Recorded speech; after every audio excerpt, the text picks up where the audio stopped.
the hole, around the tree, up the hole.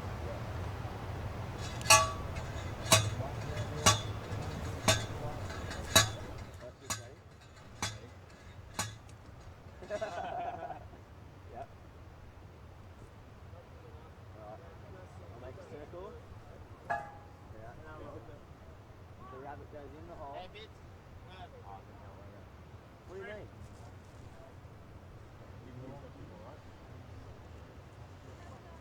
Make the hole on this side. Hole. Rabbit goes in the hole. And around the tree. Yep. Then back up. Around the tree. Back up the hole. Back up the other side of the hole. That's right. Yep. Stupid. Now if you do it right, that won't come undone. So it doesn't come undone. Hey, Scream. Apparently you got talent to find holes. I got what? The talent to find holes. It's come to the right guy. Yeah, you go. Flatter in 2 seconds. He just doesn't quit.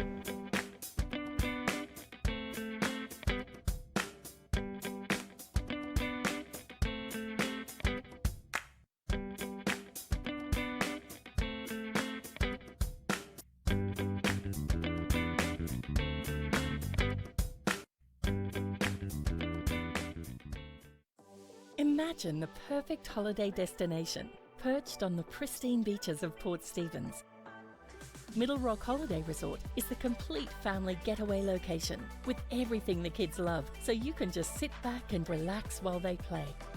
Nestled in stunning Tomaree National Park means nature is right on your doorstep. So pull up in your caravan, pitch a tent, or relax in luxury cabins. Middle Rock Holiday Resort Port Stephens, where you can relax while the kids have fun. AirAsia pretty much go to every surf destination that you want to go to. We jumped on a plane with AirAsia to Sri Lanka and we actually surprisingly got some really good waves. Kind of got that Indonesia vibe with way less people, and the water was warm, it was sunny and the waves were perfect. AirAsia's been really good in the sense of keeping the prices at a really low level that you're going to get there happily and jump on and hopefully get some good waves. That's what surfing's about.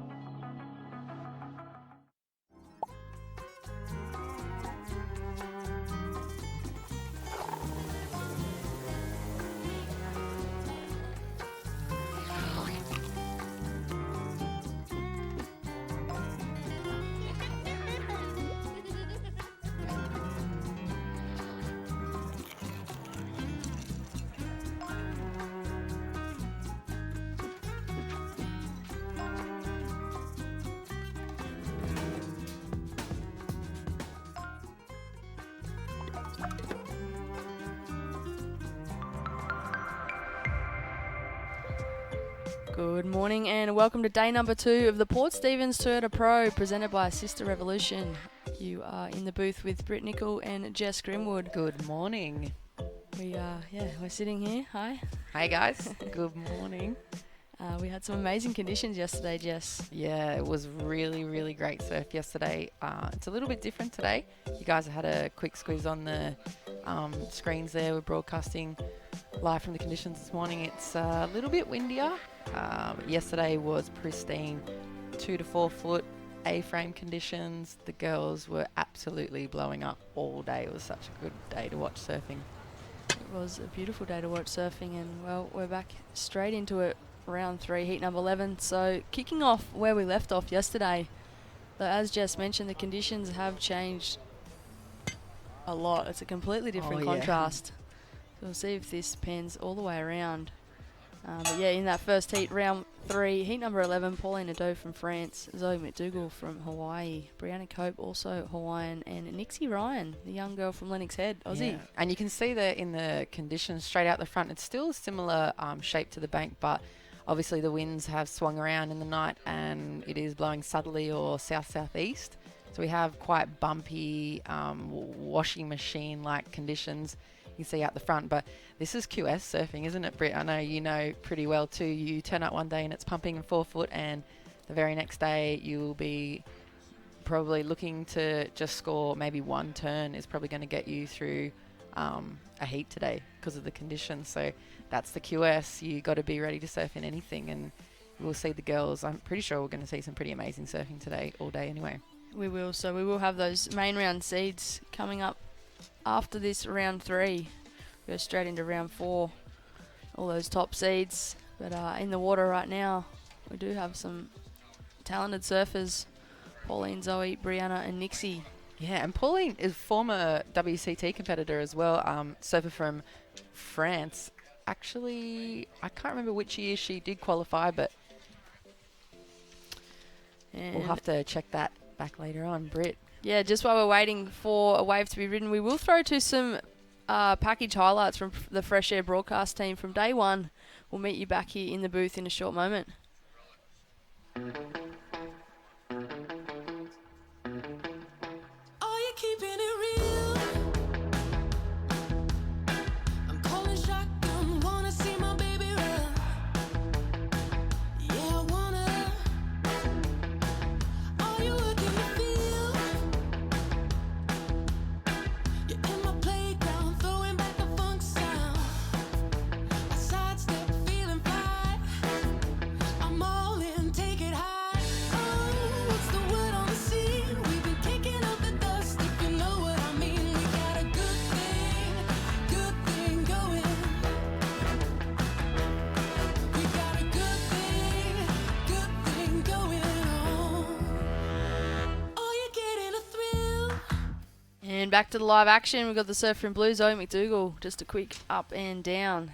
And how are those highlights, Britt? For yesterday, there were so many heats that were highlights for me. I think in almost every heat, there was a standout wave or a standout kind of tactical move or competitor strategy. And there was also some dramas and upsets yesterday with a few of the girls scoring interferences. I don't know if you caught those last few heats yesterday. I did catch the last couple of heats yesterday as I was off with the flu. But yeah, it was interesting. I didn't really know what was going on when I was watching the live feed because obviously I couldn't see the priority stuff that you see on the beach. Yeah. And yeah, it was interesting to see that the 2 interferences happened both with the same girls in that same I heat. know, it's the drama of competitive surfing, and it is tricky to see if you're viewing online or from the booth here, but with such a spread out peak, there was a lot going on. The girls were shuffling around a lot, really putting their all into trying to qualify through that heat. There's a lot on the line with 6,000 points.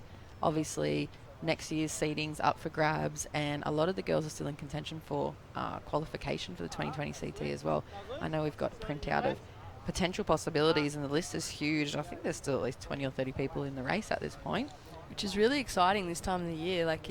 Normally there's a couple of clear winners that are always going to qualify, but yeah, to know that there's so many still in the mix for a 2020 chance on that world tour. I know, it's so exciting. This is what I love about surfing, and obviously I love watching women surfing all the time, so to have this finale down here at Berrubi for the year, also running simultaneously. I think the Haleiwa Pro's on for the guys over there, and they have similar kind of situation with a lot of the qualification spots up for grabs in this last event for the WSL over there. So it's a massive day for surfing across the world. If you're tuning into this, you are watching the women battling out in their last event for the calendar year on the qualifying series, and like we said, across the globe in Hawaii, the guys will be battling it out for their spots on the QS. Exciting times, plenty of action happening online and also live. Who would have been the standout for you yesterday, Jess? I know that you said that pretty much so every many. heat you noticed that there was standout waves and standout competitors, but if you had to choose one or two, I'm going to put you on the spot here. No, yeah, do it. I'm pretty sure I hadn't seen a lot of Carly Shanahan surf. She was in Heat 3 of that last round yesterday, and she was so impressive. She's kind of, I guess, not as well known as some of the bigger draw cards we have. Like today, we have all of the, top WQS seeds and the former WCT competitors coming in this last seeded round today. So for her to be battling it from around the first or earlier rounds and just absolutely slaying heats as she's coming through, she was a real standout for me. And obviously, hometown girl for me would be Molly Picklum. Like, she's creating a lot of interest at the moment with her online presence and her surfing and just her all-round attitude. So she'd be my other standard. I know I might be a little bit biased there with the North Shelley thing, but I was she's- expecting it. yeah. She just surfs so good. You can't leave her out of the highlights equation because she just always turns up and performs. She is still really young. I think she's about 16 at the moment, but she is just absolutely creating waves. Excuse the pun, but as you see, first few scores rolling in, Britt. What's the situation here? Well, Nixie Ryan from Lennox, she's got first priority. Second priorities with Pauline Ado. Third priorities with Zoe McDougall and fourth priorities with Brianna Cope. But looks as though they've locked in some early scores. Nothing much of substance yet. We've got a 4.33 for Pauline. I'm not sure whether that's actually the score for that wave, or I know that it says the total on the screen. I don't know if she's caught two or just that's the one. I think she has had a couple of rolls of the dice early on in this heat, and I was having a chat before we came in here this morning, Britt, with a couple of the judges, or as you see, Pauline, just getting really busy.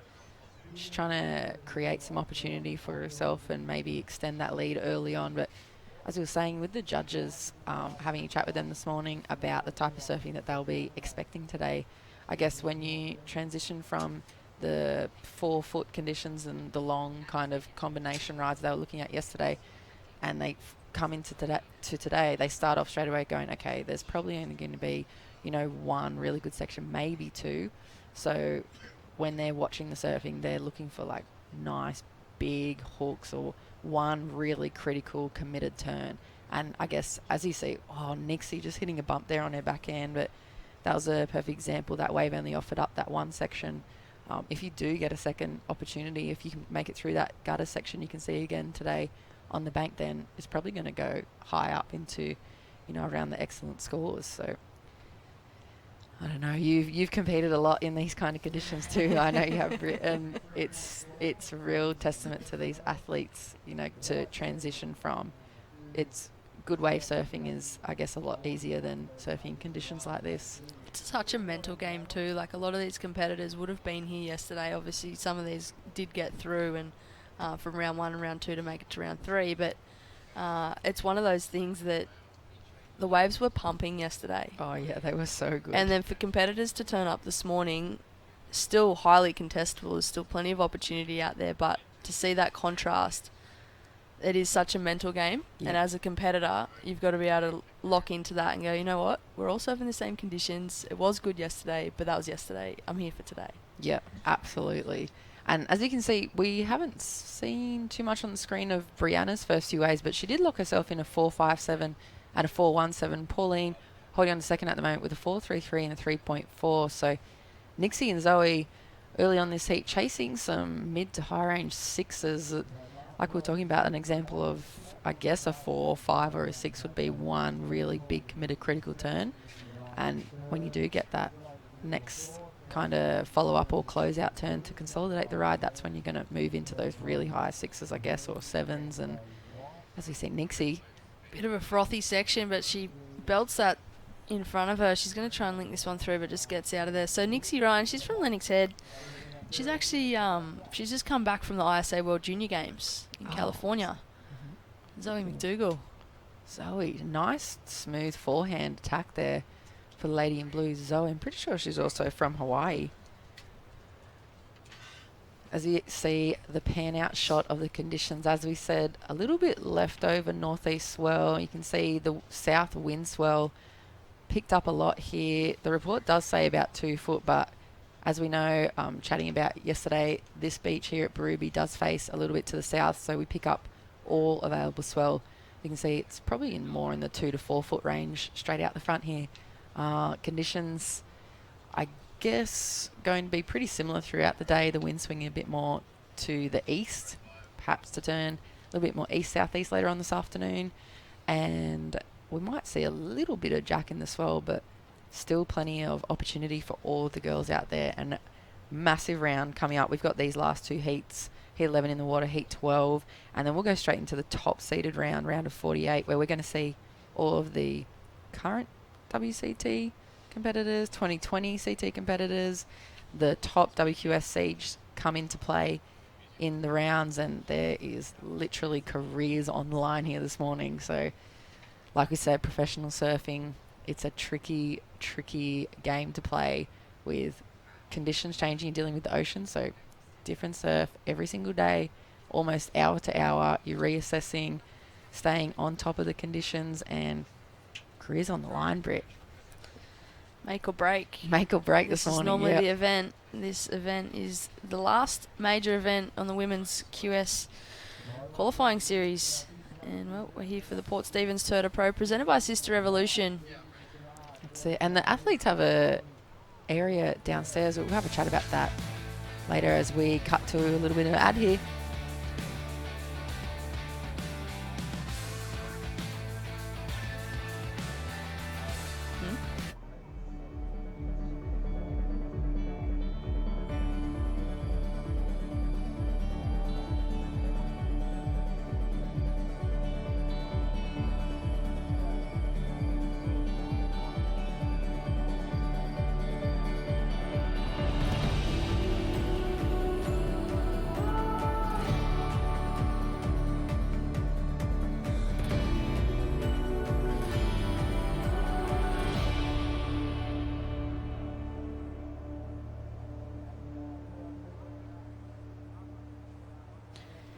We are back to the live action in the water. Round 3, heat number 11.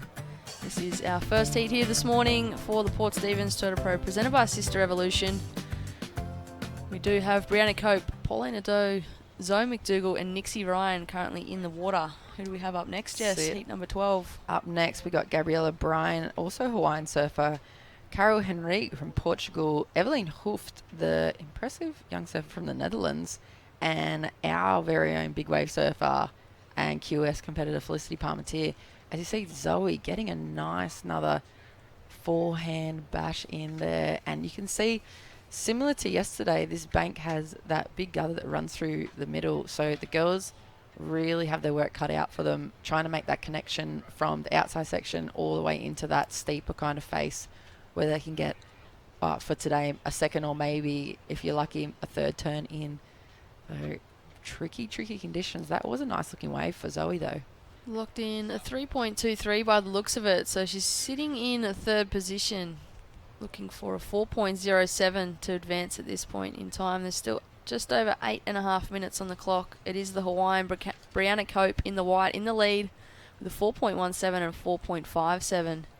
Pauline Ado from France in second with a 3.4 and a 4.33. She's looking for a 4.42 to take the lead.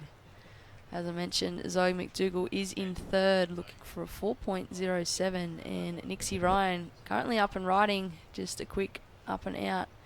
She's looking for a 4.93. There's still plenty of time on the clock. I know majority of the heat has got away from them, but there's still plenty of opportunity in the lineup. Looks as though there's a fair bit of water moving here this morning, Jess. Oh yeah, it looks like with that tide changing as well this morning, there is a lot of water running across the bank, and the girls will stay, I think, pretty flexible all day. I did see everyone warming up this morning. I saw Nixie on the beach before she went out, and with her coach and her family and support crew, and so the girls getting in the water really early. We saw the whole Japanese contingent. They're always here first light every morning, getting out there, getting a feel for the conditions.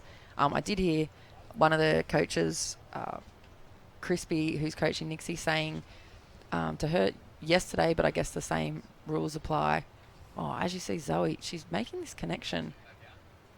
Oh, she almost made that connection all the way into the inside there. She was weaving her rails all the way through that back section, but that wave not quite cooperating with her on the inside. But as I was saying, Crispy was having a chat with Nixie yesterday, and I was hearing him say, you know, it's not 100% about going out there and getting the best waves for your warm-ups or in the morning straight away. It's more about getting a feel. So a quick, 3, 4 or 5 waves under your belt just to get a feel for the conditions, no matter how you surf in them. And then obviously it's a bonus if you're feeling in form and on fire straight away in your warm-up surf for the morning. But important, for the girls, everyone down here, getting used to such dynamic conditions and staying really flexible.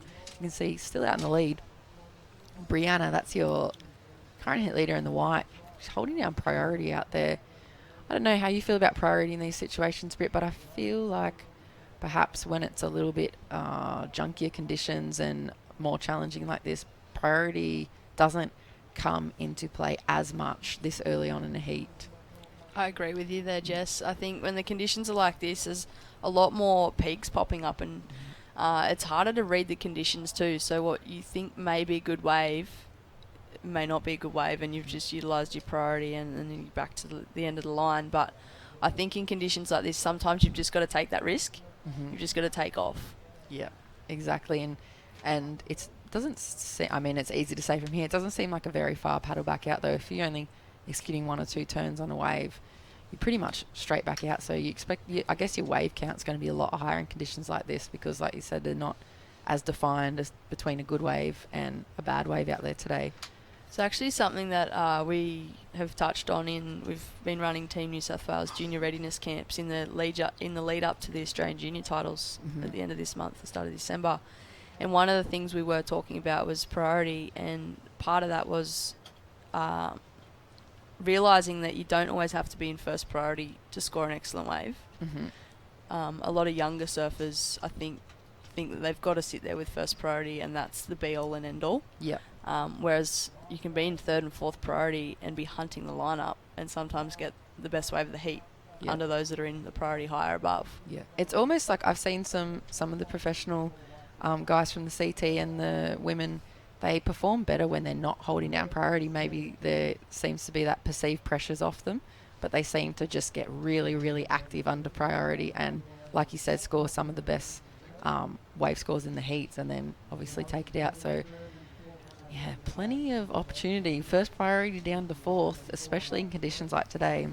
I'll have a look, Britt, at this next round coming up for the surfers. As you see, Zoe giving herself plenty of opportunity out here this morning. She's just looking for that section. You can see she's looking really relaxed and just waiting for something to wall up in front of her so she can tag it. She's only chasing a 4.07.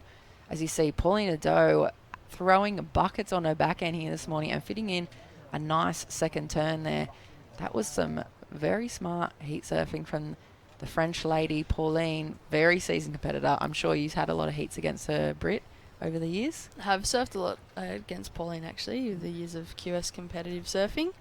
And I think she's been at the ISA a few times when we've been over there. It's actually funny sitting in the booth, both of us here. I think we've known each other since I was about 13 or 14 and started travelling with each other competing. And now here we are. Yeah.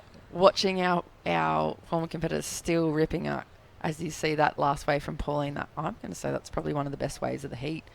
That first turn was really critical. She threw a lot of spray off her rails and she managed to back that up with a second nice turn, really, I guess, creating the score on a wave that doesn't necessarily offer you up that many points. And like you said, we've known each other for a very long time. Pauline's been competing for just as long as we've probably known each other, so she knows how to, I guess, take the heat into her own hands and create the scores when she needs to, rather than sitting and waiting for something miraculous to pop up in conditions like today. I've definitely had a few heats against her as well, as we've had a few heats against each other. As you see that last score coming in for Pauline, a 4.93, so judges liking that nice two-turn combo, putting her straight into the lead with 2 minutes and 30 seconds on the clock. Brianna in second, Zoe's chasing the 4.25, sorry, and Nixie chasing the 5.94. They're still very doable.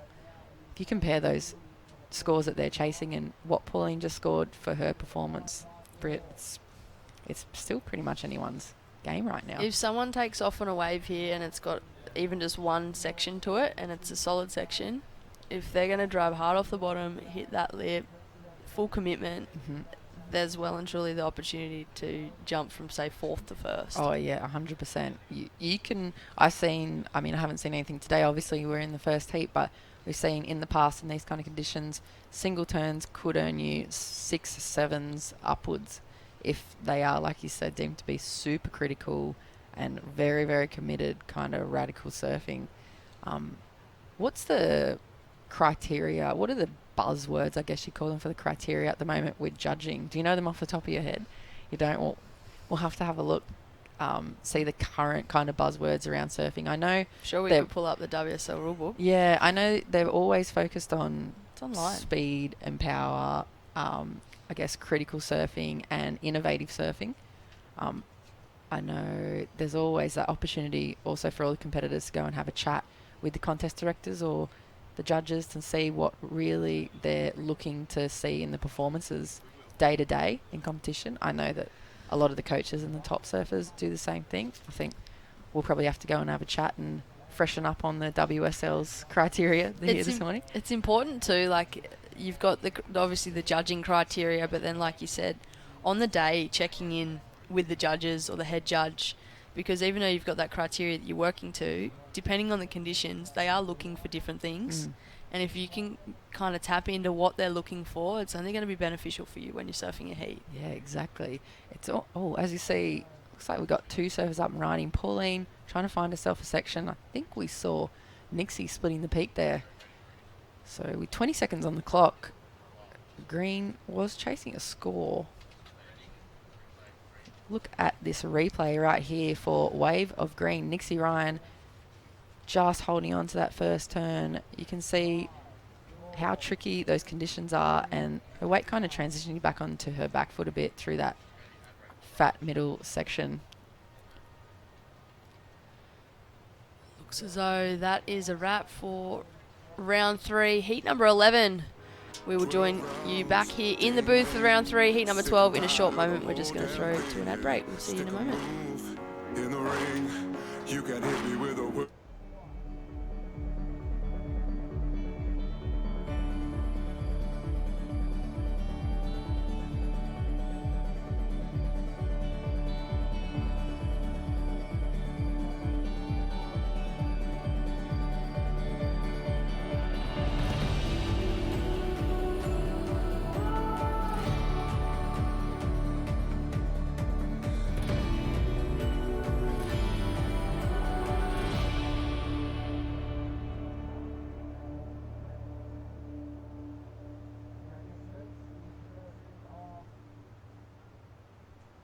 Hunter Ironman Maitland and Hunter Ironman Cardiff. Two great locations for all your Ironman gear. Get ready for the holidays with everything you need for an epic off-road adventure. Bull bars, roof racks, Lights. suspension. Camping and recovery gear. Australia's all about the outdoors. And Hunter Ironman is your one destination for quality products and value for money.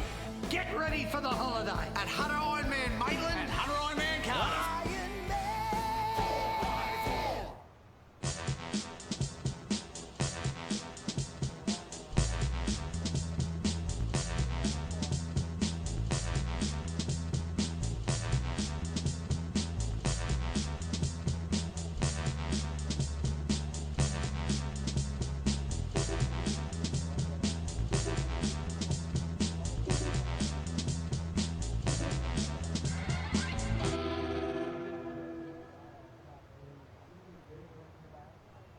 The Burton family Toyota want your business. They're massively overstocked and all new Toyotas must clear ASAP. So don't sign anything until you compare their price on any new Toyota. They won't be beaten on price. Only at Maitland and Port Stephens Toyota. Welcome back to the live action. We are now into round 3, heat number 12. This is the Port Stephens Toyota Pro presented by Sister Evolution. We are in the booth with Britt Nicol and Jess Grimwood. We have Gabrielle O'Brien, Carol Henrique, Evelyn Hooft and Felicity Palmetier in the lineup. Oh, this is a very spicy heat here. As you see, it's a wide shot, but it looked like the lady in red there just opening up her account. Might have been Gabrielle O'Brien. It was the lady in red. So this is a very good looking heat. There's a lot of very, very, I guess, already established surfers. Evelyn, we saw her performing yesterday, one of the top performers in the heats. She's our surfing representative from the Netherlands, and obviously Western Australian Felicity Palmetier, also big wave competitor and surfer. So you see Flick up and riding on a forehand there. That's a nice first wrap and just coming unstuck. You can see what her thought process is there. She's looking for that two-turn combo. She saw Pauline take out the last heat and Brianna progress through with the strength of their two turns, that first big critical move backed up by a second one. As we see, Gabrielle O'Brien finding a nice little lump. You can see the conditions there, hey Britt, like the lumps that are just rolling in from every direction. There's a mix of leftover northeast swell, there's a bit of southeast swell coming in, there's, like you said, a lot of opportunity, but also very challenging conditions. That's exactly it, Jess. It's, yeah, as I said earlier, there is opportunity out there, but looking on screen, that looks really tricky, like to be a competitor out there and just knowing where to sit in the lineup too. And as you mentioned earlier with, I guess, coaching advice and things like that with competitors being told by coaches, it is always important just to go get a feel for the lineup in the morning. Even if you're not catching waves, just go and get a feel for, say, your markers on the beach and how far out you should be sitting, where the bank is. Even if you're not taking off, at least you're getting a feel for it. Because when you go out there for a heat, it's really hard when you get lost. Yeah, it is. It's so easy to do. Yeah, it's so easy. And I feel like in conditions like this, the athletes are relying more on their in-the-moment reflexes versus yesterday's conditions where they're, as you see, Caro Henrique just getting absolutely committed to that section there, throwing a lot of spray off the backhand. She's another very seasoned competitor. I've seen her surf a lot, I think, around in the ISAs and the WQS events, maybe even the juniors. I think she's pretty young too. That was a very, very committed backhand attack there. You saw that steep takeoff out the back and she negotiated those bumps. So I think that might be a pretty good score there, Britt. And watching the replay, you can see the takeoff. She just drives hard off the bottom, really commits to that section.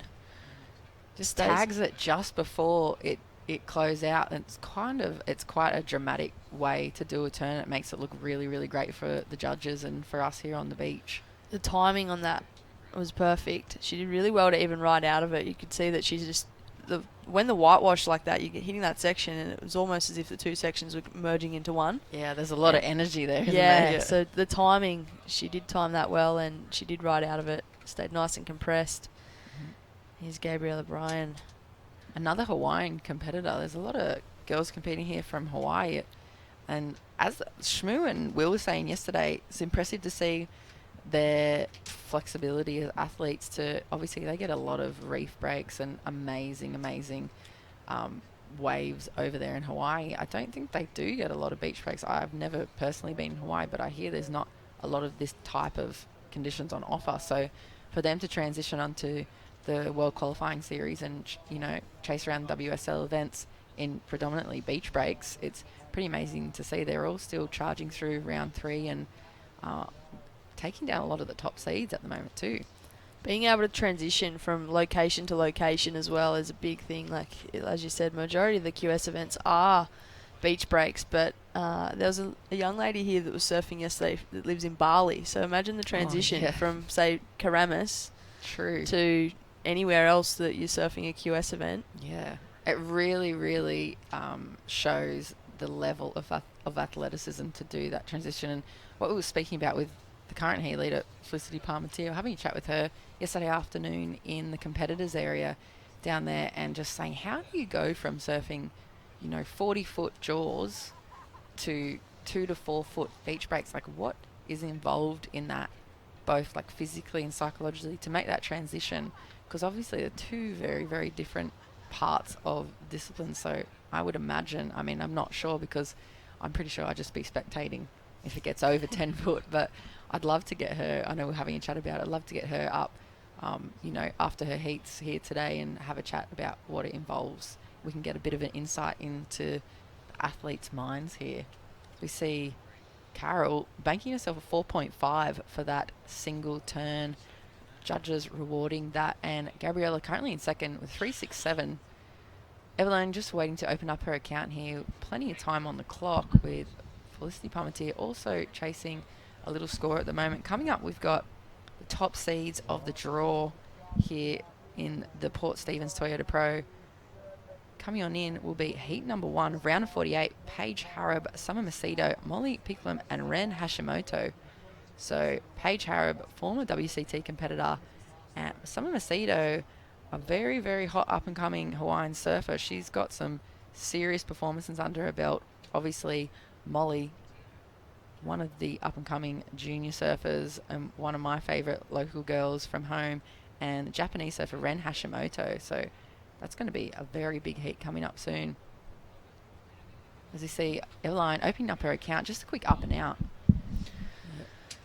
So Carol Henrique, she's off to an early lead. Well, that lead's just changed because Gabriella Bryan has locked in a 3.67 and a 3.0. Just some mid-range scores there. Really Tricky waiting. conditions. It's really anybody's in conditions like this, and I feel like as soon as someone gets one where there's one solid turn or even just two, they're Like, going to go well and truly into exactly. the lead. Like, Exactly like Carol was there. She's even got probably 2.5 turns fitted into that wave, I'd say, Britt. you look at Carol's 4.5, for example. Mm-hmm. Solid bottom turn, crack the top turn, perfect timing. Probably there was a little bit of instability there. Mm-hmm. So that was probably where the score maybe came down a little bit. Yeah. And it was only the one turn. So she locked in a 4.5, but you can imagine if she managed to get that link up with the section on that inside. Yeah, we're and going get into the sixes. a second turn in there. Yeah, as you see, you can really see the girls trying to negotiate those bumps. It's very, very challenging conditions, but obviously going to be rewarded once they get that stability and lock in those turns on their feet. But I'd like to have a shout out to Sister Revolution presenting the Port Stephens Toyota Pro here for us. We do have a VIP and athletes area set up in the front of Barubi Surf Club down there. So there is the space. There's ping pong tables. There's the Polaroid photos going on. One of the WSL employees, Rach, is running the Polaroids down there. You can go and get your photo taken. You can chill out. I know there's fruit. There's breakfast.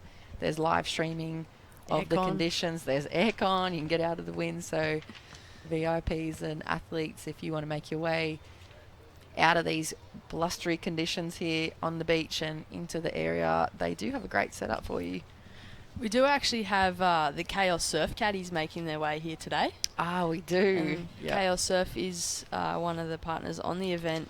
And the caddies, well, they'll be carrying the backup boards for the athletes as they check in and walk down the beach. Yeah, I did hear about that. So the Chaos Surf Shop, they ran a sign-up period where the juniors or the local grommets from around here could sign up through the surf shop and be appointed the caddying position, which is like we see that happening with the Bells event and the CT events, kind of to get, I guess, the local community involved and give the Grums an opportunity to see what it's like at this level of competition and kind of rub shoulders with, the big players in professional surfing. So I think we're going to see some pretty excited looking Grom faces down there. I know I'd be happy to try and sneak in as a Grom and caddy for some of these girls. And I actually have a memory of, we have some of the bigger seeds coming up. And like we said, I know Bevo was surfing yesterday, Claire Bevilacqua, former WCT competitor. Her mother used to caddy for her.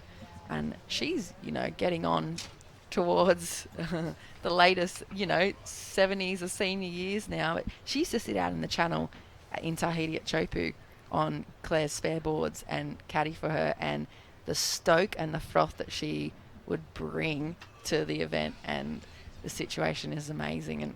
And so to have the opportunity for the local Grums to get involved in the same way, they're going to be up like front center action, hanging out with the girls, helping them get prepped and being there as they go to on the beach if something happens today, which is quite possible. There's rocks, there's tricky little bump conditions, there's some sucky little sections. Anything can happen with your boards out there. You might want to swap it up or you might break something. So I don't know, Britt, maybe we could get a little spot if the Grums will move out of the way. We'll go jump in as caddies or I'm about their height. Yeah, I know. Maybe Schmook will be a caddy. Oh, I hope he's not listening. Nah. He knows he's short in stature, big at heart. That's it. That's the most important bit. As you see, Carol out in the lead here this morning in the final heat of round number 3. Gabriella holding on to second, Flick and Eveline chasing scores. As we cross to Dimmy on the beach with Paulina Du. Dimmy, take it away. Down here with Paulina Du, first heat of the morning. Bienvenue, Pauline, to Australia. How are you? Very good, thank you. And talk us through the conditions out there today. It's a little bit different than yesterday, pretty tricky. Yeah, it's super windy, pretty far out. Super different from yesterday night. But yeah, happy to get the win. I had no idea about my scores and what everyone else was doing. Can't hear a word out there, and it's really even hard to see the difference between the yellow and green flag. But at least we see the priors, so yeah, I just try to find some opportunities. Not big scores, but enough. In scenarios like that, when you can't hear and you don't know where you're at in the heat, is the focus point just on your own surfing and trying to get those good waves? Yeah, for sure. You focus on what you can control, and not hearing it means you cannot really adapt to others and to the strategy they are doing. So yeah, I was just trying to do my best, and I was especially hard because I wasn't sure when the heat started. So I don't know, I like to know how much time I have left, so I didn't know exactly this time, so that was a bit tricky. But yeah, hopefully the next one I will be able to hear a little bit better. Well, she put in a solid performance out there, and it's going to be a long day for the women, so we wish you all the best. And as I said, great to have you back in Australia. All the best. Thanks. So we'll send it back to you guys in the booth, and yeah, a solid performance by Pauline in the first heat of the morning.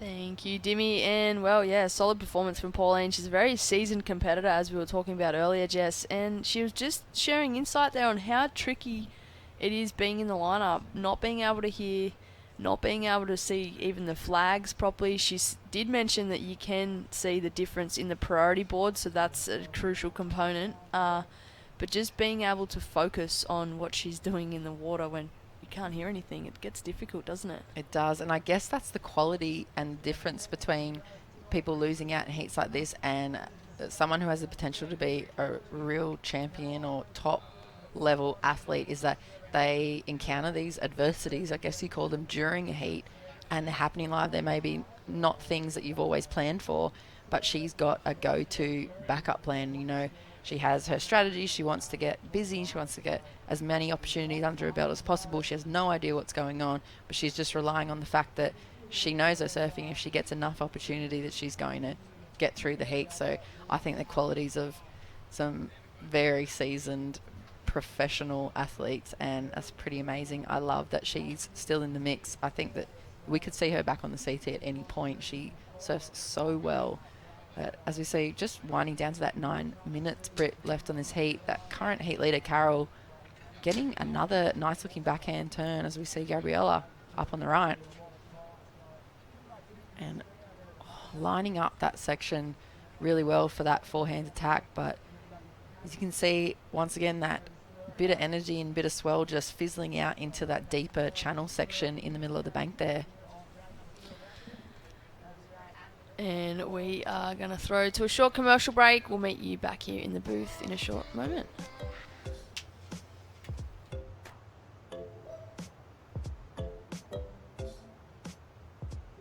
Using plastic at our events has always been the norm. Recycling helps, but most plastic still ends up here, or worse, here. Plastic never goes away, because with plastic, there is no away. At the rate we're going, by 2050, there will be more plastic in the ocean than fish. It's a deep problem, but there are steps we can all take. By cutting out single-serve plastics at our events, we can start turning back the plastic tide. This is our commitment for a stronger ocean. What's yours? Welcome back to the live action of the Port Stephens Toyota Pro, presented by Sister Revolution. You are watching round 3, heat number 12. Cal Henrique, Felicity Palmatier, Gabriella Bryant, and Evelyn Hoof. Well, in that short commercial break, it looks as though Felicity Palmatier's locked in a 4.23 and jumped into second spot. Yeah, I'd love to see a replay of Flix if we can get her 4.23 up on the board. As we can see, guys, just switching to the replay on her forehand there, dropping down and jamming her tail into that first section, and just staying in front of the whitewash there and pushing down for that important second turn like we were talking about. She's staying very, very busy. She must have been watching that first heat. She knows it's important. If she wants to get through, she needs to pretty much put away a very first committed turn and ride out of that second turn. So she's done enough to get herself into second position at the moment. Gabriella and Eveline both chasing, I'd say, some smaller scores to get them into progression in this. Coming up, we've got a round of 48, the top seeded round here. We're going to see the likes of Paige, Harrop, Summer Macedo, Molly Picklum and Wren coming up. Further on in this heat, I can see some huge names. We've got people like Isabella Nichols. She's already qualified, confirmed qualification for the 2020 WCT. We've got Sage Erickson. We've got Chelsea Tuak. Bronte McCauley also, I think, is guaranteed qualification for next year. Zali Kelly. Amira Suzuki. I think she's right on the cusp. So there's that potential, as we were talking about, for the top almost 20 to 30 WQS seeds currently. If they take a win in this event, there's 6,000 points up for grabs. They can end up with a spot for the 2020 WCT. And it's like I said, there's a lot on the line here, Britt. And I know we're going into a pretty early kickoff for the start of the season with the new Challenger Series announced at Manly. How important is it for these girls to be finishing in a top seed here, Britt? Oh, it's such a massive and crucial component to qualification, Jess. I mean, the more points you can get here, the higher your seed and the better opportunity you're going to have for those rounds next year. So, I mean, everybody's here looking for a win, obviously. But if you can take those 6,000 points, or even say semis result is still a good result here, and moving on into next year, not only do you walk into 2020 with a higher seed, but you also walk into 2020 with a bit of confidence, because you've just come off the back of a good result. You finished 2019 strong and moving straight into the next year, next event. And, well, yeah, Manly's going to be a big one. Oh, yeah. It's a, what did you say? It's Challenger Series. So previously known as the 10,000 events. It's kind of like the middle event in between the WQS and the WCT event. So it gives, I guess, the qualifiers an opportunity to step it up a level higher even than the 6,000s or the lower rated QSs. And if they qualify through that, they get a chance berth onto the WCT. I guess taking out 10,000 points on a Challenger Series event is pretty much putting you in a very, very good position to qualify for the following year, even if it's just that one 10,000. We saw the Japanese surfer who's sitting in, let me have a quick look, currently sitting in number 5 position, Amuro. She did take out one of the 10,000 events, I'm pretty sure. It's put her right up into the top of the QS qualification spots at the moment. So coming down to that 4-minute mark here, Carol out in the lead, Felicity Parmentier holding on to second. Both Gabriella and Eveline, very capable surfers. Gabriella holding on to priority. They're looking for the opportunity here. As we see the sun coming out here this morning, Saturday morning, day number 2 of the Port Stephens Toyota Pro, presented by Sister Revolution. Beautiful day, I guess, to come down. It is a bit windy, but I tell you what, if you've got the morning off here and you're around the area, we're only 2 hours from Sydney CBD. We're about 30 or 40 minutes from Newcastle, just north of Newcastle, around that Port Stephens area. We're very, very excited to be here running this event here. I think it's for the 3rd year going, Britt, giving the world's best female surfers the opportunity to come and perform. Come, bring a chair down, have a visit to the Crest Cafe. You can sit in their little alfresco dining area. You can watch the best women athletes compete straight out front while you're enjoying, a coffee or some brekkie there. It's pretty great setup here, Britt. What more could you want, Jess? And it's an amazing location. Well, I'll get back to the live action for a moment, because I just want to mention that Felicity Parmentier locked in a 6.5, so she's gone into the lead. Straight into the lead. That must be what we were talking about, the 2-turn combo. And you can see her getting busy as well again, Britt. Yeah, she's well and truly keeping busy. She's off into the lead. She was in 3rd priority then, and like we were talking about earlier, just hunting the lineup.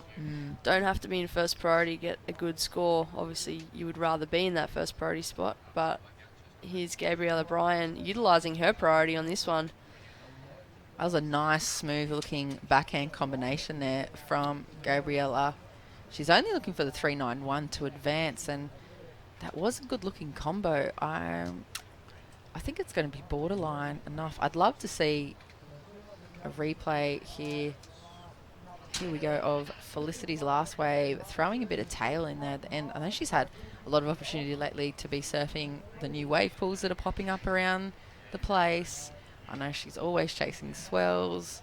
She is hailing from WA, but she seems to be everywhere. As you see Gabriella's replay as well, that second turn, she really did well to transition smoothly through a rail, then through a fair bit of spray. But it'd be interesting to see the last few scores. You see Everline opening up on her forehand there, getting the opportunity to get the two-turn combo in as well. She is a top-level surfer. I don't know if you've had much to do with her. She's a bit younger. She's come on the scene, but representing the Netherlands there, she's looking pretty good. And that's, yeah, she's left her run pretty late in this heat. There's just over a minute left, and I could see just even on that one wave just then, she's a talented surfer, and like you said, she's young, but you can see how much energy she's got through her surfing. I'd really love to see her on a good wave. Hopefully she's able to paddle back out into the lineup and get another one.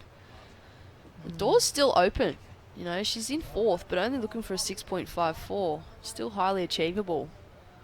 Yeah, like we said, with that two-turn combo, easily could bank herself the score, and such aggression on that forehand. I'm not sure. We'd love to know what her game plan was going into this. Maybe she was waiting for something a bit more substantial to pop up. She did hold priority for a fair while.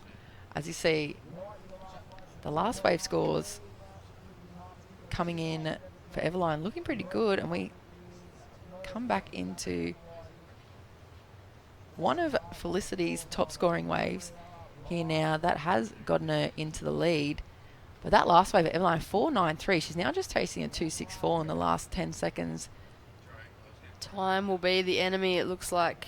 Oh, as we count this heat down, you see a few waves being ridden at the end there. They're going to be very important scores to lock in.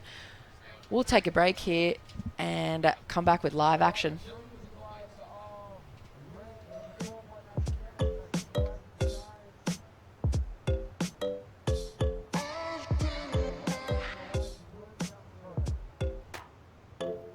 Holidays. Ironman. Outdoors. Ironman. Whoa. Pool bar. Suspension. Lights. Camping equipment. Recovery gear. Hunter Ironman Maitland. And Hunter Ironman. I can't do two things at once. I know.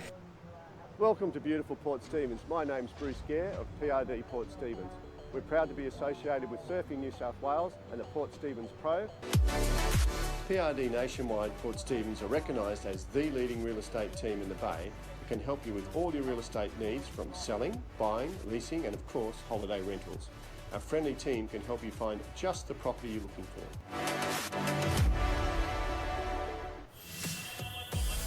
AirAsia's been amazing for me. All the airline staff were really nice, and for me being a surfer, the best thing is just that the first board bag goes free. I was able to go on one of the first flights from Perth to Lombok. I could literally look at the surf forecast, see that there's going to be a swell, and then just jet on straight up with AirAsia and surf one of my favourite waves in the world. I discovered so much about Lombok, the culture and waterfalls and just like the beautiful landscapes and scenery. You think those waves are out of reach? It's way closer than you think. Using plastic at our events has always been the norm. Recycling helps, but most plastic still ends up here, or worse, here. Plastic never goes away, because with plastic, there is no away. At the rate we're going, by 2050 there will be more plastic in the ocean than fish. It's a deep problem, but there are steps we can all take. By cutting out single-serve plastics at our events, we can start turning back the plastic tide. This is our commitment for a stronger ocean. What's yours? Welcome back to the live action here at Berruti Beach, Port Stephens, for the main round, round 4, heat number 1. This is the Port Stephens Toyota Pro presented by Sister Revolution. I am Britt Nicol, joined in the booth with Jess Grimwood. Exciting morning here, Jess. Oh, absolutely. It's a lot on the line as we see that next heat. It's out in the water. One of your favourites. Paige Arab, Summer Macedo, Molly Pickles Picklum and Ren Hashimoto. I know Ren's been around for a long time as well, but as you see that beautiful view of Berruti here this morning, there's amazing scenery of, looks almost like the desert when you look to the right of the lineup, and then there's big pine trees on the left. There's just beautiful setup here. I'm so lucky to be out here. And we see Ren opening up very early. Now, I don't know if you've had a few heats with Ren, but I know she has been around for a fair while too. Really amazing, compact Japanese competitor there. Paige Harrop just belting that first section, really pushing hard. And trying to finish off, just gets bumped off by that wobble. Another very experienced competitor in Paige Harrop. She has currently represented New Zealand on the WCT. I think a few times she may have qualified. I'm currently trying to re-qualify at the moment. She is sitting in 27th position, but crazily, with all these potential tour rankings possibilities, she's not outside the scope of qualification. As you see, Summer Macedo, another Hawaiian surfer, getting a nice forehand combo. She's trying to stick with it to pump through that fat little section. As we were saying, a lot of these girls coming up in this main seeded round are really looking for the win here at the 6,000. So once again, we're super grateful for the support of all the partners and the community here to see this opportunity for the girls at the end of the season to make one last dash for qualification or their top seeding. So we see a replay here of Summer Macedo straight up into the pocket there, really using the section very well and jamming a tail in. She's got almost 3 turns. I'm not sure if the judges will deem that last turn ridden out of, but very, very nice looking surfing from Summer, and a replay there of the New Zealand representative Paige on her backhand, opening up pretty early here for round 4, heat number 1. Who are you looking forward most to? I mean, I know every heat is looking really, really, really good, very hot, but who are you looking forward most to watching here in this top seeded round, Britt? I'm just looking through the heat draw, as you've mentioned that. And, well, there's some stacked heats, as there would be, because it is the main round and it is a QS 6000. Your eyes don't pass over any of the heats lightly, do they? You stop at every heat. You go, every single one. I remember when she surfed that QS heat. I remember when she surfed that WCT event. I remember when she won that final. There's so many amazing athletes out here this morning. I'm excited to see Holly Warner hit the lineup. Yeah. Holly Warner, she's a powerful surfer. She's a great girl. Yeah, from the northern beaches of Sydney. Yeah, I feel like these conditions might really be to her advantage here this morning. Quite, I guess, a bigger stature for competitors. You see a lot of the European and the Japanese girls quite smaller build and maybe weigh a little bit less, and Holly's coming in with this really solid stature. You see it in her surfing, super powerful, super heavy on the back foot, throws a lot of spray. She had a lot of energy to give in conditions like this. And see the first wave scores coming in there for Summer Macedo, 4.83. Paige opening up with a 2.83. Arenz, she's got the 1.93, and Molly just a quick 0.5 up and out there with plenty of time. We're running 25-minute heats in this round for the contest directors, having a good assessment of the lineup out here this morning and deciding to give the girls the most opportunity they can. That bonus 5 minutes tacked onto the 20-minute heats, and really giving you time to get a lot of rides under your belt out here this morning, Britt. It's definitely a tricky one. I was just looking at the potential qualification scenarios, and what I really like to see is you've got girls like Bronte, Sage and Isabella, for example, sitting in that top 1, 2 and 3. Pretty safe spots, really, with their points and where they're at. Yeah, when you look at the distance they've created for themselves during the season, it is quite a good looking spot to be in. It's amazing to see them still here. They've still like, no, this isn't over yet. I'm going for that QS win.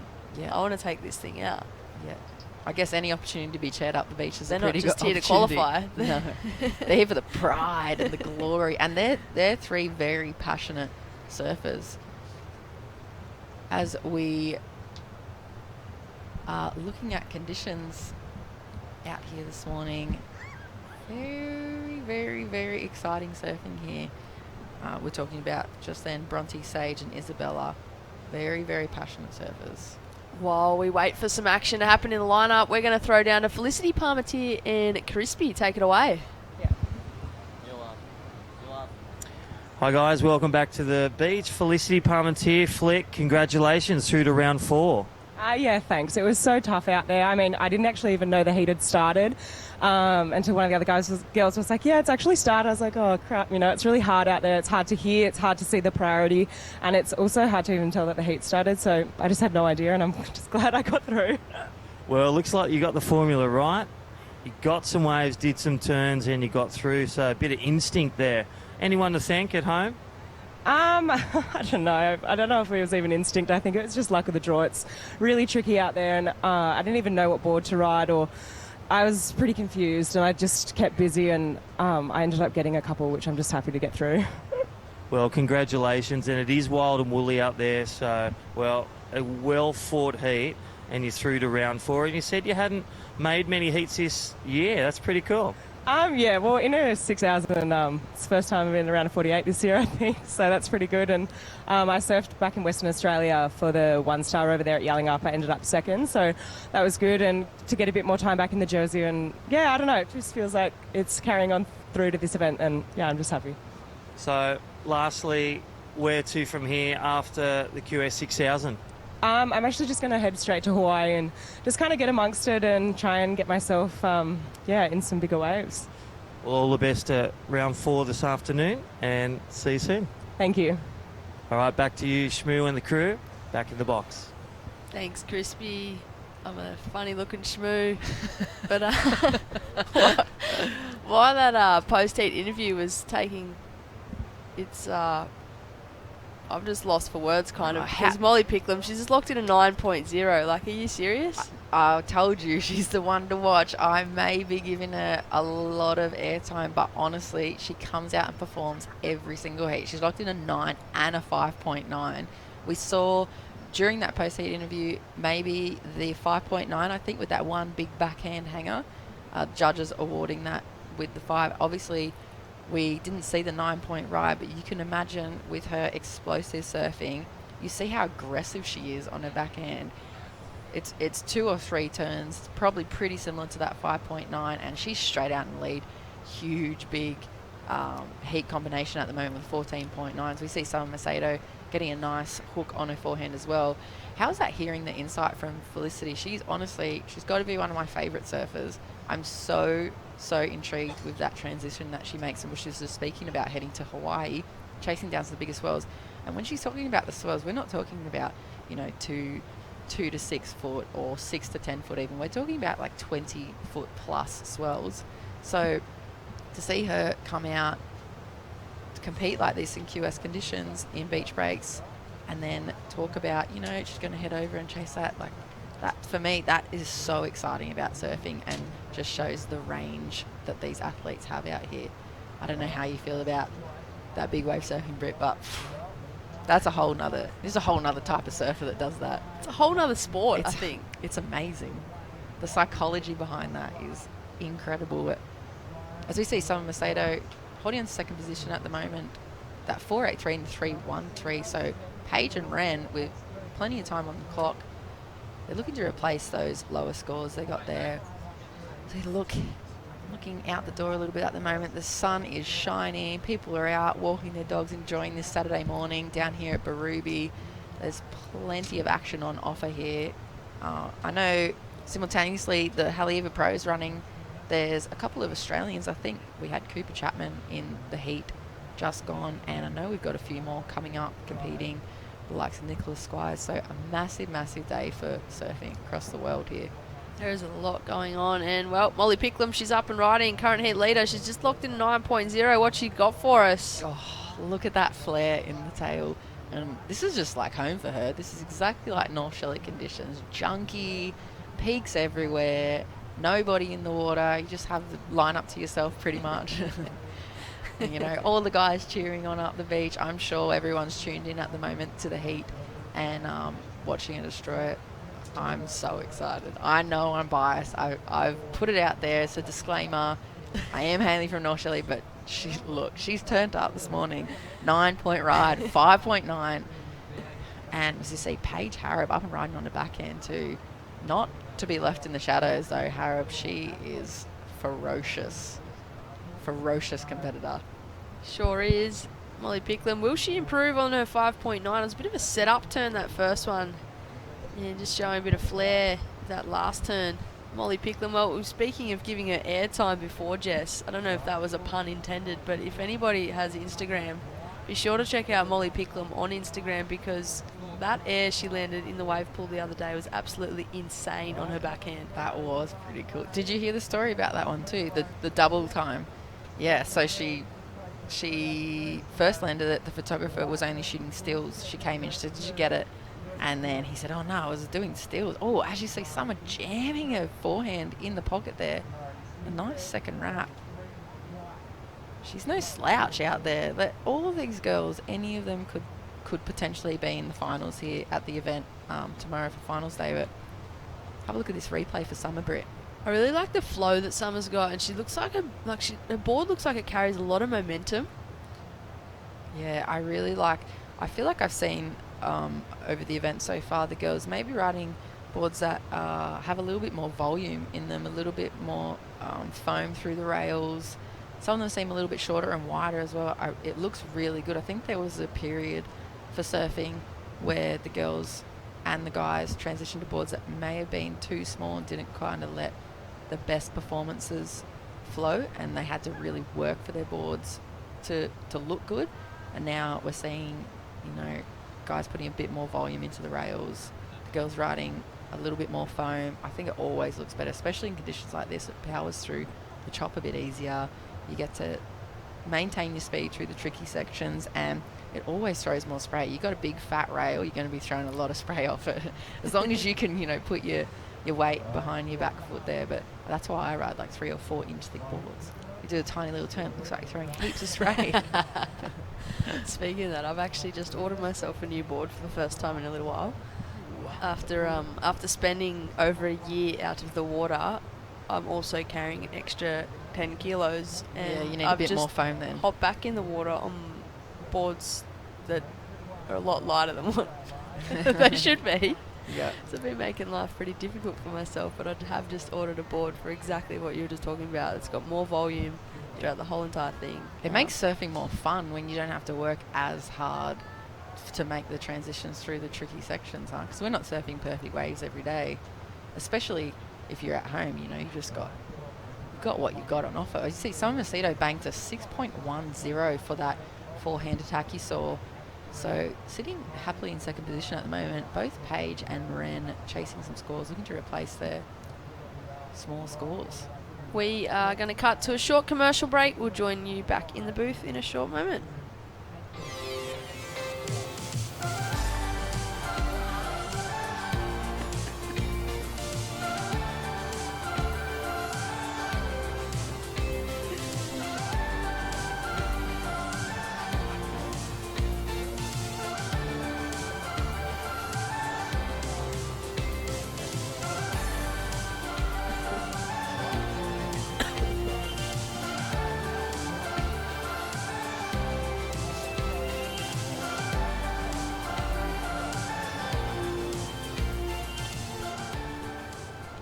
We are back to live action, and that was a great commercial there for Newcastle Airport. And we did notice the Toyota Port Stephens car there.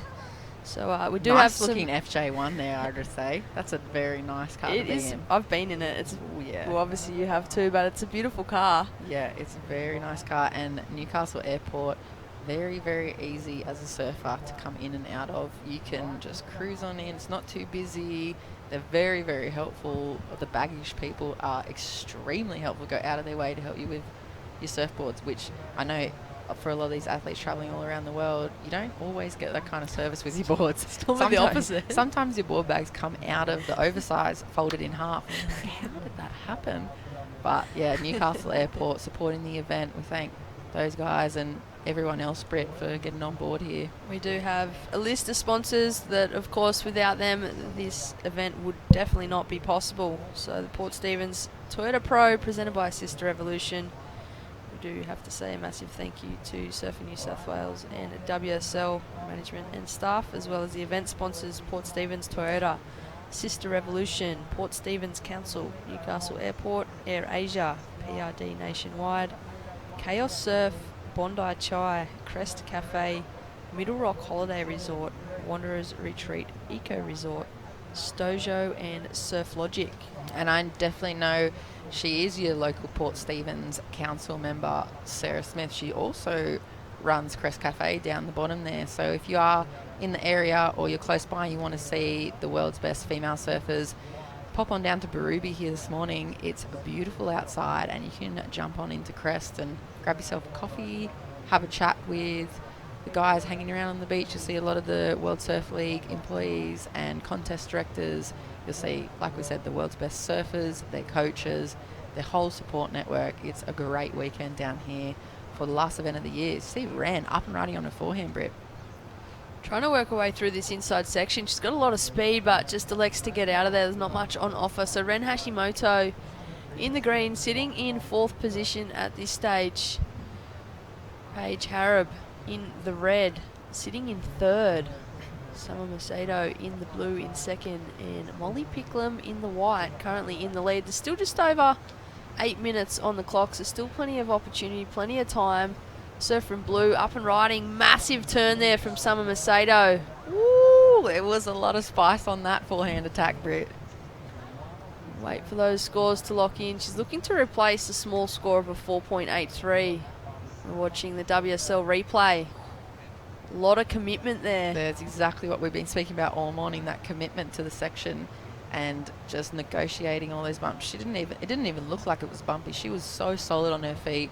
She lined up that bottom hand turn from the very start. You could see her eyeing off that section and timed it perfectly, throwing buckets over the back, as they say. Massive amounts of water over the back of that wave. Like we've been saying this whole time, we're in here commentating because we're not judges, but that was a very nice looking turn. I wouldn't be surprised if it equals, if not goes higher than a 4.83, but these judges very clued in. They know exactly what they're doing out here. As see it again, you saw her eye that section off and she was already spotting the landing as her tail hit that lip. So great surfing there from the Hawaiian Summer Macedo. Coming up next, we've got former WCT competitor and potential qualifier, I think, Keely Andrew. Sunshine Coast surfer, yes. Yeah. Keely Andrew, she'll be taking on Sarah Wakita from Japan. Ella Williams, the Kiwi from New Zealand, and Maud Lacar from France. A great matchup there in heat number 2 of round 4, which is the round of 48. The main seeds are in the water. As we see Ren replay up and riding on her backhand, just kind of wobbling off balance there on the second turn. We did see Summers' second score coming in as the 6.1 or 6.37. Sorry, Britt's corrected me there. So she's now sitting on a pair of sixes. Judges rewarding that single forehand manoeuvre, 6.37. Britt, like we've been speaking about all morning, commitment and absolute attack of that section. She absolutely belted that section. She couldn't have done much more. The timing was perfect. She went into it. You could see the line that she was going to take and just the amount of power that she put into that turn, and the commitment was there. I can see why judges rewarded it with a 6.37 for that one turn. It's definitely what they're looking for here this morning at Ruby Beach. So if there's any competitors listening to the live broadcast or tuning in, I'd be taking note. They might have turned mute on us. Yeah, I probably would. They don't want to hear all of our little stories that we've got about them yet, but they're staying in the zone, they're staying focused. It doesn't matter what we say. They've got a job to do here this morning. It's business when they turn up to the beach, and they're in the zone. They're out there to win heats. They're out there to qualify for the tour next year, and they're out there to get a seeding. To give them the opportunity, and it's. I'm so excited. It's so unbelievable to watch how viable this career is now for all the women. And you know, once again, going back to Molly, our current heat leader, she's 15, 16 years old. Professional surfing is an actual career for her. She's not working part-time down the road at the takeaway shop or at the surf shop. She's literally going from event to wave pool, to training camps, to media releases, to like checking in with the sponsors. She's developing her equipment all the time. She's constantly on the go. She's living a very, very full professional surfing life, and I know she has the support of her family and her mum, Danny. She is always travelling with her. That's also a full-time job as well. You see, Britt, there's a lot of families and parents that, you know, sacrifice their lives and their home time to come and support these athletes, because it's really important, isn't it? It is, just to know that you've got that support, whether it is a family member or a friend that you're travelling or a partner, just to have that comfort. And, you know, travelling the world by yourself, it does get lonely. So to be able to tune into someone that does travel with you and you just feel comfortable and, you know, just being there for that support, it makes such a difference. I know that, you know, throughout my competitive career, my parents, I've been extremely lucky, but a lot of the time mum was there. I know that we travelled as a group and had a lot of trips where she didn't come, but I've had that full-on support from my parents, and it does make such a massive difference. And they sacrifice a lot, but at the end of the day, I know that a lot of the time they're like, well, we wouldn't have it any other way. Yeah, and your parents are amazing. I think they let us travel together as a group. We see a lot of the other QS girls that have come up also joined in on our little group of misfits, and we travelled around, and I reckon your parents watched us do a few trips by ourselves and then went, you know what, we'll come and look after you guys. They saw what we were doing for our diets and, you know, how we were keeping the houses that we were renting out. So I think they decided best bet was just to come with us and help us out. So yeah, thanks to the Nichols family for helping us out through our junior careers. And as we see Ren getting another opportunity here, both Paige and Ren chasing some excellent scores of 8.64 and 8.97. So it's really going to require both the wave cooperating and them just giving the absolute all. They're going to have to put in at least 2 massive turns there or throw down something crazy to chase scores like that. As you see, Summer currently holding down second. I love the way she surfs. Look how smooth and silky. It doesn't even look bumpy or onshore when she's riding through. Her legs are just powering through those bumps. And as you see, Molly throwing tail there and just getting bumped off the back a little bit. Oh, I love this, Britt. I love watching surfing. So exciting. I love watching surfers that aren't predictable. Like Molly, for example, we didn't know what she was going to go for just then. And same with Summer. Like, as I mentioned earlier, Summer, she just seems to have so much momentum and so much flow with her surfing. Like, it almost looks effortless as we watch a replay here from Molly, just completely drifting the tail. But yeah, back to Summer. Innovation in for there a little bit, Molly. A little bit for Molly. Sorry, Britt. That, yeah, you're right. That innovation part of the judging criteria, you can see, you probably see going on through the later rounds, maybe people like Molly and a few of the younger girls bringing that into the criteria to impress the judges. That's something that's really on the forefront for women surfing at the moment, isn't it? It's refreshing to watch too, and like I said, it's not predictable. You never know what they're going to go for, and I think they need it this day and age. You know, a lot of women can do airs now, but you don't tend to see them as much in contests, and you can see now, like Molly, for example, she's locked in a 9 and a 5.9. She's pretty far out in the lead at the moment, so she would be just thinking, okay, I can loosen up, I can start to have fun. I'm just going to go and attack it and just see what I can do. Absolutely, yeah. And well, she pretty much pulls those things off in her sleep anyway. And what I find really impressive with Molly is, I was tuning in yesterday listening to the live broadcast, and I seen Molly's post-heat interview. And for somebody that is so young, obviously she's very experienced with her results and her surfing, but she's very well-rounded as an athlete and as a human being. And what was so nice to see was the way Molly presented herself in the post-heat interview. She conducted herself so well. And you see a lot of young surfers that don't really know how to speak in front of a camera or speak in front of a microphone, and Molly looks like she's well and truly onto that. Yeah, absolutely. And I think also coming from pretty grounded community from the Central Coast, I know with our board riders, everyone's so encouraging, supportive, but also the guys will be the first people to keep you in check. If you start talking like you this and that and you're a big shot, even, you know, your results are amazing, but they always keep you grounded. They'll be the first ones to pull you back to earth. And I know Molly's family would be the same. Just be like, you know, keep your head screwed on. There's a lot going on for her at the moment. As we see the countdown in that heat, looks like Molly and Summer taking that one out. Great. We are going to cut to a short commercial break. We'll join you back here in the booth in a short moment.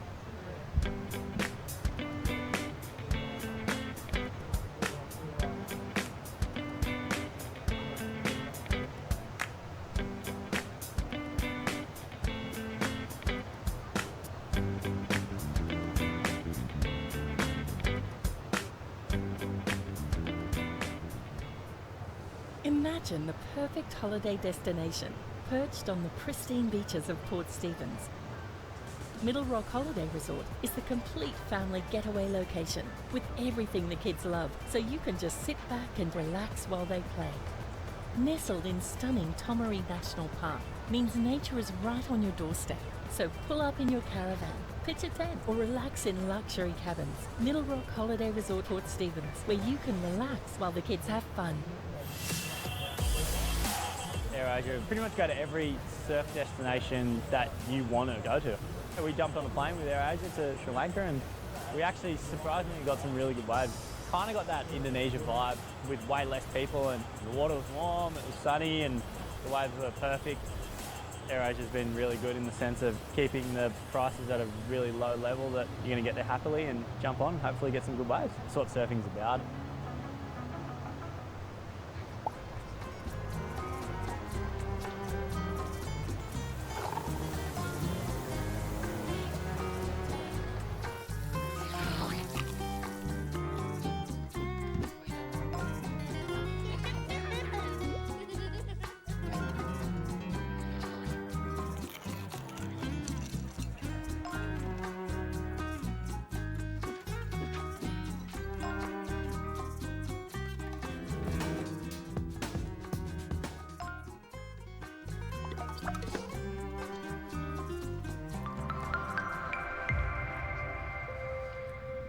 Welcome back to the live action for the Port Stephens Toyota Pro presented by Sister Revolution.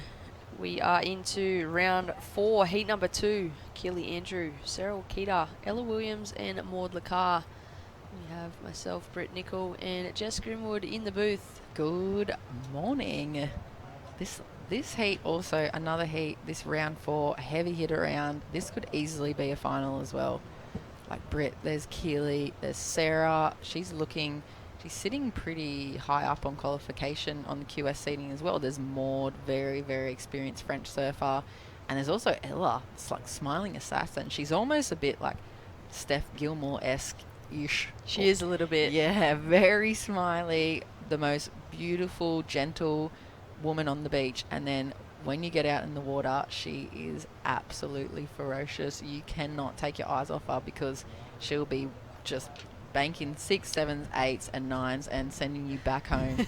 Every heat I had against her, she's so lovely. Like, good morning, how are you? So happy. And you put her in the water and she's like an attack. Smiling her way through it and Yeah. she's absolutely comboing the field. Yeah, she's a very, very good surfer. And we saw some of her post-hit interviews yesterday where she's talking about how happy she is and how grateful she is to have the opportunity to come over here at the end of the year and for the partners and the community have put the event on again and the World Surf League to give these guys another, 6,000 event, top-tiered QS event and another opportunity to improve their rankings for next year. Keely. You would have seen Keely surf a fair bit over the last few years, I imagine, Britt. Being from up north as well, I think she's from up towards your way. She's a bit further north, so Keely's Sunshine Coast, but she has spent a fair bit of time on the Goldie and the Tweed Coast. But yeah, no, I have watched a fair bit of Keely surfing. Great young surfer. There's a lot of talent up in that sunny coast area. Yeah, it's kind of a quiet little hub too, isn't it? Because I think one of the other shadowing judges and guys that are working on the work crew, Tania O'Mara, she's from the north, like the Sunshine Coast area as well, and she used to be a QS competitor and another amazing surfer. And there's Julian Wilson, hails from Coolum on the sunny coast. Isabella's from the sunny coast as well, is Dimity. she? Yeah, some really, really good surfers from up there. And then we've got Sarah Wakita. I'm pretty sure she's sitting, let's have a quick look at these seedings here. She's sitting number 13 on the current World Qualifying Series ranking. So this heat, super important for the Japanese surfer, Sarah, to progress through. I know that whole Japanese team, very, very tight team. They've got a great setup. They've got the coaches on the beach. They've got people filming every morning. As you see Keely up and riding on a forehand Brit. I feel as though these conditions would really suit a surfer like Keely. Yeah, did you see that throw of the tail there? That's the first turn she's done in this heat, pretty much, apart from the up and out. And to see that level of confidence. She is here and ready to go. Look at this. Not leaving anything in the bank there at all. Usually see I guess, less seasoned competitors kind of warming up towards that kind of surfing where they're feeling it out, they're feeling their feet, they're getting their confidence, and they're gaining and building. And it looked like she just absolutely held nothing back. Very confident, very, very smooth on her boards. I also think does she ride JR shapes, maybe the same as Wade Carmichael? I'm pretty certain she is on JR. Yeah, I know she used to. I'm pretty sure she still is. Obviously, whatever she is riding out there this morning, looking very solid under her feet. And back to the Japanese surfer, I believe there's Suzuki, one of her other teammates, is in the running for 2020 qualification. She is sitting number 5th at the moment, and our current surfer, Sarah Wakita, is sitting number 13th. So they could potentially be Japan's first representatives for women on the World Championship Tour, which is huge. And I'm so surprised that Japan hasn't had a female athlete on the CT. Maybe I'm wrong. Maybe I've missed an era where they did previously for a short time have them, but that is huge to be looking at qualification. There is such a strong Japanese contingency, and there has been for a while on both the men's and the women's QS. And the one thing that you realise with the Japanese, and we'll come back to this in a short moment, because we have Molly Picklum and Crispy down there for a post-heat interview. Take it away. Thanks, guys. Down here with winner of last heat in round 4, Molly Picklum. Congratulations on a win through to round 5. How do you feel? Yeah, I'm stoked, and it's tricky out there, but to get a couple and then get through my heat I'm really happy with that. And round 5, it's my first time in the 6,000, so I'm looking forward to it and versing some bigger names, and it gets me excited, yeah. What do you find prepares you for a heat like this in preparation for big win, big wave, challenging conditions? Preparation is just making sure I'm solid on my feet before I go out, and then just making sure my legs aren't jelly or any of that, and just be confident in a plan and then get out there and stay solid. Well, you definitely iced it. You got a 9-point ride, which is one of the biggest waves and combos of the event thus far. So through to round 5. Anyone to thank back at home at North Shelley in Australia? Yeah, I'd just like to thank everyone who's always supported me and whoever's watching. Thanks, and yeah. Well, awesome. We'll see you in round 5 later on, and thanks for, smashing that heat out there. Yeah, thank you. Back to you in the box, guys. It's big conditions down here. Crispy. Thank you. And, it's a prime example, Molly Picklum. She just shows maturity way beyond her years. Yeah, I'll tell you what, if I was a top seed in this event and I was watching that post-heat interview or even that heat, I would be shaking in my boots. She has nothing to lose. She's got confidence as well. Her first 6,000 event, she is looking cruisy. It looks like she just had a free surf, and she just posted the highest wave score we've seen all events so far. I'd be scared. She's got the full underdog story going on here, and as you see, Keely banking herself a 5.5 for that first wave. We saw Britt. Sarah locking a 3.66, Ella 2.9, and Maud 2.7 so far. Early days in this heat number 2. Yeah, I don't know. I'm scared of her. Molly's out on a tear. Watch out, guys. She's coming for you. Just so cruisy and chilled, but then at the same time you can just see that little quietly confident. She's not even probably quietly confident. She's just ready to go. Yeah, she knows what she's about. She knows what her surfing's about already. She backs herself. Yep. That's what it is, and 100%. She should back herself because she is a very talented young lady. And back to the live action in the water. Keely Andrews locked in a 5.0 for that wave. So looking just to replace that small score of 0.5. Ella Williams up and riding, the New Zealand competitor. Bit of a wobbly wave there. Not sure that's going to really add too much of substance to her scoreline. Will possibly replace those 1-point rides. Yeah, so nothing really on the board yet, is there, apart from Keely's nice 5-point ride, some pretty low 2s or high 1s left over. Just probably a good example of the change up in conditions this morning here at Barubi Beach. You can see some of the locals enjoying the beautiful views, the live action from female surfing, the world's best females, and sunshine's out. It is. Coffees are being poured. It's a good Beautiful day, Brit. here. And I've had about 2 sips of my coffee. I burnt my mouth earlier, but Too keen, too frothy. All the heats are getting you way too excited this morning. More the car up and riding on her backhand. What she got for us, drives hard off the bottom, cracks it straight under the lip. Really hard to ride out of a turn like that, but managed to pull it off. Yeah, that was a very nice looking backhand tack. She kind of flattened out. She saw that she wasn't kind of in front of that section. She may have just been a little bit too late up into the lip, so you saw her flatten that turn out right under the lip, almost kind of getting a little bit of a shampoo, a little bit of a barrel at the end there, a little bit of shampoo over the top of the head, and then riding like confidently out of that turn. Britt, this is going to go into her top 2. For sure. I mean, she's only got a high score at the moment of a 2.07, so pretty safe to say that'll definitely go in her top 2. Ella Williams, she locked in a 2.2 on that last wave, so this heat is still anybody's with just over 13.5 minutes on the clock. I could be wrong, but I feel as though Sarah Wakita has a connection with North Shore.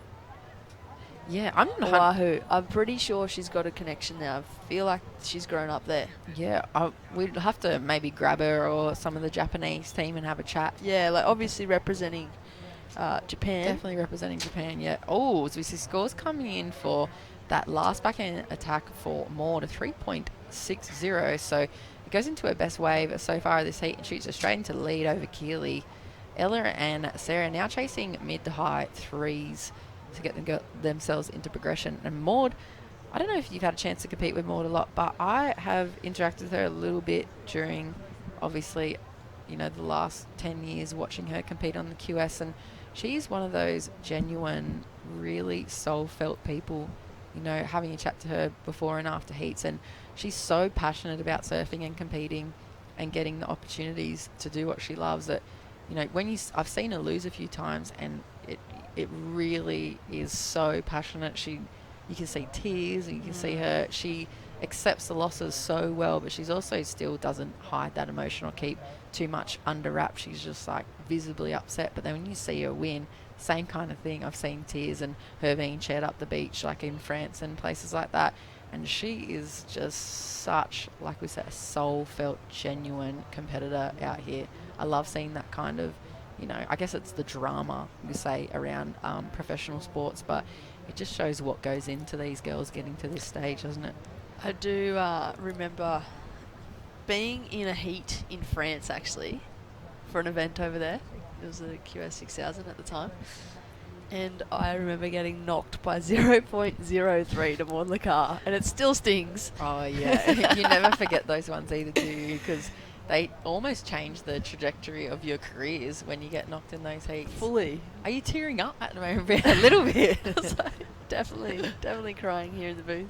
Oh, well. So passionate. Yeah. And I have had the flu. I'm struggling to breathe.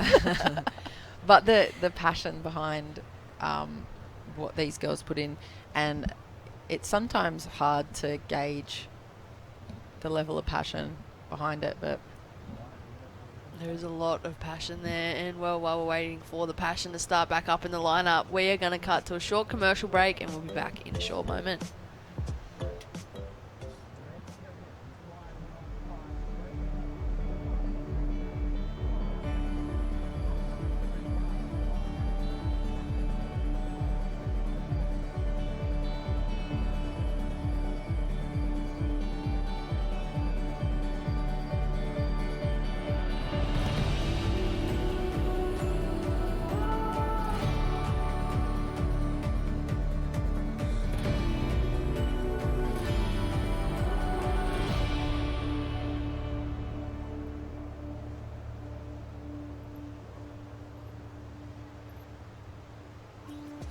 We are back to the live action here at Berrubi Beach for the Port Stephens Toyota Pro presented by Sister Revolution. Jess and I were just looking up the WSL World Surf League app in that short commercial break. We're tuning in to the Triple Crown event. Haleiwa Hawaiian Pro, it's on right now. Currently in Hawaii. We've got some Australian surfers coming up, Britt, in the next few rounds for the boys. It's pretty important for the qualifying series to those guys over there too. So we'll see guys like Kalani Ball and Sheldon Simkus, Nick Squires, plenty of very, very, very hot up-and-coming Aussie surfers. A lot of action going on both here and over there, and well, we've got a Kiwi competitor, Ella Williams, in the water, and we've just noticed that Billy Stammen's coming up shortly with the other event as well. So I'm sure the New Zealanders are all tuned in. They've probably got a couple of apps running on different screens. That's it. Kiwis very passionate about their sports people and their sports in general, as we know. So the world famous All Blacks, their rugby team. I've been talking to a few Kiwis lately, and apparently to represent, you know, as with any of the countries, to represent New Zealand is the absolute premium, you know, position over there. You're pretty much royalty if you're representing the nation of New Zealand in any sport. As we see that drone footage there, look at that, Brett. There's the dunes panning off into, looks like the end of the Sahara Desert. We'll probably see later on some camels trotting around. We've got those big 4B Sand Dune Explorer tours that go on out the back here at Barooby. There's a lot of activity. I also heard there's some go-karting up the road. There's a lot to do around here if you're going to rock them down to the Port Stephens Toyota Pro here. We're at Barooby Beach. You can see panning over those beautiful sand dunes. Nowhere else like it in the world. It is such a unique and beautiful location. Like you said, you've got all these sand dunes that we're currently hovering over with the drone footage. But then you turn around and you're on the beach, and you've got like rock faces, headlands, beautiful headland here at Barooby. And there's so much to do here in Port Stephens. I think you mentioned it, Jess. There's sandboarding in the dunes. There's like quad biking, go-karting, camel riding. Like, there's a lot. Yeah, there's amazing attraction here. Yeah, there's amazing four-wheel drive tracks on the beach too, and there's pretty amazing and world-class waves on offer. There's a lot of little secret spots around here, I know, and I'm sure the locals are super dialed into it, but if you're up for some adventure and some exploring, you're going to find yourself some pretty isolated, pretty amazing little peaks up and down the beaches here. As we see Maud still out in front here this morning, this is heat number 2, Keely in second, Ella and Sarah chasing some mid-3s there.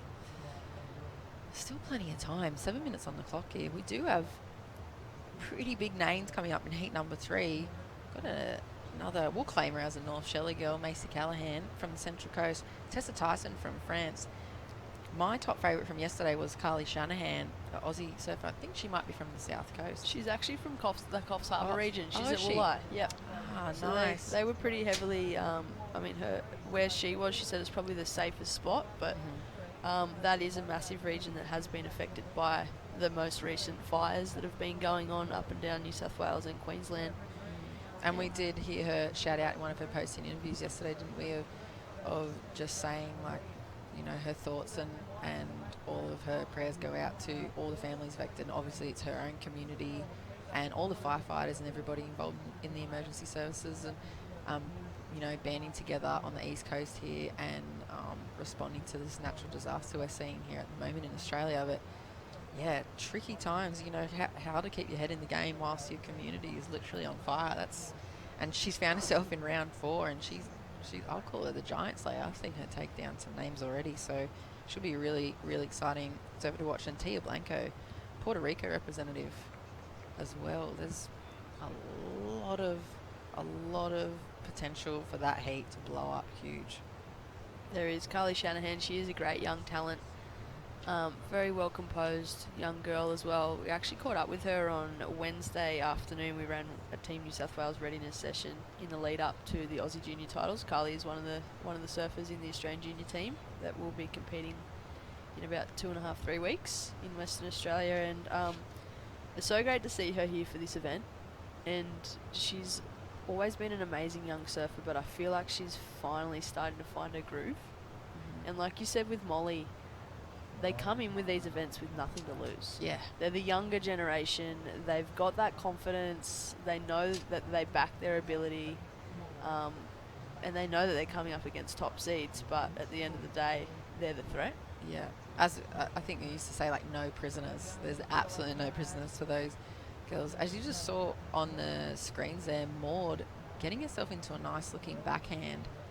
Keely's got herself out in front at the moment with a 5 and 4.63. Maud, I think she's going to improve on that 2.93, Brit. And Ella and Sarah now chasing a 4.33 and a 4.60. As we see a replay here of Maud's last left-hander. Drops straight down to the bottom, times that turn just under the lip and manages to stay with a bit of weight on her front foot to ride out into that tricky section, tags the foam a little bit. As we see a view from the top, beautiful green turquoisey water there, and Sarah Okita, the Japanese competitor, taking off, waiting for this wave to offer her something, and she opts up and out. Still plenty of time on the clock there. How's the colour of the water, Britt? I don't know if you've had a chance to jump in yet, but it is beautiful. You can see the girls wearing wetties, but it is pretty nice degrees out there. It is a pristine location. I find the drone footage always gives that different spin. Like, it makes it, almost feel like you're in a different destination when you see that overhead shot. But it's pretty clean and not clean and glassy today, but it's on that inside section, like the clarity. Yeah, the crystal clear water is pretty amazing. Do you see Ella? Well, she's from New Zealand and looks as though the cold's not affecting her. Nah, she doesn't mind. I did see a few girls with just vests on and seen a couple of bikinis yesterday. Bikinis, like, yeah. Not cold. Tube suits. I guess with the 20 minutes there, it's a lot of paddling. They've warmed up for, up to an hour before their heats. They're ready to roll. Their probably body temperature is pretty hot and ready to go. So maybe they don't particularly need a 3-2 or a 4-3 at this point, but I'll tell you what, I'd probably beat a 4-3. I can't paddle in a 4-3. I got to the point where we used to travel down south and I still used to avoid a 4-3. I'm like, no, 3-2's as far as I go because I can't move in that much rubber. That's fair enough, but as we see the replay of the last few waves with the girls, it'll be interesting to see. I think just small scores coming in there for the girls, but talking about wetsuits, a massive thank you to Sister Revolution and Sister coming on board, presenting this massive 6,000 event for us. They are hardcore surf company, producing some new women's suits that, based around performance, obviously, and they look super slick. So if you haven't checked them out yet, Sister wetsuits on board. They also got a really, really nice range of, just core surfing gear. I'm currently wearing one of the shirts. I think you're wearing one of the Sister shirts. Yeah, they're just real comfy. They're actually really soft. Yeah, they're really good. It's just so comfy and soft. Yeah. It's super nice to see a company like that come on board and, start supporting women's surfing from a hardcore perspective, not just the fashion perspective as well. Because I was saying, back in the day when we were growing up surfing, when a lot of these girls that are competing started surfing, your only option to get a high performance suit would be a men's extra small or a boy's size 16 or 14. And half the time you ended up getting them anyway because they're more comfortable. Yeah, they're more comfy because they're all made for surfing performance. So now to see companies, identifying the need for these athletes out here to have real high performance suits, people like Sister coming on board and going, you know what, we can make these and we're going to be a part of the industry, and here we are. So thanks again to those guys for jumping on board and get down there and check out their athlete and VIP section. There's a little ping pong table set up. There is. There's the Sister yearbook set up. There is some fruit, some breakfast. Some sample wetsuits down there too. So if anybody is listening online and in a location where they are accessible to the event, come down and check it all out. There's a lot going on, and as Jess said, we're stoked to have Sister Evolution on board for this event. Pretty impressive for a company that's less than 12 months old. Yeah, they're really coming out. The official launch was back in February this year, and for those of you watching at home that may not know, they're actually the sister company to Vissla. Yeah, pretty well established men's wetsuit company, I believe, huh? Certainly is. As we see, coming down towards the last 30 seconds of this heat, Keely out in front, Maud holding on to second, Ella chasing a 4.3, and Japanese competitor Sarah Okita looking for a 5.57. So there is still time. As we see the drone having a look back from the line up, the perspective of the surface here. If you look back from the water, you can see those crazy big dunes, and you can see how spread out the competitors are with each other. There's a lot of space out there. It's a huge playing field to negotiate out there, and it might be hard to kind of get an idea of how big it really is until you see views like this. In the last few seconds of this heat, looks like Keely and Maud moving on through round 4 here. Looks as though that one is a wrap for round 4. Heat number 2 will be moving into heat number 3 just after a short commercial break. We'll meet you back here in a short moment.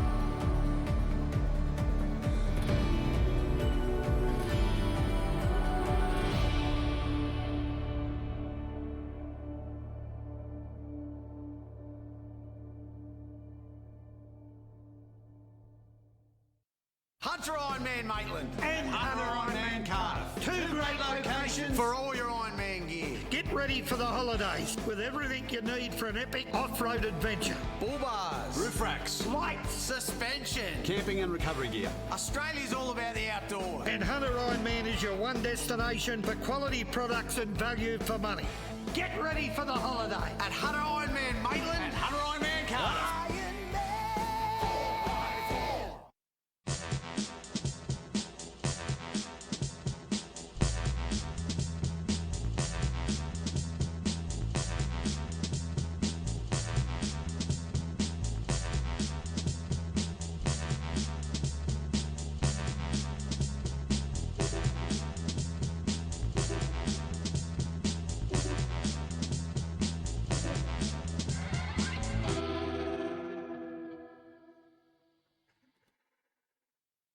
The Burton family Toyota want your business. They're massively overstocked and all new Toyotas must clear ASAP. So don't sign anything until you compare their price on any new Toyota. They won't be beaten on price. Only at Maitland and Port Stephens Toyota.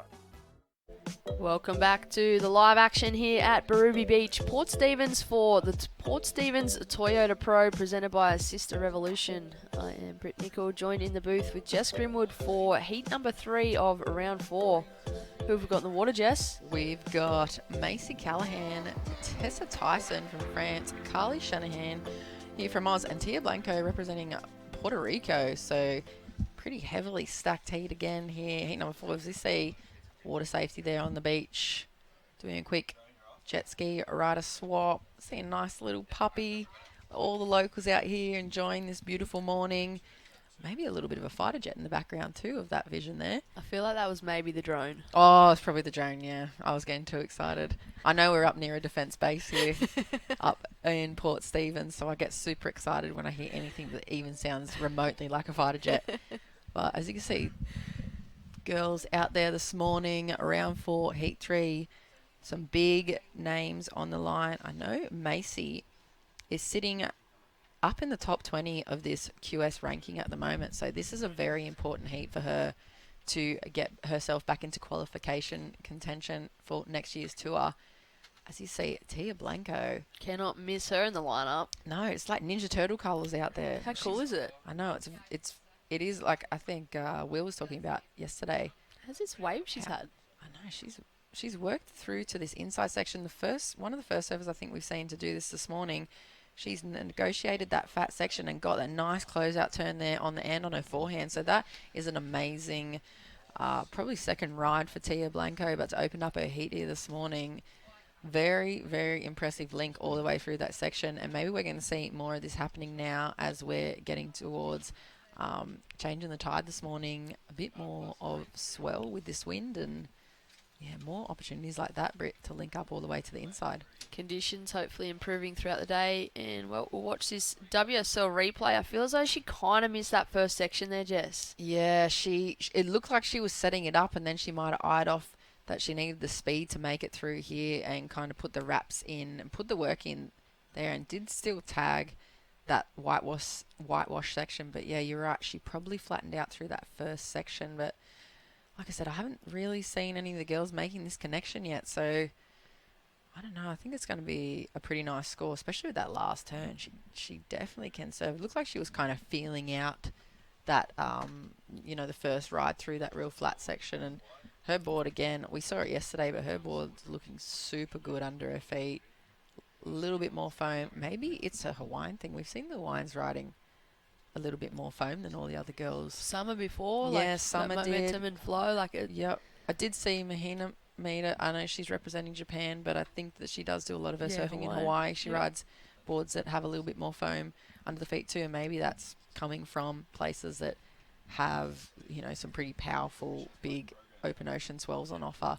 But it is helping them out here this morning, as you saw Tia making that connection through the inside. Now, Jess, speaking of boards, I know you have done a fair bit of shaping and sanding and whatnot throughout your time in the surfing industry. And I call it actual give shaping. Give yourself some credit. But how important is knowing your equipment as an athlete? It's so important. And the trickiest bit about it when you're competing at this level, I guess, for the girls is you can get really confused because there's so many options that you can put into your equipment. So you can change the dimensions, the outlines, the volume, the width, the rocker, the concave. You can change fins, you can change types of fin plugs, you can change the tail shape. There's so many different combinations of what you can put into. And when you really start getting into the tech side, it's kind of, you can kind of get a bit lost in it. So you can see the girls that do really well and their equipment looks super sharp, they've probably built that relationship with their shaper and they trust him or her, and they know that, you know, the shaper's onto it. They can translate what I'm trying to tell them, what I want it to feel like, and they translate that into foam. And to be able to do that is a whole different art form. You see like the world's best shapers like Darren Hanley, and there's JS, and those guys can listen to what the surfers want. As you see Macy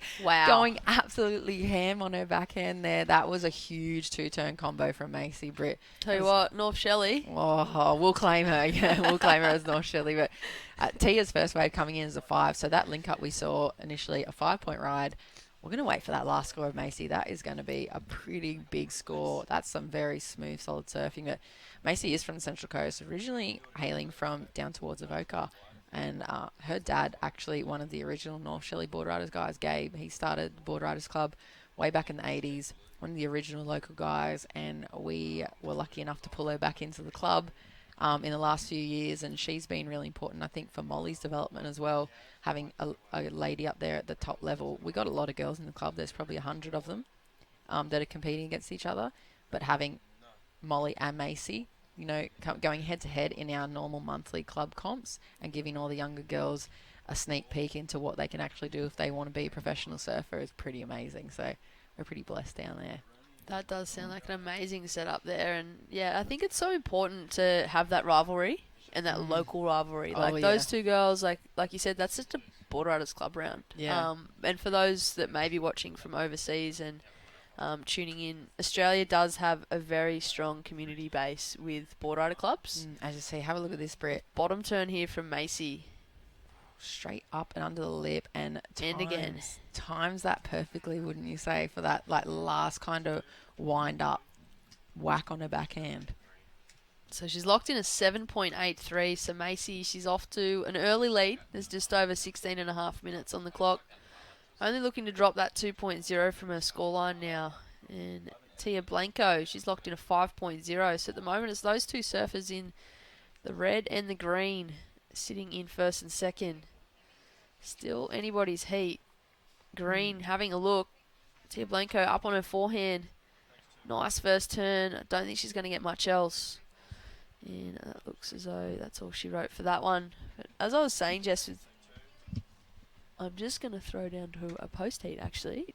Dimmy is on the beach with the previous heat winner. Take it away, Dimmy. Down here with Keely Andrews, the winner of that last heat, I should say. Very tough out there. In fact, this young lady didn't even think she actually got through. So talk us through that heat. Yeah, it's really tough out there.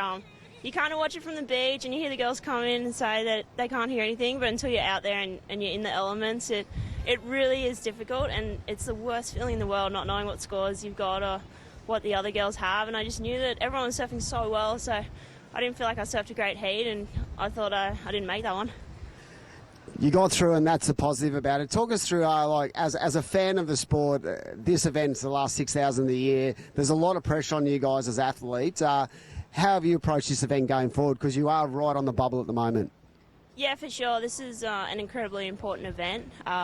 Like you said, it's the last one of the year, and it's our last chance to qualify. And for me, it's a pretty big deal. Every heat, it matters. And after that one, I felt pretty gutted because I didn't think I made it. But just coming in and trying to surf good heats. I did 2 months away on the tour, and I felt like I couldn't put a good heat together. So come here and try and put some heats together, and hopefully the results follow. So not so much result orientated, but more just good performance.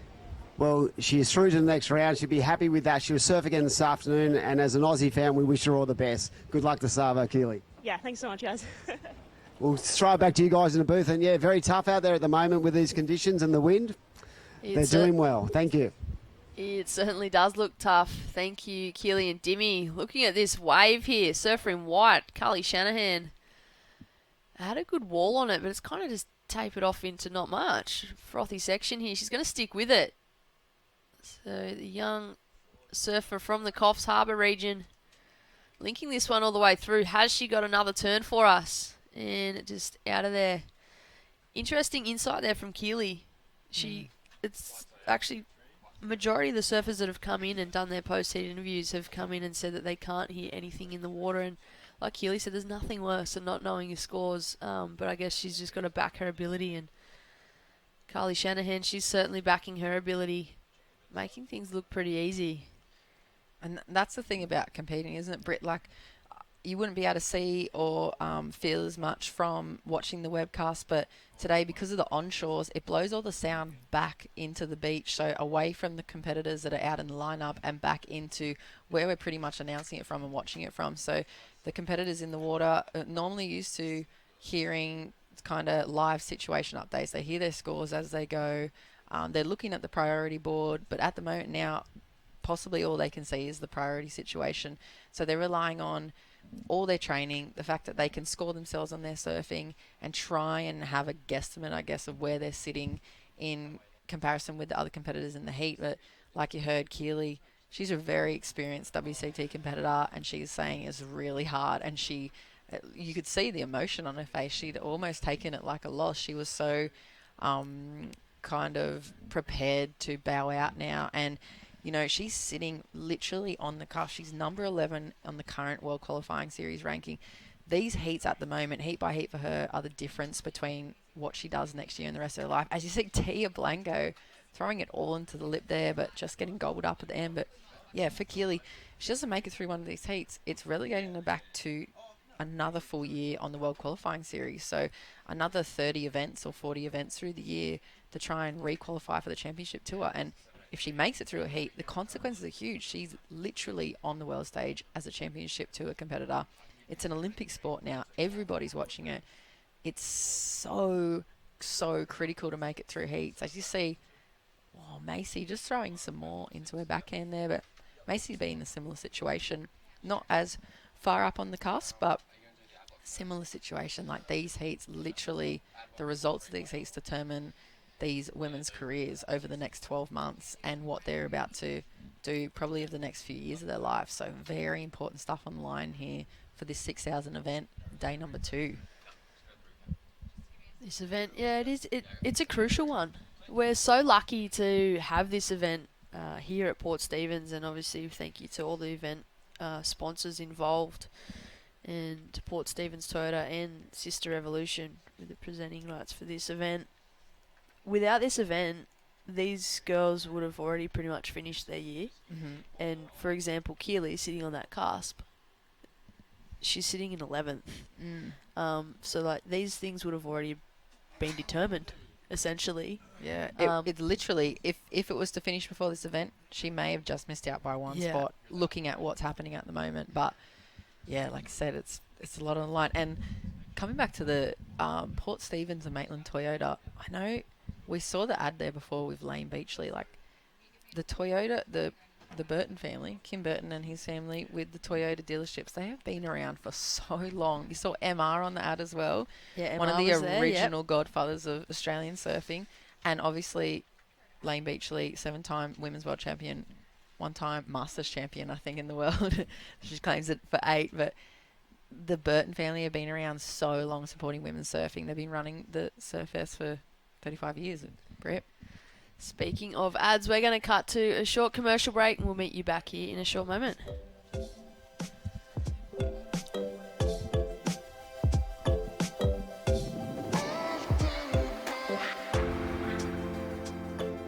Using plastic at our events has always been the norm. Recycling helps, but most plastic still ends up here, or worse, here. Plastic never goes away, because with plastic, there is no away. At the rate we're going, by 2050, there will be more plastic in the ocean than fish. It's a deep problem, but there are steps we can all take. By cutting out single-serve plastics at our events, we can start turning back the plastic tide. This is our commitment for a stronger ocean. What's yours? We are back in the booth, and you are watching the Port Stephens Toyota Pro presented by Sister Revolution. We've got a lovely overhead view there of the event site. You can see our truck set up just at the top of the car park on the hill there. Got some event site tents down there, beach commentators on the tent, and what a beautiful location. Looks as though we're in the Sahara Desert, but then you shift across and we're in a nice, beautiful, sunny Barubie Beach. That's it, mid-north coast of New South Wales. Great contestable conditions here. We just saw a few pretty important rides coming through for the girls. We'll wait for those scores to be chucked back up. As we look back out over Pacific Ocean there. It's very beautiful today. As we see out in the lead currently, Macy sitting on 7.83 and a 5.27. Tia holding on to second with a 5 and 3.77. Carly, she's just looking for that 5.94 or pretty much a 6 to get herself into progression here in this heat number 3. And Tessa Tyson, she's only got 2 pretty much. You want to look at them as throwaways, I guess. She's going to be looking for a 7-point ride. So you either need to get that banger 7-point single ride, or you're looking to chip away at 2 4s. So Tessa's a pretty experienced competitor. I think she's representing France out here. I've seen her around a lot. She's been on the QS for a long time. Really, really strong surfer, especially when it gets really bigger. I know there's been a few years that the event's been in Spain, the QS, the Pantene Classic, and gets pretty big there sometimes, and she really turns up when the swell's on. As we see the Hawaiian surfer, Tia Blanco, Disappeared for a little bit there. Really, really busy, nice heat from the lady in green, and she's currently got herself into progression, so adding a bit of colour to our Saturday morning. Yeah, nice prize. You see the replay here. Smooth takeoff, drops all the way to the bottom. She goes completely out of view there below sea level and gets 2 nice backhand turns in. Coming up in the next heat, it's going to be an interesting one as well. That Amiri Suzuki, she is the current number 5 on the CT, on the QS seedings.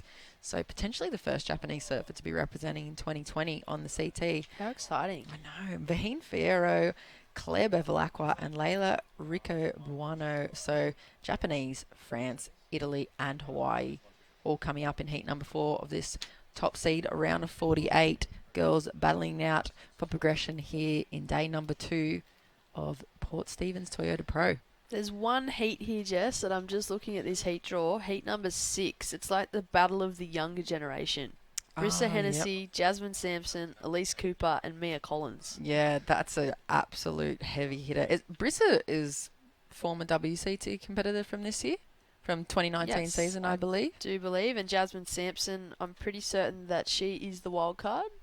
She is. So the wild card being awarded a seeded position. So she's just starting off her campaign in this event here, right, in the highest seeding of round 48 without having to surf 3 or 4 rounds. It's both pros and cons to that, I think. There's definitely pros and cons to that, Jess. I think, like, obviously, yeah, it's you'd rather be seeded than not seeded, right? Well, but at the same time, I feel like some people that, say for Carly, for example, I know she's sitting in 3rd at the moment, but she's come right from round 1, I'm pretty sure. And sometimes you find that groove, and you find you groove with the location, the waves, your surfing, everything, like your whole routine. Whereas sometimes with certain events, like obviously this is a 3-day event, but sometimes you get the ones with a longer period, and the seeds may not surf for the first 3 days. Yeah. And they're kind of sitting around waiting for that heat, and then you finally get to your heat, and you can get knocked like for 20 minutes, 25 minutes, and you're done, and you're like, okay, maybe it would have been good to find my groove and work my way through. Yeah, it's almost like you learn to be a professional waiter. You're waiting for something to happen, and you've got to learn to keep that athlete switch, just idling. You want to keep it just idling, and when it's time to go, when the contest directors call it, it's ready to roll, and you rev up. As you see on screen there, Woodsy, one of our other former CT competitors, and our commentator here, and Tia, nice forehand attack there, holding on through the bumps, and riding out of that manoeuvre. So we did just see Woodsy having a chat with Sage Ericsson. And I think Christian from WSL was the other person in that shot. Yeah, so big names hanging around the beach here this morning for round 4. So we see Tessa trying to find an opportunity here towards the back end of the heat. She's looking for a 7. Carly still looking for the 5.94. And so you see a lot of duck diving, a lot of shuffling up and down the peaks here. Can really get a feel with this drone shot here of Barubie Beach this morning of the distance between the competitors. You can imagine being out there in one of those rashies and you kind of just trying to keep your eye on the side of everybody else, but you don't really know what's going on because it's so windy and so raw out here facing the elements. As we see another replay of Tia, it was just a single turn, but nice looking turn, Britt. 4 minutes on the clock, Jess. If you, let's put your competitive head back on for a little bit. I know it's been a while. But if you were Carly or Tessa, what would your game plan be thinking right now with 3.5 minutes? Like I said, I'd probably, I'm not the greatest person to be giving advice. Would you be looking for that one score or still trying to break it down? At this point, I'd still be trying to break it down. 3.5 minutes is a long time in a heat, and I think I wouldn't even be worried about priority. I'd just be trying to get busy and create opportunity, create myself maybe 2 mid-range scores. As we see from the drone up ahead, Macy Callahan throwing a nice big backhand attack in there. She's going to stick with it and try and navigate that tricky fat section. You can see in her body language there. It's a good-looking turn, but not quite getting the link. She's currently out in the lead, looking to replace the lower score of a 5.27. Pretty good looking backhand turn. As we see the replay there, drops right to the bottom and cracks it just under the lip in time to ride out. Real stable on her feet there, Britt. Thoughts? Do you think that's better than the 5.27? It was a pretty good looking turn. She threw a lot of spray. It was pretty much perfectly timed. She didn't get another opportunity, but I don't know. I always find it so tricky to give out scores. I'd be the worst judge. I'm so biased. I forgot about that. Yeah, I'd be a terrible judge. Those guys are professionals up there. You can see another up the top view of that turn. I think it's going to be in the 5s. There we go. 6.9. So for that one solid turn there for Macy Callahan, at 6.9, she's replaced that 5 in a scoreline. She's well and truly in the lead. Tia Blanco in second, now looking for almost a perfect 10. She's looking for a 9.73 to move into first. Still achievable for both Carly and Tessa. Carly looking for a 7.07 and Tessa looking for an 8.13. But as Jess and I have been talking about all morning with what the judges are looking for, that is another prime example of that commitment. Strong surfing there, risky. She did that one massive turn and she was rewarded for it. We've seen it earlier in the previous heat. Yeah, that is a really big score for a single wave turn, isn't it, Britt? And you can't really get a feel for it here or see it, but the judges are up in the top section, kind of like the penthouse of the Barubie Surf Club, and they're in their own little booth. They're separated from all of our commentary. They can't hear really anything. They've got a head judge overlooking. They've got a spotter. And they're just focused in on this action straight out in front. And you can see that highest, it's probably, I would say, the highest single turn score so far of the event. We haven't seen anyone else post a high 6 or almost a 7 off a single turn, I don't think yet. So putting Macy way out in front. And like you said, Britt, Carly and Tessa now chasing very high scores to get them through. May have just seen a mistake there from Carly Shanahan. She was sitting there in first priority, sitting in third spot, looking for a 7.07. Just paddled in, committed to a wave that was definitely not going to be a 7.07 with 40 seconds on the clock. Yeah. Or perhaps you never know. She could not know how long she's got. Most of the competitors have a watch on. She's having a look back. Maybe she just felt the pressure and she just pulled the trigger a little bit too early. Maybe thought there was no other opportunities left out there for her. Like you said, she probably doesn't even know what she needs. Yeah. She actually can almost guarantee she wouldn't know what she needs because all the competitors have been saying that they can't actually hear the beach commentary due to the wind, which is unfortunate. But, you're going to be out there surfing anyway, so you may as well back yourself. Nice drone footage there of Macy Callahan, heat leader. Shmoo's just looking at me. Taking out that one, Macy. And Tia, I think, moving on through to the next round, Britt. We are going to cut to a short commercial break, and you'll be joined in the booth with Shmoo and Beck Woods.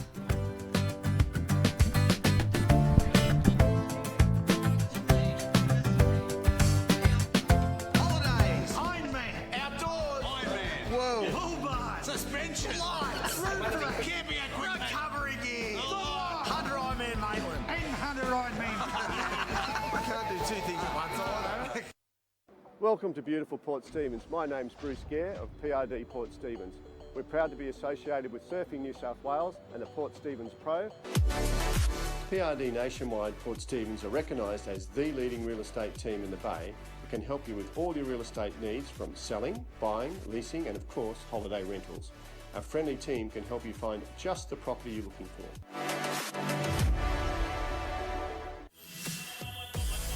AirAsia's been amazing for me. All the airline staff were really nice, and for me being a surfer, the best thing is just that the first board bag goes free. I was able to go on one of the first flights from Perth to Lombok. I could literally look at the surf forecast, see that there's going to be a swell, and then just jet on straight up to AirAsia and surf one of my favourite waves in the world. I discovered so much about Lombok, the culture and the waterfalls and just like the beautiful landscapes and scenery. You think those waves are out of reach? It's way closer than you think. Using plastic at our events has always been the norm.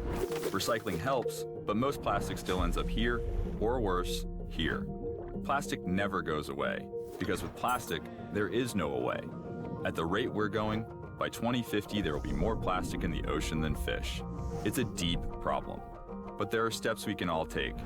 By cutting out single-serve plastics at our events, we can start turning back the plastic tide.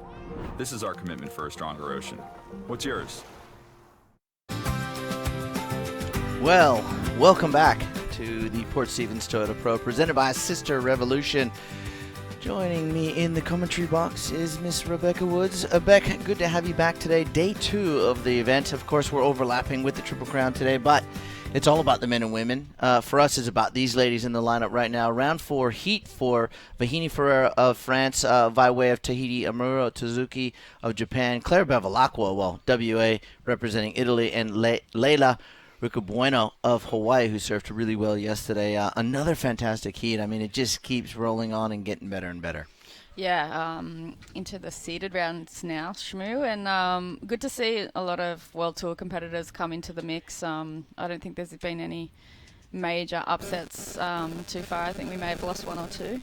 But yeah, waves are a little bit more challenging today, a little bit of wind, but I know that Molly Pickler managed to get herself a 9 and go upside down apparently, so lots on offer out there today. Yeah, so good scores, big scores, and we spoke about this yesterday in the earlier rounds, where the average score line was, in and around the 8 to 12 point region. Today, that's going to be upped quite a bit with the big guns, the Macy Callahans, the Nikki Van Dykes, the 2 finalists from last year obviously went bananas. Yep. But, the youngster, Molly Picklin, we said yesterday from the outset, keep an eye on Molly, and she has just brought a whole new another level to her game today. She knows she needs to. Yep. She's focused on that with Coach Glenn Micro Hall, and the end result, that 9, just went absolutely upside down. But these 4 young ladies here, one in particular is Amuro Suzuki.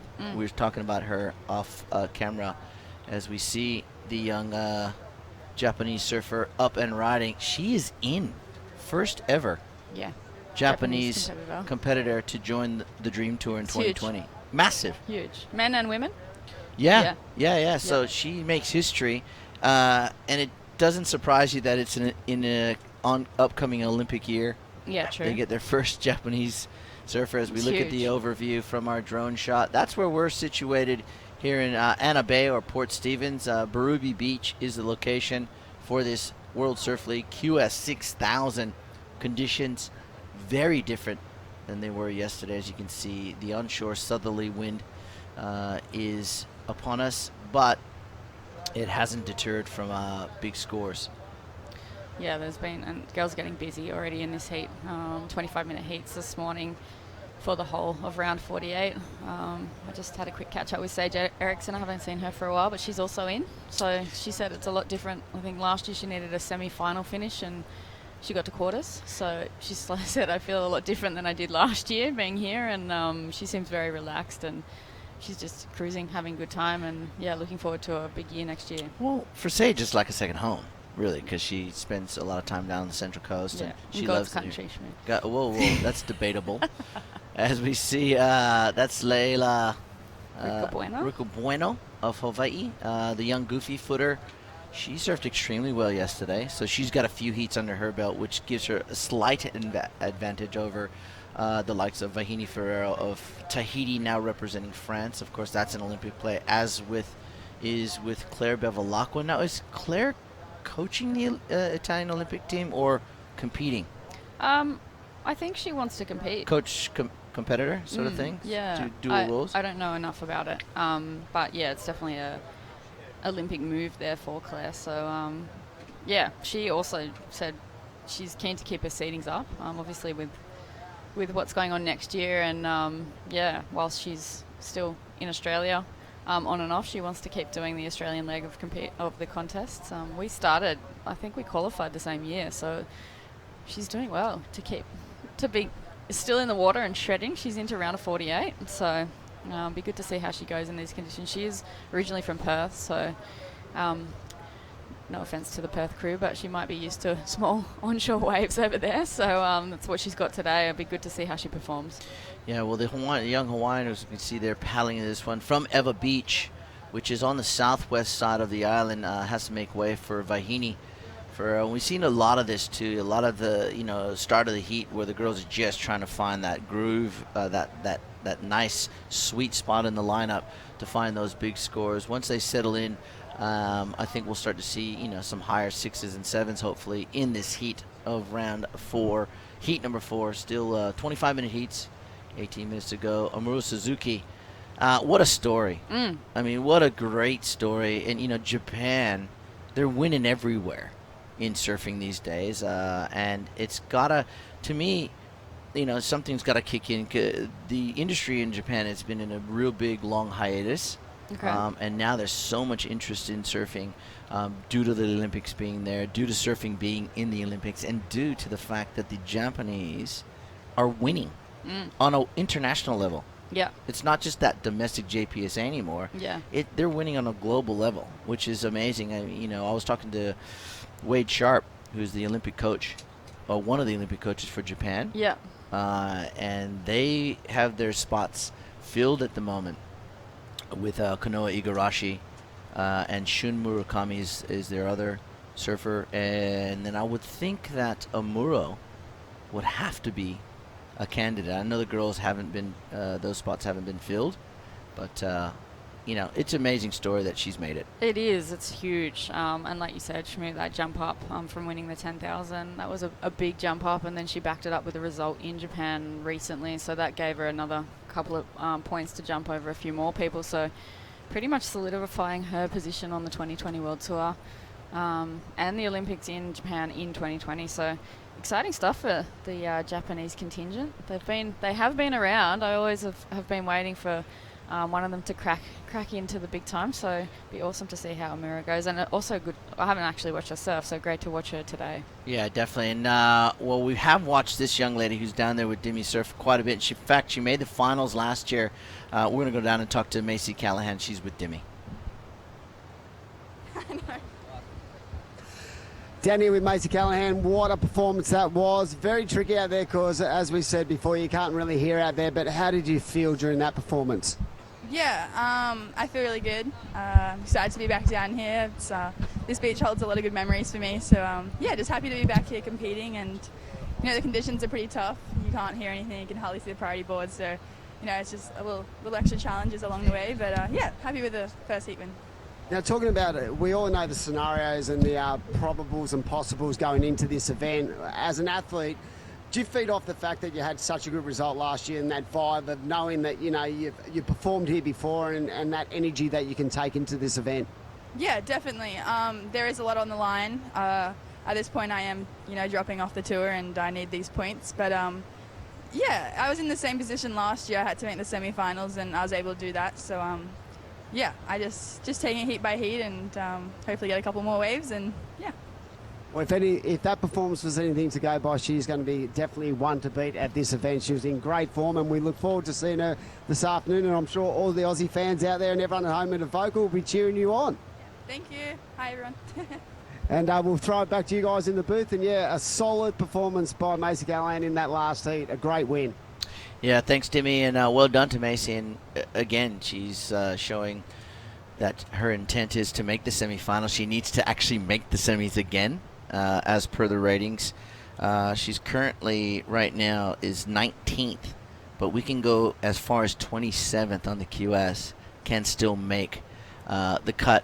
But when we say make the cut, it doesn't necessarily mean after this event you're guaranteed, because there's still one World Championship Tour event to go. I was talking to Will Hayden-Smith this morning. Yep. That, 1 week you could be in, and 2 weeks later you could be out, depending on how some of the other girls go in Maui. Yeah, on the cusp there. Yeah, so it's one of those things where, you're stoked for 2 weeks, and then all of a sudden you go, it's really hard. Someone needed their QS ranking to get back in on the CT. It's funny when you, you're actually sitting there on the cliff face and you're going for someone, usually they're your competitor, and then all of a sudden you're willing someone to win just so you can get in, or your ratings, or it's a really unusual circumstance and situation. So there's so many different scenarios.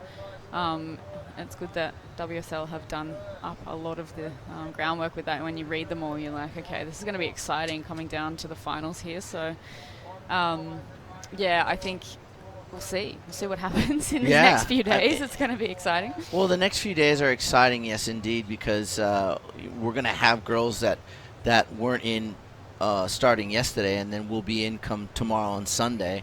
And then from there, they're going to have an anxious wait for the next two and a half weeks to see how it unfolds in Maui. So hopefully the ones that do qualify after this event remain in. Yep. And they don't get bumped out by the CT girls. But hey, we don't have that crystal ball. We can just only hope that they've surfed all year. They surfed hard. They surfed long, and they get their opportunity on the Dream Tour in 2020. But right now, it is our Japanese competitor with that 3.60. It's a very small scoring affair. Obviously, the girls still looking for their groove out there in the lineup. Leila Rico Bueno is in second, but only just. Vahini doesn't need much, we'll let you know, and probably less than a point to move herself into second place. And Claire Bevilacqua, with priority, needs just a small number, 2 or 3, and she's right back up in the second or third place. Yesterday I had a quick chat to Hira Teranatufna down there, and I used to watch him in Tahiti when we had the Chopu event over there for 4 years. So those guys, all of the Tahitian contingent, they're pretty hectic with the barrels that they get over there. But and I saw some footage recently of Vahine. Is that how you say it? Yeah, Vahine. Yep. Vahine's barrel at Chopes, because often I see people saying, the women should have a hardcore event on tour, and then there's a lot of debate about whether they can handle it or not. So it's awesome that G-Land's back on, because I think it will challenge the women, and it's a left. But Hira was telling me that 6 years previous to when Vahine was had won her World Junior titles, we see Claire Bevo doing a nice little backhand schwack there. She only went right on the island she grew up on. Right, Huahine. Is that where it is? Yep. And she hadn't actually gone left. So wow. Yeah, this is 6 years before she won a World Junior title on a left hand, basically on a left hand beach break. And he basically said he used to make her go out in the lineup and make her go left, and she would cry because she didn't want to go left. You would think you'd want to go on your forehand. I know. More than your backhand. But I guess when you learn, one way, and you get so used to it, especially, she probably would have been about 12 or something, and you look at her now, right now on the screen, and backside super strong, frontside super strong, so she's done a lot of work over the years, obviously, with the Tahitian contingent and the French contingent. Yeah, definitely. Yeah. I thought it was a cool story. I was like, that's so funny. If you learn, all backhanded surfing, and then yeah, then she goes and gets barreled at Chopu like a few years later, so she's done well. She's definitely done well. No more crying, that's for sure. So we see a bit of a break in the action. And we'll take a little quick break. We'll come back with more surfing from Port Stephens in just a short minute.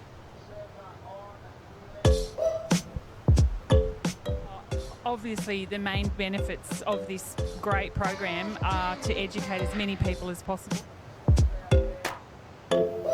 One day I was just here and it was the middle of winter and the beach wasn't patrolled, and that was someone who suffered a fairly serious head injury, recovered okay, but I was fortunate that I had the skills and the other guys that were here had skills to help him, bring him in with their boards. I've rescued Mum over there. He was struggling in the rip. Got out there, got him on my board, and just pushed him in the shore.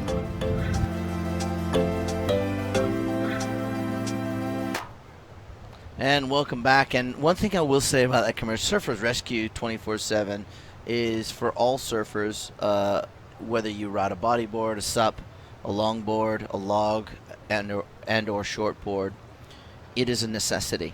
It saves lives. Definitely. Only 5% of the beaches in New South Wales are patrolled. Yep. So it's oftentimes when surfers or bodyboarders or longboarders get in trouble, we get out there and we save them. And that program provides necessary techniques to get someone to the beach safe and then go call help.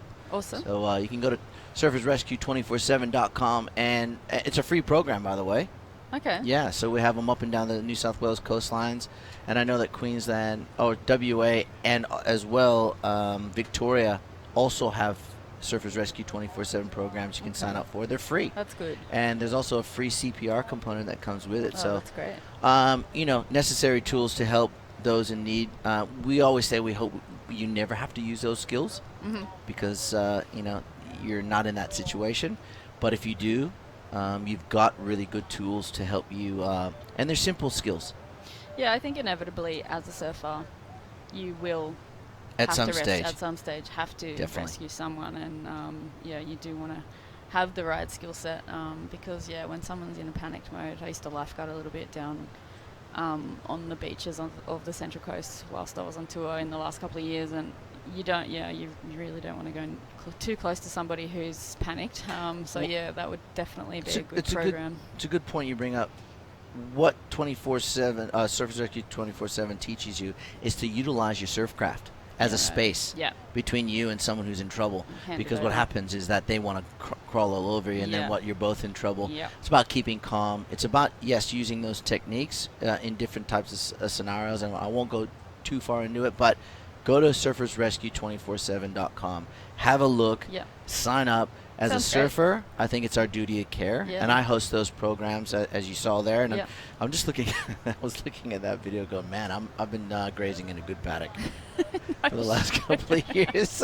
I need to I need to get to the gym more. But hey, no, you're looking great. Let's not talk about it. I've been at uni for doing masters the last 2 years. They got me on a bad day, and they're feeling my bad side, I say. I think anybody in a wetsuit, Shmoo, it's an interesting concept. It's the TV. Surfers are cool, and then you see them in a wetsuit, and you're like, yeah, pretty cool. Anyways, back to the heat at hand right now. Vahini Ferrero has taken the lead from Amuro Suzuki of Japan. Claire Bevilacqua is climbing up the ladder. She's currently in third. They're the Western Australian representing Italy now. And Leila Ricobueno from Ewa Beach in Hawaii into fourth. We normally have that little box. We'll talk to our Fresh Air broadcast team and see what we can do to let our viewers know. Oh, there it is. You ask and you shall receive. Thanks, boys. So to go to second from third, Amuro needs a 2.24, so nothing in that. And Claire Bevilacqua 2.72. 6 minutes to go. Back. That's close, isn't it? Yeah. So what's working in favor of Amuro and Claire is the fact that they got first and second priority. They need small scores, but you know, time ticking away. The conditions the way they are, they're onshore. There's the peaks are shifting left and right, to and fro. So the girls need to be a little bit selective, but they do have time if they pick the wrong way to potentially get that score they need. So Barubi Beach not dishing up what we saw in the lead up to this event and or yesterday, where we saw some really clean conditions, but nonetheless, some big scores on offer out there. Yeah, I think it's you're on the hunt in these type of waves, aren't you, Shmoo? I had a quick look out towards the front of where the surf club is, and there was a bit of a right-hander there on the lower tide, but it has shifted again. So for all the women competitors, they'd be hawk-eyeing this probably for a good hour or so before their heat, watching where the water's moving, which banks are looking okay. Yeah, timing, waves, that sort of thing, just to get a good idea of where the best scorers are. But it is tricky out there. I think, I think at 35, I'm glad that, I look at Bevo out there in the water at the moment, and she's still killing it. She's really focused. At 35, I'd be struggling a little bit out there today. So Yeah, definitely I would be checking the surf and going, not for me today. Yeah. But Bevo's out there. She's still got the fire in her belly. And she is, she still shows that she can mix it with the best of them. And if you still have that competitive desire, even, I don't care. Kelly's a great example. He's 47 years old, and he still wants to win events. He still wants to test his skill set, even though he's the most accomplished surfer on this planet. As we see the young Hawaiian on her backhand here, sitting in second.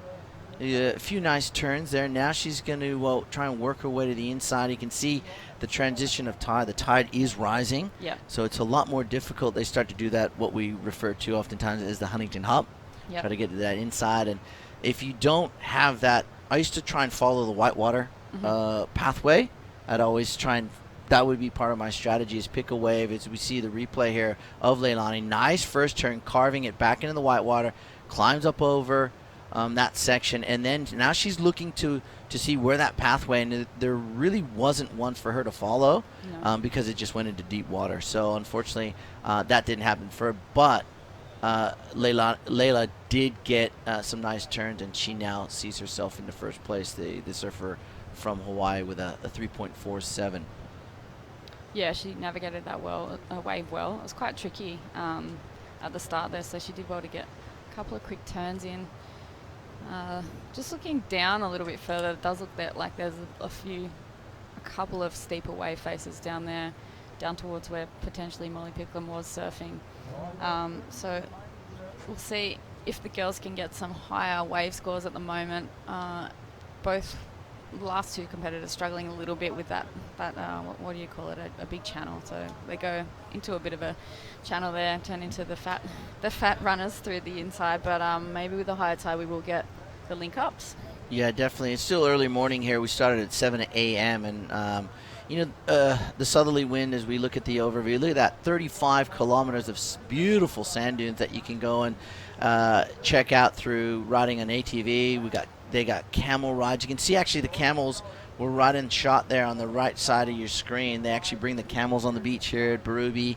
You can go sandboarding, which we did last year. We rode on the ATVs almost all the way down to, probably halfway to Stockton. Yeah. And it is such an amazing place to come and visit and see for yourself. You think you're in the Sahara Desert, but you're in the middle of Australia, or the eastern coastline of Australia anyways. Berube Beach, it's beautiful. You can come down and have a coffee or breakfast or lunch at Crest Cafe. Come and see Sarah and the crew. And you can actually fly here straight from New Zealand. As of November 21st, you can fly straight into Newcastle Airport. Okay. Which is now obviously an international airport. Yeah. So, things are looking up for this area. Down the street is Newcastle itself, where Warren Smith and the Surffest crew are probably enjoying the weekend watching the V8 Supercars, which is on in Newcastle this weekend. So there's a lot of sporting activity going on around this area. They were setting up. I wasn't sure if they were running this weekend or next weekend for the Supercars, but yep, this weekend. Yeah, I haven't actually ever been to a supercar race. It's a pretty cool track. I was actually watching on the news. They have this hairpin turn right near the lighthouse, where inside the harbor there, where they're trying to sort of engage more passing. But there's gonna be some carnage on that corner for sure. So the V8 Supercars down the street, surfing up the street here at Berube Beach here in Anna Bay. 1 minute to go, and it looks like we're looking at Vahini there on screen. Oh, everybody! I mean, it's so close right now. So Layla really timing a wave well right now. The other three could really, I mean, anything can happen right now in 40 seconds to go. Yeah, definitely. You know, you only need a couple points to move from fourth into first, really. Yep. And Claire's got a 3.13 in her scoreline. Amuro's got a 3.60. And although she knows she's in, as far as we see on paper, to the WCT next year, she'd love a big result here in the 6,000, just to gain some more confidence and as well some much needed money. And you know what? Next year, you know, the girls are on equal parity with the boys, and they're getting paid equally. That's got to make her feel pretty good. Yeah, it'll be huge for Amuro. I keep butchering her name, I'm sorry, Amuro. It'll be huge for her to get in. I think, and like you said, confidence-wise, if she can back up that result from Pantin right here in this event right now. So counting down that heat. Yeah, it looks like Layla, the Hawaiian, or was that Vahini actually who won that heat? Potentially Layla. I think it was Layla who did take the lead. And then you see the camels here at Burrubi Beach, coming around a camel right here on the eastern coastline of New South Wales at Burrubi Beach, because you can do it. You can ride 35 kilometers down the street if you want. But right now, we're going to go to a short break. We'll be back with more live surfing action from Australia right after this.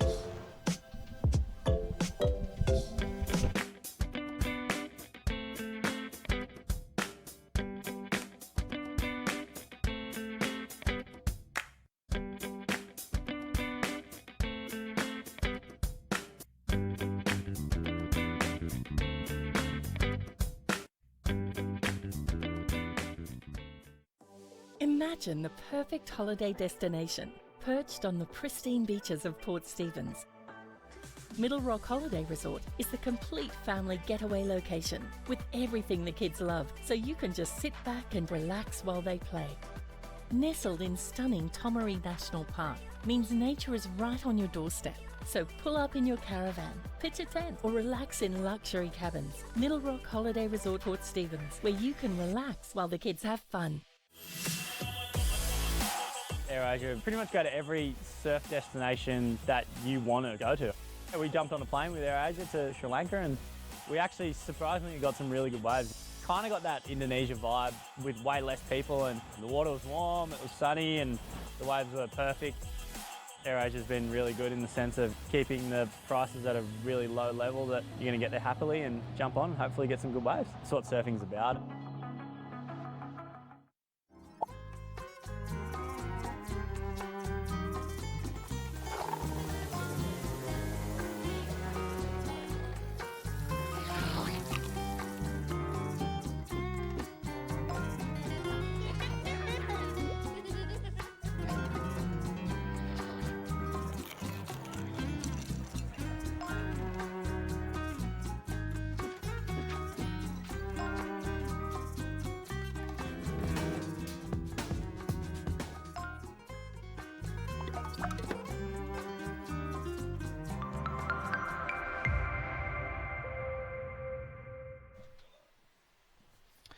Well, you fancy a camel ride? Head over to Port Stephens or Anna Bay, and you can find yourself parked atop a camel. Beck, I haven't been game enough to get on one of those things, but potentially when the wind drops off, we might go and try our luck on a camel here in Australia.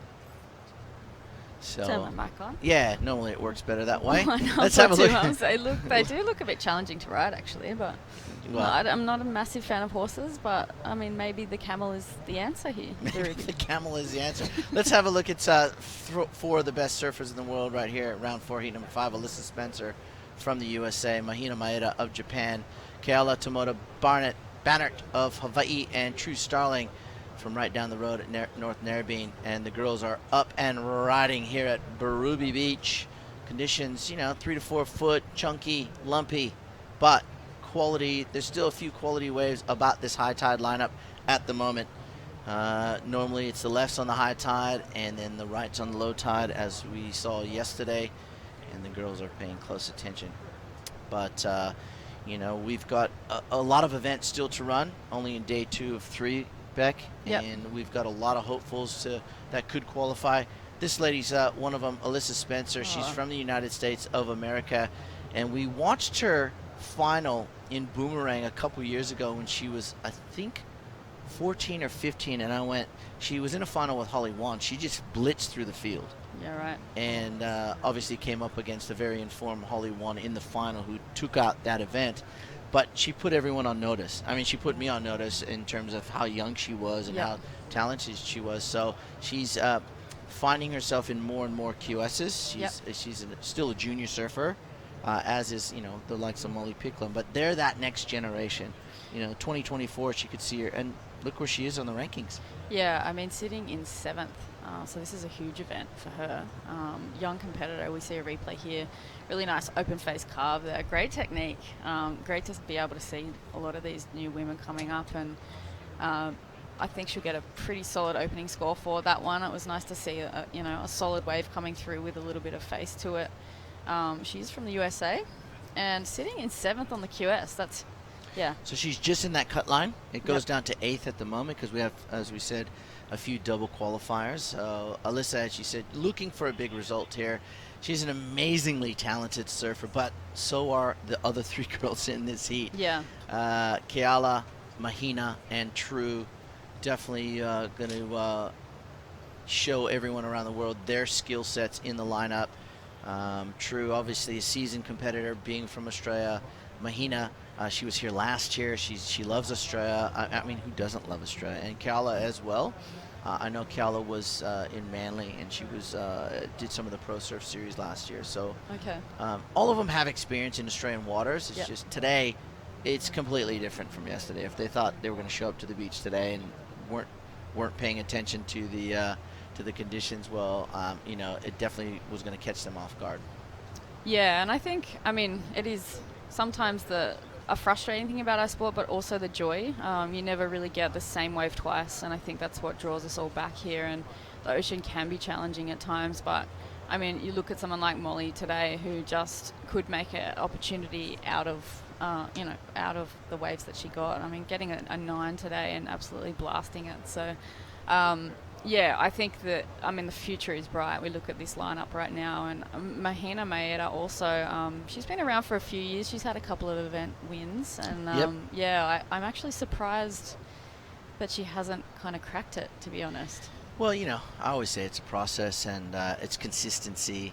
But Mahina, growing up in Hawaii, but now representing Japan and hopeful of an Olympic spot. Like I said, I think there's one more spot left for the Japanese team. Okay. So Mahina maybe, sort of putting her hand up for that with a big result here, and then you got to go through the ISAs to qualify, and it's based off ranking. It's still sort of a qualification process that I'm still learning. Yeah. As we see Keala Tomoda Barnett of Hawaii on the backhand here, and again, I'm so impressed with the Hawaiian surfers because we don't have that many beach breaks there other than Eokai Beach Park, which is very powerful compared to here. Yeah. But a lot of these surfers will go to places. I know myself and Sonny Garcia, in order to train for beach breaks, we used to go to spots like Diamond Head, very weak and windy. Evo Beach. Okay. There's a few spots around there where the waves aren't as powerful because you actually got to go and look for those places because the power is all around you. Yeah. Everywhere. It's everywhere, around the Hawaiian Islands. So, the Hawaiians do amazingly well in beach breaks, but it always just impresses me that those countries that don't have a lot of beach breaks can oftentimes do well. And that comes down to talent, really. Yeah. They're very talented athletes. So right now, this young lady, Mahina Maeda, the goofy footer, is on a tear on this wave, bangs off that whitewater section and looks for the inside, and out the back, True Starling. Oh, beautiful turn. How's that style? Yeah, I saw True surf through a pretty hard heat yesterday, and I think they were just going wave for wave, basically score for score the entire 25 minutes, and True came out in the leading 2, and she is today into round of 48, the seeded round of this 6-star here at Port Stephens, and that's a great result so far, and I'm sure she's going to be pushing her way through and aiming for the finals. But yeah, she absolutely blitzed it yesterday, so Northern Beaches girl. Yeah, and speaking of our surfer in front right now, Keala Tomoda Barnett of Hawaii. Last year, like I said, she's got experience in Australian waters. She actually finished 9th last year in Sydney.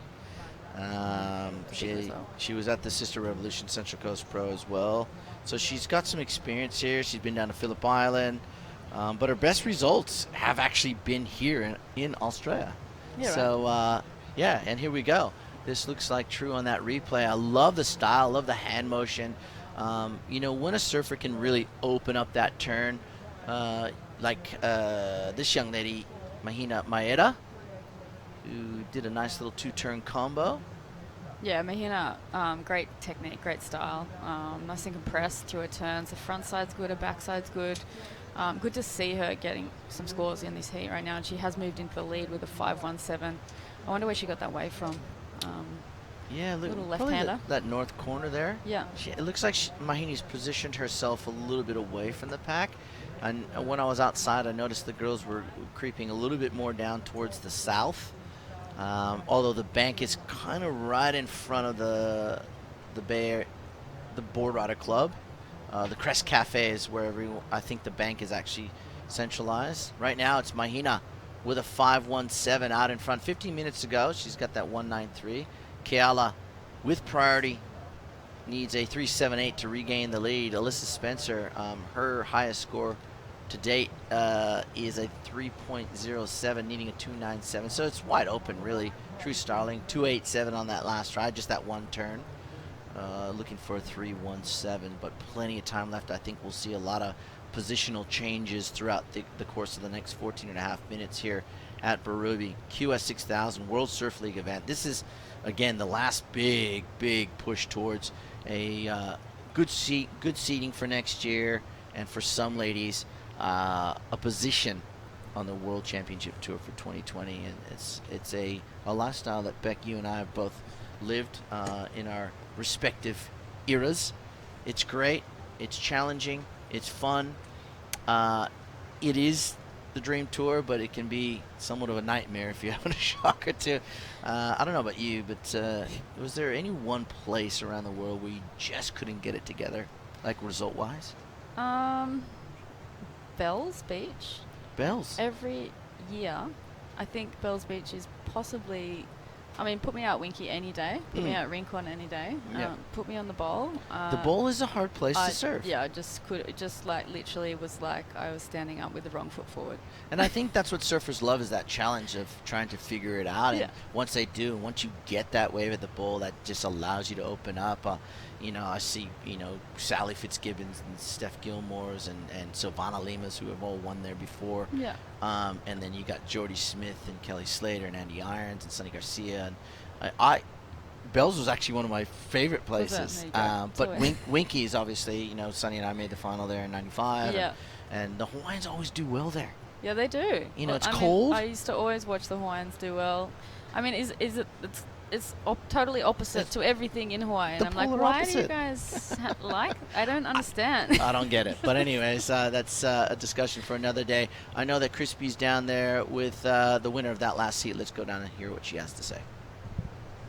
Thanks, guys. I'm here with last heat's winner, Layla Ricobuano, representing the beautiful Hawaii. How do you feel with a heat win? I'm super excited to win a heat out here. It's pretty tough conditions, but I stayed busy and I came away with the win, so I'm really stoked. Layla, it's survival out sea out there. You're 16 years of age. Tell us a bit about yourself. What's your favourite break at home? My favorite break is my home break called Kiwalas in South Shore of Oahu, and I surf it pretty much every day. I can walk there. I don't know. It's just my favorite wave. Talk us through. You're through to round 5, and what's some of your great results this year? Is this your best result? For the QS, this is definitely my best result this year. I've done pretty bad, honestly. But this is my last contest for the QS this year, and I'm stoked to be making some heats. Well, good luck in day 2 and round 5 today. Anyone to shout out at home in the beautiful Hawaii? My mom, my dad, my brother, my dog, and then all my friends and family watching. And thank you guys so much for everything. Well, shredding out there. So thanks for entertaining us, and congratulations in round 5. Back to you in the box, guys. Yeah, thanks, Crispy. And I picked up, her local surf spot is Kewalo Basin, where I grew up surfing. Awesome. So, and a lot of the talent that comes from the South Shore that goes on to the World Championship Tour and big results in QS is actually their local now is Kewala Basin. It's a little spot that basically is in line with the harbor. Kewala Basin is a harbor where all the fishing boats and the tourist boats go out, the charter boats go out from. Haleiwa or? No, it's in town. Yeah, but similar kind of setup or not? Almost similar, and Mahina would have surfed 100 grommet contest there in her time growing up in Hawaii. Okay. As we see her on a backhand, making it all the way to the inside, so scoring potential increases for the young lady out of Japan now as she kicks out. But Kewala Basin, as we see Mahina still out in front with that 517. So I grew up there back in the day. We used to be able to camp there in the summertime. We spent a lot of time surfing there. It's a nice little left-hander. Yeah. It doesn't handle a big swell, but it's consistent. Wherever you're on the South Shore, it's very fickle, but it picks up the most swell. So it's great to see another surfer that is representing the Kewala Basin crew. So well done to Layla. As now we go to Alyssa Spencer, the United States surfer, up and riding back. A lot of eyes on this young lady. Yeah, sitting in 7th on the QS. Needing to solidify that at the moment. She's managed to get a little runner all the way through to the inside there. She did a nice turn out the back as well. Tricky to find those waves, so she's done really well. Obviously, she's negotiated the WQS, which is challenging this year, and she's done it very well. So, yeah. Let's see what the score comes through as. Yeah, definitely. We got a little bit of a break in the action. We're going to cut to a short break, and we'll come back to Barubi Beach right after this.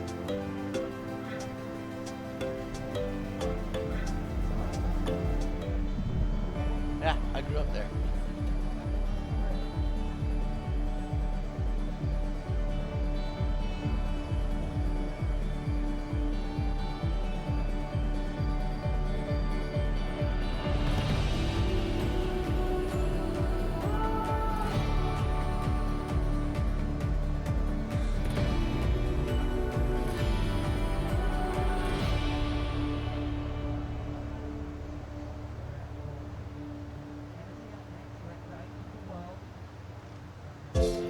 Welcome back. Yeah, not too much action during that break. We can see what the Barubi Beach looks like today for competition. Day 2, Mahina Maeda of Japan out in front of Keala Tomoda Barnett of Hawaii. She's got priority, the young Hawaiian. Alyssa Spencer, not sure if that 3:07 was her last score with 8.5 minutes to go. That sort of, well, it wasn't. It was a 4.27, which pushes the USA surfer. Big backhand re-entry from Keala, but falls in the process. Alyssa Spencer now moves into second, back Keala into third, needing a 4.02. And True Starling, the surfer from Australia with priority in fourth, needs a 4.47, 8 minutes to go. Yeah, that last turn from Keala was pretty solid. I know they have been rewarding big scores for one turn, so Mahina looks like she doesn't really know what's going on at the moment. That's why she's got her hands up in the air. She is in the lead. I think good if she can get a second wave score. She did get that little right a couple of minutes ago, but we see a replay here of Keala. Huge. Big backside attack there. So well, yesterday that was a 5 or a 6. Yeah. So it'll be interesting. Well, there it is. Keala Tomoda Barnett, a 5.43. Right to the top of the leaderboard, 7 minutes 20 seconds. So, I mean, if you're competing today, after this heat, you're looking at that turn right there in particular and going, okay, if there's one section, I'm gonna need to blast that thing big time, because I can grab a pretty decent score off the back end of that. Yeah, we see True up and riding on a bit of a flat wave there, and I think, yeah, if you are watching and about to come up and compete, you see one turn, you get your 5.43. I think there was a turn earlier that got a 7. Right, one turn. Yeah, one turn. Okay. So, yeah, judges are definitely looking for that explosive surfing off the top. All of these women can provide that, as we've seen. Mahina has been bumped down to second with Keala moving into the lead. 6.5 minutes remaining here. It's gonna, let's see where they position themselves, which waves they take off on. Do you think the judges I'm talking about here, do you think they would have discussed the fact that the conditions are a lot more challenging than they were yesterday? So if we see maneuvers like that, committed, timed perfectly, put their board in the right spot, and as vertical as Keala was, we have to reward that one turn. And I mean, if it was 2 turns like that, a 5-4-3, you're going high 8s, almost 9. Yeah. You'd have to think so anyways. Definitely. So you're going to, and I think that's Mia Collins coming up next from the United States. I want to say Newport Beach surfer, because her dad, Richie Collins, of course, former World Championship Tour competitor and winner of many events. Yeah. Skeletor. Richie, I don't think Richie's here with her this year, but Richie's probably watching online. So big good day to you, Richie, as we see from the drone. Alyssa Spencer just getting caught up in the whitewater, but Mia, it says she went to Huntington Beach High, which is a very famous surf school. So, and that's only right up the street from Newport, as you know. So she can be from wherever. Yeah. But Mia loves it here. We spent, in fact, Mia was with us in the dunes. A whole bunch of us went in on those ATVs and just had a blast of a time in the dunes last year. So she loves Berube. She's back this year, and let's see where she is on the rankings with 5 minutes to go in this heat. Yeah, I haven't. I saw Mia surfing a couple of years ago. I think when I was over, it was my last year competing, and she was such a little grom. I think she was probably 12 or 13, and learning the ropes with competitive surfing, which can be challenging. But yeah, I think she made 1 or 2 heats, and she was pretty disappointed when she lost. And I think when you recognise that in a young competitor, that they get disappointed and they go through all of the emotions, and that is what makes a good competitor. They learn from their mistakes, and it's great to see her. She's surfed potentially yesterday as well. Yeah, no, so tomorrow, today is her first heat. Okay, so she's moved all the way up in the rankings potentially, which is strong.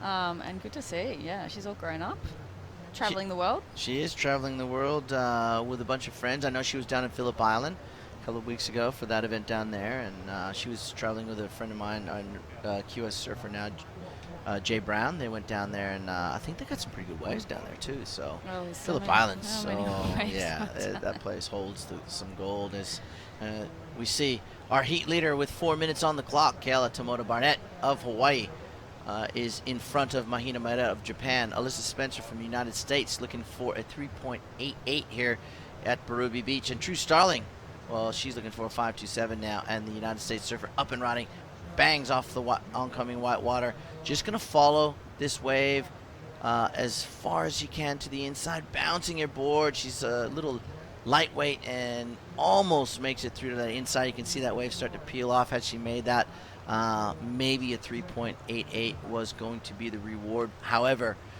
she didn't get over the hump, I guess you could say. 3 minutes, 15 seconds for Alyssa Spencer to go out and tag a score in and around the 4-point mark. Where did things go wrong here for Alyssa? She did everything right as far as I was Yeah, I think saying. the first turn was good. She needed a 3.88, so it's going to be a close one. Unfortunately, maybe that just flattened out. So she couldn't get over it. Mahina looking at a really nice looking left-hander here. Big off the bottom, off the top combo there for Mahina. So just a one turn. She probably knows that she needs to drop that 2.97. Again, it's going to really be a close one for me right now. Yeah, it will be. 2.97, as you said. Was that turn big enough? Was it in the steepest part of the wave? It was in the closeout, but I don't. Let's have a look. Nice deep takeoff, drives off the bottom, and to me, she needed to get that board up there a little bit earlier. You can see from what I saw, she hit the oncoming section rather than the top of the lip. Going a bit higher. Yeah, so I'm not sure if that's going to equate to anything bigger than a 2.97 now. Keala Tomoda Barnett, and she kicks out. 2 minutes on the clock. Anxious times because any one of these girls could jump positions here. Yeah. They're that in good. Last 2 minutes. The lead is definitely not safe. Second place isn't safe. And we'll see if Alyssa and True's got priority. True's been very patient in this heat. We haven't seen her ride a wave in a few minutes. And I think... So Alyssa won ISA World Junior Surfing Championships last year. And she was under 16 junior champ then, so she must be very, very young. And there is a whole bunch of up and rising ripper shredders from over in America, as we can see the world title race this year. A Hawaiian and 2 Americans. Yep.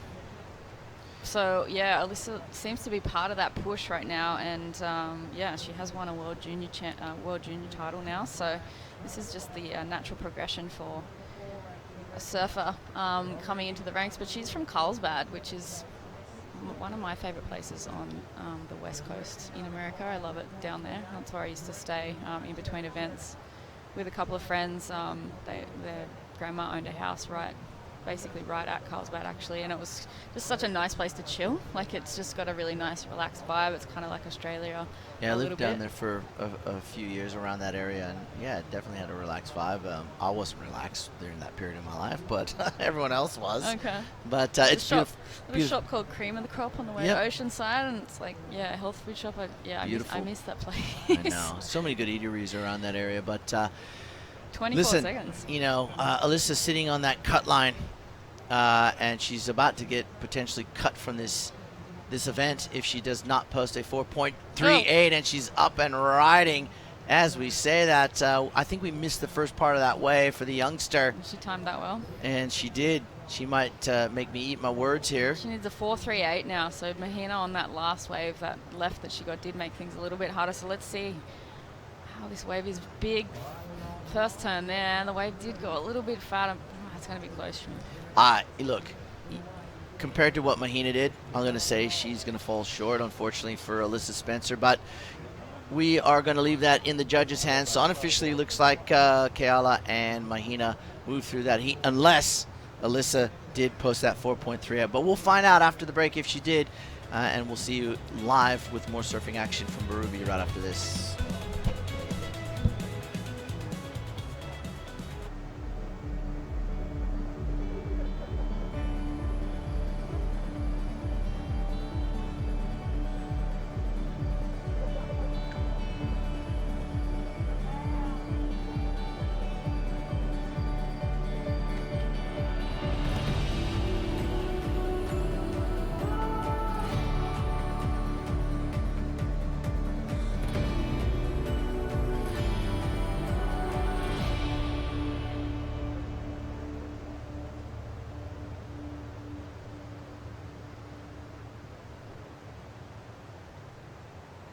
Hunter Ironman Maitland and Hunter Ironman Cardiff. 2 great locations For all your Ironman gear. Get ready for the holidays with everything you need for an epic off-road adventure. Bull bars. Roof racks. Lights. Suspension. Camping and recovery gear. Australia's all about the outdoors. And Hunter Ironman is your one destination for quality products and value for money.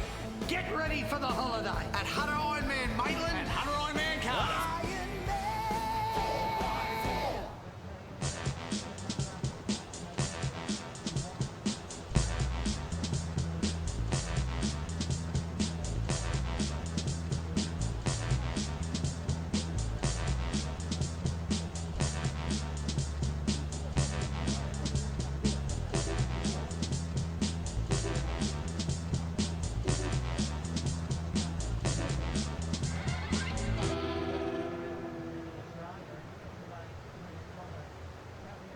The Burton family Toyota want your business. They're massively overstocked and all new Toyotas must clear ASAP. So don't sign anything until you compare their price on any new Toyota. They won't be beaten on price. Only at Maitland and Port Stephens Toyota.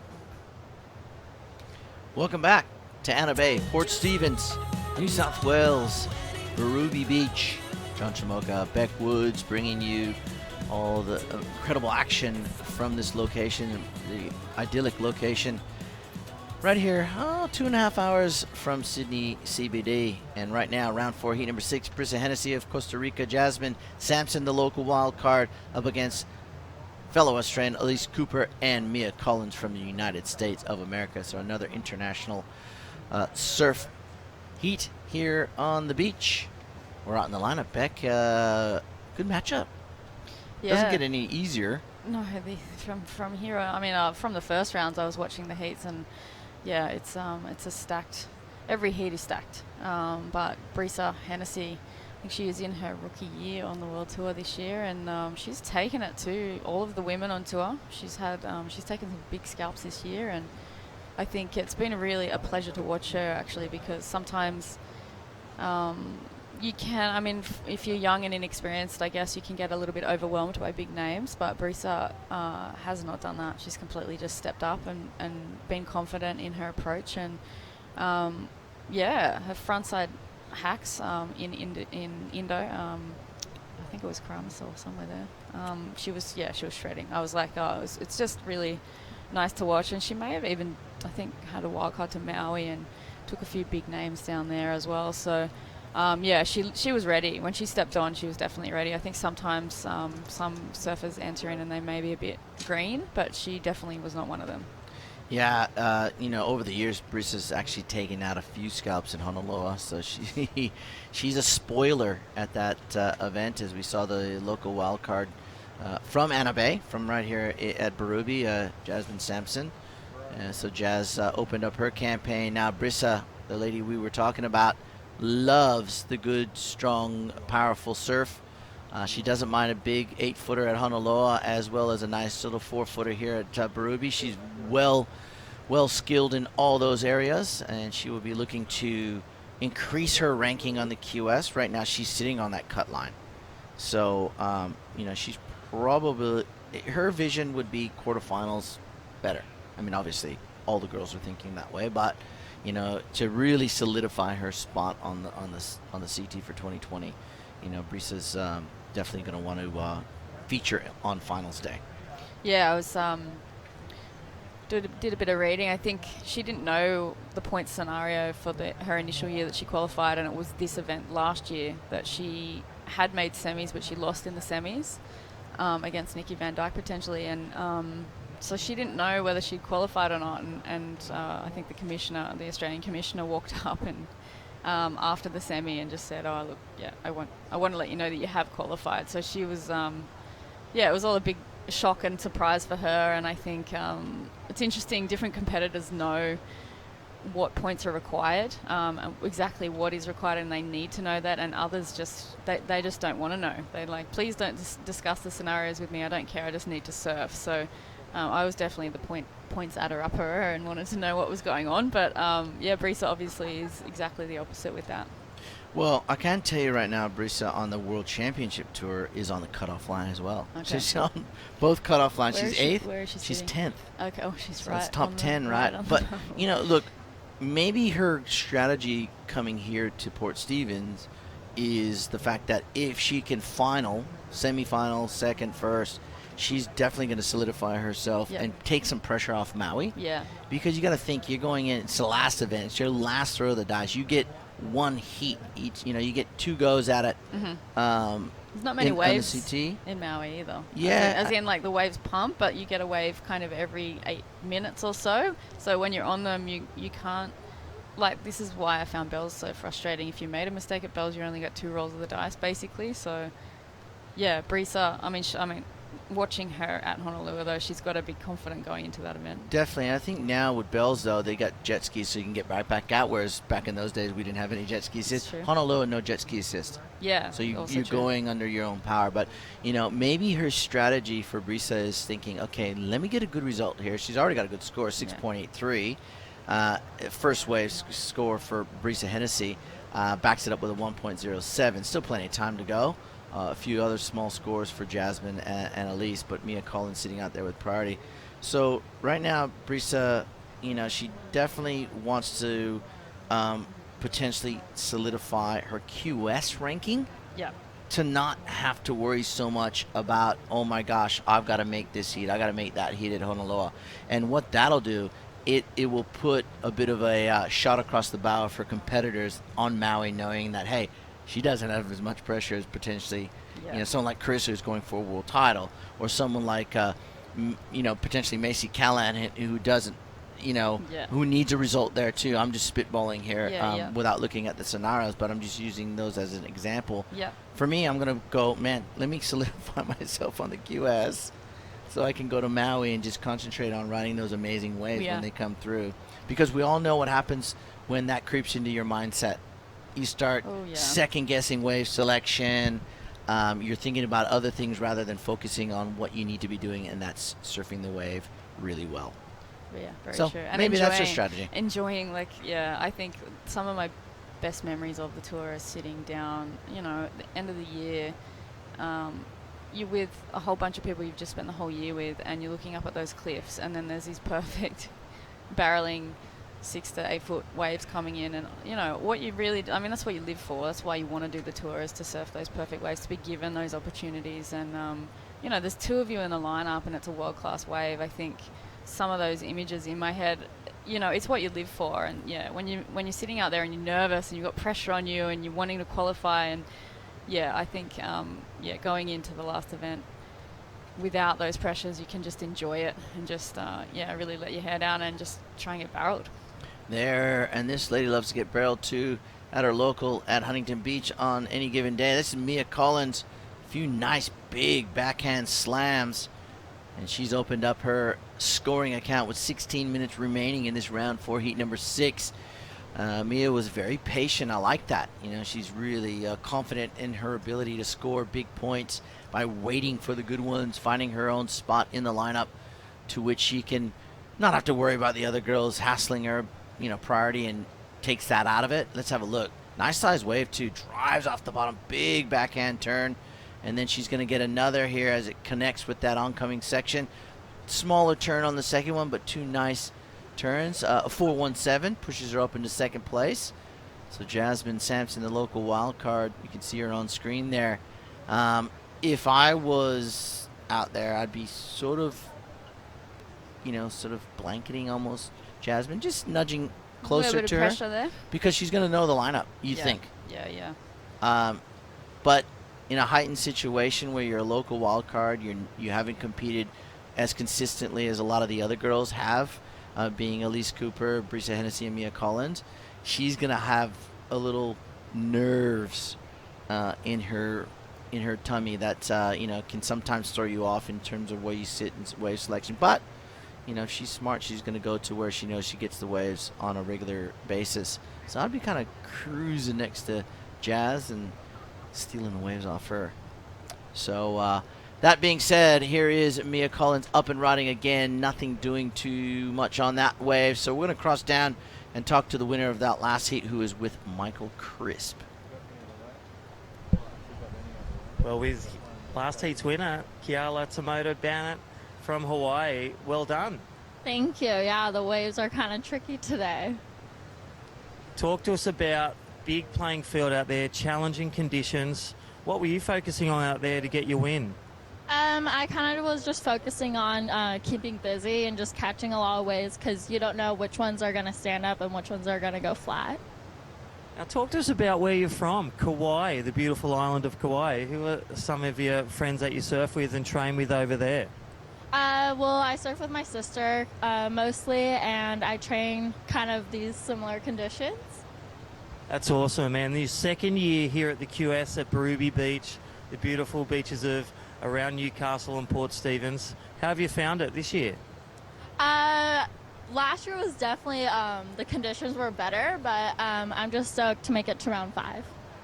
Well, you're surfing again today, so congratulations on a heat win, and all the best for this afternoon. Thank you. All right, guys, again, challenging conditions, but back to you in the box. They're still ripping out there and getting some waves and results. Yeah, thanks, Crispy. And, Keala from the island of Kauai, the Garden Island. And they refer to that island as very lush, beautiful part of the world. I love Kauai. It has I've got a lot of fond memories as we look at Jasmine Sampson on that last ride. Not a bad wave there for Jasmine. Yeah, showing a bit of. She's got good technique, good skill. She just needs to get a better wave. Brisa, really busy, nice schwack. There's that front side schwack that she was doing over in Indo. So power turn galore. Nailing that. Yeah, she nailed that section. And look how she's following that whitewater section all the way to the beach. She has read this wave extremely well. So this is going to be a good score for Brisa Hennessy, who's already got a 6.83. It will definitely replace the 107. It might even go above the 6.83 should the judges think it was better than her first ride. Have a look at this big backhand snap under the lip. Now, she lets the power of the wave help her get over this little hump here. Yep, bouncing up and down. Now watch this turn. Here it is, like you said, bang. Yeah. Solid. Timed it well. Yeah, solid turn. I mean, she's carrying, I'm really going to get a bit analytical, she's carrying 700 points. So if she gets through this heat, she will better her 700 points. This is me getting analytical, I apologize. But yeah, so she's already, nice looking wave here for green as well. Mia, who is in second place, is carrying that 4.17 for her wave earlier.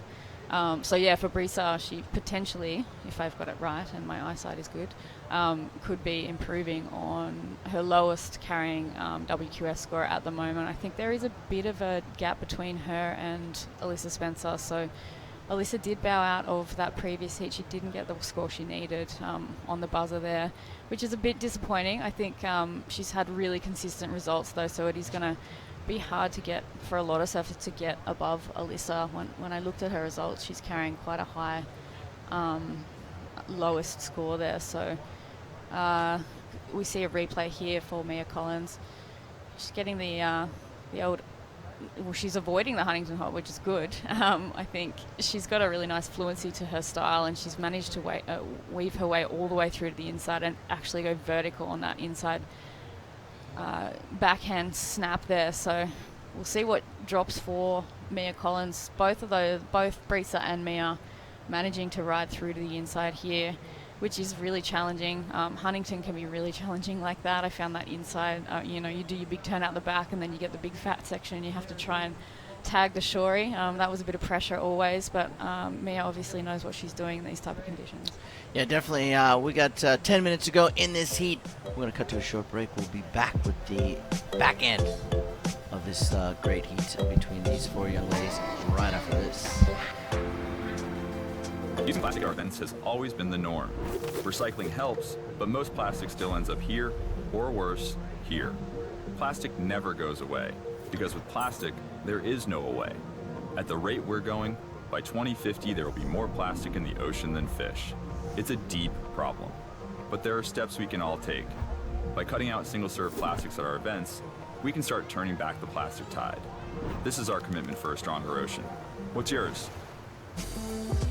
Welcome back to the Port Stevens Toyota Pro, presented by Sister Revolution.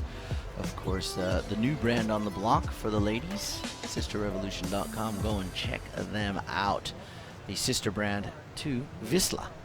So it's been great having them on board, Westberg and the crew down here. Johnny Mossop up there on the Gold Coast, representing both brands, of course, Sister and Vissla. And, of course, our friends over there in the United States, Paul Nodi, Vinny De La Pena, Gina Turpel, and all the crew at Sister. Thanks for your support.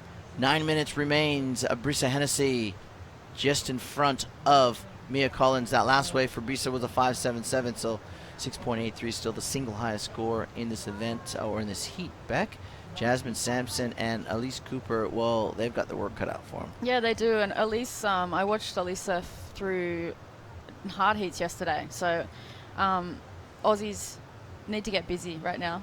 8 minutes remaining. Very capable, or both of them, we've seen both of them are very capable of getting scores. So yeah, I'd like them both to start catching some waves out there. I know it is tricky, but Brisa and Mia have managed to weave their way through there. Brisa obviously getting the better of that exchange. She's carrying 6.83 for an earlier wave score. I think she opened with that. She did. Yeah. Yep. And backing up with the 5.77 like we were talking about yesterday in the new scale of scoring, back in the old scale would have been 7.75. Yeah. So it's a good score. It's a keeper. 6.83 is almost, you could almost consider that an excellent score, even though it's not in the old scoring system. And there are the sand dunes. So all that surf there, you can drive your four-wheel drive. There's a pathway. You can just see some cars on the beach there, and you can turn right and you can drive 33 kilometers plus to the south, pick your spot, spend the day, go surfing. Yeah, it's awesome. Oh, it's awesome. And way down in the foreground there, that would be Stockton. And on the other side of the harbor, of course, is Newcastle, where the Surf Fest is held every year. And Warren Smith and his team will be up here for a VIP function today. But I do want to give a special shout out to, I know a lot of people around the world have been sending amazing messages about these just terrible fires that we've had here. We've had extremely hot conditions, loss of houses, unfortunately a few losses of lives. But you can donate and help, and we appreciate all the support, especially on the behalf of Surfing New South Wales and the World Surf League. We want to send our collective thoughts and prayers to those who have suffered, who have had loss and devastation. It's just been chaotic. Very much up to the north of where you can see on your screen here, and inland a little bit. It's been extremely hot temperatures, bad winds, and it's just been terrible. So we want to give a big shout out to those families. We are thinking of you guys, and there is a place or two places you can actually contact and donate to these two organizations in the Red Cross and the Salvation Army. Contact them. They have websites. They're not new to the world. You can get onto redcross.com or salvationarmy.com and help out those families in needs. The entire team at Port Stephens Toyota and this event are thinking of those people who are doing it tough right now. So get onto those websites and help them out, please. Back to the action with 6 minutes to go. Brisa Hennessy out in front of Mia Collins. The Costa Rican surfer is leading our USA surfer. The Aussies, well, they're trailing. They need, I guess score-wise, 5-1-4 for Jazz and a 6-1-4 for Elise. Not out of the question. One, you got a local in Jazz, so she knows how to hopefully sniff those waves out, those big scores out, and then Elise Cooper, as you said, surfed through some very tough heats yesterday to advance to where she is right now. I think, potentially maybe looking at where Elise is sitting right now, it's really hard to tell from the screen, but I think if it's not working for you in the first, half of your heat, you need to go to plan B a little bit and start changing it up. Elise is wondering what's going on. She may have possibly got a score that we don't know about, but surfer in blue. Really nice little inside left there for Jasmine Sampson. Haven't seen her surf before. Obviously, she's got some talent. Really solid combo there for her, so we'll see what scores drop. Would like to see her push a little bit harder. I think she's got, she seems to have really good technique, really good ability here. We see her drawing off the bottom there, Shmoo. Yeah, nice top turn, and I agree, it almost looks safe. So, trying to manufacture a score and at this level, she's inexperienced, she's a teenager, it's her first big QS event, so I can understand there's a bit of nerves in there, but she did it really well to get those two turns in. Yeah. And, a 3.83, so now she's narrowed the margin between third and second. She needs a 3.45, so if she can go out and replicate, she's in second place. Yeah, and she has obviously moved to a different location. We've seen a huge blast off the top there for Mia. Unfortunately, just coming unstuck at the end. That was a good-looking turn there for Mia, and progressive as well. Good to see from the youngster. Jasmine, possibly, she seems to have, from what I can tell, I've only seen two waves, but a very fluent style, and I think when you have a fluent style, sometimes it can be disadvantageous. Someone like Parko, it looks like you're not trying, so in some ways, and potentially Jasmine could be that type of caliber of surfer, so she may just need to overemphasize a little bit with some of her turns. Hey, there's nothing wrong with faking it till you make it, you know what I mean? Fake it till you make it if you gotta. And if she does manage to capture second place with 3:20 on the clock, it'll be a massive upset because all these girls, I'm sure she looks up to.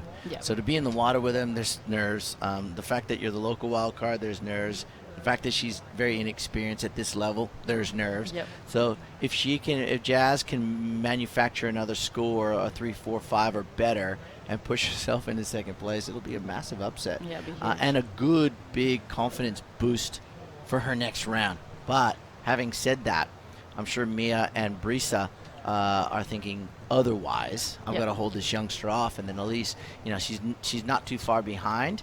A 6 will do it for her, or just there under. The disadvantage is that Elise is in fourth priority, so she needs to separate herself, which it looks like she has in the pack, and just hope, because to me it's 75 to 80% luck out there in terms of getting the right waves. Yeah. I mean, there's the age-old saying, surfers make their own luck, but beach breaks can be challenging, and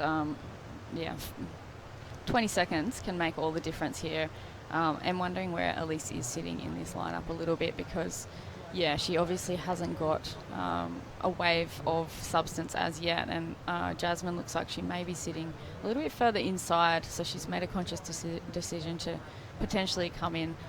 She may have been in there the whole time, but she's definitely on the hunt, as you can see on screen right now. She's moving, she's aware of what's going on, so only needing a 3.45. Yeah, well, if Jazz can channel that local energy and experience, so the waves connect with her, she's definitely in a good spot to obtain that score. Brisa, if I'm Brisa and I'm Mia, I'm kind of thinking maybe I should get over there a little bit. Not so much Brisa at this point, but more Mia.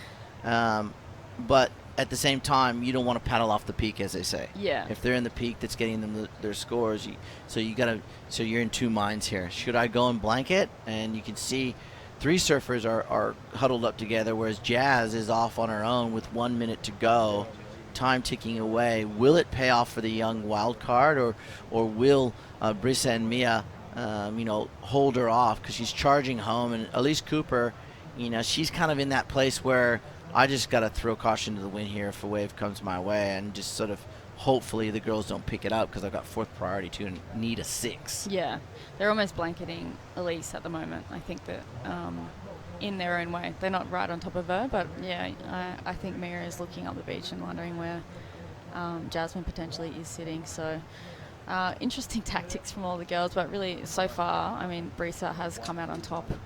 30 seconds to go, and has surfed a really strong heat for a competitor who's been on tour all year. You can tell that her experience has really shone through in this heat and in these tricky conditions. 15 seconds left for Jasmine. Kind of just like...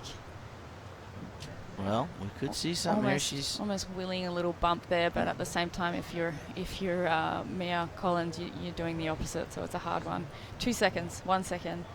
Yeah, not to be for the youngster from Anna Bay. She's a little late on this one, and that wouldn't have obtained the score for Jasmine Sanson. So Brisa Hennessy and Mia Collins look like they will make it on through. Of course, that's unofficial.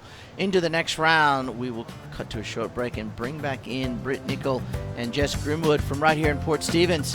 Stay with us. Holidays, Ironman, outdoors, Ironman, whoa, pool bar, suspension, lights, camping equipment, recovery gear, Hunter Ironman Maitland, and Hunter Ironman. I can't do 2 things at once, I know.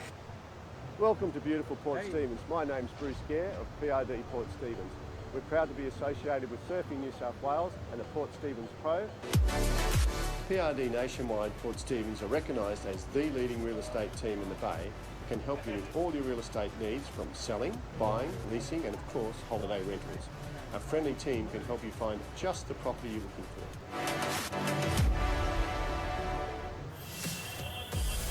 AirAsia's been amazing for me. All the airline staff were really nice, and for me being a surfer, the best thing is just that the first board bag goes free.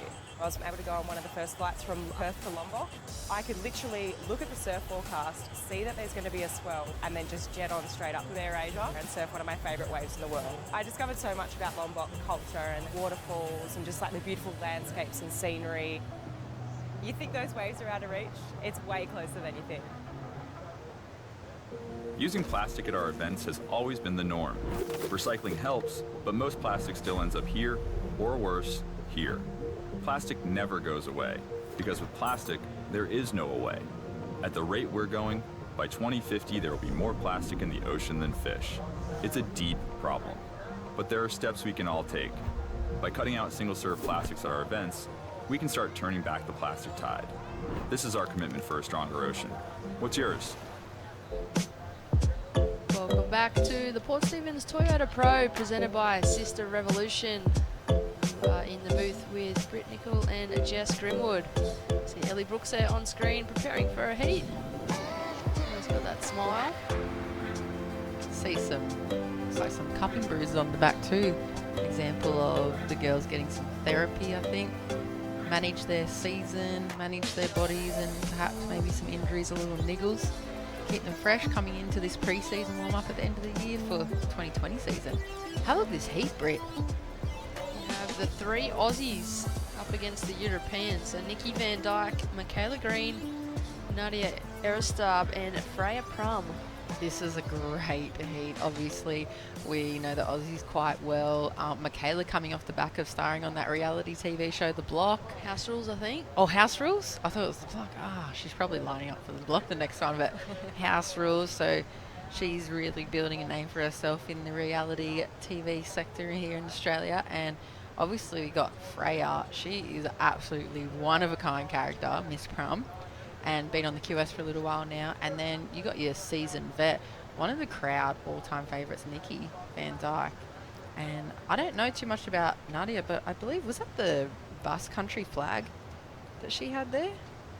She's representing Europe. I'm pretty sure she might be from around the Basque Country in Spain. We might have to look that one up, but either way, we're into round 4, heat 7. You can see once again panning into the contest location here for the last qualifying series event of the year.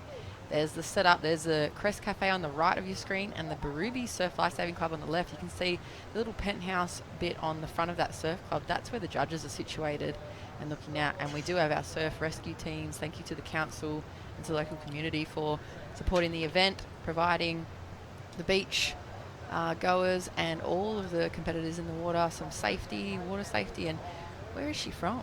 I've done some research. She was the WSL European Junior Champion back in 2018, so last year. Yep. And she resides in San Clemente. Ah, nice. So, Nadia, yes, representing Europe here against our 3 Aussie girls.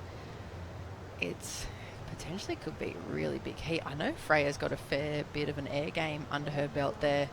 She's really, I don't know if you've had much to do with Freya over the last few years, but she is a very, very unique individual, much loved. She has a massive support network amongst the girls because everybody just loves her. She's so genuine. She's one of the most genuine humans, and she's always just floating around. She brings her swag with her when she's not traveling with her partner Paddy. She's just got her solo swag, and she'll always have a guitar out.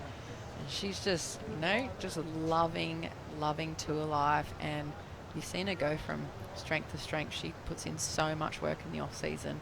She's always training in the gym. She's always looking to improve her board. She's always working with coaches. She's a pretty amazing and kind of not a well-known athlete in the kind of the industry wide. Like, not many people. She turns up, people go, wait, who is this chick? And who's that girl with that massive dreadlock hanging out the back there? But it's Freya, and it's so nice. I think she's a very, very talented surfer. As you see, Britt, I think it's Kale Bell Warren there. It is. Yeah, courtside with Ellie Brooks. Interesting. You've seen the background there. Former QS competitor Cody Klein.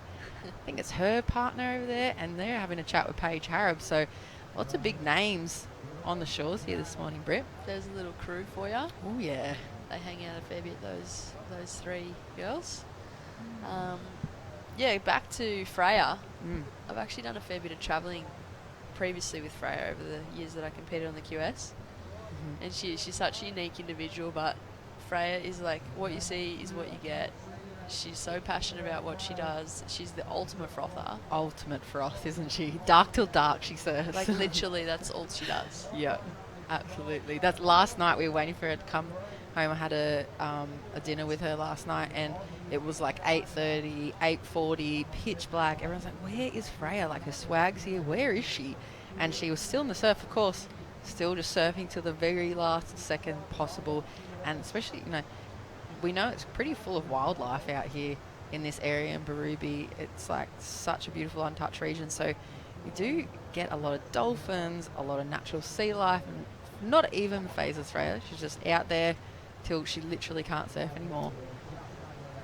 You see Michaela up and riding there, and Freya and Michaela both looking in just some small scores, it looks like. And there we go, Nikki Van Dijk up and riding on the backhand, Britt. Nikki. Whew. Trying to link this one through. She's another amazing athlete. Yeah, look at that. You can just see that her level of like prowess, I guess, is just so high. It's just maybe sometimes it's harder to see in conditions like this, but when the conditions are really good like it was yesterday, it's just that little touch above everyone. It's just really polished. She has all the combinations down pat. She's got her formula. It's hard to rattle her. You never ever really see her rattled pre-heat. You don't really see the nerves. She's got a game face on from the get-go, and that's that seasoned veteran in her. She's been competing on the tour for a long time now. That's Rachel Presti on screen there. Looks as though she's travelling with Jimmy Hogan. Ah, interesting. So lots of very big names from the surfing industry here, right on our shores at Berube this Saturday morning. As you see Nadia, European junior champ, up and riding on her forehand. Still very tricky conditions out there, Jess, but I feel that it is improving with the incoming tide, and the girls have got a little more opportunity to try and crack that section out the back and then link it to something on the inside. And see Nadia making the most of, look how flat you can see the angle of the face of that wave there. It's so flat, and Nadia and the other girls just really trying to build up their momentum and speed throughout the face of that wave, just to give themselves a chance to jam their rail in somewhere or smack a lip and, you know, really consolidate on the opportunity it gives. But like you said, it's tricky. We've got that leftover northeast swell from yesterday. We've got the southerly wind swell that blew through last night, plus a little bit of an east-southeast bump on it as well. So a lot of bumps. As you see, Freya up and riding on her forehand, laying a rail all the way back in the section. That wave just petering out into that fat section. I did have a chat with a few of the girls on the beach before in between these heats, and a few of them lost, like Bevo and Evelyn, and saying, what was it like out there? And they were saying to me that they just can't figure out where they are in the water. So it looks so easy from here, and they look quite close together when you're seeing the girls on the screen right now, but they said when you're out there, you literally feel like you're lost in a football field. It's so easy at this location too, because you're sitting out there like these two girls, for example, like Michaela, she's sitting out there looking back to the beach, and you turn around and all it is sand dunes. Yeah. We've got the surf club up here for Berube Surf Lifesaving Club, and that's about it for landmarks, because the rest of it is literally just sand dunes. So it's really hard to gauge too on the angle that you're sitting once you actually get into the lineup. And I can feel that, yeah, there's actually quite a few competitors that are paddling out and feeling lost. Yeah. And even yesterday, the waves were actually good, and I spoke to Sarah Baum just before, and she said the waves were like pumping, but it was really hard to surf a heat.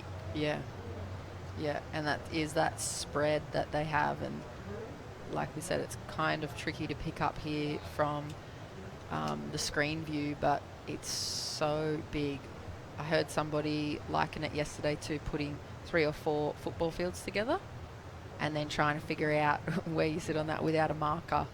So maybe it's for the girls to tap in a little bit to their, you know, instincts or intuition, and they want to just kind of go with the flow. And as you see Nikki up and riding on her forehand, see how sharp she looks. She just looks sharp. Everything she does is dialed in and measured.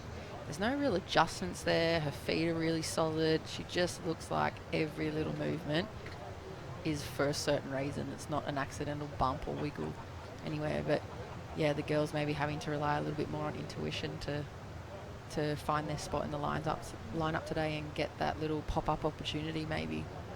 Nikki looks as though as soon as that opportunity presents itself, she's going to be on it and she's going to be hitting it in that right spot. Oh, yeah. She just looks so, she's got that control, she's got the stability, but not in a way where it looks unpleasing to the eye. Yeah. It's like she's crisp, she's ready to go. Yeah. Still relaxed and flowy, but ready to strike, like snake-like striking ability at any moment. You see, she's already locked herself in a 4, just sitting on a 2.5. Freya's got a pair of high too, so a 2.93 and 2.6, so pretty early days here in the heat. As you see, Brissa from the last heat looking like she's debriefing there a bit with the support network on the beach, having a chat about the conditions, and see the other girls in the background under the Air Asia tents, keeping all their gear out of the sun, getting ready, doing their warm-ups. Interesting too with Brissa, because this is actually the event that she found out she qualified last year. Ah, yes. She didn't realise going into this event, I don't think, that she was in that position. I mean, she knew that a good result would get her up there, but didn't really realise the scenario and the breakdown. until somebody came up to him and said, hey, you've actually qualified for 2020. I mean, Imagine. 2019. Imagine. I heard Woodsy speaking about it just before with Shmoo, talking about there's two different types of mindsets. As you see Nadia up and riding, quick tap under the lip there on her forehand, but the two different mindsets coming into this kind of peak of the season where you need to qualify. Some people want to know exactly what they need to make it happen, and some people don't. As we're watching a wave here of Freya Prum, now that she's kicked out, we're going to throw down to a post-heat interview with Brista Hennessy and Dimmy. Take it away. Down here with the last heat winner, Brista Hennessy, out there for her first heat of the event. Talk us through that. How was it? It definitely was a little tricky, but there was definitely some fun ones to be had. I think that's what tests you as a surfer when, you know, the conditions are hard and challenging and you don't know what's going on. But, yeah, I'm really lucky to get through that and get a couple good scores. 2019 has been a big year. It's been your rookie year. How have you found it, and have you enjoyed all the travelling and everything that goes with being a professional surfer? Yeah, I'm so grateful for this year, and to be a surfer, it's definitely been a roller coaster of emotions, and I've learned so much about myself and as a surfer, and yeah, hopefully I keep growing and keep on learning. But yeah, I'm so blessed. And what about the mindset going into this final 6,000 of the year? You know what you got to do, and you're on the bubble for both. Is it a mental game, or is it just heat by heat? How do you take it? Definitely is a mental game. I think it fully is kind of 90%. You know, you have to have talent, but if you don't have a good headspace, then you can't perform. So, yeah, just stay in the moment. That's always what I say, and I think that's the key to success. So, just be in the moment. I know it's super simple, but it's actually really hard. Well, we wish you all the best in the next round. She'll be surfing again this afternoon, and from one Hennessy to another Hennessy. Have a great day. Thank you. Thank you. Gracias a todos en Costa Rica por tu apoyo y besos. Gracias. Take it back to you guys in the booth, and yeah, great performance by Brista Hennessy into the next round. Thank you, Dimmy and Brissa. Some nice little insight there from Brissa. It's actually really refreshing to hear a surfer say that, you know, the whole cliche, taking it heat by heat. Dimmy gave her the opportunity to say that, and she chose the other option with the mental game, and was completely honest about the fact that, yeah, your surfing plays a massive part, but as she just said, probably 90% of it comes down to that mental strategy as well, and how you're preparing yourself in and out of the water. Yeah, it's a lot of mind games for the whole year, huh? They're trying to sustain themselves travelling, they're playing at this sport that's so tricky, like you heard Brissa say, Britt, that 90% head game. You could see this morning, one of those post-heat interviews I noticed with Keely, visibly see the emotion on her face. She didn't have a poker face on, and that also is important too, to acknowledge what's happening for themselves, I guess, as athletes, and go with it, maybe use it to fuel the rest of their campaign here in the event instead of trying to ignore it. But as you see, just over 9 minutes, that was Nikki Van Dyke up and riding. So at the moment, Michaela Green out in front, 3.9 and 283. And Nikki sitting on a 4 and a 2.5. Freya got a couple of high twos, and Nadia 2.33 and a 1.47. So both Freya and Nadia just looking for some smaller scores. As we see the replay here, Nikki coming around the bottom of that section and kind of cutting that first wrap in half to keep that speed, I guess, going into this end section. She was really looking for the link up. We are going to cut to a short commercial break. We'll meet you back here in a short moment.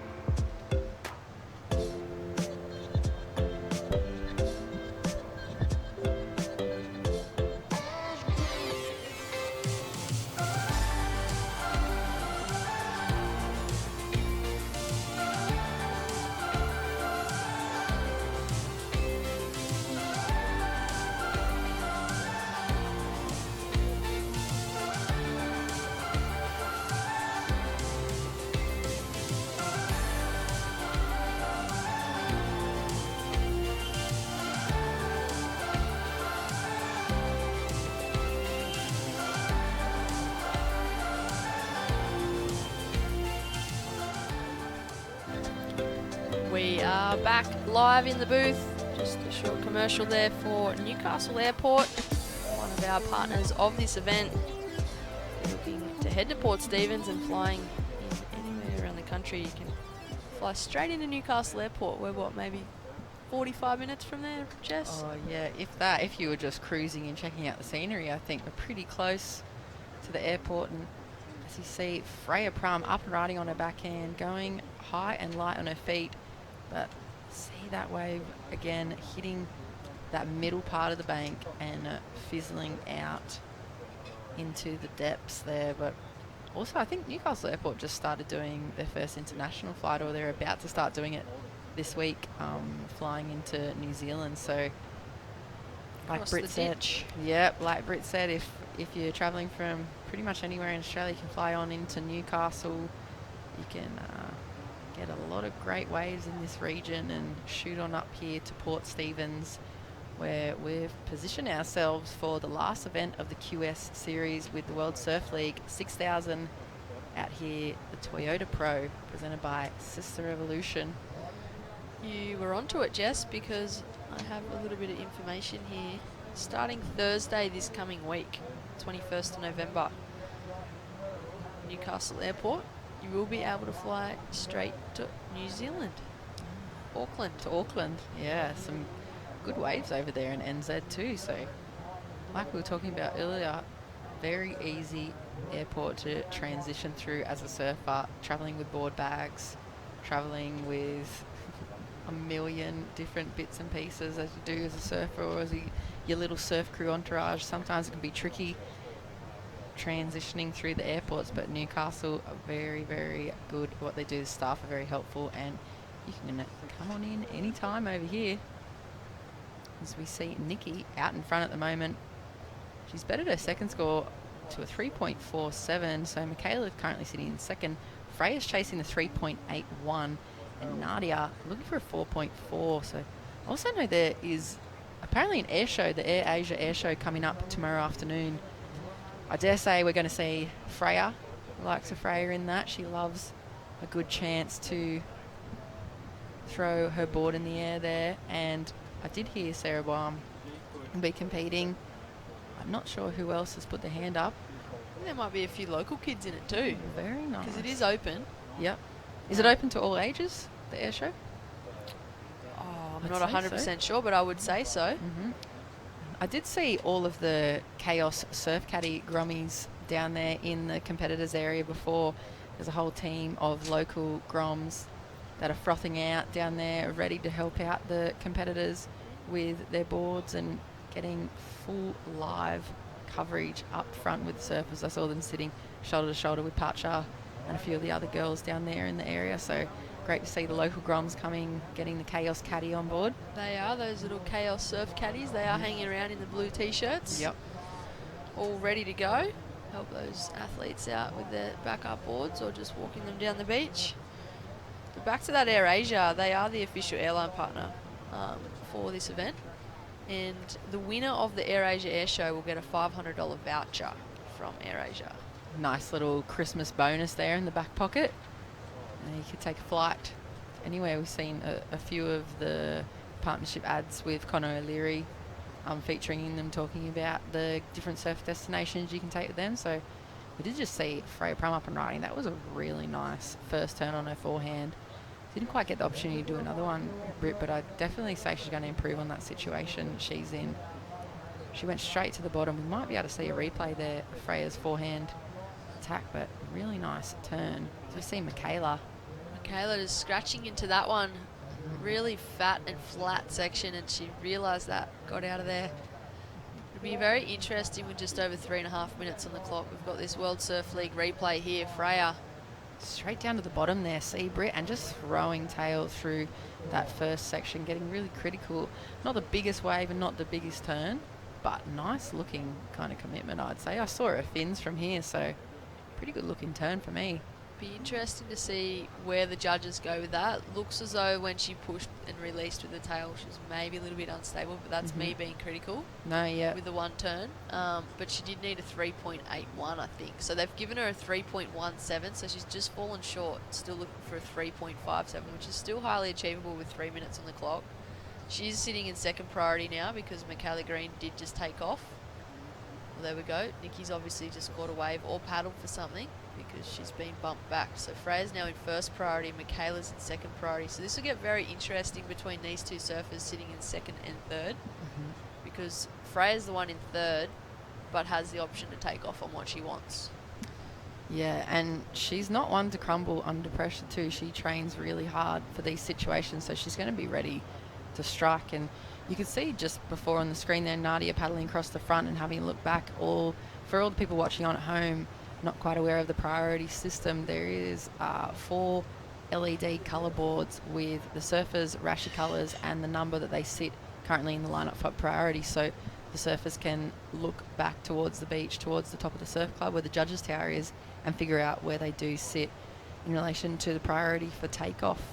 And they might not necessarily be able to hear today the scores because of the onshore winds, but they will always be able to see that priority system and that initiative of the World Surf League giving each surfer in the heat the opportunity to showcase their surfing rather than the old school traditional paddle battles and it's just scrimmages out there that it used to be.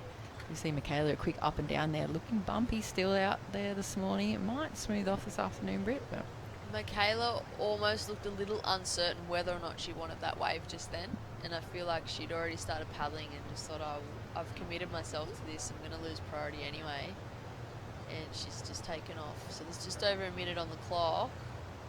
Freya's having a look, electing not to utilise a priority on that one, so she's going to be nice and patient. She only needs a 3.57, so still door wide open for Freya Prum. as you see, pulling the trigger on there, she wants the section and just a little bit too far behind there. It was looking like a good opportunity. She's probably about 10 foot too deep though, maybe. I don't know, it's hard to tell the distance from here. Just a little bit too far behind that section. Looking towards the end of this heat, Nikki out in the lead, Michaela in second, Freya chasing the 357, and Nadia looking for the 403. Very low scoring heat considering the names that are on paper there or on the screen in front of you. 30 seconds on the clock. But yeah, it just shows how challenging the conditions are here this morning. These girls, you know, potentially world champions, and they're getting 3s and 4s and 5s, so just shows you really got to be tuned in, or at least have a little bit of the Huey's juju on your side or something, whatever you want to call it, luck if you want to call it that. You need to be ready for it out here today. Kayla Green, last ditch effort. What have we got? I think it was just a quick up and out. Yeah, it doesn't look like she took off. Timer's now stopped. Looks as though that is all she wrote. We'll meet you back here in the booth after this short commercial break.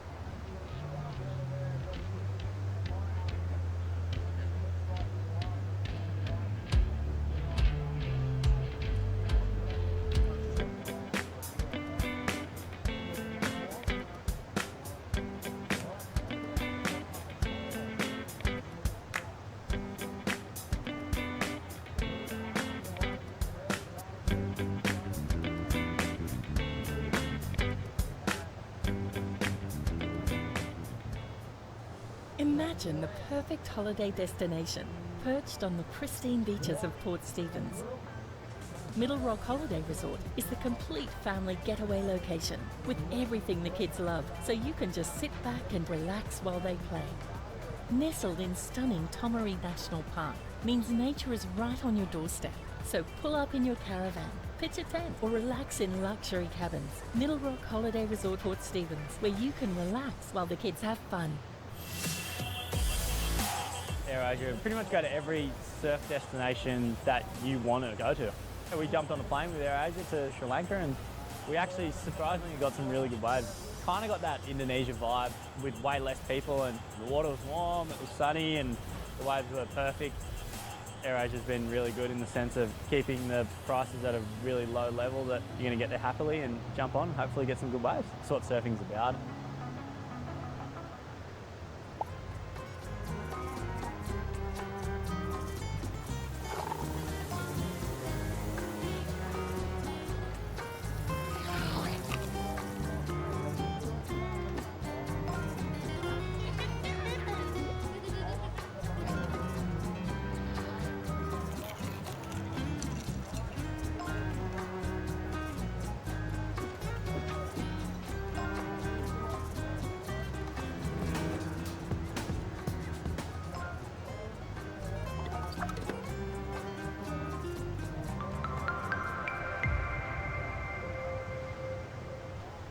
Welcome back to the booth.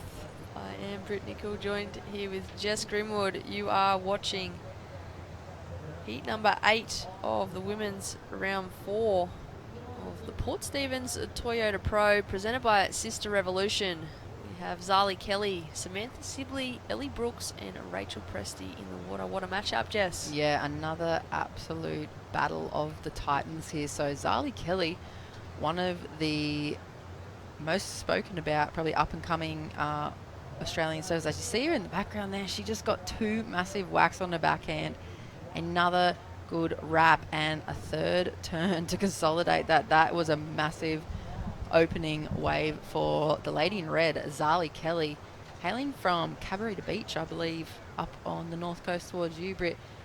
As we see a replay right here of Zali's left, she nice little kind of check turn to set up herself for this second section under the lip, keeps the momentum running down the line, big wrap there, and tags the last little section. It's, I'd say, I've seen Zali surf a lot this year. It's a bit of a warm-up looking wave for her, and you're going to see some big things coming in this heat for her. She has, I watched her win some QSs in Europe, seen her training. She trains on the skate ramp at her house, plus out the front at the HVC all the time. She's a very, very hot young surfer from the north coast of Australia. So we see Samantha Sibley, I think, riding for Sister Revolution. We've seen her on the ads a lot. Certainly is riding for Sister Revolution. Hailing from America. What a great pickup that one was, because she actually, she's from America, but 2 weeks after signing with Sister Revolution, she actually won her first ever QS event, and that was Oceanside in California. Oh, she won the Oceanside event? She did, so 2 weeks after she signed. So we've got some big names then. If Samantha, no stranger to winning a QS, Zali's won her fair share of QSs. Ellie Brooks, obviously we both known Ellie for a long time, also from the Gold Coast. She's a really, really good competitor, very, very good at getting through heats. Always posts the score she needs pretty much. I've seen her win a lot of heats, especially down to the end of it. She's a very powerful surfer as well. Rachel Presti, I don't know too much about Rachel, but I've heard her name a lot. I haven't seen her surf a lot. Britt, I'm not sure if you've seen her. I believe she's representing Europe as well. Like you just said, Jess, I've seen her name a fair bit, and I have heard of her a fair bit, but I don't think I've really watched too much of Rachel's surfing. I'm pretty sure that Rachel was the one that was with Jimmy Hogan just before preparing for a heat. She was. As you see Zali, you can see her on that big view there, up and riding on the back end. 2 nice looking jams. So awarded first 2 waves of Zali Kelly coming in 7.33 and a 6.5. That first wave of Rachel, we saw come through as a 3. Waiting for the last few waves to lock in then. That is a very nice start to the heat for Zali. And I tell you what, I can actually tell you, I remember surfing against her Zali when she was about 12. She was surfing in the New South Wales state titles, or it might have been the Aussies, and it must have been the Australian titles. We had Claire Bevilacqua in our heat, myself, Bevo, Zali, and another girl, I can't remember who else was surfing. And Zali used to wear a little Gath helmet back then, and she was absolutely wiping the floor with me and Bevo. And you could see Bevo was getting fired up because Zali's such a grom. It was like, what is going on out here? How is this happening?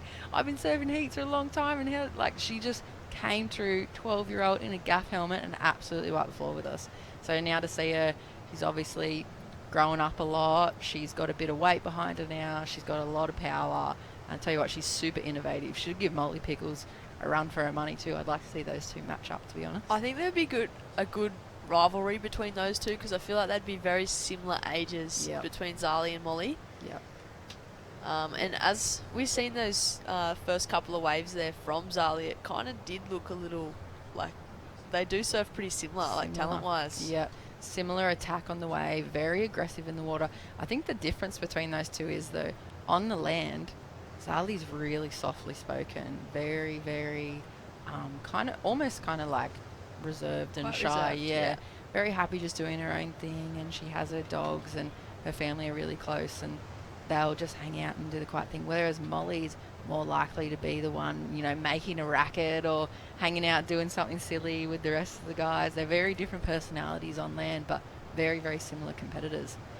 See you up and riding again, Britt. Here we go. Zali Kelly up on a backhand, drives hard off the bottom. Links it straight into a second one. See if she's got a third in her. Probably a little mistimed on that last section. She could have waited a bit longer and went a bit harder, but I think excellent surfing there from Zali Kelly. She's already locked in a 6.5 and a 7.33. Jess, talk us through this World Surf League replay. Let's have a look. So she did that first wrap kind of mid-face, but it lined her up a lot better for that second wrap. And like you said, just kind of, she saw she trying to had to make that third turn happen. She might have come up a little bit too early, which forced her to really push through to ride out of that turn. But I feel like the girls have made a shift here, Britt, from maybe Samantha Sibley's still sitting on the outside of this bank, but it looks like from here that Zali and Rachel are sitting on this inside section. So just past that deep bit of water we've been talking about, and on the inside, I think that's where Zali's picked up most of her scoring waves, where that left just stands up on the inside of the bank. As you can see, Samantha and Ellie, it looks like from here, from the booth, that they're sitting a bit further out. They want to get those link-up rides. There's plenty of time left on the clock here in heat number 8, Britt. It's really tricky to look at it from being in this broadcast truck, and then you walk outside and it looks like it's a completely different lineup. Like, it's really hard to fathom watching it on the screen and how it actually feels out there. And like we've talked about with all the post-heat interviews, all the girls are coming in and talking about how difficult it is in the lineup and how easy it is to feel like you're a little bit lost out there. And there you see your sister Revolution team rider up and running on a forehand. She has got a good amount of turns in her repertoire. We've been seeing, as we said, with the partnership ads, her opening up on that forehand, doing that huge big rail down carve, and absolutely flaring in that ad. As you see Nikki Van Dyke making it through that last heat. Her and Michaela, I'm pretty sure, progressing through to the next round. She'll be happy about that. Nikki really looking for a performance here in the last event of the year. She needs the points for CT qualification. She needs to get back on that big stage for 2020.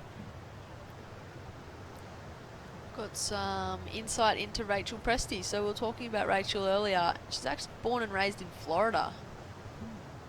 17 years old. But then I look at the picture. She's representing Germany. Germany. So Germany for the ISA. ISA Junior World Champion for Germany. So we were speaking about that earlier on in the event with the inclusion of surfing into the Olympics for 2020 in Tokyo. We saw a lot of the professional female athletes holding dual citizenship and dual passports, jumping across and maybe not necessarily representing the countries that they live in, but maybe the countries that their families are from. As you see, Samantha Sibley really laying rail on that first turn. She's looking for the link.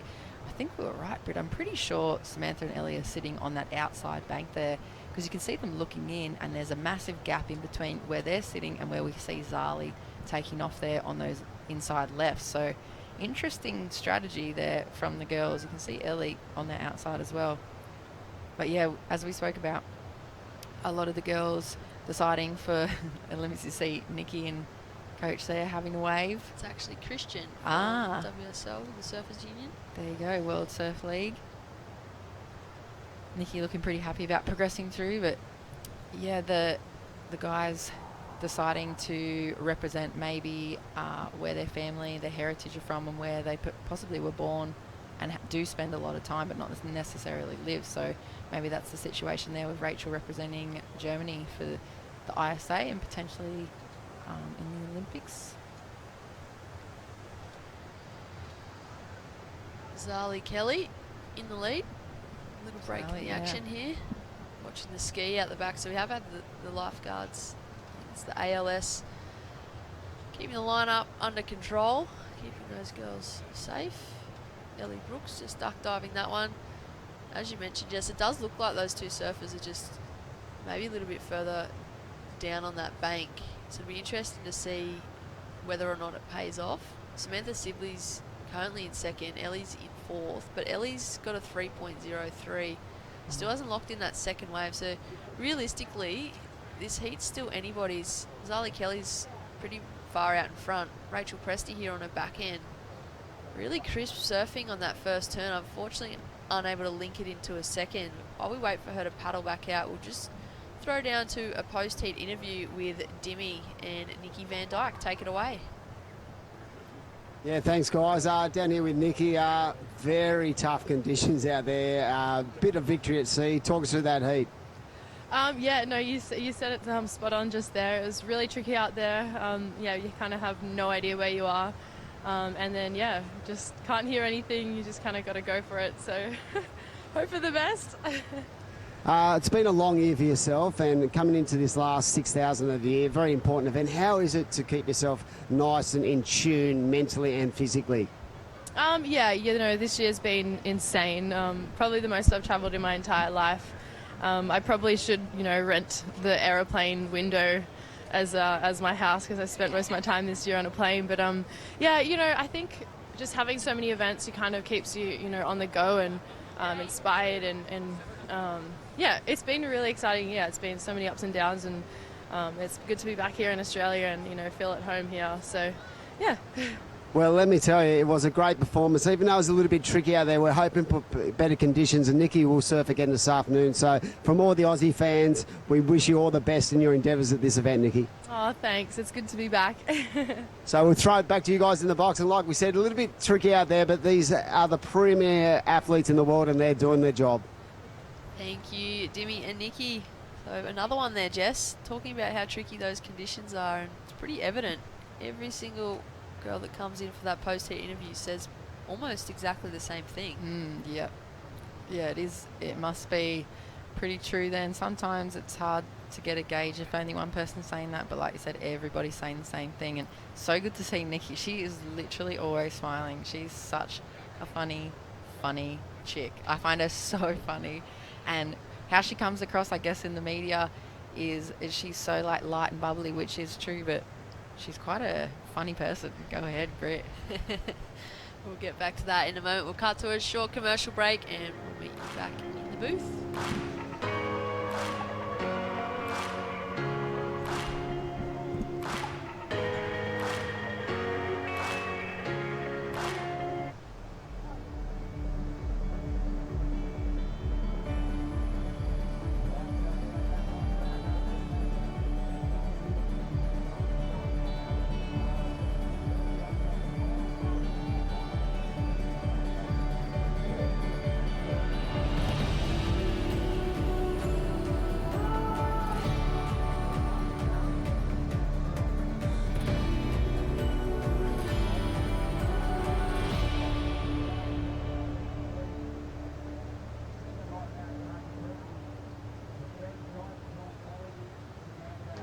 We are back to the live action in the water.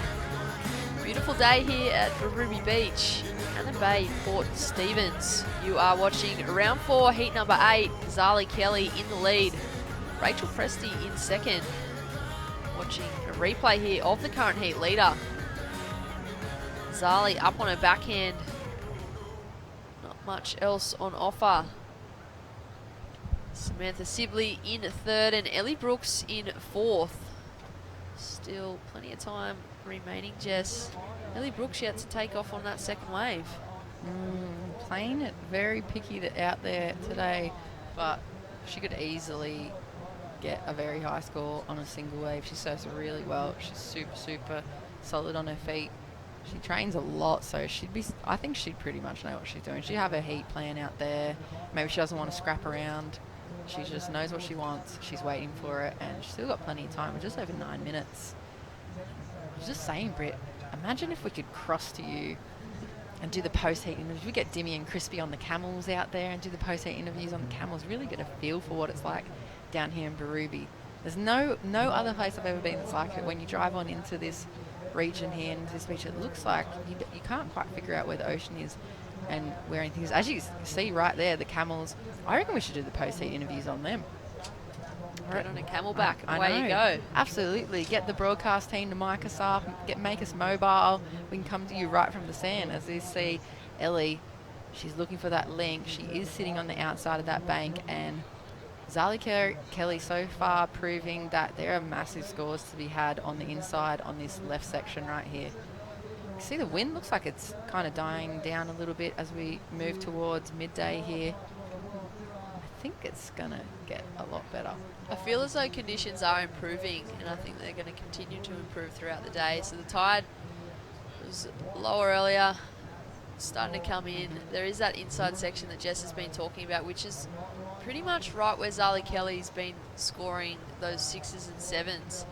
Even that last wave, she did that one solid turn and was unfortunate not to get a connection on it, though she seems like she's pretty onto it in the lineup. She's got that consistency. She knows where she's at. And the first couple that she took off on in the early stages of the heat, like literally within like the first minute, I think she had those 2 scores. It didn't look like she was way out the back. No. It looked as though she was potentially a little further in, and maybe even with that 7.33 that she got, because she locked in the 6.5 first. And then when we came back from the ad break, she was up and riding live, which is where she locked in that 7.33. So it's almost as if she may have caught it on her way back out. You can see a replay here. I think that was that. This is the 7.33 here, I'm pretty sure.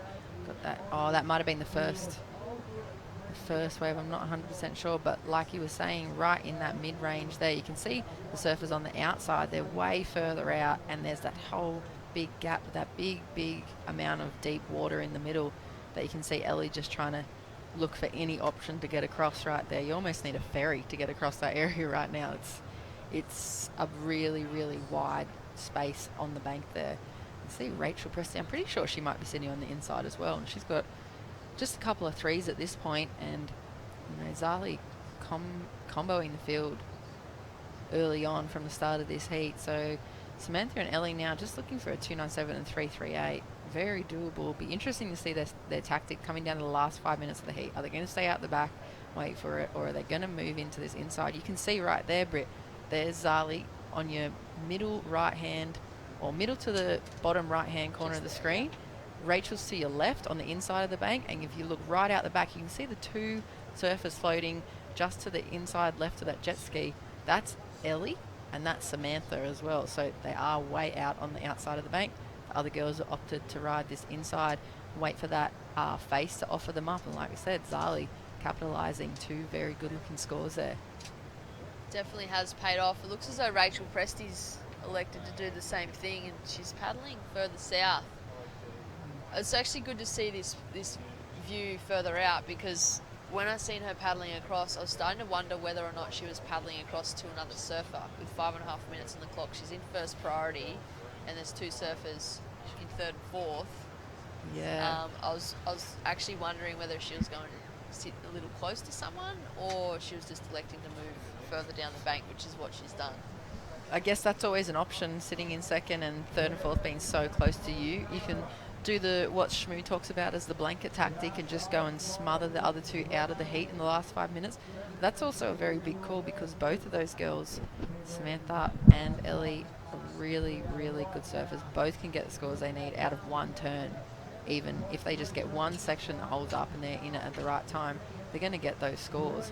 So to opt to do that with 5 minutes is a big call. I think Rachel can improve on those scores, definitely. And so, maybe trying to get another wave under her belt. She'll still have enough time to get out the back and blanket 3rd and 4th. But I think if I was Rachel, I would be looking to improve my scoreline to make it just that little bit more difficult for Samantha Sibley and Ellie Brooks, because realistically the minimal scores that are required are 2.97 and a 3.38. Like you said, Jess, that's realistically only one decent turn. One big turn. But you can see, I reckon she's on her own path here. She just wants an opportunity to perform. She knows she can bank a better score and replace that. And she's going to run her own race here on the inside. You can see that swell just hitting the bank a little bit nicer on here, giving the opportunity for the surfers to get into some open face. So that wind backing off a little bit here this morning. And you can see, look how clean it looks. Look how beautiful that water looks out here this morning, Britt. I keep, as you're saying this morning, it is still this morning here. It's 11:11 actually. Oof. I keep thinking it's afternoon. I went to say something to someone earlier. I'm like, oh yeah, good afternoon. And realised that no, it's just because we've been awake since the crack of dawn. Yep. It feels like it's the afternoon, when realistically it's not at all. That's it. We're down here at the crack of dawn. The whole work crew are down here on dark, assessing the conditions. As you see, Samantha Sibley looks like she might be able to make this connection here. She's got it from all the way out the back. Keeping that speed. Look at that wave wall up in front of her. Nice jam on the pocket and just digging that nose on that outside rail. She came down. Oh, the inside rail. Sorry, gosh, that was such a critical manoeuvre for her. Crucial She for was Samantha on her Sibley. way. She was well on her way to a really good score, and I'm not sure if she was looking down the line probably a bit too early and not looking to the landing on that turn. I'd love to see a replay and see if we could see what went wrong at the very end of that turn, but very, very well on her way to getting that score. Still got 2 minutes and 40 seconds on the clock as we have a look at the replay here. Oh, that was a nice turn out the back. I'm calling that she's got the score just off that one turn. So yep.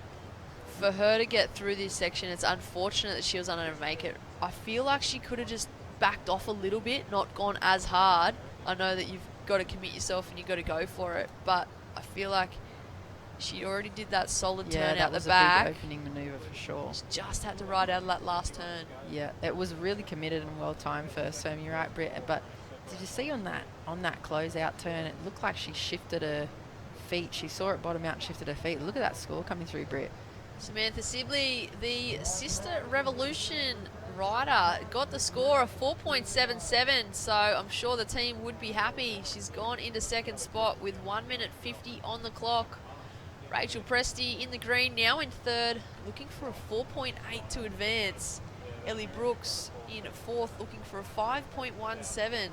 Still plenty of opportunity in the lineup, and this is where it starts to get tricky. We may have a couple of surfers sitting nice and tight up on each other. Well, yeah, look at this replay of Ellie's wave right there. Drops straight to the bottom, a little bit of a wobble, but hangs the board right up there in the lip. Nicely timed and well recovered after that little bump. I'm not sure if that's going to be a 5. It's definitely going to improve on that 0.9, possibly the 3.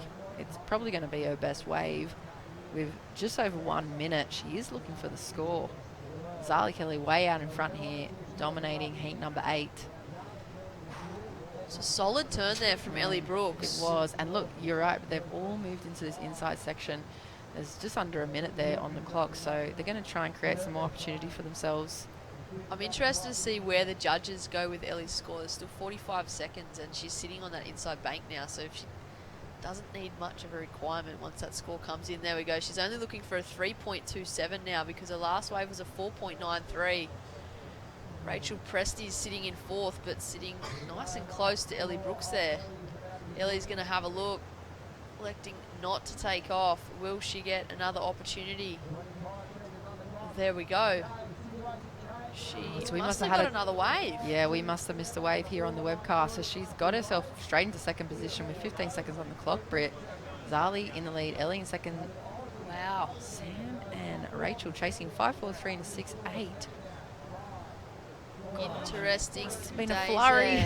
There must have been a couple of waves caught. I feel like she must have caught one on that inside on her way back out that we missed. Looks as though that is all she wrote. We will cut to a short commercial break and we'll join you back here in a short moment for the next heat.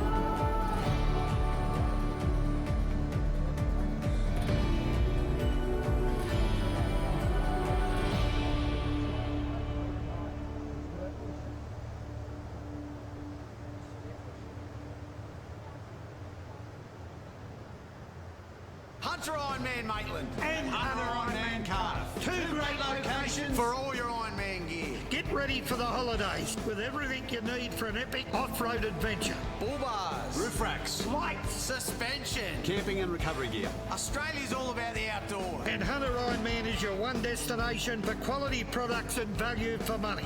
Get ready for the holiday At Hunter Ironman Maitland and Hunter Ironman Cardiff.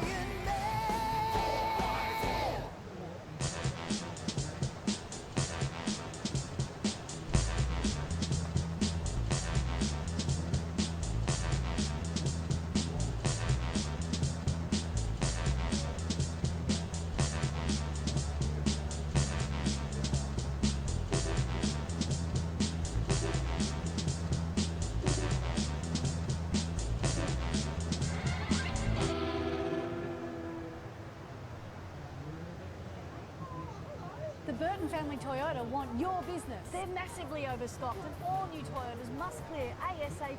So don't sign anything until you compare their price on any new Toyota. They won't be beaten on price. Only at Maitland and Port Stephens Toyota. We are back to the live action here at Ruby Beach, Anna Bay, Port Stephens, for the Port Stephens Toyota Pro, presented by Sister Revolution. We are into round 4, heat number 9. Annette Lelaw, Isabella Nichols, just lost the typo, Philippa Anderson and Kailani Johnson. Current heat in the water. You are in the booth with Britt Nichol and Jess Grimwood. What a lineup. Good looking heat here. Whoa. So you see someone. There we go, Philippa. That's Philippa in the blue, going tail high. She's no stranger to landing those front side air reverses or even little fin wafts, you know, little grabs out the front. I didn't get a chance to chat to, well, it's Eveline Hooft who represents the Netherlands, but she was letting me know that Annette, who's representing Israel out here, Israel actually is classed under European nations for the Olympic qualification, so she is a provisional qualifier, I believe, for Europe, one of the highest place getter from the ISA events. So that's pretty interesting to hear from Evelyn saying, I would never have imagined Israel to be in the European. I think back in the day, maybe in the 80s and 90s, they used to be in the Asia part of qualification. I just see a huge, big first jam in the pocket there for Filsey on her forehand. I think that might have been awarded her 6.57 there. Nice way to open up her account. As we see Isabella already guaranteed a spot on 2020 WCT. Nice first off the top on her backhand. She's looking for the link. And we shoot straight to Annette. Flurry of waves being caught. Oh, yeah. Out the front of this bank here. Judges have got their work made for them today because there's so much space in between all the waves. And look at this. She's getting the link, Britt. She has done extremely well to read that wave and stick with it. So what a heat we have on our hands. It's only, still got 21 minutes remaining in this heat. So it's only just started. This is an indication of how it's going to go. We're going to be on the edge of our seat the entire heat, I think. I know, 25-minute heats out here today for round number 4. The highest seeding round. As we see a replay here, Isabella's first wave up and over that first section, keeping that board and nose pointing down the line. She's looking for that link, but looks like that's all that wave is going to offer her. And a Nat on her backhand. Nice first wrap back into the power source, as they say, and jamming that second turn. She looks solid on her feet. Very smooth surfer. Look at this link section here. Nice off the top, staying high and riding confidently out of that. First wave score for Isabella, a 5 and a 3.9 to back that one up. And that, a 5.17 and just a throwaway at this point. So there you go. Second wave for Filsey there. Nice tail slide, Britt. Ooh, timed that jam pretty well, I'd say. Philippa Anderson, she's not coming here to muck around, that's for sure. The local showing us what she's made of. Throwing a lot. That takes a lot of effort to work through a little section like that. She's on the full grovel mode. Wow. The amount of turns she fit in there on that wave. That was a really good looking wave for Philippa. That'll definitely go into her top 2. Hailing from Merriweather, not too far down the road here. And I know I did have a chat. I used to travel with Filsey, pretty close to that, pretty good mate. But she, as you see, is a Kailani up and riding on her backhand, just quick up and out. But Filsey's not feeling too great today, a little bit under the weather. It doesn't seem to be holding her back at all in the water. Absolutely tearing it up so far. While we have a break in the action, we'll cut to Crispy and Zali Kelly. Take it away. Here with last heat's winner, Zali Kelly from the far north coast of the beautiful Cabarita, New South Wales, Australia. Zali Kelly, congratulations, around 5 berth. Yeah, feels good to get a heat win under my belt. Talk to us about the feeling when you lock in those waves and you know your scores. How does that feel? I actually couldn't hear out there until last 30 seconds. I heard him until last 30 seconds say that I was in the heat. It's kind of out there just again, if I can't catch it, try what I can do. And you're really tracking well to make that dream tour. What's some of your preparations you're coming into this last contest of the year? I I think because after Japan and coming in, I'm going all right on the rankings. I'm just trying to surf with no pressure and just go out there and try and surf my best in every heat. And who's your support team? Talk to us about your support team and also people to thank. Yeah, my family are my biggest support team. Always come down to the contest and they help me with everything. So yeah, thanks to everyone with that. Well, congratulations on another great win, a round 5 berth and keeping the dream alive. We'll see you in round 5 this afternoon. Back to you guys in the commentary position. Thank you, Crispy and Zali. Always a crack up when I see Crispy's interviews. I'm just kind of waiting for what happens. Oh, he's got about 13 T-shirts on, I think. I went up to him earlier and I'm like, what have you got on? You have a T-shirt, you have like a dress shirt, and you have He's a ready flanny over the top. He's Well, prepared. It's not that cold. He's prepared for all situations. As you see, Kailani up and running on her forehand there. Looks like we had a good exchange go on during that post-heat interview. Filsey banking that 7.67 on top of the 6.57 out in the lead here with a massive heat combo of 14.24. That flew. Not slowing her down out here this morning. Isabella not too far behind. She's got 2 fairly good 5, so a 5.17 and a 5.0. And Nat sitting on a 5.17 and a 4.43. And Kailani now banking that 3.07. Just a throwaway, hopefully for her. A 1.5. She's looking to improve on that. You can really, sorry Jess, you No can idea. really see that as we're watching a replay here, surfer in white, nice turn there. She's trying to get around this section but just gets a little caught behind it. So just the replay there for Kailani, just unable to ride out of that last little section. But as I was saying, you can really see the difference between the scores for, say, Annette with that 5.17 and Isabella's 5. Isabella did the one solid turn and it was quite critical and got that mid-range score, whereas Annette did maybe 3 turns and still got a 5.17. The first turn was probably a little flatter and it wasn't her fault. It was the wave. She did everything that she could have possibly done for the wave that she had in front of her, but because it wasn't as critical, that's where the score stayed down a little bit. So, you know, they're really looking for that strong, committed surfing and straight off the bottom and cracking the top. You could see that with that one turn from Isabella there. Yeah.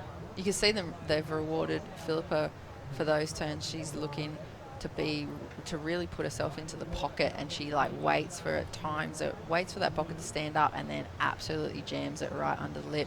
As you see Annette, straight up into that first section and jams, lays back for a nice looking finishing turn, but just kind of getting stuck in between those peaks there. That's that crisscross as well you see joining up on the inside bank. But geez, this is a really good heat. This is really important as well. As we have a look at this replay, Britt. Really drives hard off the bottom, cracks that top section and just unfortunately not able to ride out of that last section. But you could see that she's seen the section and presented herself and she just wanted to go for it. They've given her a 4.43, which was realistically based off that one solid turn. Nice big drawn out bottom turn too. You saw her shoulder square right up to the wave and she was literally just squared up through that whole bit of bottom turn and had to kind of, didn't rotate her nose all the way through the top of that turn because it kind of went fat and she saw that end section and maybe preempted that turn to try and fit in another one and get that 2-turn combo. But yeah, Filsey and Isabella, this is a super important heat. I mean, for Isabella, she wants to prize, she wants to point, she wants to end a year, you know, bonus. She's already ready to go on the 2020 WCT, so this is all practice. And Filsey, she's still sitting within qualification. She gets to this event, it seems to be the last 3 or 4, well, the last 3 years definitely. She gets to this time in the year, end of the year, she needs a big result. She's always in the conversation for qualification. It's really hard as a mate. I know with all of her mates and her families, we're always watching her at this event and just going, come on, Filsey. You know she has the talent to make it.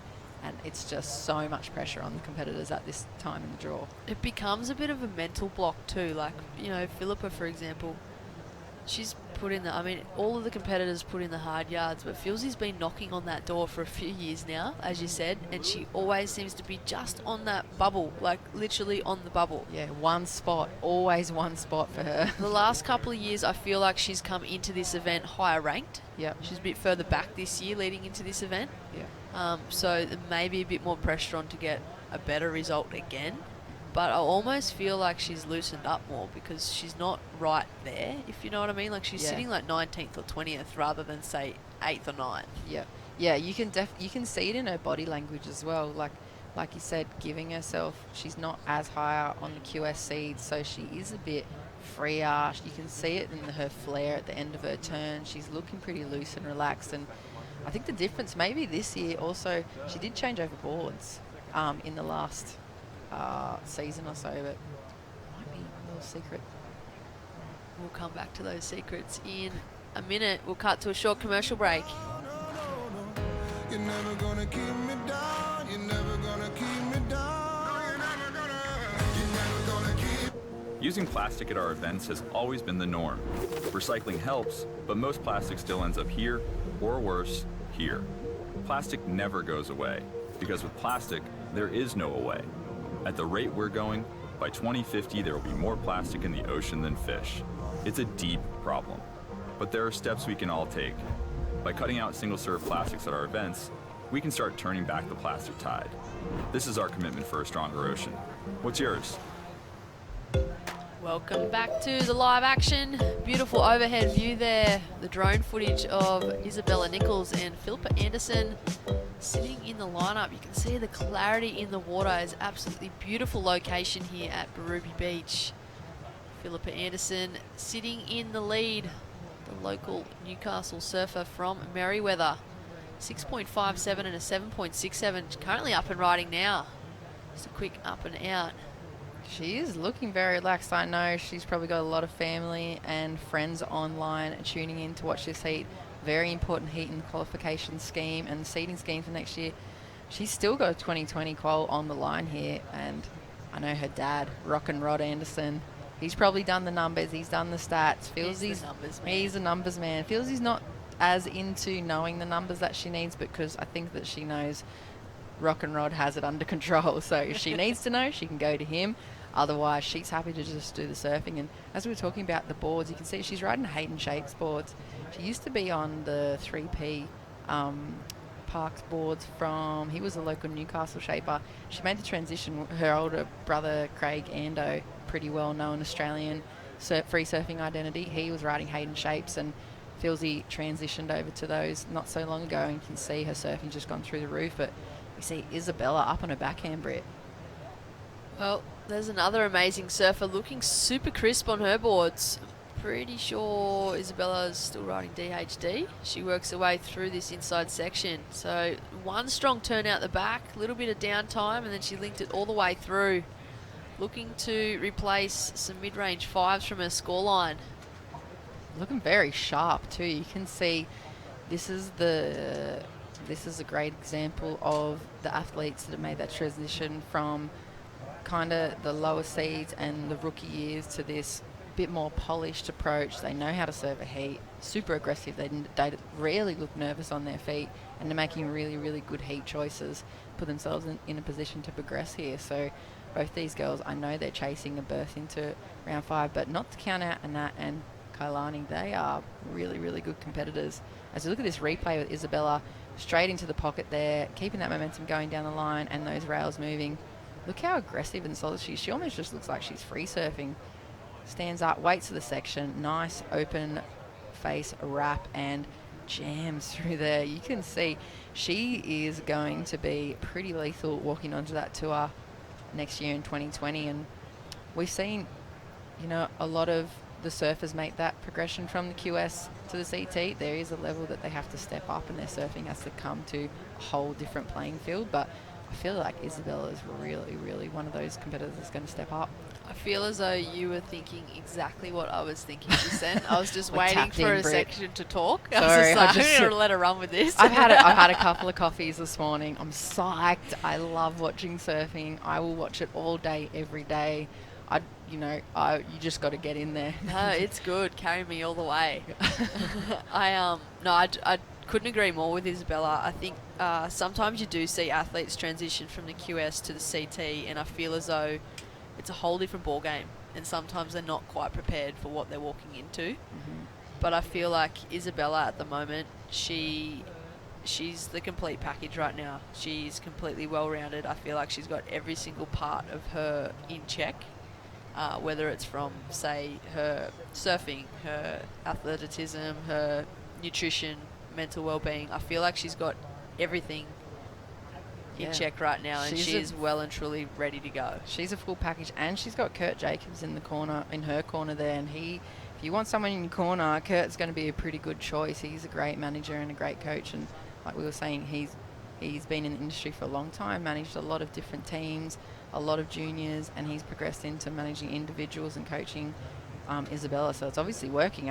As we see a Nat going for it on her forehand, I feel like she was pretty close to riding. I'm not sure if the judges would deem that ridden out of that turn. It looks like she kind of gave up on the end there and not happy with just the one section, but it was a pretty big looking turn, Britt. Body language is so crucial. Like, judges do pick up on that as well. Like, you ride out of a turn confidently, great, but you get to that point where it starts to, it's a little bit questionable, and you don't hold that composure. They do kind of take note, and it stays with, like, we're watching it and we noticed it. They're critiquing it big time. You know what I mean? You almost got it. Like, you don't need to sell it. I just see Kailani, she's looking for a score. She's trying to find a good looking section. Nice little tail whip on her forehand there. Just not enough opportunity. As we see, this turn from a Nat, nice big turn.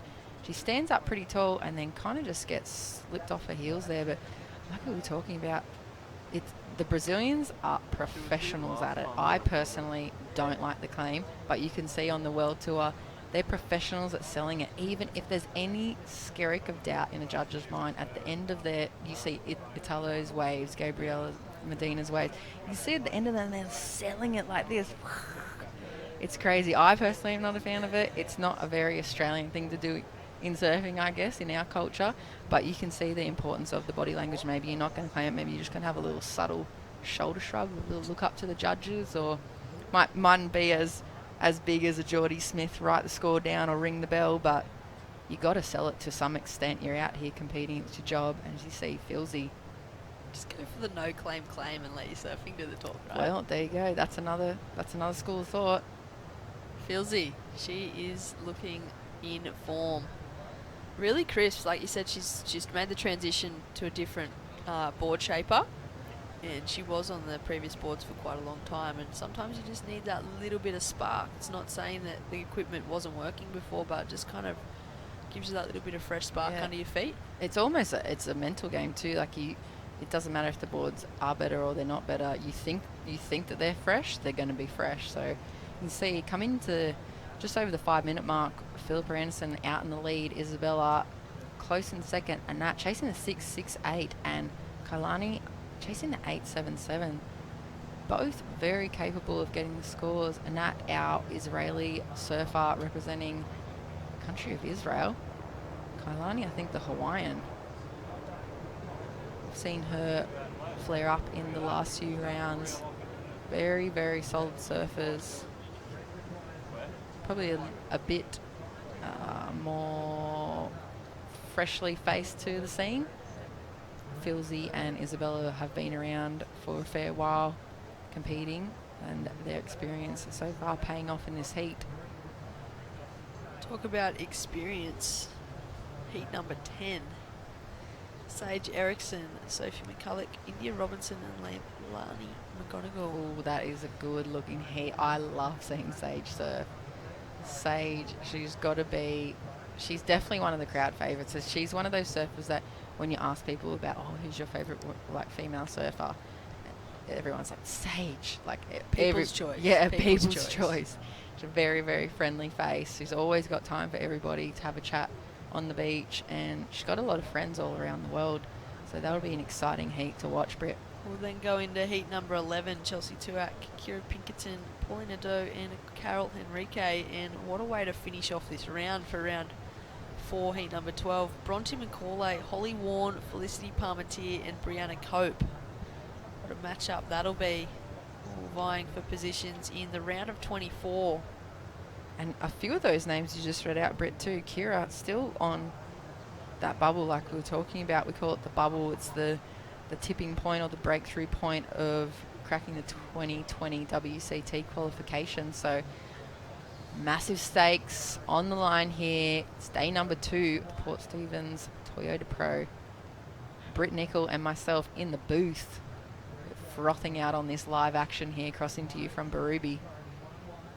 Out in front, Nova Castrian, local Merriweather surfer Philippa Anderson, and Sunshine Coast surfer Isabella Nichols.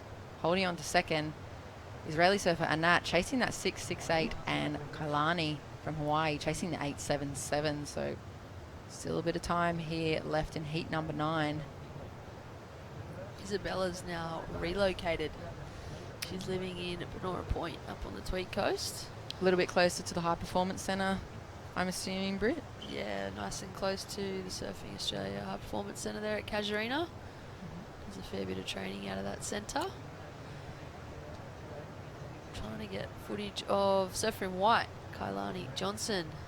Just the one turn looks to be all she had there. Just under 2.5 minutes on the clock. Philippa Anderson has first priority. Annette has second priority. Still looking for that 6.68 to advance. Still highly achievable, keeping in mind that she locked in that 4.73 off the back of pretty much one turn. So still able to get that score should she get a good wave. So we see Filsey up and riding on her backhand. Maybe seen a little lobster there. She's gone for the dive. Didn't ride out of that turn. Just a little bit late under the lip, maybe. Why pay for a lobster when you can just climb under the Get ocean? one for free.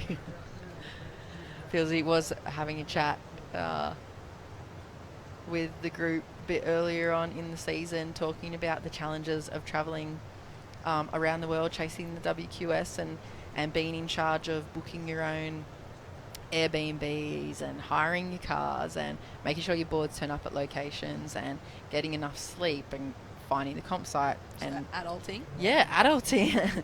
Negotiating the language barriers. And I mean, I've travelled with Filsey for a lot of years and we've done a fair few QS legs together. The last time I did the European leg with her in the last 2 years, she was in charge of booking our Airbnb and she booked us a place that had no sheets, no toilet paper, no towels, and we just had to buy some hand towels and serviettes, and that's what we used as towels to dry ourselves. Oh my god. As you see, Anat going up and over the hanger there on her backhand. Nice turn there. Woodsy having a laugh at the fact, I guess it's safe to say, Filsey and I were not adulting that European leg, but it is tricky trying to juggle all the things that you have to organise when you're travelling around the world. That's the benefit of travelling with parents or coaches, as you see Annette a little bit late under the lip there, but holding on through that single turn. But yeah, you travel with a coach, or you got your entourage, or you got your parents, or you got your manager. They do all that stuff for you. They can make sure there's a pillow on your bed. You don't have to use your board bag, and there's toilet paper in the bathroom. It's true. The challenges. I feel like as an athlete though, you need to know how to do all that yourself. Well, maybe you've so focused on your competing, as you see this heat counting down. Filsey and Isabella moving on through to the next round. Looks as though it will be Philippa and Isabella. Not sure if that last score has been locked in for the surfing green. It was a really solid backhand turn. Critical, but looks as though that is it. We're going to cut to a short commercial break and you'll be back in the booth with Shmoo and Beth Woods.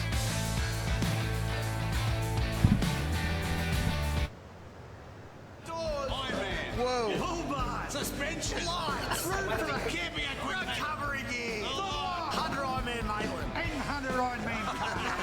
I can't do two things at once. I Welcome to beautiful Port Stephens. My name's Bruce Gare of PRD Port Stephens. We're proud to be associated with Surfing New South Wales and the Port Stephens Pro. PRD Nationwide Port Stephens are recognised as the leading real estate team in the Bay. Can help you with all your real estate needs, from selling, buying, leasing and of course holiday rentals. Our friendly team can help you find just the property you're looking for.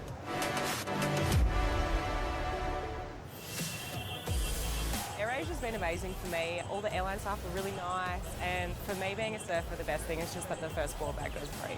I was able to go on one of the first flights from Perth to Lombok. I could literally look at the surf forecast, see that there's going to be a swell, and then just jet on straight up to AirAsia and surf one of my favourite waves in the world. I discovered so much about Lombok, the culture and the waterfalls and just like the beautiful landscapes and scenery. You think those waves are out of reach? It's way closer than you think. Using plastic at our events has always been the norm. Recycling helps, but most plastic still ends up here, or worse, here. Plastic never goes away, because with plastic, there is no away. At the rate we're going, by 2050 there will be more plastic in the ocean than fish. It's a deep problem, but there are steps we can all take. By cutting out single-serve plastics at our events, we can start turning back the plastic tide. This is our commitment for a stronger ocean. What's yours? And welcome back to Anna Bay here in the Port Stephens area, Berube Beach. John Shamoka, Beck Woods, bringing you the next 3 heats right here at this Women's World Surf League. QS 6000, Sophie McCulloch takes on Sage Erickson, India Robinson, and Leilani McGonigal of Costa Rica. That is our event compound side, if you like. And we are broadcasting live around the world. Welcome, if you just joined us. The best surfers in the world, females, all females, are here at this beach right now for your surfing entertainment. Of course, 25-minute heats all the way home to the final. And in the break, check this replay. We got 4 great surfers. And Sophie McCulloch, probably the smallest of the 4, but packs a mean punch. My mic's not on again. She looks like she's been training really hard. I just saw her down there. Nice backside linking turn all the way through there for Sophie, so not a bad way to start the heat. She's been having an okay year. Came out firing. That was a huge blast there for Surfer in Green. Finish turn there, Costa Rican surfer. Yeah, Leilani McGonigal, strong goofy footer. I really like the way Sophie put together that wave, though. And opening score was a 4.77. Wow. 8-point ride for the Costa Rican straight out of the gates and locks it in. It is not going anywhere. It will stay in her scoreline. 8 points for the lady in green. And as the conditions, check this out. I mean, obviously there was some big turns. Watch this thing. Bang! Hits that oncoming section. And she wasn't done there either. Up over the whitewater for Leilani McGonigal. And the judges really liking, especially that last turn back was solid. Yeah, she timed that super well. She kind of waited in her bottom turn for that. And then, you know, those sections can be hard, Shmoo, can't they, when you kind of get overexcited as a competitor sometimes. And for me, it was always like something's happening here with Sage's leash. Oh, yeah, something. Maybe a broken leash for Sage. I'm not sure, but I was saying, hang on a sec, she wasn't in the previous heat. She's in this heat. So that's going to eat up some time. She'll just have a 20-minute heat now instead. Yep. She has qualified. She's sitting in 3rd on the QS at the moment. So, yeah, she mentioned earlier that she is feeling like a totally different person this year at this event. And last year she needed a semis and she got to the quarters. So, yeah, she's back on tour again. She's been off for a year, I think. And, yeah, she's been off and on a couple of times. But, yeah, really solid competitor from Ventura region. Yep, Northern California. You can see Jim Hogan, former World Tour surfer, and Woody, her boyfriend there, her partner. A lot of support for Sage. She's a wonderful young lady, great ambassador for the sport. Her brand, supporting the brand Ruka. She's so energetic, an amazing talent. Surfing is just strong, powerful. She's very driven, and it's great to see her here at Berube.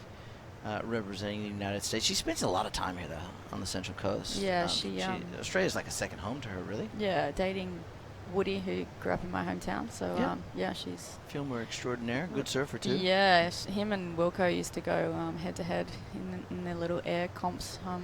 I'd be out surfing and see them doing frisbee flips in the background. So, yeah, another wave there for Leilani. Backing up her first ride at 8.0 there. Connecting well on that opening ride, smashing it off the second section. So I wonder how the ratings are sitting for Leilani.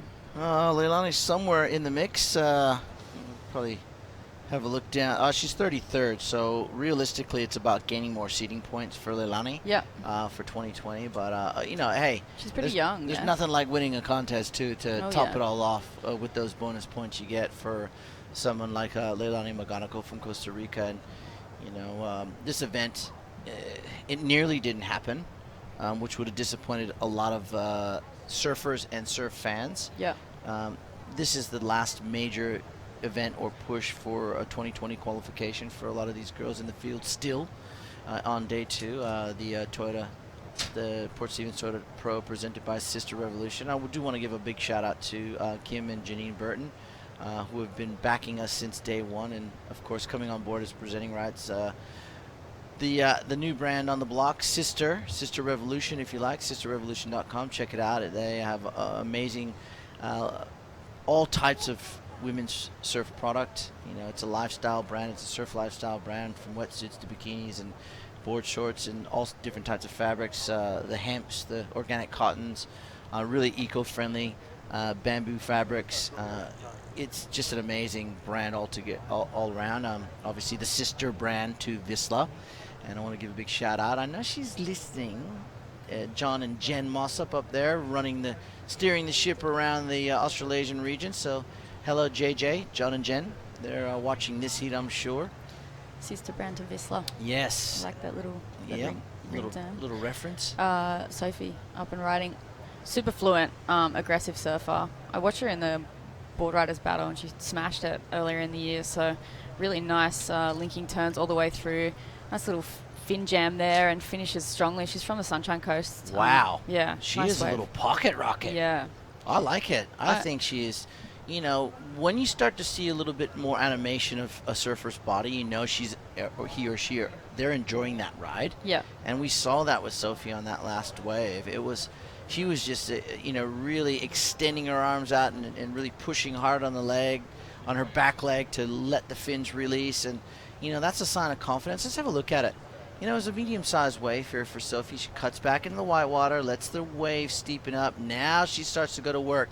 Here's another nice wrapping cut back, and she sees the lip line. Watch this nice snap. You can see that outside fin, and that rip. She's just surfing into the rip, and it allows her to really unleash. Look at that one. All 3 fins you could see, and then again, hits the whitewater. Bang. Pocket rocket. Yeah, I love it. She's one to watch definitely in the future. Sophie, she's studying at the same time, I think. Sport and exercise science, something like that. So she's very aware of health and what she needs to do. She's on top of her training. She's working with good trainers and has good support around her as we see the Costa Rican surfer up and riding again. She's very busy, Leilani. That 2.67 was a backup. Sophie McCulloch, a 5.57 now and a 4.77, which means Sage Erickson, that last wave where she came in and changed leg ropes, was a 2.17, and India Robinson with just a 0.5. She's sitting out there patiently with priority. 15:45 on the clock. I just want to make a big shout out to all of our sponsors, of course, and the organizations that are partnered up here. The promoters, if you like, of this event, Surfing New South Wales, and our staff doing a fantastic job every day from sunrise to sunset alongside our partners, World Surf League, Will Hayden Smith, Ty Serrati, Tom Bennett, and the boys, and of course the judges, from first heat to last heat, they are on board, locking in scores and really creating dreams. Definitely. Especially this week, because we'll have tentative qualifiers. I'm going to use the word tentative now. And then after Honolulu, they could be on the 2020 World Tour. But right now in this heat, round 4, heat number 10, Leilani McGonigal of Costa Rica leads Sophie McCulloch. Sage Erickson, wow, and there she goes again. Eyeing these lefts off. Yeah, high tide. Yeah. Got to go left. Let's come in. Sophie is right behind Philippa Anderson and Macy Callahan. Macy and Philippa both getting through their round 48 heats. Didn't Philippa surf well? Yeah, she's got her mojo. Her mojo on. I haven't seen her. She's been. I just saw her mum down there and had a bit of a chat. But yeah, she's been elusive in this event. And it happened a while ago at Newcastle. She just disappeared and she come down and surf for heats. and then disappear again. And I think because, a lot of people know the Andersons in their community, and a lot of the time it can be a little bit distracting. So this is pretty local for Philippa too, and I can tell that she's hungry. So it's a good headspace for her to be in. Well, I'll tell you what, she's not going to disappear from Crispy, who's down with her, and going to get her take on how the heat went. Let's go talk to him. Thanks, guys. Just live here at the beach. And Philippa Anderson, our last heat winner, 14.67 combo. Congratulations, Philippa, from, well, local around here, Merriweather, Newcastle. Yeah, just 50 minutes down the road.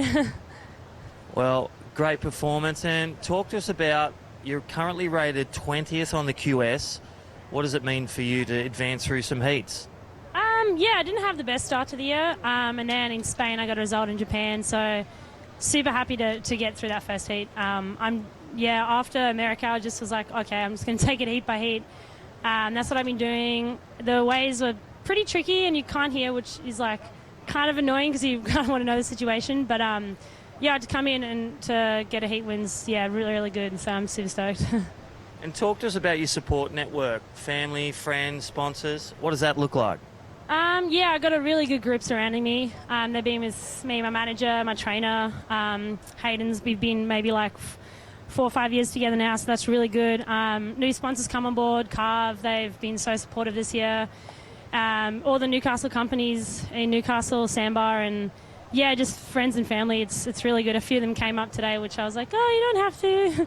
But it's the first time we can actually watch you live, not like on the screen. So it's really good. All my friends came up, my soccer friends, my housemates, and mum and dad are here. I think my brother and my sister will come tomorrow. So just get through the next heat, heat by heat. That's it. That's the way to do it. And, well, it was a class act in front of the hometown as well as your friends and family. And all the best in round 5 this afternoon. Thanks, Philippa. Back to you guys in the commentary box. Heating up down here for round 4 action. Thanks, Crispy.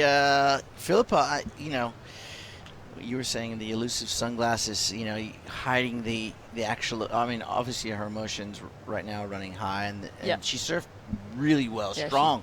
She looked really, really good. The board looked good on her feet.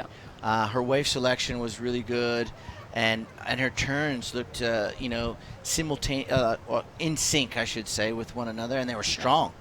So, look, Philippa's in the same position she was last year. She needed to make the semifinals. In fact, this year she needs to go one better. She needs to actually make the final to qualify or to put herself in qualifying position. If she can block that out and just do what she's did in her first heat, I think she's in with a good chance of being here or in the semis and potentially the final. After that heat, she's had momentum, as she said. The Galicia Pro, and I think she got quarters there on someone else's board because her boards never showed up. So. Well, you know what? Just before we're gonna go to a short break here in just a second, but what I will say is what I picked up in that interview is that Philippa has her best performances in the back end of the year. If she can put 2 halves of the year together, she's going to be on the CT. So maybe that's something to, if she doesn't make it this year, is something to reflect on for 2020. But keep that thought in mind as we go to a short break. We're halfway or nearly halfway through this heat. We'll come back with more live surfing right after this.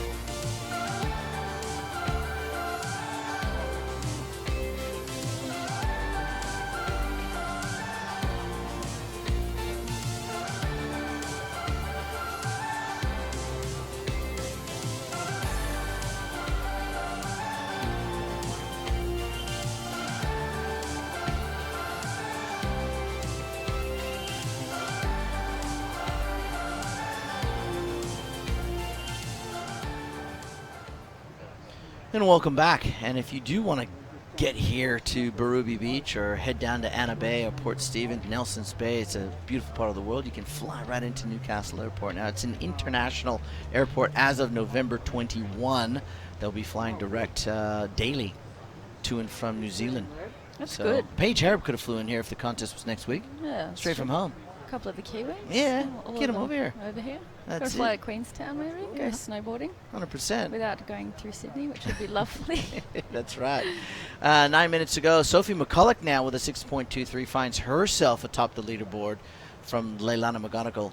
And that's probably what happened during the break. The young Costa Rican surfer has been trumped by the little pocket rocket.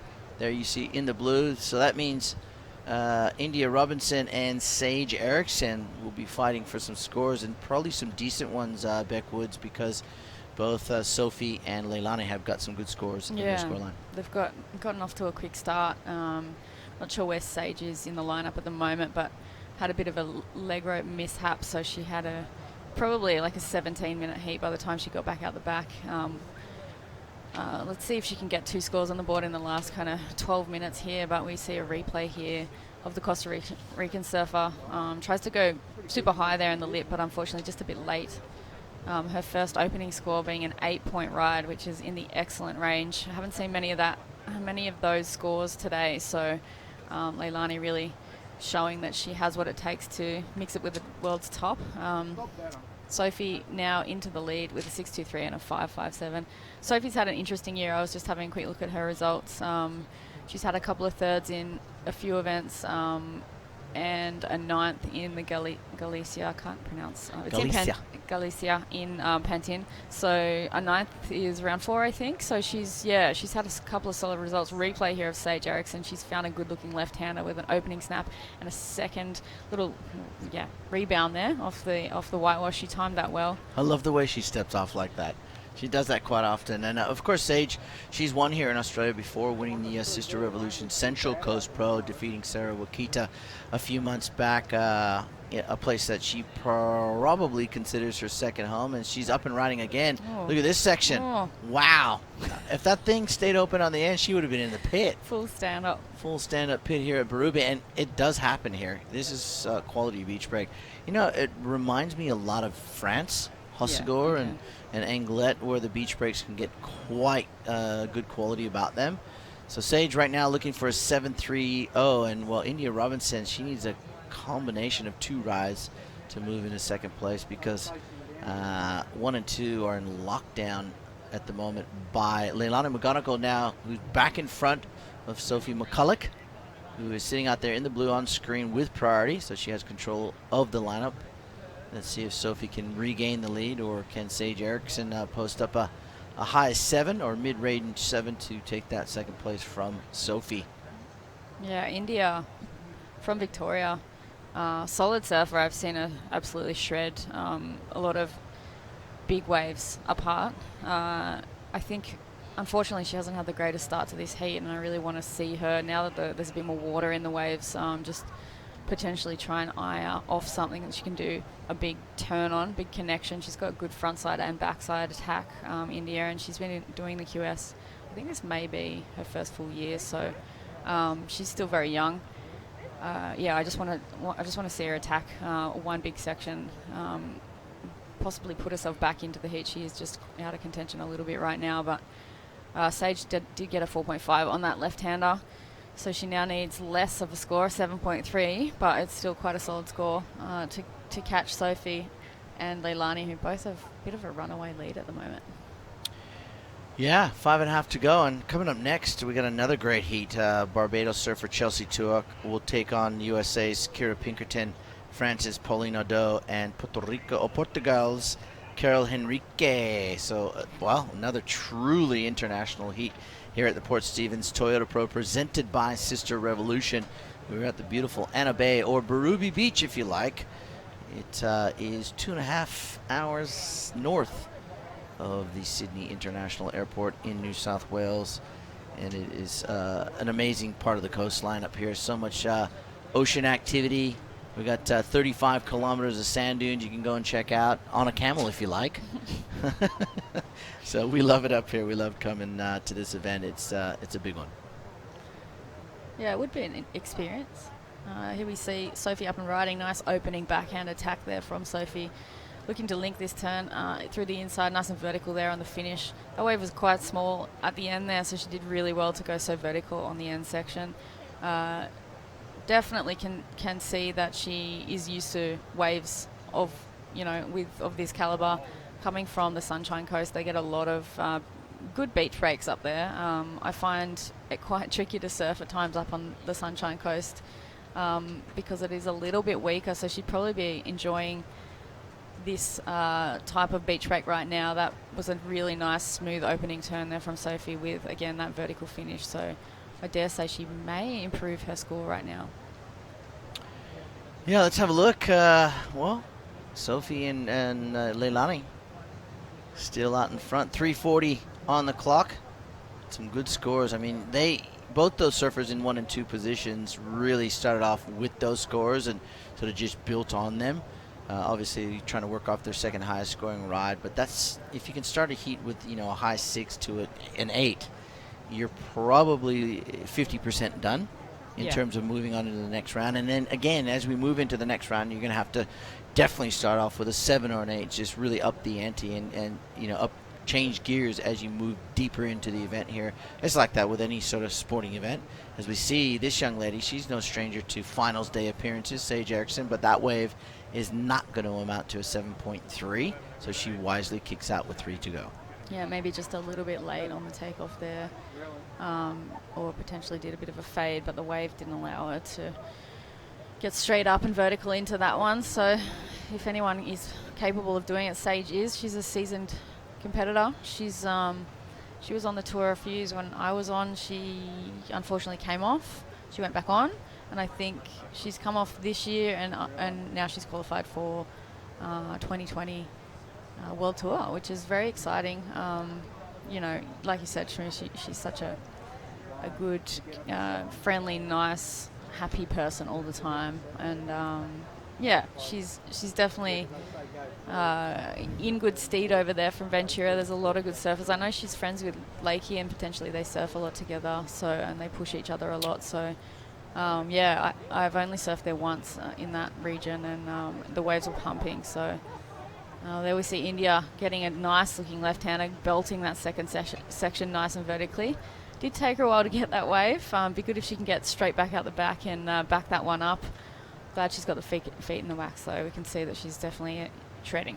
Yeah, definitely. Time's just going to factor into her getting out the back, because she's still 100, 150 meters from where she needs to be at the moment with 1.5 minutes to go. And Sage, to me, she belongs on tour. Her skill sets have shown that, and it's the first 3 years of anyone's career, in my opinion, are those years where you need to back yourself on the QS. How many times have you seen guys and girls get on tour, think they're going to just blitz it in the first year, and the 1%ers can do it. Yeah. But then everyone else should be backing themselves. Yeah.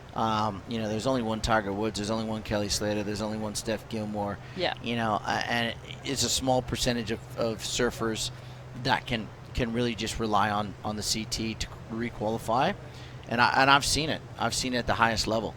I was managing a very high-profile surfer, and he got on his first year and got an injury. Yeah. And dropped all the way down to just making it in, the last person in. Wow. Okay. And now he's obviously in the top. He's actually in the top 5 now. He's still on tour. Yeah. But it's a good example of you got to back yourself. Yeah. Because you never know. Yeah. You never know what's injury, personal reasons, whatever that. Trial by fire. It is. As soon as you step onto that, the elite, I think, especially those who have been there for a long time, they know what they're. The experienced surfers on the World Tour, they know exactly what you're going through when you first initially get on, and they do, they utilize that to their advantage. And you go to locations, we see again, looks like India's gotten busy. She's got an inside runner here, a nice double arm up, flare there on the inside. Not sure what she did on the outside, but she did get a 5.7 there for that left-hander earlier. So, and she needed a 6.11. So wow, we didn't see what she did on the outside, but let me tell you, we're going to keep everyone in suspense. Beck Woods. Yeah, she's definitely had a late run there, India. I mean, she could have had a 3-minute heat. Who knows? We're going to find out, though, after the break. Stay with us, because we got more live surfing action coming up from Berube right after this break.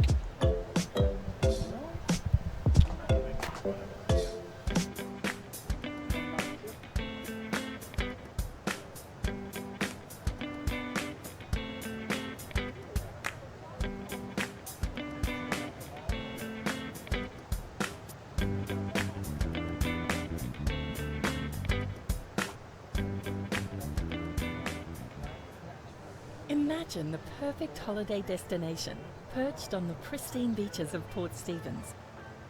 Middle Rock Holiday Resort is the complete family getaway location with everything the kids love, so you can just sit back and relax while they play. Nestled in stunning Tomaree National Park means nature is right on your doorstep. So pull up in your caravan, pitch a tent, or relax in luxury cabins. Middle Rock Holiday Resort Port Stephens, where you can relax while the kids have fun. AirAsia pretty much go to every surf destination that you want to go to. We jumped on a plane with AirAsia to Sri Lanka, and we actually surprisingly got some really good waves. Kind of got that Indonesia vibe with way less people, and the water was warm, it was sunny, and the waves were perfect. AirAsia's been really good in the sense of keeping the prices at a really low level that you're going to get there happily and jump on, hopefully get some good waves. That's what surfing's about.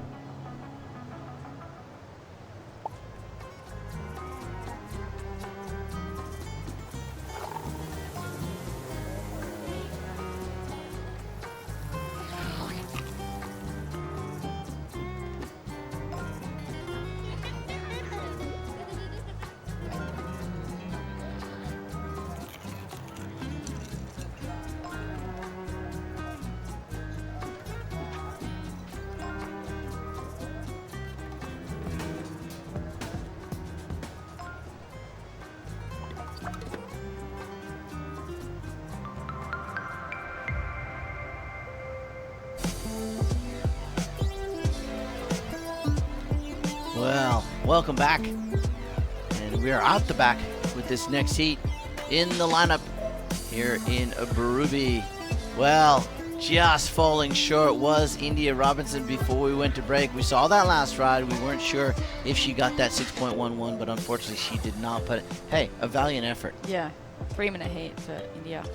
I think maybe next heat, if she can, just maybe try and get one in the first 10 minutes in here. But that's it. Look at this next heat. It's stacked. Chelsea Tuak, Kira Pinkerton, Pauline Nadeau of France, and Carol Henrique of Portugal. Let's see who. Yeah, it's a stacked heat. I tell you, and Chelsea Tuak right now is 10th. And I think Kira's up there as well, is she? Yeah. So Kira Pinkerton, if we look at, so Chelsea Tuak is just outside. Kira Pinkerton's 15th. So we've got number 10 and number 15. And Kira says, I'll have a go, and that's not going to pan out for her. So Kira Pinkerton, realistically, when we look at the highlighted section, she needs a third place she needs a second or a first, realistically, to tentatively book herself into or onto the World Championship Tour for 2020. Yeah. And Chelsea Tuak is looking for to push herself inside the top 8. She'll equal where Brisa Hennessy is with a ninth place, but Brisa actually has improved her position. Yep. So realistically, we're probably looking at a quarterfinal berth for Chelsea. Yeah, okay. Should she look at tentatively booking herself onto the Dream Tour. So there's a lot of things that will play out should Chelsea from this heat move on and Kira move on as well. Pauline Nadeau, she's somewhere in the mix. I don't think she's in that qualification. Yeah, she's 39th. Yeah. Pauline hasn't had the best year. Yeah. She was on tour. She was one of those surfers that were on tour and then off tour, on tour, and off tour. Yeah, she was on for a while initially. I think she came on a few years after me, and she stayed on for a long time. French surfer, one of the only French surfers to be on tour at the time. Now you've got a good few and a lot coming up through the ranks, so it's great. She really led the charge there.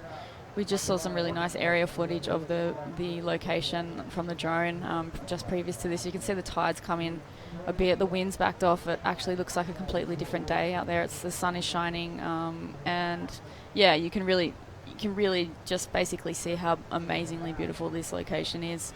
The girls are starting to really put together some big scores, so really good timing for coming into round of 48, and the conditions are cleaning up, and the girls are having a good time out there. And that's what we want. We want everyone having a good time, and obviously there's going to be 2 who move through and 2 who exit the event, but as long as everyone's having a good time here at Anna Bay in the Port Stephens area, you can see the car park is full, or the parking lot if you want to speak American dialect. It's full. It's a Saturday afternoon here. It's a beautiful day. The sun is out. It's about, I want to say 25 to 26 degrees Celsius. So that equates to the high 80s in Fahrenheit. And that is a big, large, wide-angle aerial view from our drone flying overhead. Here you can see we're at the most northern tip of Berrubi Beach. And it goes 35 kilometers down south to a place called Stockton, which is on the northern side of the Newcastle Harbor, where some big ships do dock there, some cruise ships. The harbor there in Newcastle is beautiful. Of course, Newcastle is the home to Surf Fest, which is coming up in 2020 once again. Warren Smith and the Surf Fest crew, if you're watching, a very big good day to you. They're probably over there enjoying the complimentary VIP area at the V8 Supercars, which you would, and then on their handsets watching the Port Stephens Toyota Pro. All of the surfing action is going on Yeah, today. you know, sort of like a double-fisted day. You know, you get V8s in one hand, you get your surfing in the other hand, and you're set. Split screen. So Chelsea Tuock, she opens up with a 3.83. The young Barbados surfer. Kara Pinkerton just at 0.5, waiting on Pauline Odo and Caroline Henrique. So Kira Pinkerton is from San Clemente region. Yep, her father Jim and I used to surf against each other on the PSAA tour. Oh, really? Yeah, so Dad Jim still traveling with Kira quite a bit. Yep. You know, I think Kira's only just 17. And Youngin', yeah, so I think she's had a good year. Yeah, Kira's had a good year. She's right in the mix. Yeah. And you know, they've positioned themselves quite well in terms of rankings, you know. And again, it's part of that process. You don't want to rush to get on tour, Beck. You know as well as I do, getting on tour too early, it is, people think, and it's a dream tour. Don't get me wrong, everyone. It is so fun to be a pro surfer, but it is a job. Yeah. At the end of the day, you don't want to sort of treat it like a job, but in reality, it is a job. Yeah, it's a full-time job. It's a full-time job these days with the level of surfing these guys and girls do for sure. Oh, nice. Oh, Popo. Popo, is that what we call it? Is it Popo? It's a Then Popo, you know what they call Popo in America? The police. Pauline is known as the Popo, the police. She slammed the gate on that one. That's what the police do, isn't it? Yeah, they slammed. It's called they slam the cuffs on you. Ah, yeah. But Popo slammed that section, and well, we saw big scores from one turn. Yeah. What do you think? What sort of range are you going to give that? That was very risk here and lip line really late. I'd give it probably up into the 5s, but I'm not a judge. I'm going to go mid 5s. Yeah. Because you could see how steep it was. It was the wave was already barreling over, and she actually got her board up into the lip and then turned, so it didn't look like she stumbled. She actually positioned her board perfectly so that it just brought her down into the flats, and I thought that was a really well done turn. It was the one turn, and I'm excited to see if I'm right here. Oh, 4-5. See, I told you I shouldn't be a judge. Yeah, I thought I could have went above 5s there. Maybe there was no release of the fins. I don't know. My hands are in the air. That's why I prefer to sit in here. But Pauline thinking potentially it was a bit like LaGraves over there, but nice looking left-hander here for Chelsea Tuock. Good opening backside attack there. Again, connecting really well with her second turn. She's got a really nice flow. The board looks good under her feet, so unfortunately that wave just flattening out a little bit on the third section there, but 2 nice turns out the back. Yeah, Chelsea Tuock, also former World Championship Tour surfer, trying to make her way back on the tour, or on the tour, and I know I saw her in the car park this morning with Cahill Bell Warren. Yeah, okay. So Cahill's maybe potentially coaching her through the this event and potentially the Aussie leg next year. So okay. I'm not sure if she's worked with Cahill before, but he's a great coach. He's coached a lot of really talented surfers. Yeah. So Chelsea's, good surfer, Cahill, as well. Yeah, great surfer, great guy. And look at this first turn was nice. And she just waits for the wave to build up. I like that little mid-face turn into a final re-entry. Didn't have the speed. You could see with all the frothiness on your screen, it's really hard because your fins are really disengaged there. It's like trying to navigate through a washing machine. Yeah. So Caroline Henrique of Portugal. I'm excited to watch more of Carol. She has surfed her way through, I think, this heat draw a little bit potentially, but she's pretty young. She's really fast and very aggressive. in her approach to surfing and in the lineup, and yeah, actually quite often she'll slam sections down, and she's taken out some big names I've seen over the last 2 or so years that I've seen her on the QS. So she's definitely a bit of a dark horse, I think, from Portugal. So, Yeah, definitely a dark horse. And I'll tell you, speaking of big names, let's go down and talk to one of the biggest names in the business. His name's Dimmy, and he's with the winner of that last heat, Leilani McGonigal. Yeah, down here with Leilani, that was a great heat. And talk us through that. You got an 8-point ride right at the start of the heat. How critical was that in your mindset moving forward during that heat? I actually didn't know I had the scores. It's really hard to hear, so I had no idea the whole heat what I had. But I knew it was a good one, and it felt nice. So I just wanted to get a backup and know that I had 2 waves under my belt. So it's just really nice to get a heat win this year in the QS. I've had lots of really close heats, so it feels good to win one and get through to the next round. Being a professional surfer, it looks glamorous all the time, but there's a lot that goes into an athlete's preparation, the travel, the mental effort, and the training. How tough is it to do a full year on the QS, and how do you keep yourself mentally in shape? Oh yeah, we all have a lot of ups and downs. It's hard to bounce back from the losses, but when you win, you get that feeling, and I think that's what keeps all of us coming back and back and back. And talking about Geordie Lawler is your boyfriend, and do you bounce off each other with support? Is it good to have someone like here, those extra pair of eyes in your camp when you're competing? Yeah, having Geordie in my corner is really nice. I feel like we both can push each other and help each other through it. He's in Hawaii right now, so good luck to him. Well, we wish Leilani all the best. She'll surf again this afternoon, and she really looks very solid indeed out there. And, yeah, a great day for this young lady. So we'll throw it back to you guys in the booth, Smooth. Yeah, thanks, Dimmy. Great to hear from Leilani. And, you know, we see a lot of that on tour these days. Jessie Mendez, Tatiana Weston Webb. I mean, the power couples, if you like. And Geordie Lawler with a big win at the 10,000 at the Vista City Surf Pro this year as we watch... this looks like, who is this? I went through a mental blank there, but whoever it was riding that wave very well. And this is Caroline Henrique. We know that from Portugal. The youngster, can she get over this hump? Yes, she can. Of course she can. She weighs $1.0. And she hits this oncoming section there. Oh, that was a replay from the wave before. Yeah, right. But, you know, going back to Leilani, goofy footer, Geordie Lawler, goofy footer. As we see Pauline Ado while all this was happening here. So these are all replays. So scores will be coming in for those rides. For all 3 ladies you see on these replays. But, you know, channeling the energy of Geordie, you know, who had his first big breakthrough win on the QS, the qualifying series. So he's probably sitting over there in Hawaii waiting for his heats to start. Good luck to you over there, Geordie. But your girl is through into the next round and definitely gaining points and more experience. She's a fine young surfer, and it's kind of cool to see. You know, they're able to travel together, share the accommodation and expenses because it's not cheap. Yeah. But then also draw energy. Yeah, and train. And yeah, you know, like work on new things. Yeah, enjoy the sport for what it is and travel. You know, like it's kind of it would be a dream actually to be able to have your partner traveling around with you. So, Surfer in Red, nice backhand hook there for Chelsea Tuak. Wow. I'm sorry, that young lady in blue was Kira Pinkerton. I should have just looked at the screen. I did not.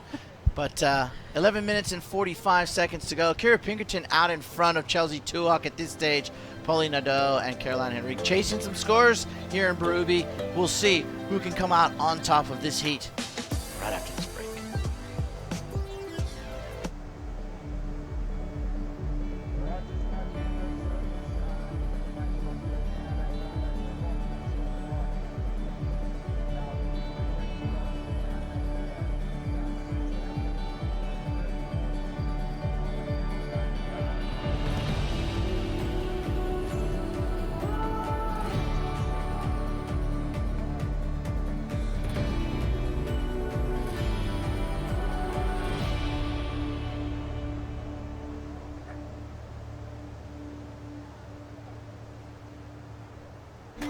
And we're back, and we're just on halfway through this heat. In fact, just over halfway through this heat. Kira Pinkerton from the United States leads the Barbados surfer Chelsea Tuak They're in front of Caroline Henrique, who needs a 2.23, and Pauline Nadeau of France, who needs a 3.91. So still wide open here for one of these girls to pounce into first or second place. Carol Henrique has got a 6.17. So yeah, that's okay. That's potentially could be a little bit deadly there for the other surfers, but I mean, still 10 minutes remaining, and there's been some good surfing, good strong surfing already in this heat.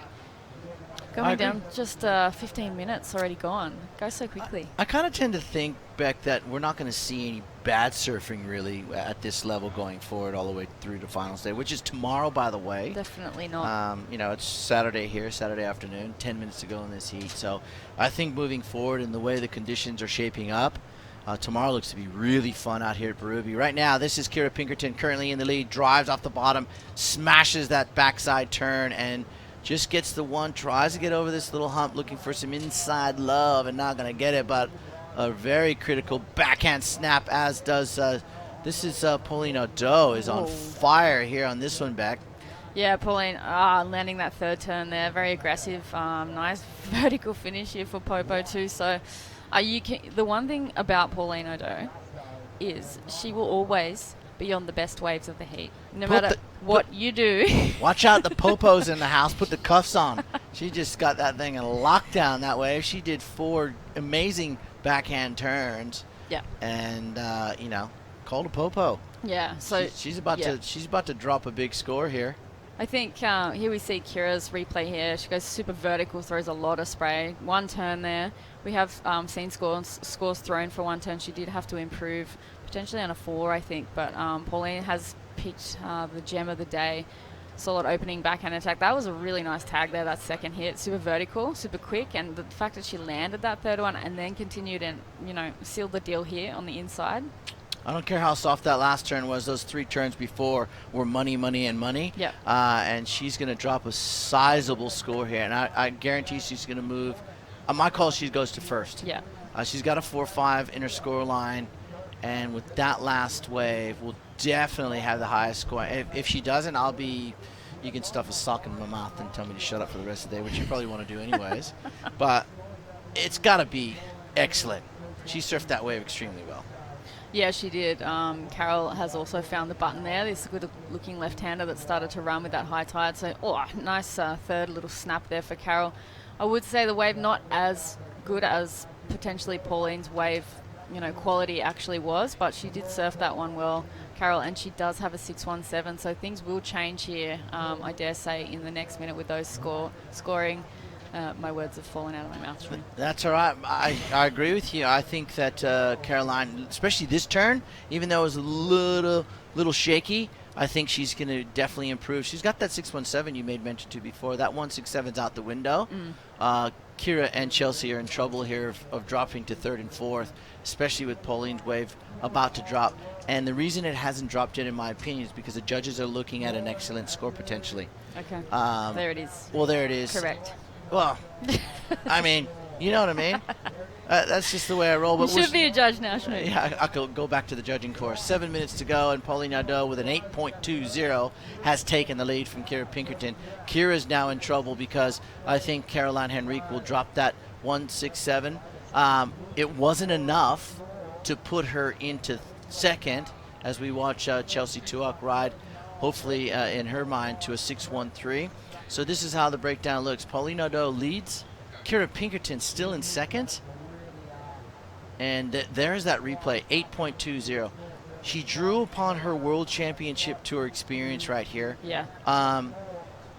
Her skill set, confidence, and knowing where to place her surfboard is all based off experience, all based off this bottom turn right here.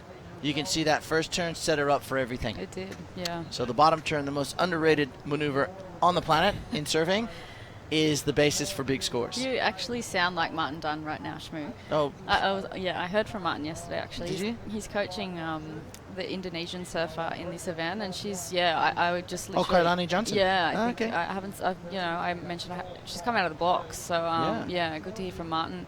Well, I take that as a compliment. Yeah, he's the super coach. He's one of the OGs. Yeah.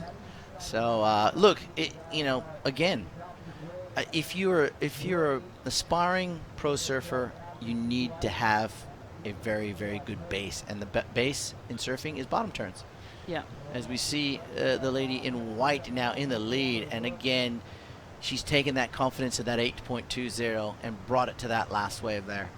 Yeah, it seems Carol and Pauline keeping busy, and they found that the sweet spot, that left-hander and where it was running, whilst I think Kira and Chelsea potentially were a little bit too far out the back and waiting for what they were, the actual waves that in their head they were waiting for. The other girls were getting a little bit busy on the inside, and it has pushed Pauline up into the lead there, 8.2. She's a Pauline, I can't tell you enough the amount of heats we had against each other. You think that you're doing okay, and then Pauline will find the actual gem of the whole tournament, and she'll pull it out, and she will take your win from right under you. So we see Carol is on that good-looking left again. Really nice second snap there for Carol, coming through, looking to tag this third section, and she actually goes to town there. So this is going to come I think this is actually going to change the situation again, Shmoo. Well, we're going to leave that in the judge's hands. She needs a 4.53. Beck Woods thinks it will change the situation with 4.5 minutes on the clock. Well, Kira's going to answer. She's going to take this wave with priority. Drives off the bottom. Hits that first section. Steepens up right here. Under the lip. A big backhand turn. Two-turn combo. Kira answers back. Big time. Big time answer to Carol Henrique of Portugal. So we've got an exciting 4 minutes to go in this heat. Yeah, it'd be good to see a replay there of Surfer in Green's wave, and then to compare it to the Surfer in Blue's wave if we can in the next few minutes, because I think it's going to be pivotal to who does progress in this heat right now. There's a lot on the line for the surfers in this heat. Chelsea needing to really get a wriggle on and better the 3.83 that she's carrying. Qualification for Kira and Chelsea on the line right now, so Pauline doing a thing, taking a solid lead there. The girls chasing second place needs a 7.44, so that's a substantial score to go into the lead there. Take it from Popo again, but Kira did get a second wave, so let's wait to see what scores do after those last two waves of blue and green. All right, well, judges still deliberating on who will make it through into round number 5. Girls sitting up there. And with the high tide, I think they've actually pushed in on the bank. You can see waves breaking out the back just on the foreground of your screen here. And that with that high tide, which I think is, I think we just hit the high tide mark at about 12. So tide now is starting to push out. In the next hour or two, we'll start to see the girls looking at the rights. Okay. Obviously, the high tide's for the lefts, low tide more for the rights. And here we go. Speaking of lefts, Chelsea Tuock. She's found the spot. Unfortunately, that wave not cooperating as the last 3 waves did on that bank, but pretty quick to be straight back out the back. There is still 2.5 minutes remaining. You can see that there is a little bit of a lead change in this Shmoo. Okay, here we go. Carol Henrique of Portugal has taken the lead from Pauline Audot, who's looking at this one and up and riding. The young lady from France with 2 minutes on the clock goes for it. That's not going to factor. Kira Pinkerton now into third, needing a 6.27, and Chelsea Tuock needs an excellent scoring ride, an 8.36. So Kira did, I think, potentially better her 5, and she got a 6.67 for that 2-turn left. But it has still left her needing a score, because Carol Henrique's left that she got was a 6.83, and it was a really good wave. She banked the third turn super hard, and the first 2 turns were also very critical, so she did well under pressure there, Carol. Also a lot on the line for Carol, potentially coming into next year. She's wanting to stay in that top 60 for the Challenger Series. Is that what it's called, Shmoo? It is. Yep. Top 60 for the new Challenger Series that was announced yesterday. Yep. She definitely wants to stay in that top 60. About 1 minute, 10 seconds to go in this heat. And Pauline's saying, hey, let me know. I'm in second. But a young lady by the name of Kira Pinkerton is chasing me. She needs a 6.27. She's got priority. Next wave choice, crucial for the young lady in blue from the United States. San Clemente, California's Kira Pinkerton in jeopardy of missing out in round 5 here with 45 seconds to go. Where is she in the lineup? We see Pauline O'Dowd currently in second. And I dare say Kira would be only looking left in these high tide conditions. There she is. She's waiting. And that's all you can do, really. You really don't want to paddle off the peak. You really want to make sure that you are sitting in the spot that you're confident that a wave's going to come to. And this is the gamble, the risk that we take in surfing. With 18 seconds back, it does not look from where we sit like anything is of good scoring potential. That was a very big turnaround there in that heat. Yeah, quick start from Chelsea. We see she's up and riding right now. Last throw of the dice. Nice open face slash. Unfortunately, just losing the fins a little bit there. Kira, nice snap off the top. Not sure if she had a turn before that. I don't know if she was up before the horn went, but we're going to find out, that's for sure, because unofficially it does look like Kira was eliminated with Chelsea Tuak, but she doesn't look like she's, like, you know, her body language doesn't suggest that she's upset about getting up after the heat.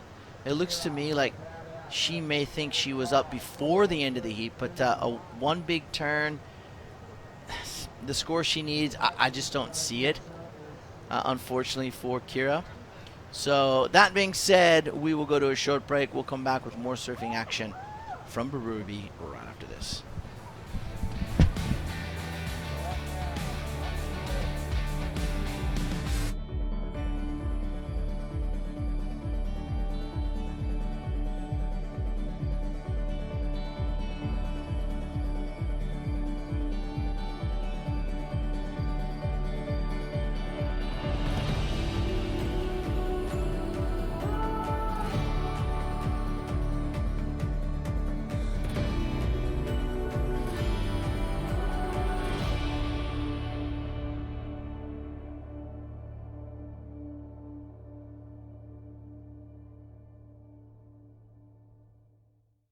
Hunter Ironman Maitland and Hunter Ironman Cardiff. Two great locations for all your Ironman gear. Get ready for the holidays with everything you need for an epic off-road adventure. Bull bars, Roof racks, lights, suspension, camping and recovery gear. Australia's all about the outdoors. And Hunter Ironman is your one destination for quality products and value for money.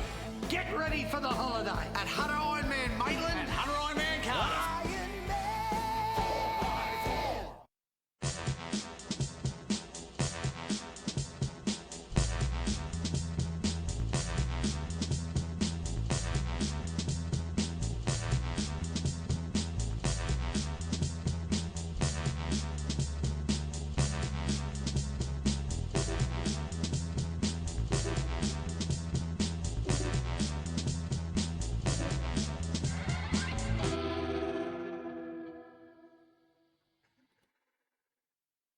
The Burton family Toyota want your business. They're massively overstocked and all new Toyotas must clear ASAP. So don't sign anything until you compare their price on any new Toyota. They won't be beaten on price. Only at Maitland and Port Stephens Toyota.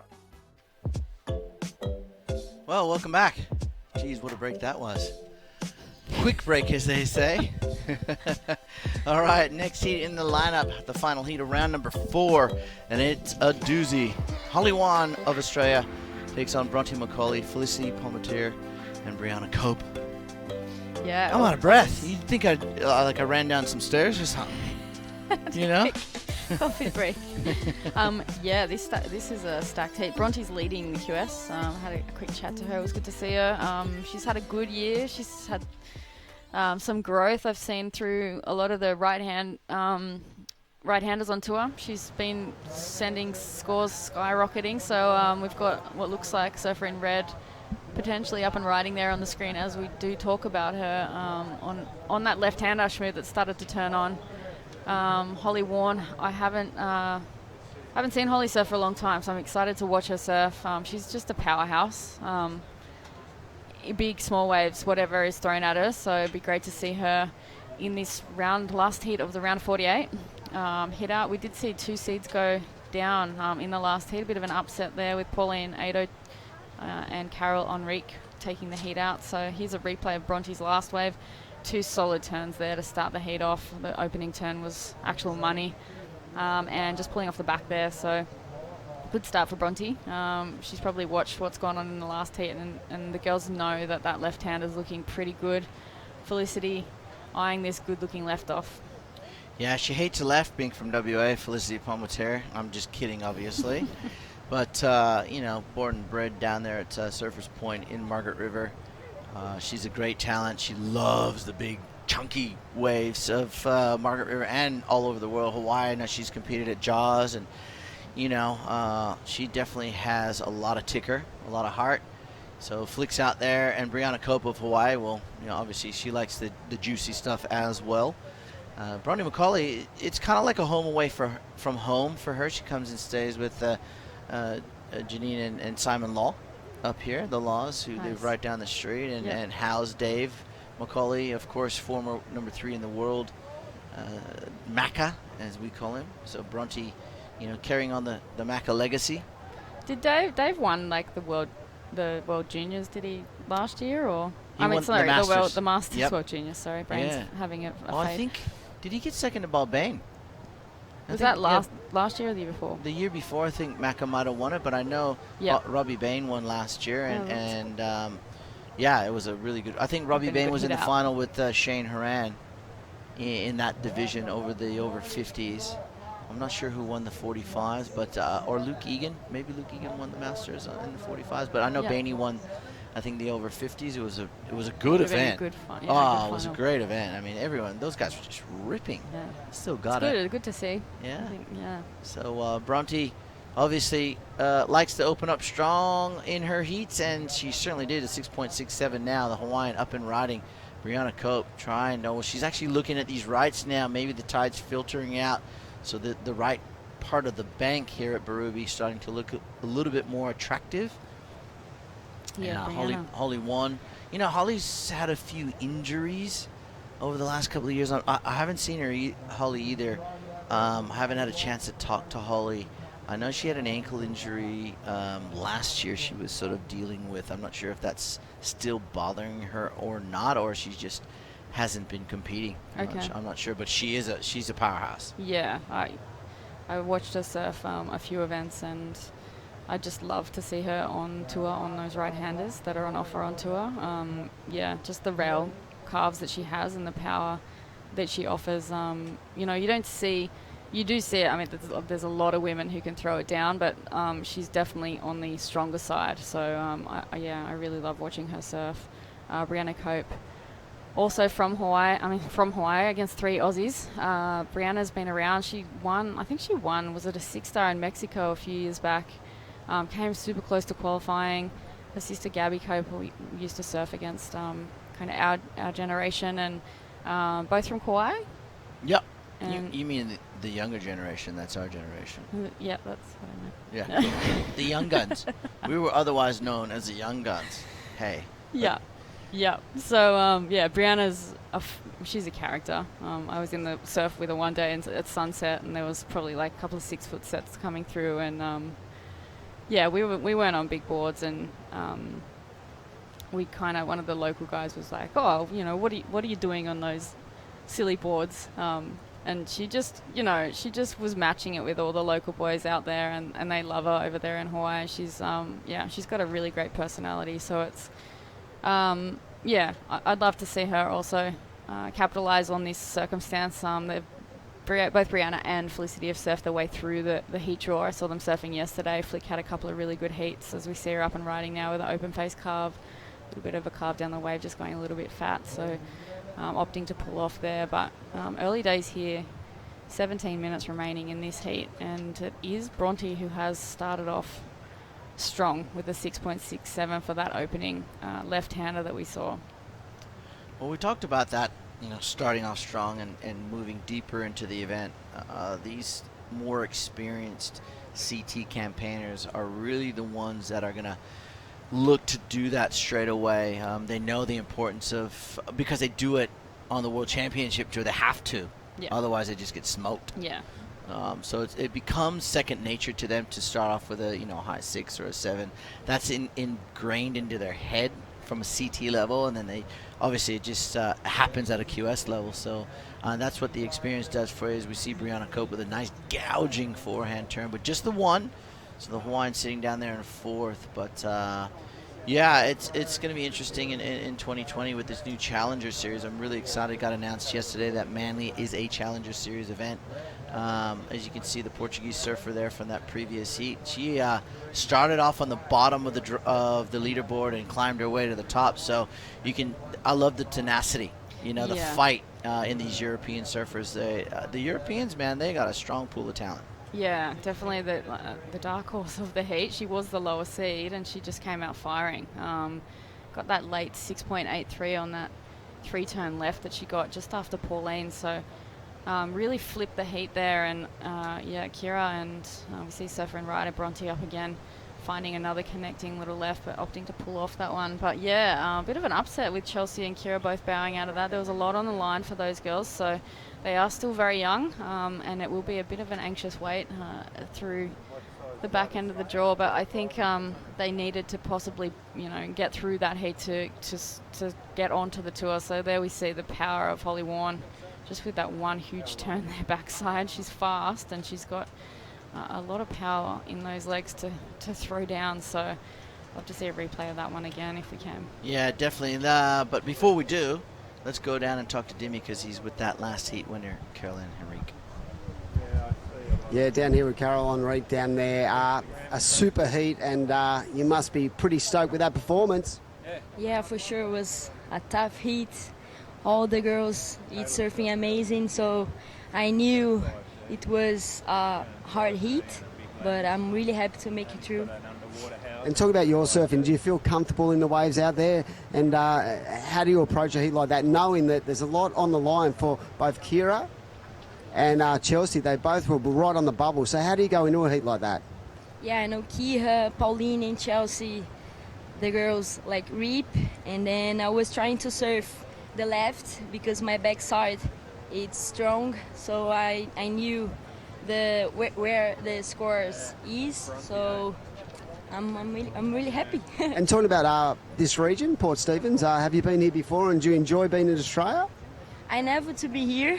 I always travel to Merewether. I have a friend there, Paul. I don't know if he's watching, but I love this place. It's really beautiful. I like the waves. Yeah, I'm so stoked. Well, what a performance it was. Giant killer, Caroline Henrique, getting through to the next round. We wish her all the best in the round of 24. And I'll throw it back to you, Shmoo, in the box. Yeah, thanks, Timmy. As we see flicking out of that wave there. You know what I liked about that interview? Her confidence in the way she said her strategy was to look to surf on her backhand, because her backhand is, strong. Yeah. And I think surfers really think, this is just my opinion, I'm just throwing it out there, I'm going to open Pandora's box, I think. Surfers, oftentimes, they don't really want to give themselves a rap. We saw that last big rapping turn from Holly Wong before we went to that interview. But, it's like any other sport. If your golf clubs and your swing's working good, you're putting great, or your tires are working good on your Formula One car, don't be afraid to let, if you got your volleys working and your tennis strokes or your baseline shots are on point, don't be afraid to talk about it, because that has actually, if your competitors are watching or listening, you're going to shoot an arrow across their bow thinking, man, she's pretty confident. So when they get you in a heat, they're going, man, I got to lift my game, because he or she is absolutely confident that if they get a left, they're gonna smash a big score out of it. And I like that about some surfers. Yeah. Don't be afraid to praise your performance. Yeah. I think sometimes surfers think, it's not cool, I'll be a kook. Yeah. Well, no, not these days. Yeah, So, I think culturally, the Australian culture is renowned for talking themselves down or being modest or humble, and it is ingrained into you a little bit. And I know the girls were, Britt and Jess Grimwood were talking about claims after a wave, and that certain people claim, and it's definitely not a part of the Australian culture for you to claim anything. And there's the tall poppy syndrome. So, you see the different cultures, and I think that's what's been great also about doing the tour. You learn about different cultures, and Holly doing a nice vertical backhand hit there. She did get a 5 for that big turn that she did. So, yeah, I think you start learning that, and you do need to know what your strengths are, and you do need to start putting it out there. If you're going to be the best in the world, you need to believe that. Yeah, Otherwise, totally. there's just no point in showing up. And I think you can change your mindset with that, and I think that was a big thing for me when I was coming through. You don't want to be claiming things, but I like seeing certain claims. I like seeing the passion. I like seeing people, like you just said, like Carol saying, my backhand is strong. I'm going to go and sit there and I'm going to win the heat. Yeah, exactly. Like you said, it mentally it helps. And I think we're slowly starting to see this come through in some of the international surfers, and I like it. Man, I watch other sports and I hear, hey man, my Dunlop tires are really working well on, turns at 5 and 6, and my team's got the car working really well, and that's why we got the fastest lap time. I mean, it's okay to praise your performance. Yeah. If it's justifiable, if you can validate it with big scores, and I think, like you said, culturally as surfers in general, not even just Australians. I mean, back in the day, someone would give you a compliment, you go, oh yeah, that's cool, but not really, I wasn't surfing that good. Yeah. When inside you know you were. Yeah. I'm quite different. If you tell me I'm surfing good, I say thank you very much. Yes, I was. Yeah, see, it's a taught behavior. But yeah, you should own it for sure. Definitely own it these days, girlfriend. All right, we're halfway or just about halfway through this heat, and we're going to go to a short break. We're going to come back. We're going to bring the back end of this heat into play. Here, Berube, check out those sand dunes on the way out to this break. We'll come back and see you in just a second. Using plastic at our events has always been the norm. Recycling helps, but most plastic still ends up here, or worse, here. Plastic never goes away, because with plastic, there is no away. At the rate we're going, by 2050 there will be more plastic in the ocean than fish. It's a deep problem. But there are steps we can all take. By cutting out single-serve plastics at our events, we can start turning back the plastic tide. This is our commitment for a stronger ocean. What's yours? Welcome back, Anna Bay, Port Stephens. Here we go, the Western Australian Flick Palmateer. Wow, I thought she was winding up then for one of those big forehand gouges she oftentimes likes to put forward. Not to be for Felicity Palmateer, who's looking for some sort of a score, probably in the 4-point or higher range. We'll get that score, what they need to advance up. Brianna Cope struggling just a bit in these conditions here at Berube, and Flick trying to keep busy. I like that. Holly Wan, big tail slide snap, and she's like, yeah. See, that's kind of like a claim, no claim. Yeah, the claim, no claim. Claim, no claim. Like, you saw that, right? I said, yeah, we saw it. So did the judges. Strong. Very strong. Very strong stance as well. It was great. I liked it. So they do those big turns back, and then they just sort of stand tall, like, okay, I'm not going to put my hands up, fist pump. No, but I you saw it, right? Yeah. It's really this title. I mean, the qualification race is actually. I'm just looking at the possibilities, and there's been a few knockouts, a few upsets. Zali Kelly advanced, I think, through her heat. So Brisa Hennessy advanced. So yeah, Holly Warren. 2 turns there, huge second turn, fins out. That was a pleasure to watch. It's going to make things harder for Felicity and Brianna. I think Brianna is kind of hunting the rights, but there are a couple of lefts on offer. So there we see the Sister Revolution wall. Look at Nikki Van Dyke there. It's a little keepsakes Sister is offering to the girls. We take a Polaroid photo, they fill in their names, and they give the best memory of 2019. It's just something cute, sisters, they band together, they like to talk. They tell stories about their road trips and, banding together as one. And what's their best memory of 2019? There's some interesting ones. Yeah, I can imagine there'd be some stories on there. Yeah, so, there's one traveling to South Africa alone. I'm not sure if I would do that, but hey, to each his or her own.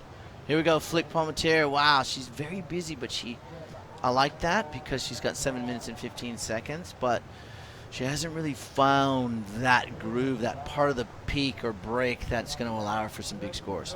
Yeah, I think Holly upping the ante there for the competitors in 3rd and 4th. She did get a 6.07 for that right that she just got. Bronte has made things very, very hard. It looks like, I'm not sure whether she has potentially comboed the field, but we have got a replay here. Vertical backside attack there, Shmoo.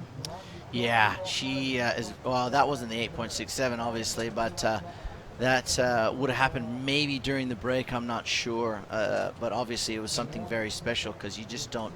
Judges will not just throw out an 8.67 for going straight. That's for sure. No, or one turn. Is that almost the highest wave score of the day? It would be one of the event. Yeah. Highest wave scores, yeah, single wave scores. That's for sure. 6 minutes and 25 seconds.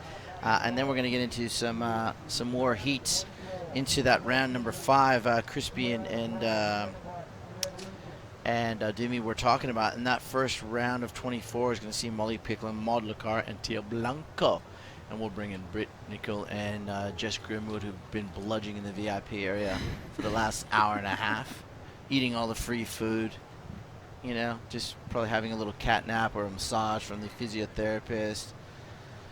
You know, I mean, they're living the dream. We're just working hard, talking to our friends around the world, giving them all the updates on this incredible event. They come in here for, you know, their moats in here at 6 in the morning.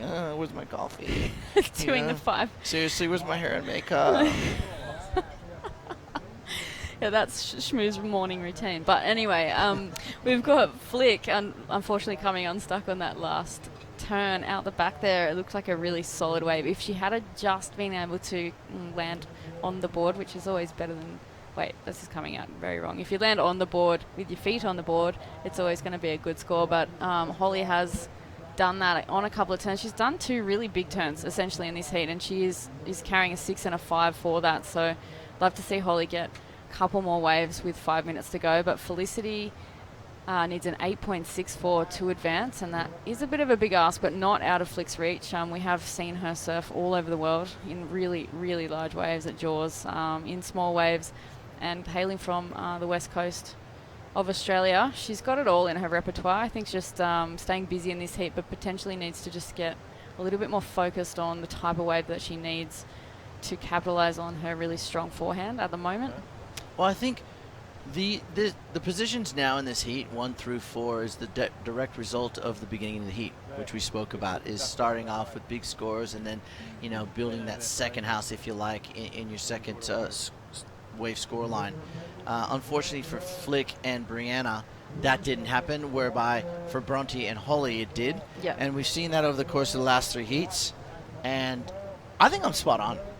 I think I'm doing really well in this commentary gig because I'm just breaking it down here, and I really want this, you know, they have this that technology where you can do graphics and stuff. I'm going to ask for requests for that alongside new hairspray and stuff for my makeup kit. Some eyeliner. Yeah. Yeah. Because I need to look better. Because every time the camera comes to me, which is like once a day, it always gets the wrong side. So, and people think I'm grazing in a good paddock. That's no. Yeah. No. Hey, my new nickname, the Wombat. Because I'm just sort of swell. I'm just writing myself off. I'm like, yeah. Wombats are cute, Shmoo. So they're that's cute, good. but they're round too. They're very round. Just don't go to the snow, because a lot of them on the side of the road, I think. I don't know what happens down there, but it's horrible to the now wombat I'm confused. population. Just confused. Wombat, snow, don't go there. Okay, we're sorry to those who have just joined us trying to figure out what the hell's going on in this commentary booth, but we are trying to analyze what's happening in the lineup with 3 minutes to go. Bronte McCauley in the lead, Holly Wan in second with priority. To take the lead from Bronte is going to be a tall task for Holly, who would require 9.27. Felicity Palmetier, well, a big 8.64 will push her into second, and Brianna Cope needs near excellent 9.4 to go to second place, and the Hawaiian looking at that one. Tide running out. We're going to start to see a little bit more rights being ridden. The lefts will not disappear, but not be as attractive as they are when the tide is high. Yeah, and I think maybe a shift over to the right. I think when you look at Bronte's scoreline right now, she's got an 8.67 and a 6.67. She's on the World Tour. She knows exactly what she needs to get through. She's leading the QS, I think, by a fair bit. You can really kind of see that she's polished her performance. And I think when you look at some of the World Tour competitors, they do, as you said, Shmoo, they come out firing, they know exactly what is required, and it's just a really good benchmark for all of these other women up-and-coming competitors who are vying for these spots on tour to have, you know, she's a great mentor to look up to. If you watch her heats, she's so consistent. And, yeah, I think getting an 8.67 and 6.67 in today's, you know, in the conditions of today, she can do that in any lineup, anywhere in the world. And she does, and there is a reason why she is leading the WQS at the moment. I was just going to say that. That's the reason why she's on top of the QS leaderboard. She's very comfortable on this tour, and it shows. She's number 1 on the rankings, and she wants to keep it that way. I mean, a good result here will probably seal the deal for her. Sage and Isabella right on her heels there, and they're both still in. So. Yep. Definitely. So, it'll come down to finals day if they can all push through round number 5, which will be on today. 1 minute to go. Bronte McCauley, we're talking about, is your leader. And I want to give a big shout out to, I know Lorraine's watching. She does not miss a live webcast. Lorraine McCauley, she's down there in Western Australia, down there at in the North Point area. Gracetown. Good spot in the world. Yeah. Great spot. Amazing. Love it down there. Yeah. So a big hello to Lorraine. And this young lady right here, Holly Wan, the powerhouse on the QS Tour. She's looking very good for a round 5 berth. Flick, unfortunately, going to run out of time. Brianna, unfortunately, going to run out of time. But 2 worthy surfers going into round number 5 with 20 seconds to go, Bronte McCauley and Holly Wan. And we're going to start round number 5 with a banger. We're going to start round number 5. Where are we? We're round number 5. We've got 3 girls in the water, 25-minute heats. Molly Picklum, who has been the one everyone's been looking at from round 1. She's been on fire. Maud Lacar of France. And Puerto Rico's Tia Blanco.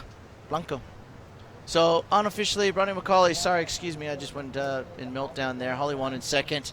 They will move on into round number 5. We'll take a short break. When we come back, round number 5 will commence, and we'll bring in Britt Nicol and Jess Grimwood for the call.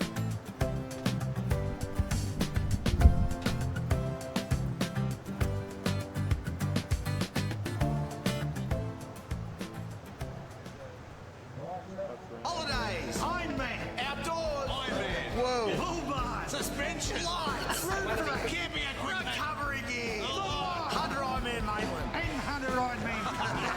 I can't do 2 things at once, I know. Welcome to beautiful Port Stephens. My name's Bruce Gare of PRD Port Stephens. We're proud to be associated with Surfing New South Wales and the Port Stephens Pro. PRD Nationwide Port Stephens are recognised as the leading real estate team in the Bay who can help you with all your real estate needs from selling, buying, leasing and of course holiday rentals. Our friendly team can help you find just the property you're looking for.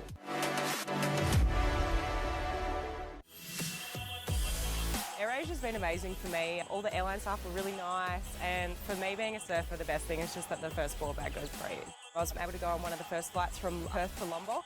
I could literally look at the surf forecast, see that there's going to be a swell, and then just jet on straight up to AirAsia and surf one of my favourite waves in the world. I discovered so much about Lombok, the culture and the waterfalls and just like the beautiful landscapes and scenery. You think those waves are out of reach? It's way closer than you think. Using plastic at our events has always been the norm. Recycling helps, but most plastic still ends up here, or worse, here. Plastic never goes away, because with plastic, there is no away. At the rate we're going, by 2050 there will be more plastic in the ocean than fish. It's a deep problem. But there are steps we can all take. By cutting out single-serve plastics at our events, we can start turning back the plastic tide. This is our commitment for a stronger ocean. What's yours? Welcome back to the live action here at Port Stephens for the Port Stephens Toyota Pro presented by Sister Revolution. I am Britt Nicol, joined in the booth with Jess Grimwood. We are into the first heat of round 5. Jess, who have we got? Good afternoon. Round 5. We've got Molly Picklum, Maud Lacar and Tia Blanco. Very tidy looking heat to kick it off. Looks like conditions have kind of cleaned up a little bit, Britt. There's a few more opportunities on offer. We were just sitting out there having a bite to eat, having a chat with the competitors on the little spectators hill there. And what do you reckon? I saw quite a few waves that I thought looked pretty good to me. I think we both seen some excellent scoring waves, to be honest. We were sitting in that northern corner, and every time we seemed to turn around, there was somebody taking off and absolutely belting sections in front of us. I feel as though it's getting a little bit better with this high tide. It's giving surfers more opportunity to get a good section out the back and then try and link it through that inside.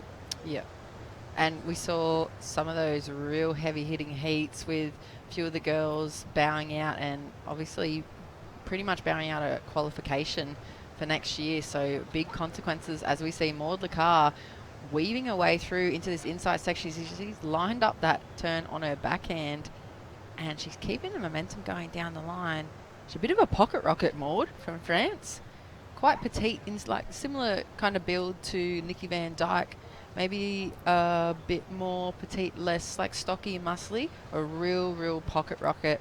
I've seen her jam her board into some really nice looking pockets and waves over the past few years. As you see a replay right there. Look at her weave through that flat section, keeping the momentum on her rails grip. That was a legit weave, Jess. That was a weave. She was weaving her way through that thing. Yeah, keeping it running down the line. I guess she grew up surfing places in France, those little kind of breakwall breaks around Biarritz and Hossegor, and she's pretty used to these beach break conditions, as you can see. I'm pretty sure you saw her out the back, Tia Blanco, but on the screen replay right now, we've got Molly Picklum on her forehand, just a fat looking section. You can see the angle of the face of that wave not offering up much. First wave score, Brip coming in for Maud, 2.83.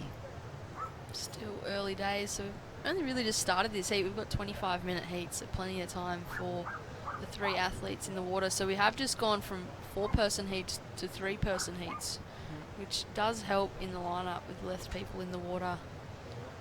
Still running 50% progression, I believe. First and second move on through to the next round. Third place bowing out, but like I said, a lot easier with priority when you only have the other 2 women to battle in the water for wave choice out there today. We've got some excellent matchups going into round 5. This is, of course, the round of 24 for the women. Keely Andrews, Summer Macedo, and Macy Callahan will be up next. Yeah, very heavy heats. As you see, Molly Picklum taking off out the back, lining up. Nice bit of a crack on her forehand.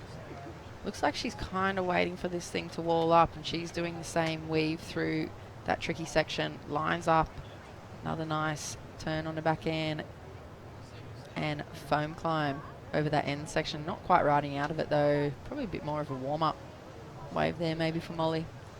Still looking so comfortable though. Like, Molly is one of those surfers, she just looks so natural on her board. Like, you watch her take off here, drives off the bottom, cracks that lip, kind of gets a little hung up and chooses to stay with it. It's a smart choice here for Molly. You can see it really stand up on this inside bank. This is what we've been talking about with this higher tide.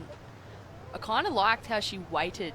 She didn't force that turn, she kind of waited for the section and then hit it. Yeah, she wasn't trying to fit too much in where there wasn't a lot of opportunity. We can see a lot of the girls get trapped, or a lot of the competitors are trapped in that kind of trick in conditions like this, where you have to really create the scores for yourself, but you can also go too far and try and fit a million different things in on a section that you could probably get a bigger score on just doing one big turn. So you can see Molly showing a bit of maturity there in her competition strategy and waiting for the wave to offer up that score, and she was ready to strike. And I did get word that Molly's actually 17. I keep her in my mind as the eternal Grom. Obviously, growing up in the same area, she always seems about 13 or 14 to me, but apparently she's turning 17 next month, so she's well on her way. Still a Grom. Yeah, still a Grom, I guess, for us. But yeah, definitely establishing herself in the industry early on. She's got a good another, I don't know, 20 years, 25 years of competing. As we go down towards 18 minutes, Molly out in the lead, 4.1 for that last wave. Tia Blanco holding on second, Maud Lacar 2.83 under her belt. So early days here, round number 5, heat number 1. We do have a post-heat interview with Bronte McCauley and Crispy. Take it away.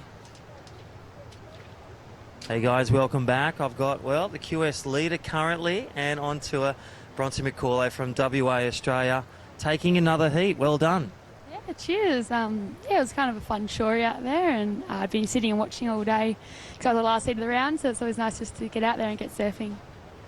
How do you find your preparation, like you're staying with friends, with your support network over here?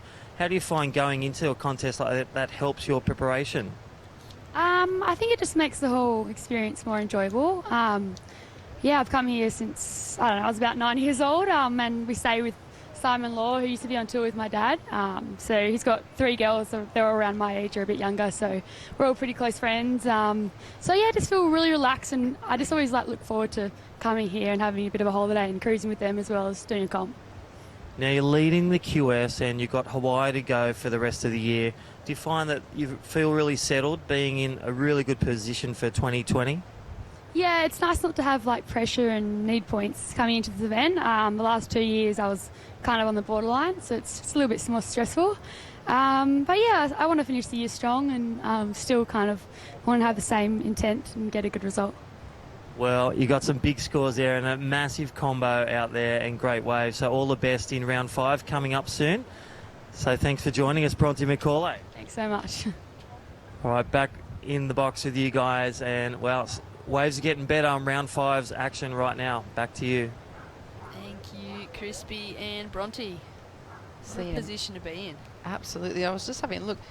Like Crispy was saying, she's well and truly won the QS for this year. She's qualified for the 2020, and just that shows her commitment to the sport. And as an athlete, she's still traveling here in between the last event and the Hawaiian event. She's competing at an event that she doesn't even really need the points for, but she wants to go out with the bang. She's showing up, putting on absolute performance for everyone, maybe just consolidating in all the other competitors' minds, like, hey, I'm here and I'm here to stay. Don't take your eyes off me. And I don't know, I'm really impressed with Bronte. I know I had a chat, some of her mates are on the beach here, as she was speaking about. They call her BMAC, and she's a pretty amazing competitor. Her, and I think you know her sister as well, Laura, and her dad Dave, very, very good surfers from West Oz. Yes, they have been around for quite some time now, and yeah, she's got the right people in a corner. Obviously, Dave travels with Bronte to pretty much, I think, all of the events that Bronte competes in, so she's got good people in her corner, and I mean, he's well experienced. He's been there, he's done this before. Yeah, used to be on tour, right? And isn't he the current World Masters champion or something like that? I'm pretty sure he won Masters last year. I'll have to confirm that with you, but he's no stranger to the podium either. As you see, there's Tia Blanco up on her forehand there. She's looking to improve on her situation at the moment, just holding on to 2 mid to high 2s. It's a shame she couldn't ride out of that last turn. It looked as though it was going to be a really nice wave. Wait for a possible replay. You can see the faces there looking quite clean now, Britt. Not as messy as this morning, and the sun's out. It is hot down there. You see Crispy's taken off his extra 2 or 3 shirts, and now he's just in a tee, and it's really nice weather down there at the front. A beautiful day down here at Barubi. A lot of people on the beach as well. A lot of groms. I saw the Chaos Caddies still floating around, helping out all the competitors with their boards, and it's a good day. Great spectators day. It is a beautiful day. I was contemplating, it took me like 5 to 10 minutes this morning to actually figure out what I was going to wear today, whether it was going to be a dress or a pair of jeans. Oh, yep. And I thought I made a good choice this morning. It was like, cold okay, this jeans. morning. Jeans are good, it's kind of cold. And then now I'm sweating and starting to regret that decision. Yeah, it's really heating up here, isn't it? I looked at the weather and it said it was going to be a maximum of 21. Felt like 18, but I'm starting to question how good that weather map How was. precise it is. Yeah, I know. We are in a special little part of the coast here in Port Stephens, so maybe a little bit of a different weather pattern running around out here. We see a bit more swell than we'll probably see up and down the coast today, because this little cove of Port Stephens faces to the south. So picking up, as you can see on your screens, the leftover northeast swell rolling in, cross with the south wind swell. That wind expected to pick up a little bit this afternoon, east-southeast. But great afternoon of surfing for round 5 ahead of us here. And finals days tomorrow, so crowning champions, sharing people up the beach, qualifying. There's going to be triumphs and tears, I like to say. There's going to be some passionate losses because people are vying for their position. Last event of the year, 6,000 event. You have a look into Sister Revolution competitors area there. You see some of the competitors just mixing it up with the chaos, the local groms and surf caddies. Looks as though she might be about to get a photo taken on the Polaroid. And then what they do is they put it on that little notebook card. They've got a postcard, which she's filling in right now. That's it. I think they know they're being filmed as well. You can see Patch in sure. the background, the other Grommies throwing up some shackers. Hi, guys. There's a ping pong table. There was some pretty intense rallies going on there when I was in there before. See some of the work crew floating around out the back. Trying to look busy. And the local Groms just getting involved with the world's best female surfers there. As you see Molly, quick up and out. It's a great little area down there. You can escape from the heat. It's out of the wind. It's a really, really nice little setup that Sister have provided there for the VIPs and the athletes, and obviously involving the local Groms and the community there. A few little snacks on hand as well. May or may not have eaten a donut earlier. I saw you and Crispy eating donuts earlier. So on the athlete diet, I suppose. No wonder I'm heavier than We need to order you a bit more volume in your next board, maybe. Continue this way, Britt. But out in the lead at the moment, Tia Blanco and Molly Picklum. We are going to cut to a short commercial break and we'll be back in the booth shortly.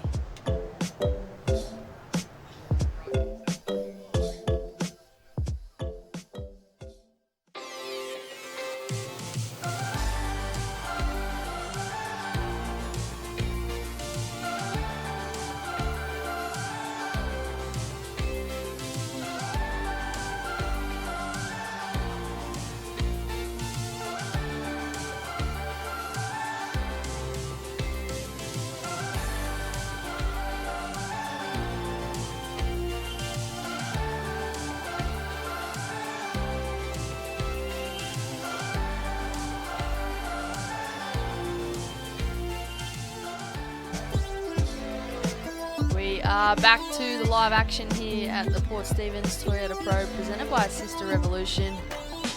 We're just watching a short commercial for Newcastle Airport, who are one of the event partners for this event. They're a proud sponsor and they have been supporting women's surfing for quite some time now. Beautiful airport, pretty easy to fly into, great service.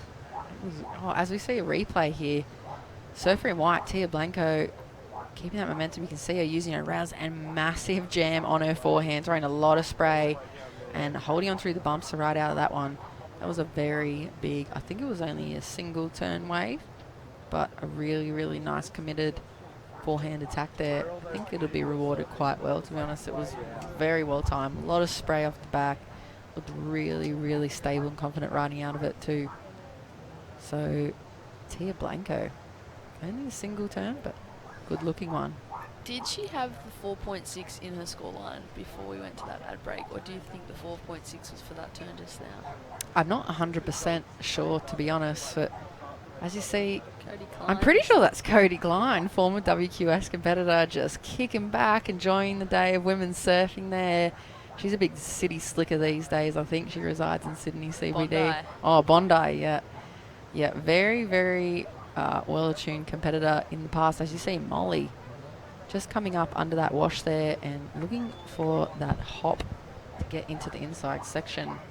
She's looking to replace that 1.9, so. The car off on her backhand. Just a smaller looking wave here. Pretty foamy and frothy too. It looks as though she's going to get out of there, so we'll wait for those scores to lock in. Interested to see whether or not Maud did anything at the back before we caught vision of her on her backhand there. One thing Maud I noticed is she's so low, center of gravity is so low. This is of course Molly Picklum, been a standout performer so far in this event. Yeah, scoring the highest wave score I believe so far on this event with the 9-point ride earlier this morning. Britt, how do you think that turn went? Maybe a little bit late. She came up kind of under the wash there, but there's not really much more opportunity on that wave, I don't feel.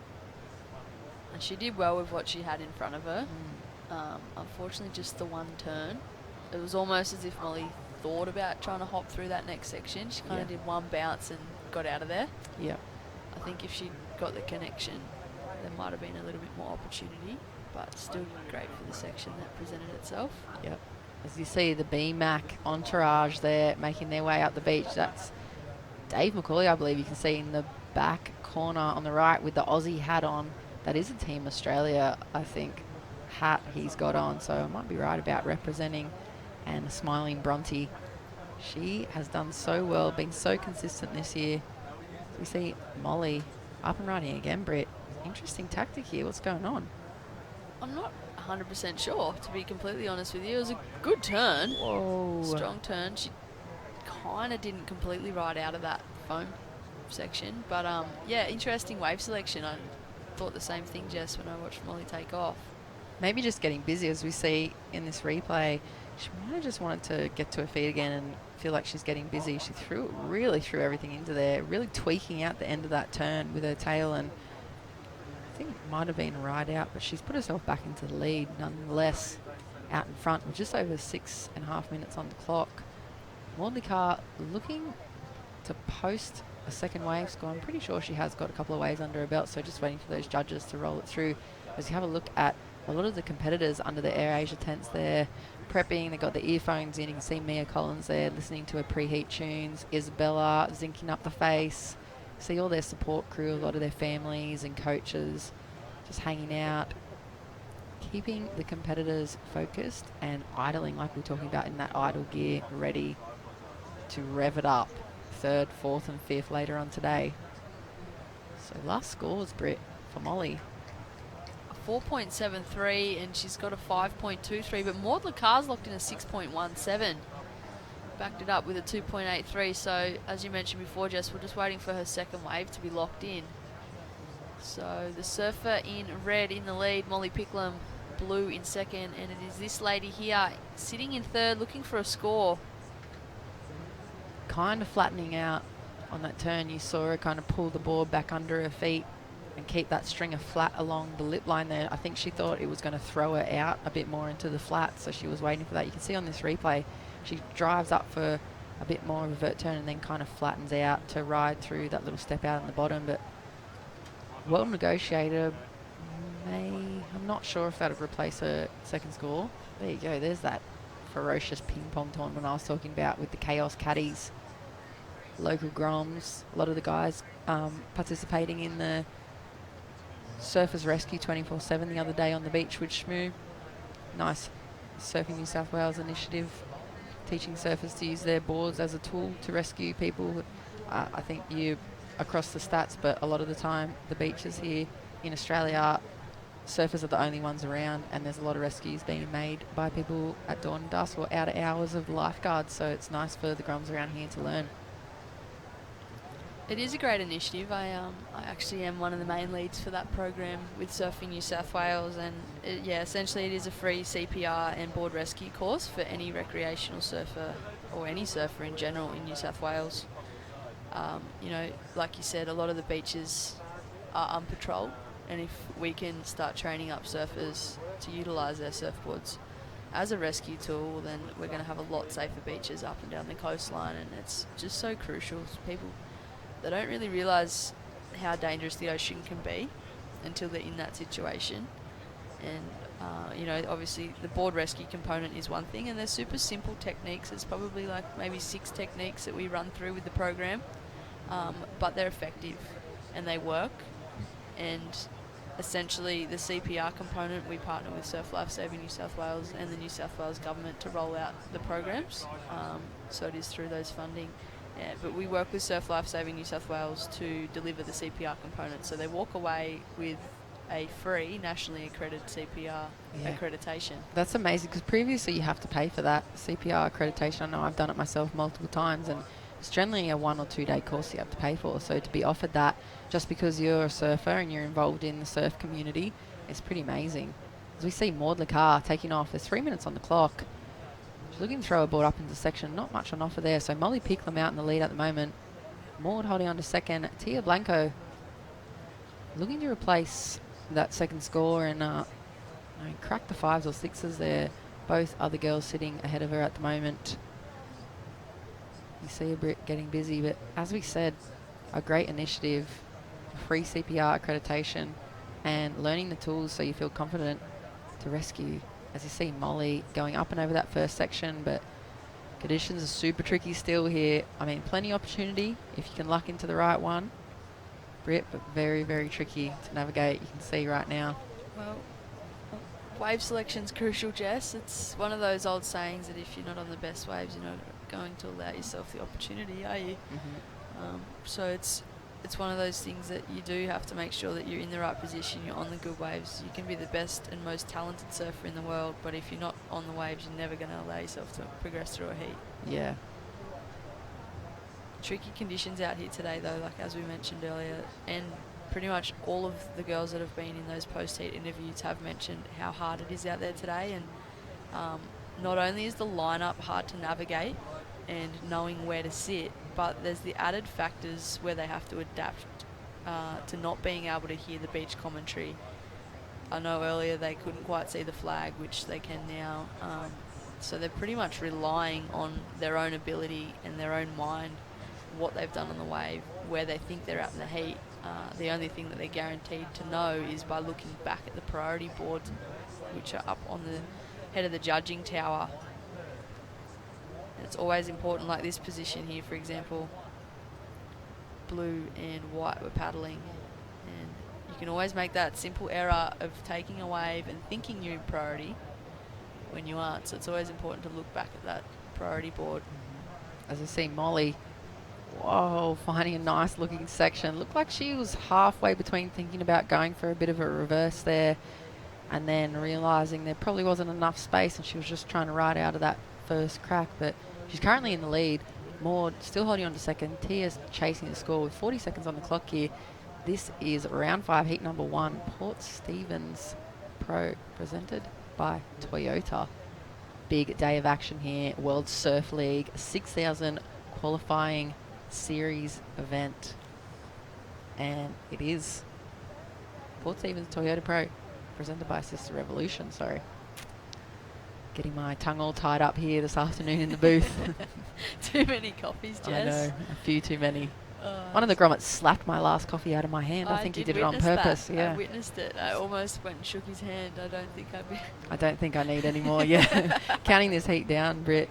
Looks like Molly and Maud moving on through unofficially. A little last minute victory lap as she makes her way in. So Molly Picklum in first, Maud Lacar in second, Tia Blanco in third. It looks as though that is going to be the result. Not sure if this wave was before or after the hooter. I feel like it might have been after. We will cut to a short commercial break and we'll meet you back in here in the booth in a short moment.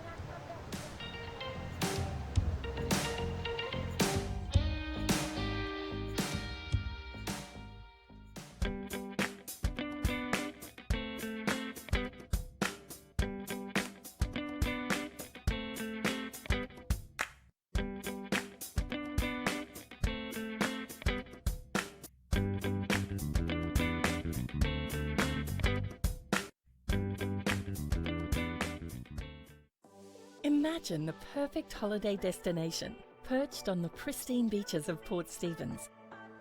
Middle Rock Holiday Resort is the complete family getaway location with everything the kids love, so you can just sit back and relax while they play.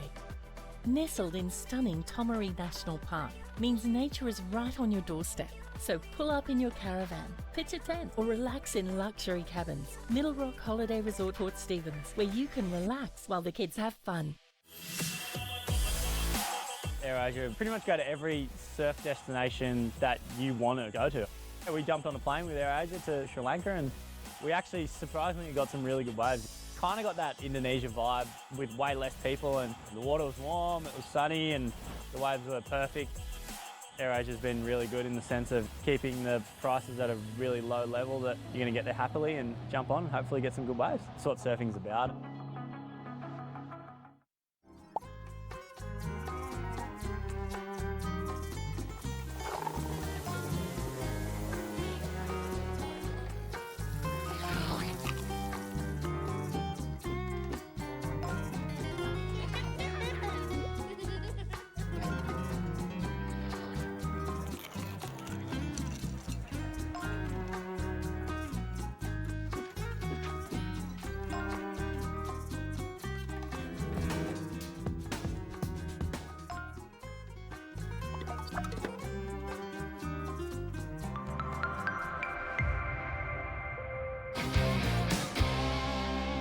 Welcome back to the live action here at Barubie Beach. We are in Anna Bay, Port Stephens for the Port Stephens Toyota Pro presented by Sister Revolution. We are into round 5, heat number 2. Keely Andrew, Summer Macedo and Macy Callaghan up against each other. I am Britt Nicol, joined in the booth with Jess Grimwood. Very caffeinated. Jessica on Britt's side. I'm ready to roll, Britt. It's a massive afternoon of women's surfing. I'm super excited. I know there's a lot to be done yet for a lot of the competitors out here, a lot on the line, but it's a huge day. We saw early this morning the World Surf League event in Hawaii, Haleiwa Open, I think it's called, the Haleiwa Pro was on. It's now on hold. We're up to heat 15 with the boys. Fair few Aussies still left in the draw. And we're watching literally the women's best surfers in the world right here. Some of them warming up in between now and the last event for Hawaii. A lot of them trying to get qualification for 2020 or just a higher seeding spot, or surfers like we just saw, Molly Picklum coming through the underdogs, nothing to lose, ready to knock the big names off the top. I'd be scared, like I said this morning. I'd be a little bit worried. We have a look at a replay. First wave for Keely Andrew, it looks like a nice big searing hook on her backhand. She's waiting patiently for this thing to line up. Great looking section here and laser rail into it. Gets another nice wrap back into the pocket. She's looking to put the work in on the inside and get maybe one more hit in. See her trying to read the conditions, and very well surfed wave. Look at that, staying so low all the way on the board pretty much. First wave for Keely, it looks like it came through as a 6.4. Good start there for Keely Andrew in the red.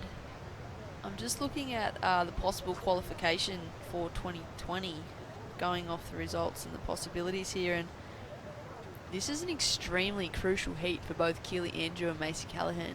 Obviously it is for Summer as well, but she's a bit further back on the rankings, sitting in 31st.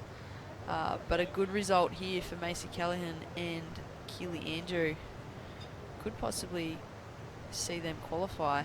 So a lot on the line, you'd say, Britt, in this heat number 2 for round 5. There's a lot at stake. There's careers. 2020 careers at stake. Literally a make or break. Make or break here. As you see the replay of Surfer's wave in blue, Summer Macedo negotiating that bump, getting a nice open wing wrap and a couple of foam taps on the end there. Very nice smooth surfing like we've seen her do this whole event so far. We did see that previous wave of Macy. She blew her tail out the back of that turn and then managed to recover back over the whitewash and ride through. I think it was only a single turn wave, but yeah, all girls very, very capable of posting massive scores in this heat right now. Macy competed on the CT for a season. She's looking to get back on. Keely's the same. And Summer, brand new face from Hawaii, coming up through the ranks easily. You can see her style can transition to the CT. Speaking of someone coming up through the ranks, I know that Molly Picklum, the last heat winner, is down there with Crispy. Take it away, Crispy. Thanks, team. Just with round 5 winner Molly Picklum getting first again, smashing it out there. Congratulations, Molly.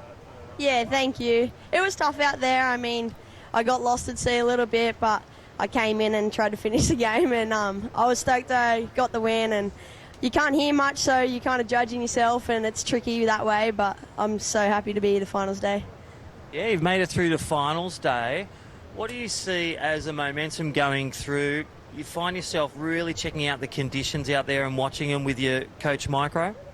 Yeah, Micro is really good for me, and sometimes I can struggle with positioning, but with him here and like teaching me, so when I'm by myself I know what to do, and I'm just learning every heat by heat, so it's all about learning for me at the moment.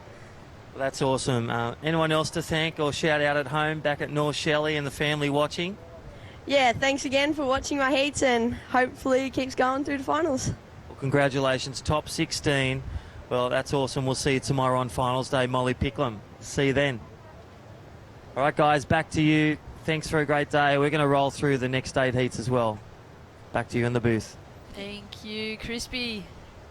What a young lady to watch. Not even 17 yet, Jess. She is already through to the quarterfinals, and she doesn't look like stopping there. I know, the unofficial quarterfinals, right? Tomorrow in round of 16. Oh yeah, sorry. Yeah, the quarters before the quarters. So Quarters before the. I'm reading this bit here. All I see Yeah. was quarters.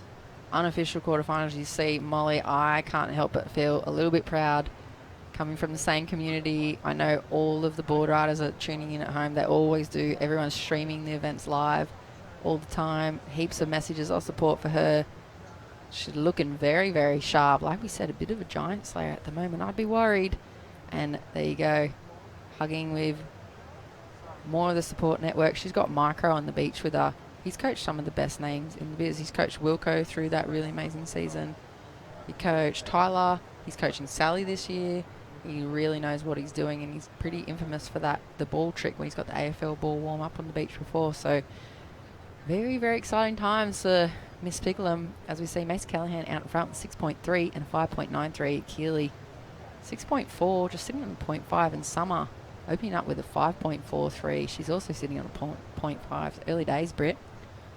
Just looking at the heat draw, and we're talking about Molly Pickleham. We've now got Macy Callahan in this heat. Oh, yeah. They could potentially end up surfing against each other. True, they could. I'd love to see that. It's just like a board rider seat, like we said. When they're both around, they're both home. They put on a bit of show for all the Groms, the guys and the girls, everyone down at board riders. I think we've almost got, I don't know, we must have about 300 people in the club, I reckon, with supporters and all. And everyone gets down there to watch the girls because this is the pinnacle of women's surfing right now. This is a full-time profession. There's so many up-and-coming Groms, and you can see what you can do. And, you know, in the past we had Rebecca Woods and people like Amy Donoghue to look up to. They were the tour veterans and we were grommets, and now all of the grommets that are hanging around and looking up to people like Macy Callahan and Molly Pickleham. I know Macy has relocated up near you, I believe, to be closer to training, and there's a lot of opportunity in the industry. Is fairly, I guess, I don't know what the word is, but there's a lot of people around from the industry on the Gold Coast, so it's a good place to be, I guess. It's a good hub for the surf industry, Yeah. that's for sure. I did the opposite. I'm now living in Sydney, so You come behind the scenes now, though, Britt. on the other side of it. On the logistics. On the other side, speaking of, you just mentioned Beck Woods. She's another fellow commentator joining us here for this event. Yeah, she is. I think she was on tour for about 10 or 12 years Seemed back like in the forever, day. hey? Yeah, she used to ride for Billabong, and one of the first women from the Central Coast to be competing at the championship tour level, along with Amy Donoghue. They were amazing competitors, very ferocious. Always compete against people like Lane Beachley and Rochelle Ballard and all these crazy names from all around the world. Starting to show Woodsy's age now. She's crawling into the commentary booth at this very point. It's a bit heat affected. As we're watching round 5, heat number 2, with just over 14 minutes on the clock. Macy out in front. Keely holding on to second. Summer needs to replace that 0.50. Girls looking very patient and composed at this point. This is a huge heat. Very, very huge heat on the line. They've all locked in pretty similar scores. So you've got that 5.43, a 6.4 and a 6.3. Macy's the only one with 2 waves, so she'd be looking to just build that house and improve on her scoreline, whereas the other 2 girls are looking to lock in that second wave. Still just under 14 minutes remaining, so still plenty of time, but majority of the heat has now got away, pretty much halfway through it. It's so nice to see Macy. She's so consistent. I think it's when you're competing at a CT level, sometimes it's easy to be overshadowed by, there's always people that are performing so crazy, like Joanne DeFay and Steph and that. But Macy's so consistent at posting what she needs to get through a heat, and she has such a great support network too. I know she's really good friends with Sage. She travelled with her a lot throughout the tour, and her mum travels a lot with her as well, and like keeps her in check. And yeah, I hope for her that she can get through this heat and, you know, get another opportunity to step up on the stage, because she's got a lot to offer. And as you see, Summer Macedo up and riding. Look at that style, Britt. I just love watching this girl surf. Like, she just is so stylish. It makes it look so easy, but so much power, so much flow, and just on a tear. Summer Macedo, she is not here to mess around. I loved that last turn. That was so flary. That last kind of jam right under the lip. So we see Macy winding up on her back end as well. Strong turn there from Macy, but just unfortunately the wave really isn't cooperating with her. She's going to try and link it in and make something of nothing. It's a nice Huntington, they call it the Huntington hop, huh? Being able to power through those fat little sections to get the link. But how about that? I'd love to see a replay of Summer Macedo's wave just there. She got a great combination in. That last turn was a real exclamation mark. I wouldn't be surprised if that's going to be better than her 5.43. I'm not sure. It's only my opinion, but it was a good looking wave to me and quite an impressive, like I said, exclamation mark on the end. So we have a look. Kurt Jacobs in the corner for Isabella Nichols there, talking about maybe positioning, opportunity, strategy, getting a bit of fuel in. Got the preheat tunes. I'd love to know what she's listening to. I always love hearing about what the girls got on their iPods before they go out, because what you think they've got and what they've actually got are probably two very different things. You never know, she might be listening to something like Mozart or something. As we see last wave scores coming in there, that wave for Summer Macedo was a 6.6. Macy Callahan, I don't think improving her situation, just remaining in the lead there with that 6.3 and 5.9.3, and Keely still looking for that second wave, looking for the 5.64. So Summer Macedo, that wave, that jam at the end, 6.60, Britt. I was close. I'm looking at the replay here. Talk us through it. This is a beautiful turn here. Open face, like kind of carved, but she worked her way through this section. This is where she kind of got a little hung up, and I think that's what has affected the outcome with the score, and then absolutely just threw everything into that last turn. But I really think the first turn and the last turn made up that score of a 6.6. Macy, this one turn here, really strong, drifts around as she brings that tail around, and just unfortunately not able to really get much else off from this wave. Great surfing here from Macy. I don't know if I've really seen her go right yet in this event. She's lethal on her backhand and she's a great surfer on her forehand, but still waiting for her to go right. Yeah, well, she's got it in her repertoire, don't you worry. As you see, Keely finding some nice open face there on the right-hander. Looks like she's going to bank her second score, and you see Macy waving both hands above her head. They're trying to get an update, scores, or what they're required, and what situation is in this heat. With just under 10 minutes, this is heat number 2. Macy, you haven't really got to see a lot of her personality yet, I don't think, but she has so much to offer in ways of personality. She's a real kind of edgy, got a real sense of fashion, wears a lot of different stuff, really actually funny grommet. She looks like she's in her mid-20s, but at Board Riders, she's still sitting in the back of the vans with all the groms. She's like queen of the groms. And they love her because she's so funny and she's so down to earth. So I'd love to see the World Surf League really capitalise on showing, you know, these rookies' personalities and potentials. You see Summer Macedo almost riding out of that second turn, getting a nice combination as well. Still waiting for scores to lock in for Keely Andrew by the looks of it. She's only looking for that 5.64 to move through. And there we have it, an 8.17 for Keely Andrew from the Sunshine Coast. She's shot straight into first. She's got a backup of a 6.4. Macy Callahan in the white, now in second, looking for an 8.27 to take the lead back. And Summer Macedo in the blue, now looking for a 5.63 to progress. There's still just over 8.5 minutes on the clock, and we're going to cut to a short commercial break, and we'll be back in a moment.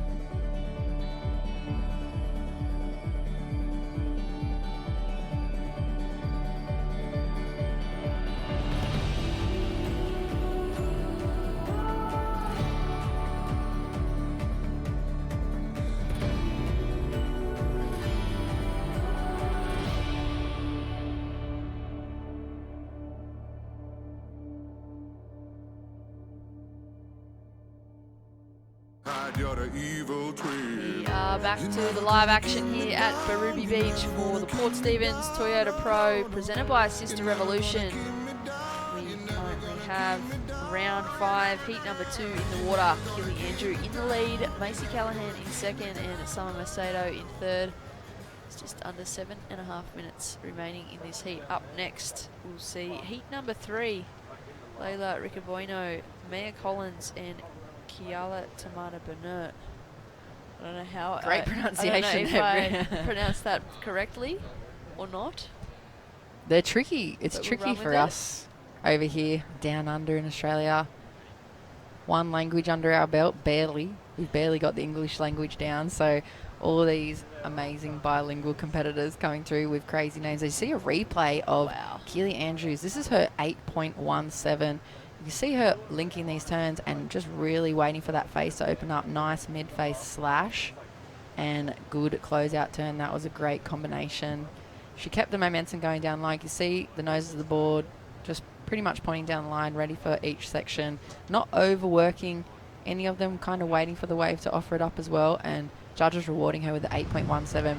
As we spoke about, super consequential heat. Keely needs to get through this, and so does Macy. I mean, Summer, obviously, I can't see where she's sitting right now on the QS seating, but she'd love to get through.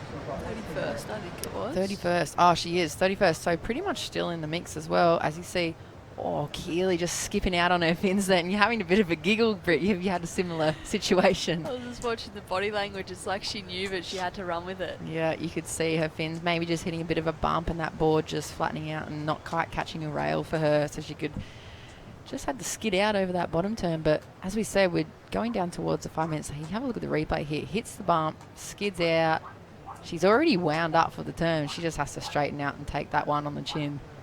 But Keely sitting on the cusp of qualification at this moment. She is currently in number 11, and Macy sitting in the 19th position on the World Qualifying Series. So this is the last event of the year, World Surf League. They're looking for the 2020 qual. They're looking for a high seeding. These two girls really, really need to get through this heat to keep their dreams alive at this point. And Summer Macedo not out of the question either. She comes through with the win, and the girls that are in seeding in front of her all bow out in the next few rounds. She could do it too. It's not impossible. The points, it'd be tricky from her position, but stranger things have happened. She can still come through with the win.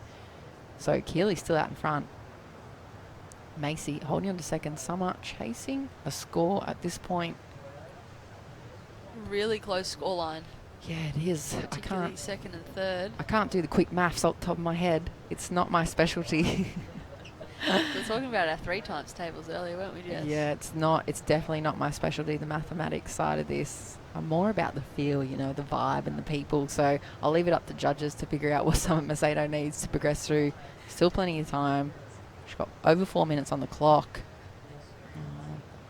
Very interesting heat. So first priority is with Macy, second priority Summer, third priority Keely.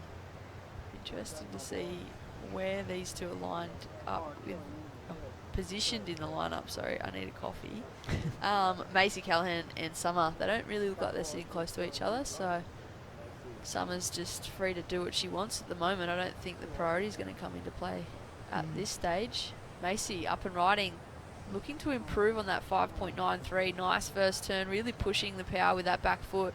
And again, kind of a little hung up. Can she get over it? Unfortunately not. You can see how patient she was through those bottom turns, Britt.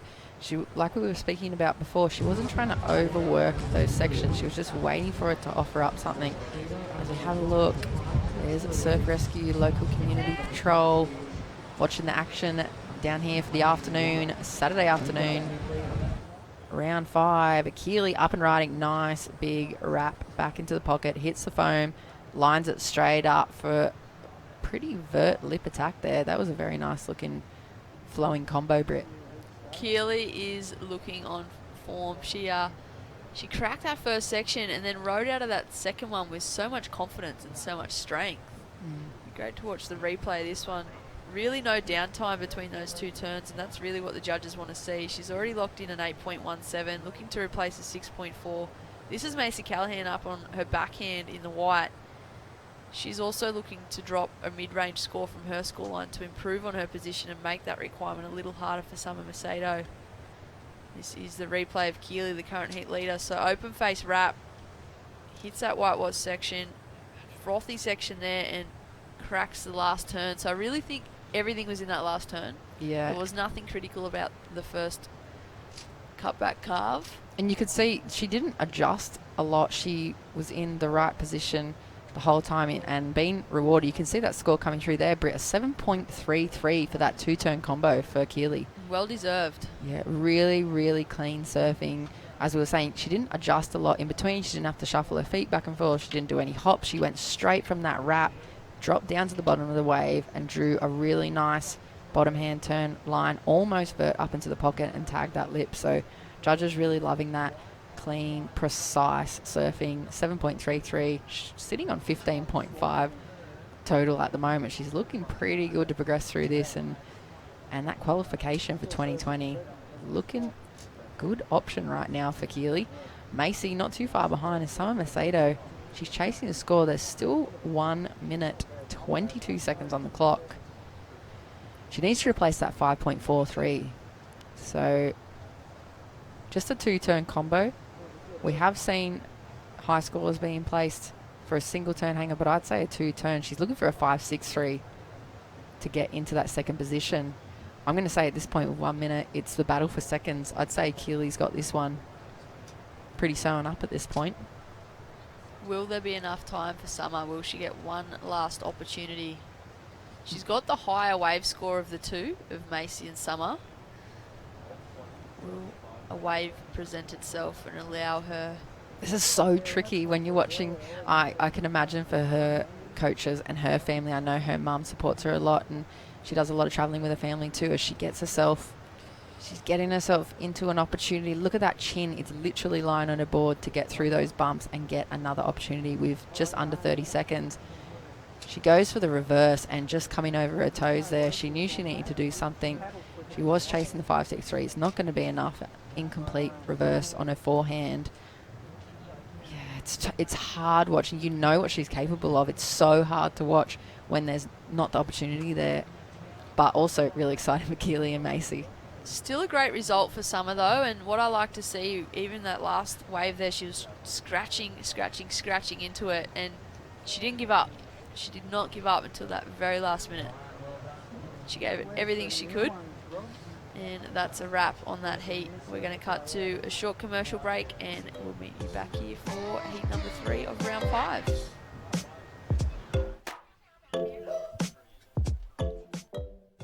The Burton family Toyota want your business. They're massively overstocked and all new Toyotas must clear ASAP. So don't sign anything until you compare their price on any new Toyota. They won't be beaten on price. Only at Maitland and Port Stephens Toyota.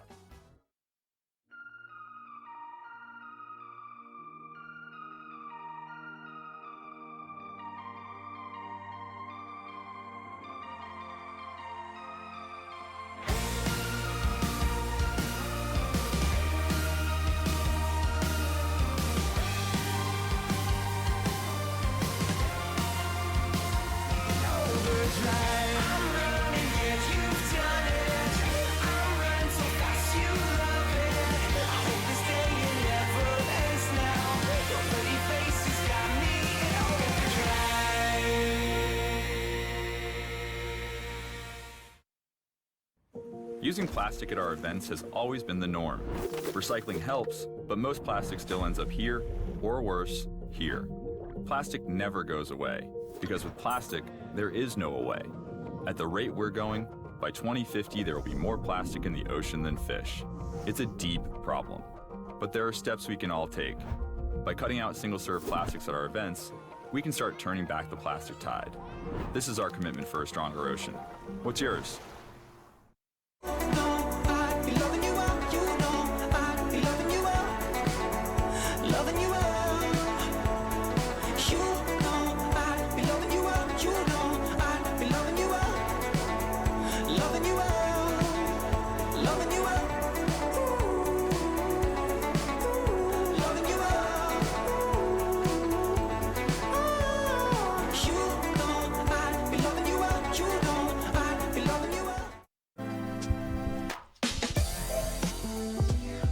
welcome back to the Port Stephens Toyota Pro presented by Sister Revolution. In the booth this afternoon, it's me, Jess Grimwood, with Britt Nickel. Might help if I turn my mic back on, Jess. It could help. It could help those tuning in at home and around the world. In the water, we got Mia Collins from USA, Layla Rikubuano from Hawaii, Kiala Tomoda Bennett also from Hawaii. Britt, I was just having a chat to you about what we know about these Hawaiian contenders. They have quietly progressed through these rounds. They found themselves in round 5. This is a big, big event for them. I think they would be still classed as juniors. I'm quite sure they're pretty young. They probably know a lot about each other, growing up in the same place. It's a big, big heat. They all look quite young. And yeah, it is. It's a big deal. Everybody wants a result here. This is the last women's QS 6000 of the year. Of course, the Port Stephens Toyota Pro presented by Sister Revolution. Extremely lucky to have this event on the calendar for the women. Yeah, it's epic. It's epic that all the partners have come back on board again. There's a huge amount of them, Britt. You know, it's been running for the last 3 years, and we have what you can see in front of you, Port Stephens Toyota, Sister Revolution, Port Stephens Council, Newcastle Airport, Air Asia, PRD Nationwide, Chaos Surf, Bondi Char, Crest Cafe, Middle Rock Holiday Resort, and Wanderers Retreat Eco Resort, as well as Stojo and Surf Logic. So a massive amount of support here from Surfing New South Wales and the World Surf League, with all their partners come on board to create this massive 6,000 end-of-season event. Qualifications on the line, as we see Surfer in Blue, Mia Collins, up and riding. She's a pretty well-known name, I'd say, in the surf industry. Nice, big forehand wrap, Britt. You would have seen her surfing around too. How's this combination, you see? Linking those turns together probably just gave her the commentator's curse, but yeah, Mia has been around for quite some time now. She's still so young, yep. So it's kind of hard to believe sometimes, but pretty handy golfer too. Is she? Good with the golf club. She is a very handy golfer. As we see the Hawaiian, nice big forehand jam, riding out of that one very nicely. That was your lady in white, Kiala Tomoda Bennett. Very impressive surfing. The Hawaiians are really showing up at this event. Every round there seems to be a massive handful of Hawaiians just ticking the boxes first and second, running through each heat. As you see the other Hawaiian, nice transition there to her forehand. That was Layla, Rikubuano. I know we're probably pronouncing it wrong. Like I said, I'll have to check up on the pronunciation. Not so great. Still getting the English bit under my belt, but all the girls opening up their account here in heat number 3. That's some very, very tough. You can see the hunger in these young competitors as well. Have a look at a replay here, Britt. Nice open face wrap there. You can tell Mia's really just trying to stay with the power source of the wave here with the whitewash. Linking this one through, getting a couple more turns in, and that would have probably been the most critical turn to that wave, but unfortunately just going straight over. The surfer in white up behind her. Cracks that last section, so strong surfing there. Probably one of the more critical turns throughout the start of this heat. And Red also up on her backhand. Did well to spot this direction change here. Started going left. Managed to get a couple more turns in. So quick exchange there from all 3 surfers. We'll see who got the better of that one. Surfer in white, well, locked in a 5.33, and I'm pretty sure that would have been off the basis of that one solid turn towards the end of her wave. It was a very good looking turn, Britt, for Kiala. A really, really strong attack. As you see, she's waving her hands above her head. I'd say it'd be pretty tricky for them still to hear with this onshore wind just puffing into the afternoon here at Barubie. Looking like Layla with a 4-point ride, and Mia just a 2.9 and 2.43. So plenty of time, plenty of opportunity here for this all-American heat, I guess. 2 Hawaiians, 1 American rep, battling it out for a berth into the round of 16 tomorrow, finals day here. And it's going to be another massive day of surfing tomorrow, like we were saying. Coinciding with the Haleiwa Pro in Hawaii. I'm sure a lot of these girls and their families are tuning in to the QS over there in their homeland, watching all the guys progress, and vice versa, the boys doing the same, watching these girls battling it out for QS seeding and 6,000 points here. As you see Kiala up and riding, Britt. Took off way behind that section, managed to get around it. If only she could have Look ridden out at of that that. right The rolling cameraman off. just teasing. He was mind surfing that right all the way along the bank there. You saw the potential and the opportunity that she had on that wave. She made it behind the section, took off a bit late, came over that first float section and just got bumped off, and then that right just reeling off the inside of that bank there. There's a lot of opportunity. That was potentially pretty high scoring wave, Britt. She had great wave selection, and I liked how she took off behind the section here. Managed to get around it and probably just extended a little too much and got bounced off. Really difficult to make those turns when it's so foamy and so frothy. Yeah, and she already looked like she may have been a little bit caught behind as well. Maybe the eyes were darting off way down to that next section and she didn't quite consolidate that land off that kind of rooftop float. Maybe, I'm not 100% sure, but may have contributed to her getting bounced off there. But some great surfing. I was speaking to Crispy earlier. He's one of the coaches here as well as doing our post-heat interviews at WSL, but talking about we've been noticing the Hawaiians riding a little bit more foam than the other girls, a bit bigger boards, a bit more volume through the rails, and obviously it's working because, look, we've got two stacked up in the draw right here, and they're handling the conditions, and there's a lot of water moving around out there, so it's really gone into an advantage having a bit more board. We are going to cut down to Dimmy and Keely Andrew. Take it away, Dimmy. Yeah, thanks guys. Down here with Keely Andrews. That was a superb performance. Waves definitely cleaned up. You must be really stoked to get through that one.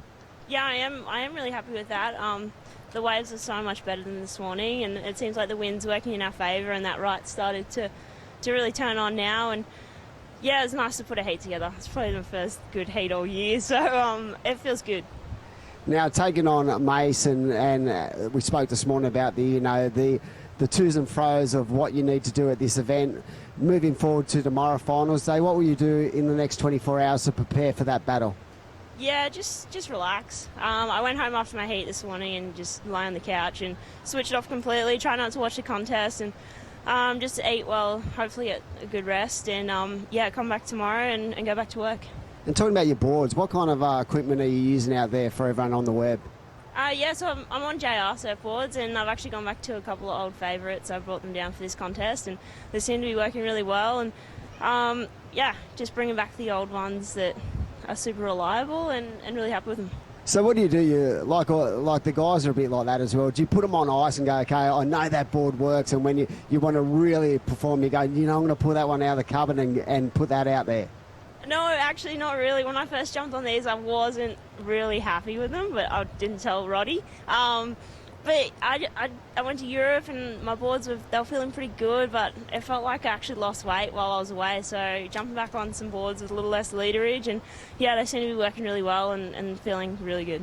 What I can tell you is that working well is Keely Andrews. She was on fire, and all the Australian fans out there in Webland, we wish her all the best tomorrow, and hopefully she can get the win. Yeah, thank you. So we'll pass on to you guys in the box, but that was a solid performance by Keely Andrew. It sure was, Dimmy. Happy to see Keely Andrew put that heat together. Oh yeah, very exciting.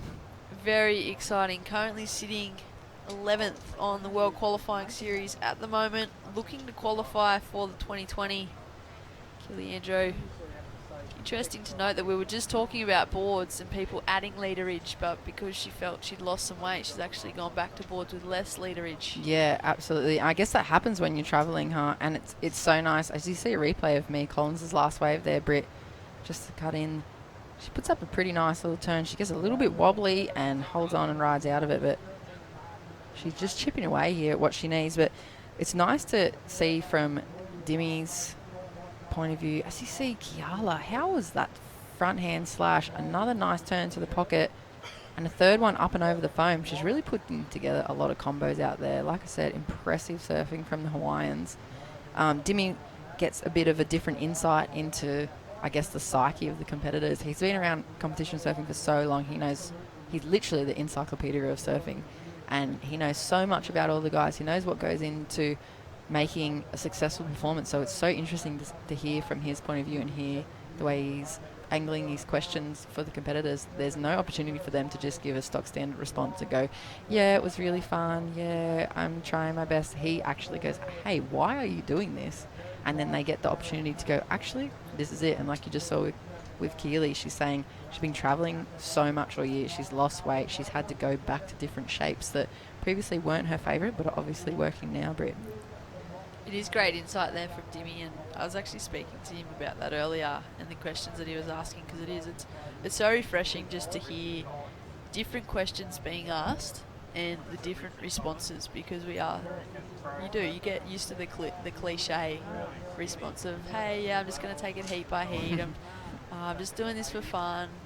But yeah, to extract that extra information, it's okay to say those things, but just to get that extra piece of info that we wouldn't normally know about at all. Yeah, and we're obsessed with that as a society now. We're like obsessed with reality TV and social media profiles. We want to know what goes into making people's lives the way they are.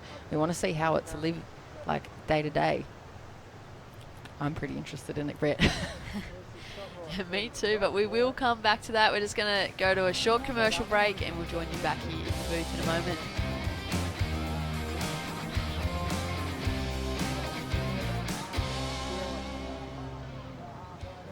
Using plastic at our events has always been the norm. Recycling helps, but most plastic still ends up here, or worse, here. Plastic never goes away, because with plastic, there is no away. At the rate we're going, by 2050, there will be more plastic in the ocean than fish. It's a deep problem, but there are steps we can all take. By cutting out single-serve plastics at our events, we can start turning back the plastic tide. This is our commitment for a stronger ocean. What's yours? Thank you for joining us here in the booth for the Port Stephens Toyota Pro, presented by Sister Revolution.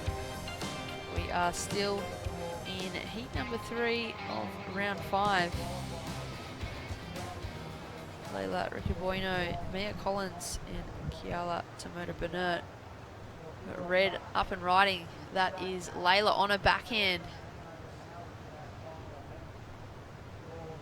So just over 10 minutes, Britt. Kiala out in the lead. She did bank herself a 5.67 and 5.33. Mia sitting on a 4.9 and looking to replace that 2.90. I guess to increase her second position or move into first. And Layla, fellow Hawaiian, you saw her up and riding. It may have been her second ride of the event here. Like we said, the Hawaiians just really showing up here. We've got the Kiala social up here. Have a look. She's from the North Shore, Kauai.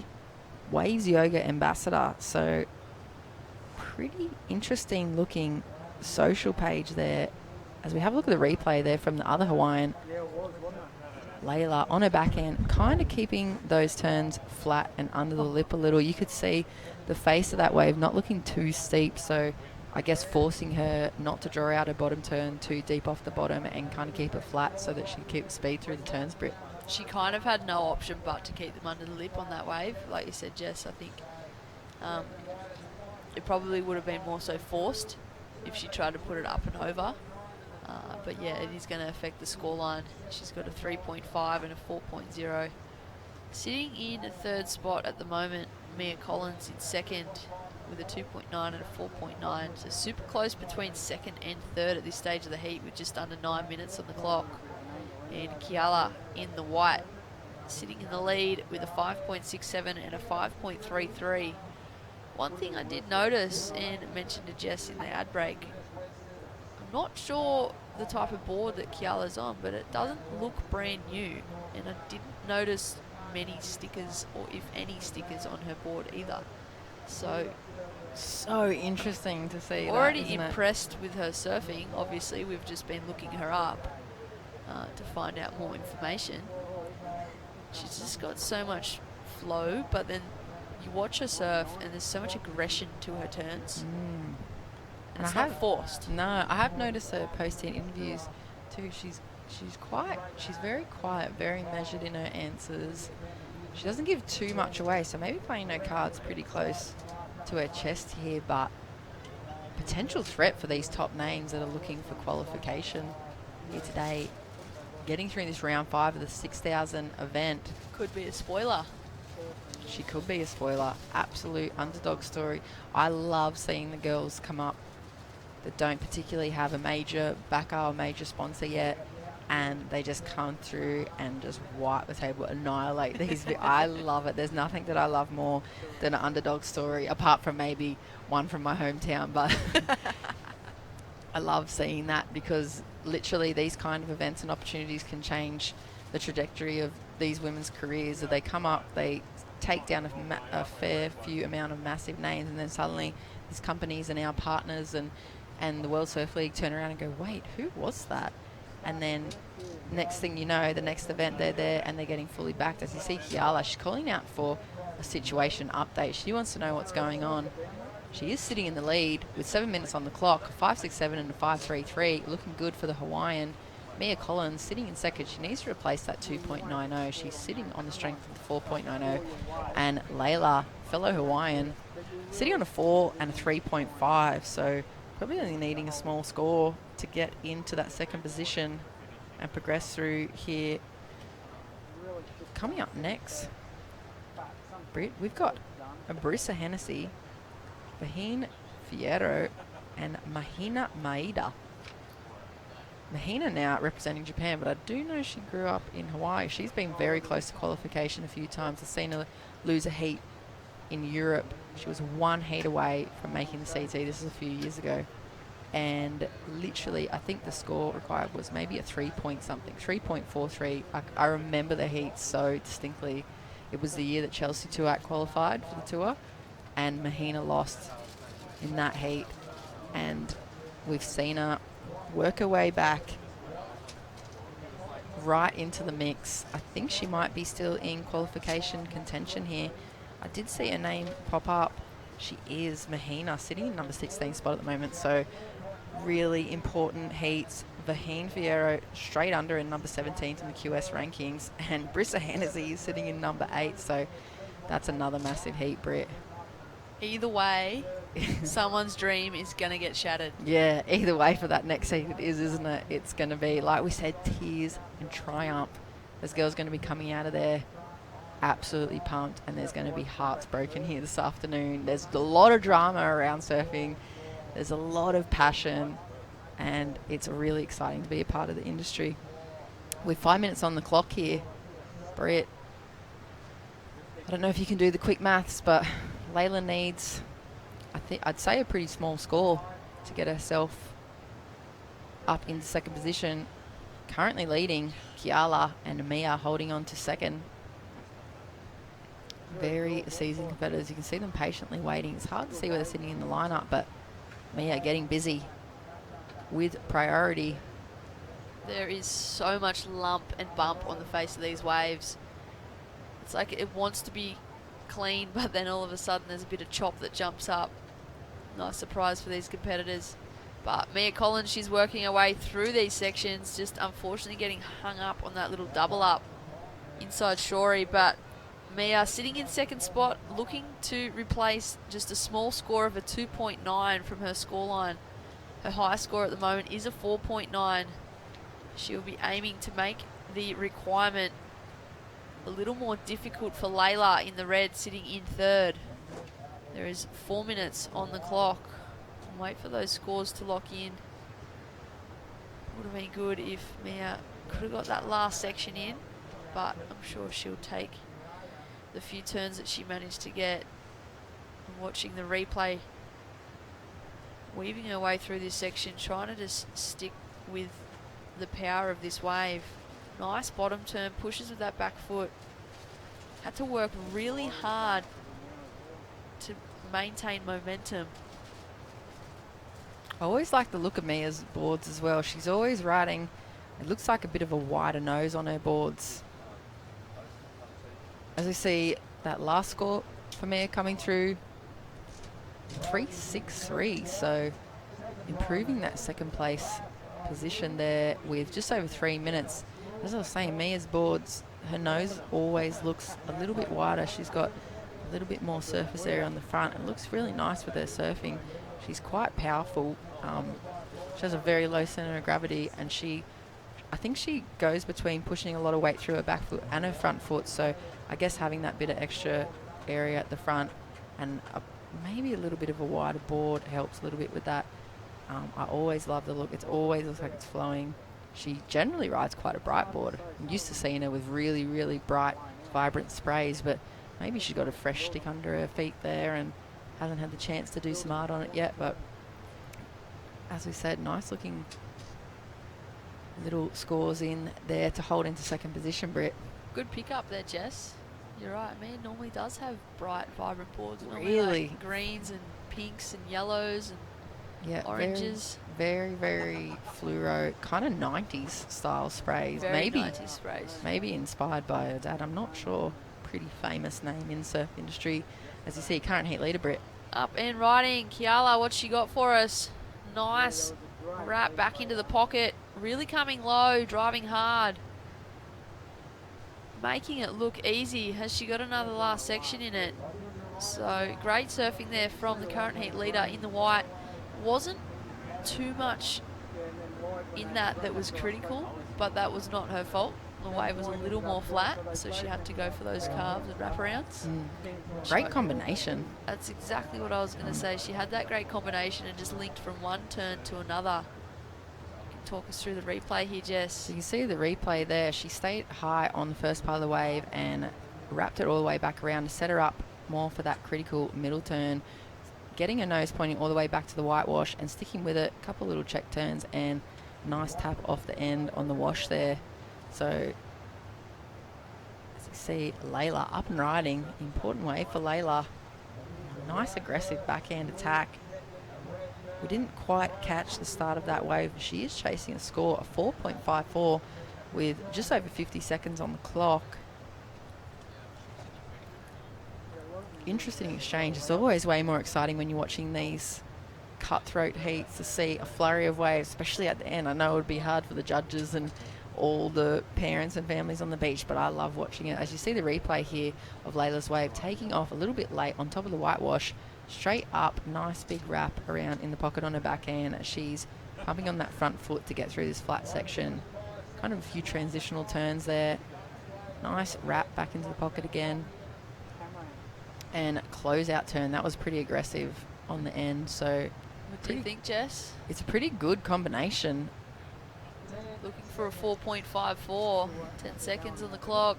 It was a 3-turn combo. I am saying it's good enough, but like I said, not a judge. It's going to be up to the judges to decide that. It was a great combo. We will certainly leave that one in the hands of the judges. We will head to a short commercial break and you'll be back in the booth with Shmoo and Beck Woods.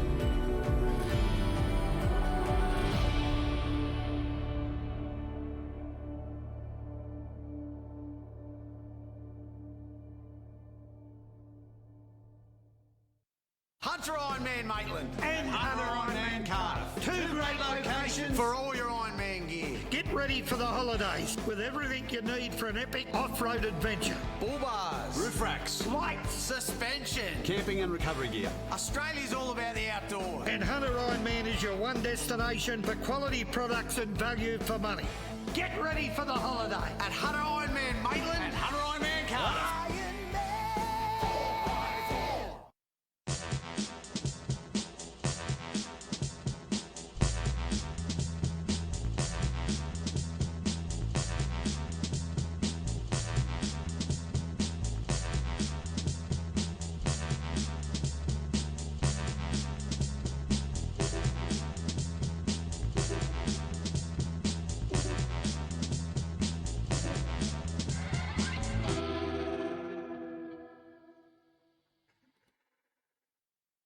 Burton family Toyota want your business. They're massively overstocked and all new Toyotas must clear ASAP. So don't sign anything until you compare their price on any new Toyota. They won't be beaten on price. Only at Maitland and Port Stephens Toyota. And welcome back to Port Stephens. Of course, this is the Port Stephens Toyota Pro presented by Sister Revolution. John Shamoka, Beck Woods back in the commentary box. And that, my friends, is a beautiful sight to behold. The sand dunes running approximately 35 kilometers down the coast to Stockton. But right now, we're in Berube, and we're watching some of the best women surfers in the world on this World Qualifying Series 6000. This is the last major event for the ladies of the year in 2019. And some of these fine, talented surfers will tentatively be in on the 2020 World Tour, and getting themselves underway is Mahina Maeda of, well, Japan. That was frustrating for Mahina. This heat, Shmoo, is, when you look at the scenarios, quite an exciting one. I think all three of these competitors are in the top 20. Yep. Vahane is 17th. Mahina is 16th. And Brisa is right up there. I think she's in 8th. So, yeah, these two girls chasing points, Mahina and Vahane, they need to get through this heat if they want to qualify. It's a big one. Yeah, it is. There's every round, every heat that we see here on into the finals has implications, has repercussions and benefits and rewards. We can keep going on with a bunch of different words, but there is pluses and negatives to every heat all the way through to the finals from now on in. So right now we're waiting on those first wave scores from these young ladies. Brisa Hennessy, Vahine Ferrero, and Mahina Maeda. And Mahina and Brisa, interestingly enough, they spent a lot of time growing up in Hawaii, so they would have competed against each other a lot. Right.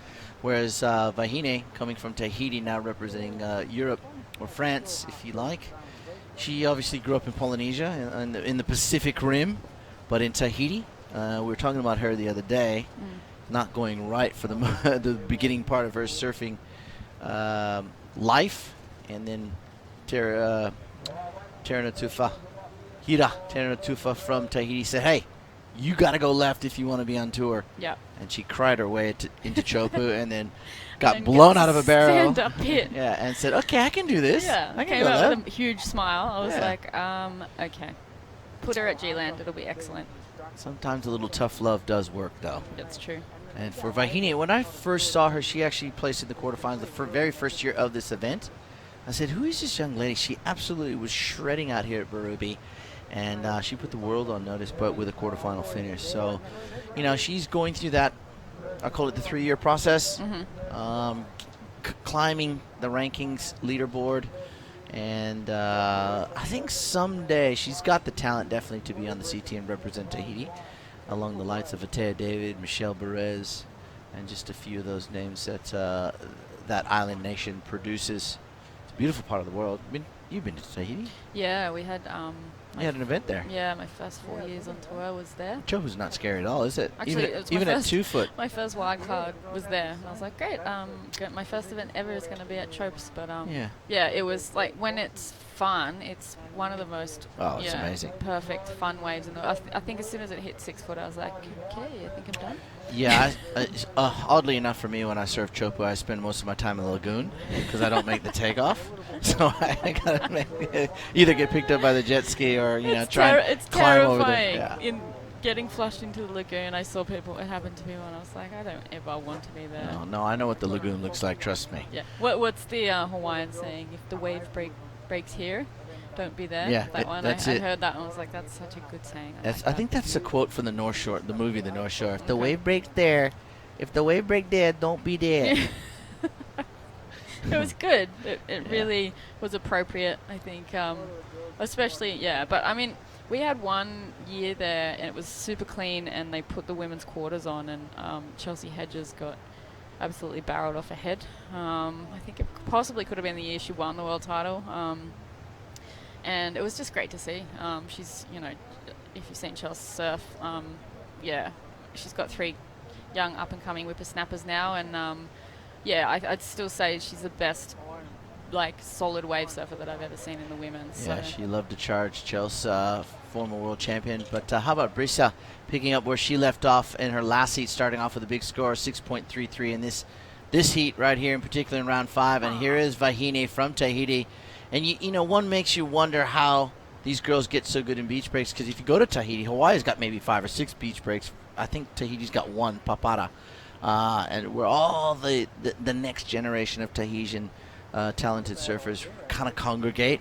Papara's that when Chopu's not working, we go, as we look at the replay of Vahine, that's where they go to hone their beach break skills, just like this young lady, even though she's from a little island called Huahine. Look at that. Good combo back. She's going to, I think, put a big score on the board there, or a decent-sized score for our European surfer. And there's Brisa, wave number 2. I think the heat is on. All surfers getting good scores. We see here huge whack off the top there from Mahina Maeda. They all know that they need this heat to get through and to solidify their spot on the 2020 World Tour. So interesting to see that the results and the scores of that one. Vahina's last turn was, you know, really on the money. We'll see a replay here of Mahina's wave. Nice opening snap. I dare say this is going to be a really good wave for Mahina. Second solid connection there, right under the lip. Third one a little bit flatter because the wave fattens out, but this last one was right on point. That was huge turn there on top of the competitor. Right on top. And here's Brisa. Nice snap under the lip and drives in that open face. Oof. And a big re-entry on the forehand. And she gets another one. Oh, wow. Late, but manages to get her board above the lip. And what an exchange. That was huge. All 3 of them got really big scores there. I do possibly think Mahina may come out. Potentially, Mahina and Brisa's waves are going to challenge each other. It'll be good to see what happens with the scores there. Yeah, it'll be good to see what the judges are scaling in this heat. But let's go down and talk to Keala Tomata Bannett. She's down there with Dimi, I believe. Yeah, she certainly is, Keala. Talk us through that. Cleaner conditions in the afternoon, and definitely those rides seem pretty playful. Talk us through your heat. Yeah, again, I was just trying to keep busy, and finally it kind of cleared up a little bit, so the rides were pretty fun. And talk us through, everyone's got their journey when it comes to, you know, the last event of the year. Everyone's looking for qualification for points. What is your journey, and how important is this event to you? Yeah, I just want to stay up in the 50s ranking just to qualify for the 10,000s. And it's been a big year. You've had a lot of success in Australia this year. You had a great start to the year, and you love the country. We're talking about the amount of wildlife and insects in Australia, a lot more than Hawaii. How do you find Australia overall? Oh, yeah, I love Australia. I love the waves, the sun. Yeah. So after this event, what will you do? You go back home to Hawaii and surf the winter there? Yeah, I heard that home's firing right now, so I can't wait to get back. Well, we wish her all the best. She's into the final day of competition, and she's definitely one to watch. The Hawaiian on fire, Shmoo, and we'll pass it back to you guys in the booth. Yeah, thanks. Of course, Hawaii is pumping right now. Of course, you got the Triple Crown Haleiwa event, the 10,000 for the men over there underway, and of course, Keala wanting to get back home. She'll be back home in a few days, I'm sure.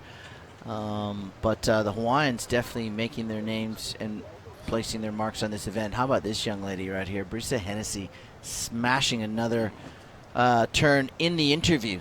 That wasn't even the one that she rode before. Yeah, and she already had a 6, didn't she? So there you go. Scores are dropping for all of the girls now. Mahina Maeda, 7.83. Brisa getting the better of that exchange. I was definitely not on the money there. Getting a 8.07. And Brisa having a 6.33 as her backup. So yeah, I think you can see her experience even after just one year on the World Tour there for Brisa. She's keeping busy. They've found their point on the bank, which is difficult today. It is challenging. The tide has dropped out and they've moved across to the right-handers again, but really solid scores for all 3 surfers at the moment. Vahine a tiny bit behind with a 5.33. But I dare say if she gets a steeper face that she'll be able to answer back to the girls leading right now. Without a doubt. I'm just looking at this next heat coming up. with Nikki Van Dyke, of course the defending champion here, and she's sitting 24th at the moment, but with a good placing here up into the, well, it's cut off as number 8, so she's just going to sneak in with a win. If she can double down and win again, she'll be inside that top 6, which is now moved down to 8th, where Brisa is currently rated, because she sits number 11 on the World Championship Tour. right, So yeah. she is hedging her bets all over the place. Yeah. So Nikki definitely needs a good, solid result here at Port Stevens and, of course, over in Hawaii. But, you know, if anyone can do it, Nikki can do it. She's one of the best in the world, and she's here for a reason. She's coming up next against Isabella Nichols, who can actually, you know, Isabella's in. Yep. She can actually win the QS. So she's here for different reasons. Yep. She's already in for 2020. And Ellie Brooks is just gaining more points as she goes deeper into this event for next year's seeding, which is obviously a bonus. Yeah, I think Ellie wants to get inside that all-important top 60 to be able to make it into those 4 important contests up and coming next year. So, yeah, we see a bit of a paddle here from Surfer in white, a good-looking wave. Again, on this right-hander, a big lip line float, kind of vertical attack there. Unfortunately, the wave not really delivering there from Mahina. Sorry. Mahina. That's that's a beautiful name, Mahina. I wonder what it means. I'm gonna have to Google it. Mahina. It's just such a beautiful flowing name, and I'm gonna find out what it means because I want to. Yeah, there's a lot of the names from the islands are really beautiful. It's nice to hear a lot of the different ones as well. You do hear them scattered throughout Australia every now and then. You can tell that they might potentially have a bit of a Hawaiian background when you do hear the names over here, but we do see a couple of bigger waves coming through the contest site there, but conditions have improved with a little bit more water. The water is going out now, and we see Vahine looks to be just finishing that ride there with another solid completion. Yes, as we're over halfway in this heat, we're going to go to a short break, but before we do, I'm going to tell you what Mahina means. It means it's another word for the moon, and it's likely that she is the same as the goddess Hina or Lona. Yeah. So she's the goddess of the moon, Mahina. I knew it meant something beautiful. Let's go to a short break. We'll be back with the back end of this heat right after this.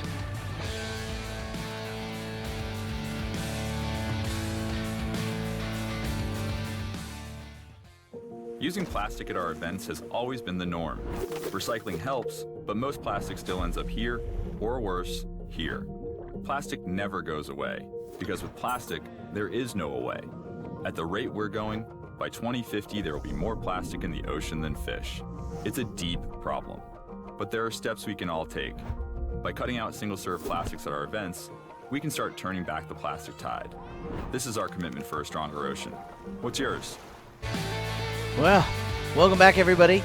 As you can see, it is the afternoon here in Australia. It's around about 2:30 in the afternoon. We're into round 5, heat number 4. We will complete this round before we call it a day, and then tomorrow we've got all kinds of finals day action. Of course, we will crown champions tomorrow right here at the Port Stevens Toyota Pro, presented by Sister Revolution.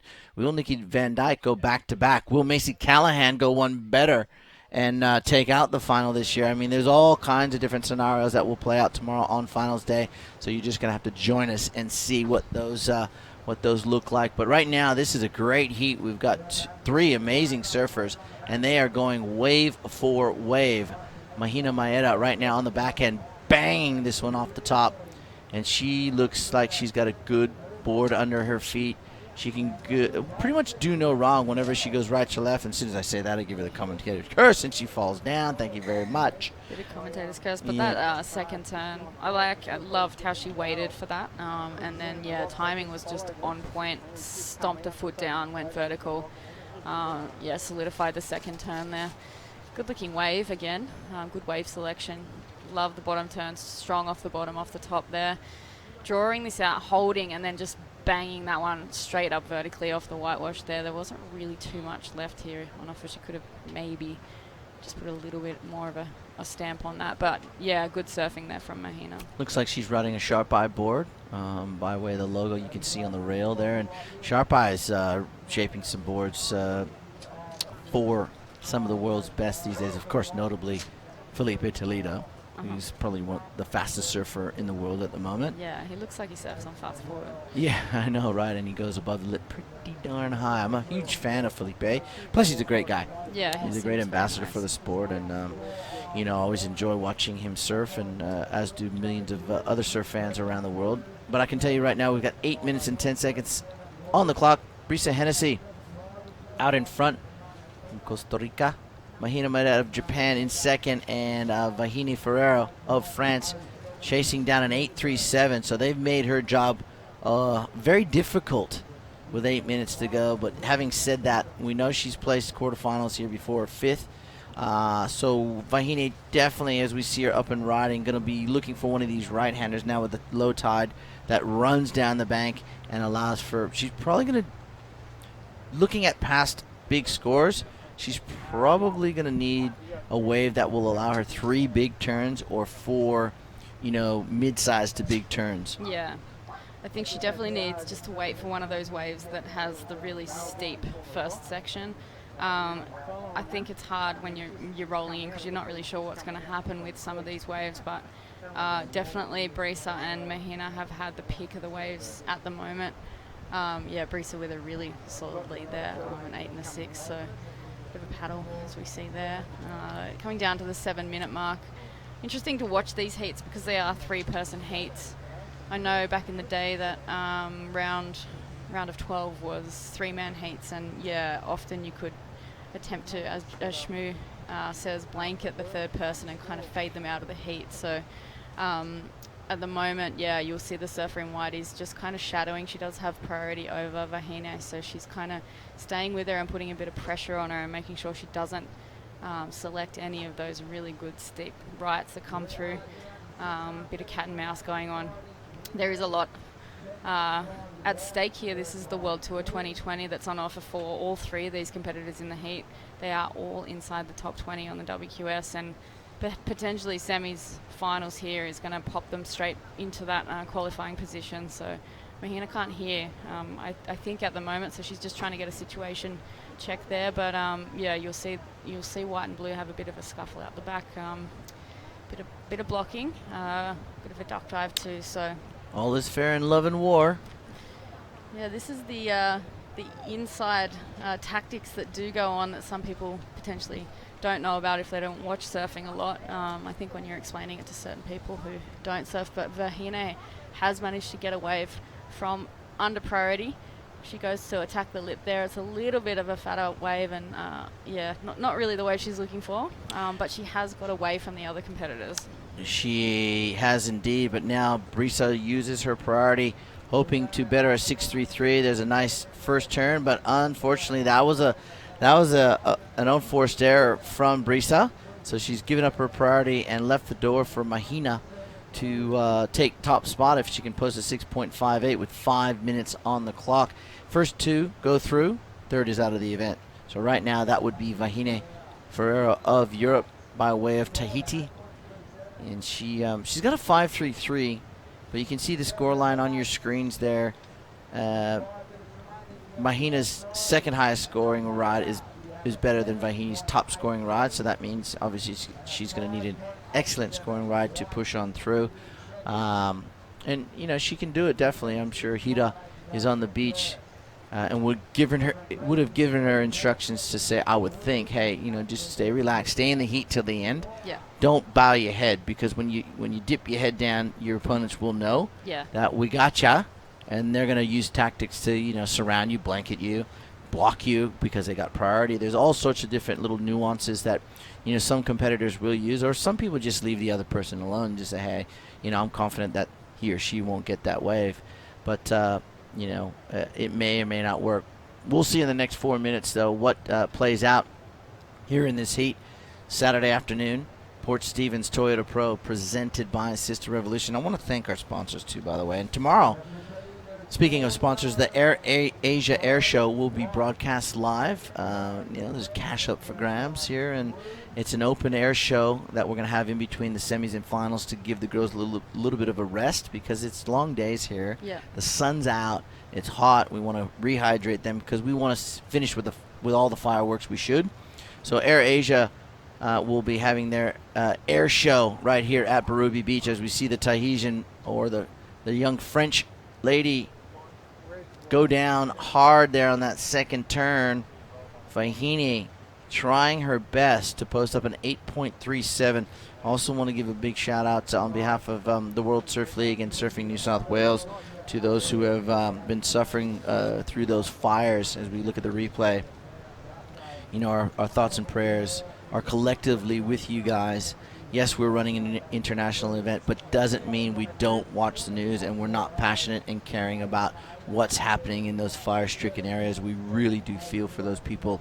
And if you people out there want to donate and help those in need, you can contact the Red Cross or Salvation Army. So the entire team here at Port Stephens Toyota Pro are thinking of those affected and hope life can return to normal for them as soon as possible because there's a lot of rebuilding to do. So please go to Red Cross or Salvation Army and donate today.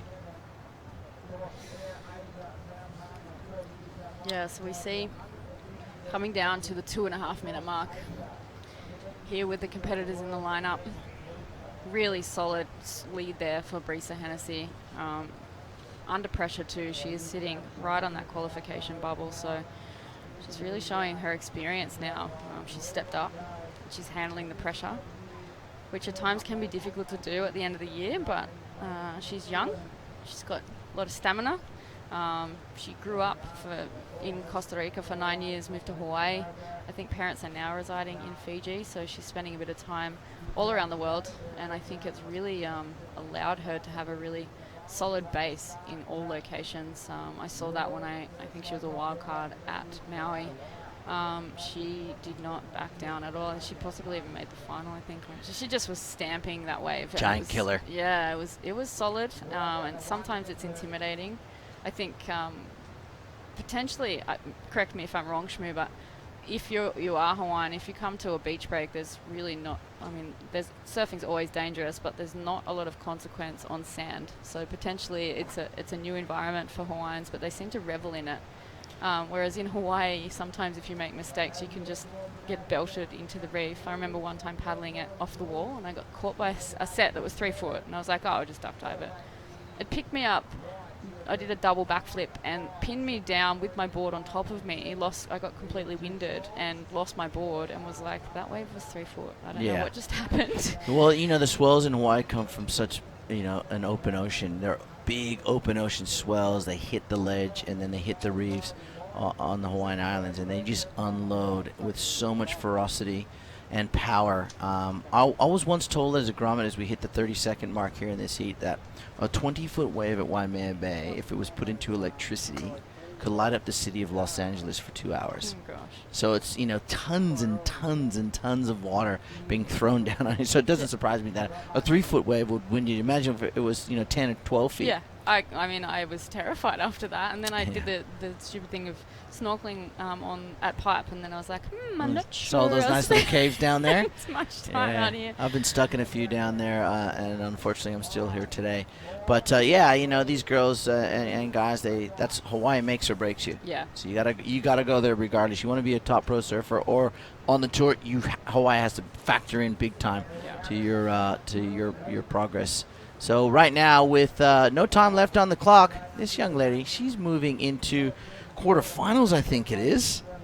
Yeah, no, it's a round of 16, excuse me. Round of 16, Brisa Hennessy, Mahina Maeda will be your two surfers into the round of 16. That will commence tomorrow. And right now, we are going to go to a short break and come back with the next heat in round number 5 from right here at Berube Beach. Stay with us.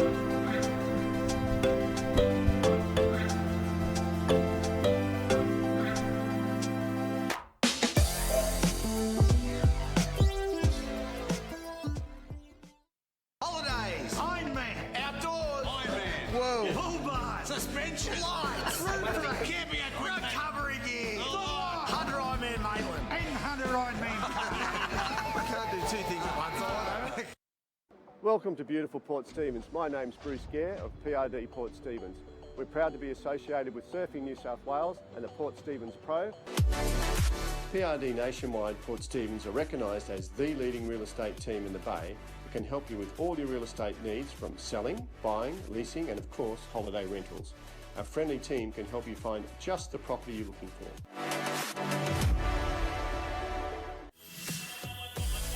AirAsia's been amazing for me. All the airline staff were really nice, and for me being a surfer, the best thing is just that the first board bag goes free.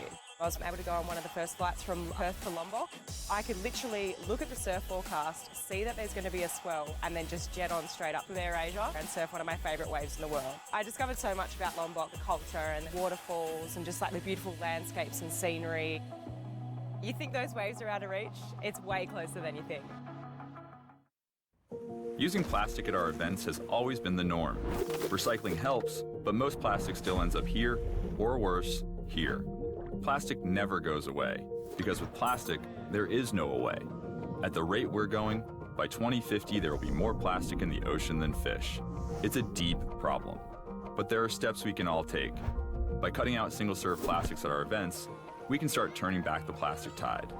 This is our commitment for a stronger ocean. What's yours? And welcome back and straight into the action. That looks like Ellie Brooks on her backhand, electing to go on these low tide right-handers. It's like a little point break out here at Berube. And we are straight into the back end of the round of 24. Heat number 5 in the water. Nikki Van Dijk, the defending champion, up against Ellie Brooks, and currently rated number 3 on the World Qualifying Series ratings. Isabella Nichols with the finals already this year in Manly. And have a look at this. This is the replay back. Yeah, a bit of a speedy takeoff there. I think she thought she was a snapper. Second snap there for Ellie, and looking for the inside link up, which I think she may have found here. We saw the tail end of it earlier, but yeah.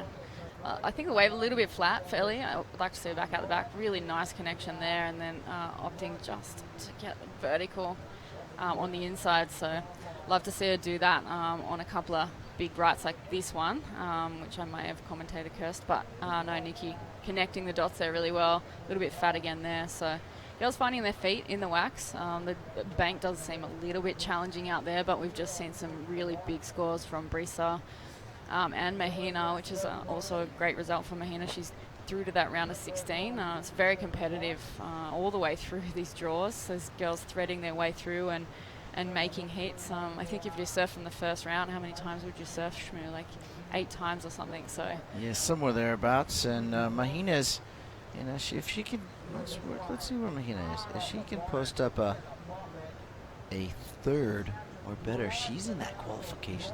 Yeah, she's right there. Picture too. I mean, there's so many things that can play out. Look at this wave, much better for Nikki Van Dijk. Open face turn coming up, bang! Good timing, smart surfing. She knew that wave was going to steepen up quite a bit, and there shows the experience of someone like Nikki Van Dijk. She surfed this wave. She's won here, and you're always going to factor the defending champion probably into finals day, but you know, she at the end of the day, she just knows how to surf this wave. And down at Phillip Island, I'm sure there's a ton of beach breaks very similar to this one.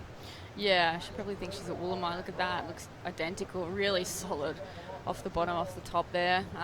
Again, carving smooth transition there between turns. There's not a lot of pumping or anything like that. Really nice off the top there. And connects this section so crisp under the lip, which is really hard timing-wise to do. And yeah, like you said, she experience. She knows what she needs to do. Bit of a hard task when you look at what she does need to do, actually, points-wise. But like you said, she's won numerous WQS events. I think she's won down at Manly. She's won here. She's won a World Tour event over in Portugal, possibly. So she definitely knows what she needs to do. Well, you know, they often say come finals day, you're in familiar or unfamiliar territory. And that's, you know, the person who's in unfamiliar territory is the one that's a newbie. You know, hasn't been there or never been there before, whereas Nikki has. Yep. So tomorrow, if she makes it, she's going to be a lot more comfortable than some of the other girls who haven't had that experience or have had little experience on the finals day, you know, the round of 16, in the quarterfinals, semis and finals, etc., etc. So, you know, once Nikki gets there, it's not that it's nothing new. She's just been there before, knows how to get there. Waves like this is going to help her definitely. Yeah, really. Like, that wave looked like a solid double overhead for her. So nice smooth linking turn there. I love how she kind of waited for that section, and when there was a little bit of backwash with it, she almost used it to slingshot herself down straight into this turn, straight up, under the lip, super critical, compression, chest over front knee, rode out of it. Spoken like a true coach. Very chest over front knee. Yeah, look at the scores. I mean, 8-7-7. It doesn't surprise you, does it? For me, it was right in between that 8 and 9 point mark, anyways. Yeah. So there's a couple of 9s in there you saw, and they average it out in 8.77, and that will sit very well with Nikki Van Dyke. She's currently in the lead from Ellie Brooks. That first wave had Ellie surfed vertically on the outside as she did on the inside, she could have been up there in the 7s or 8 as well, because when Ellie got, I'm just reflecting back to Ellie's ride on the inside, her board was nice and 11 and 12 o'clock, whereas outside it was, like you said, a bit flatter. Flatter surfing. So if she can put something like that together, they're gonna put Isabella in a precarious situation. But again, when you talk about this young lady, there is a bit of a mishap there. You can see how choppy it is. Yeah. All you got to do is miss your rail just that ever so slightly, and you're a gunner. Yeah. And we just saw that there with Isabella giving up priority. She will retain second, but that was a bit of a miscue there for her. She'll be she needs to sort of dust it off and reset. Yeah, it's a good way to get a little bit mad at yourself sometimes when you do things like that first up in a heat. But I found it interesting. Nikki got that kind of mediocre wave, the 283, paddled straight back out and literally was on the next bomb. And I was like, how did she just get from there to there? But I think potentially just by changing her position in the lineup, it gave her the momentum to paddle straight into another wave. So Nikki opting to stay busy. Well, you can see there that both surfers were looking in. They're looking at the LED priority board. Okay. That's right above the judges there, because they were wondering, I don't know why, because Isabella actually went for that wave. She was always going to lose priority. So priority is with Nikki Van Dyke. Also the lead is with Nikki, 17 minutes on the clock. Nikki number 1, Ellie number 2, Isabella. Because she did not leave her rail, her hands didn't actually physically leave the rail, no score. Yeah, right. So there was no ride, Yeah, right. but she just lost priority. Yeah, okay. So there was a mistake, but there's no score. Right. Because she has to physically stand up in order to be scored, right? Yeah. She did, her hands, they actually did leave the rail technically, but her feet didn't touch the surfboard. Yeah. So in technical terms, no score. All right, well, while we got a break in the action with 16 minutes and 30 seconds on the clock, let's go down and talk to Brisa Hennessy, who put on an amazing performance in that last heat. Yeah, sure did. Brisa Hennessy, that was clutch, and that looked fun out there. Talk us through that one. Yeah, it's crazy how it can change, in a matter of a couple of hours, and we're mostly going left, and now we're going right, and now it's like super fun, so I'm really happy. Just a couple of things. With the change-up of 3 surfers now in the heat, how do you make those adjustments? Is it the strategy's got to change when you go from 4-man heat to a 3-surfer heat? Yeah, I think it's really good when it changes to 3-man and then a 2-man. I think it gives us a little more practice with the CT and just like the same kind of strategy you would maybe in a CT event. But yeah, less girls in the water, and you just kind of have to stick to your game plan, and it gets more simpler. And talk us through your work with Micro Hall, a very famous Australian surfer, good bloke, and what does his advice really play a massive part on how you strategize each and every heat?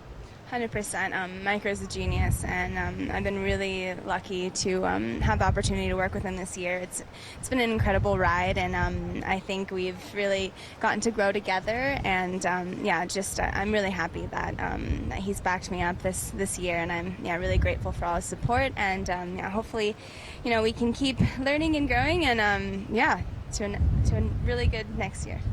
Well, we wish her all the best on finals day. She has definitely been on point this afternoon. And to Brisa Hennessy, congratulations, and look forward to seeing you tomorrow. Thank you so much. So thanks, Smoo. Yeah, on fire.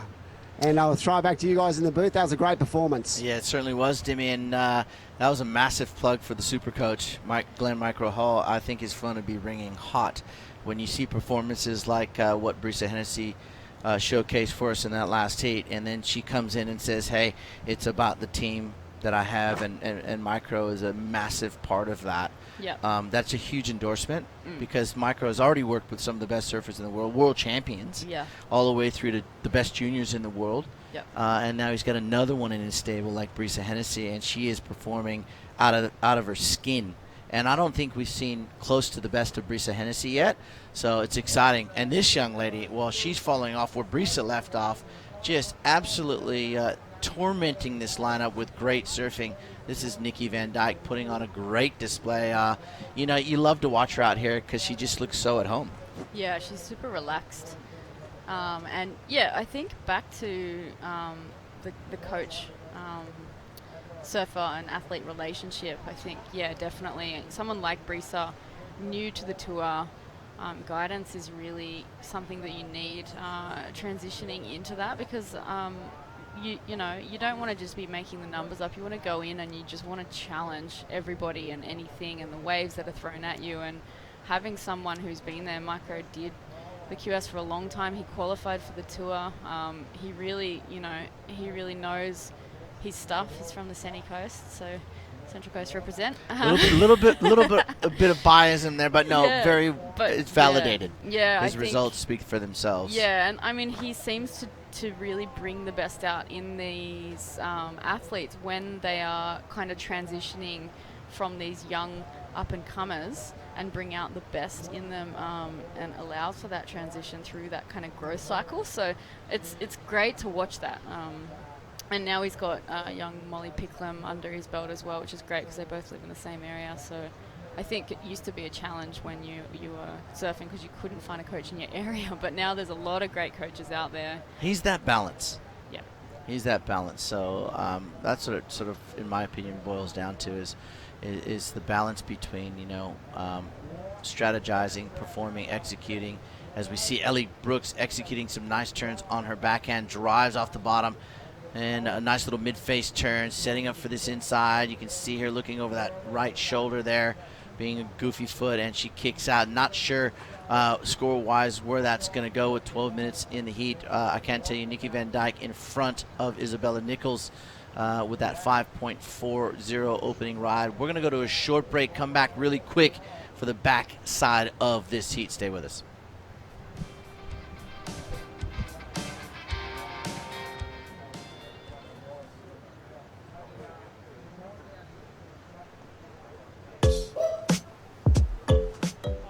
Obviously, the main benefits of this great program are to educate as many people as possible. One day I was just here and it was the middle of winter and the beach wasn't patrolled, and that was someone who suffered a fairly serious head injury, recovered okay, but I was fortunate that I had the skills and the other guys that were here had skills to help him, bring him in with their boards. I've rescued one over there.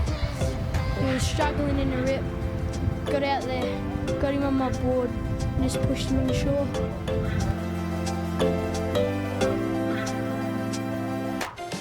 And welcome back to the Port Stephens Toyota Pro, presented by Sister Revolution.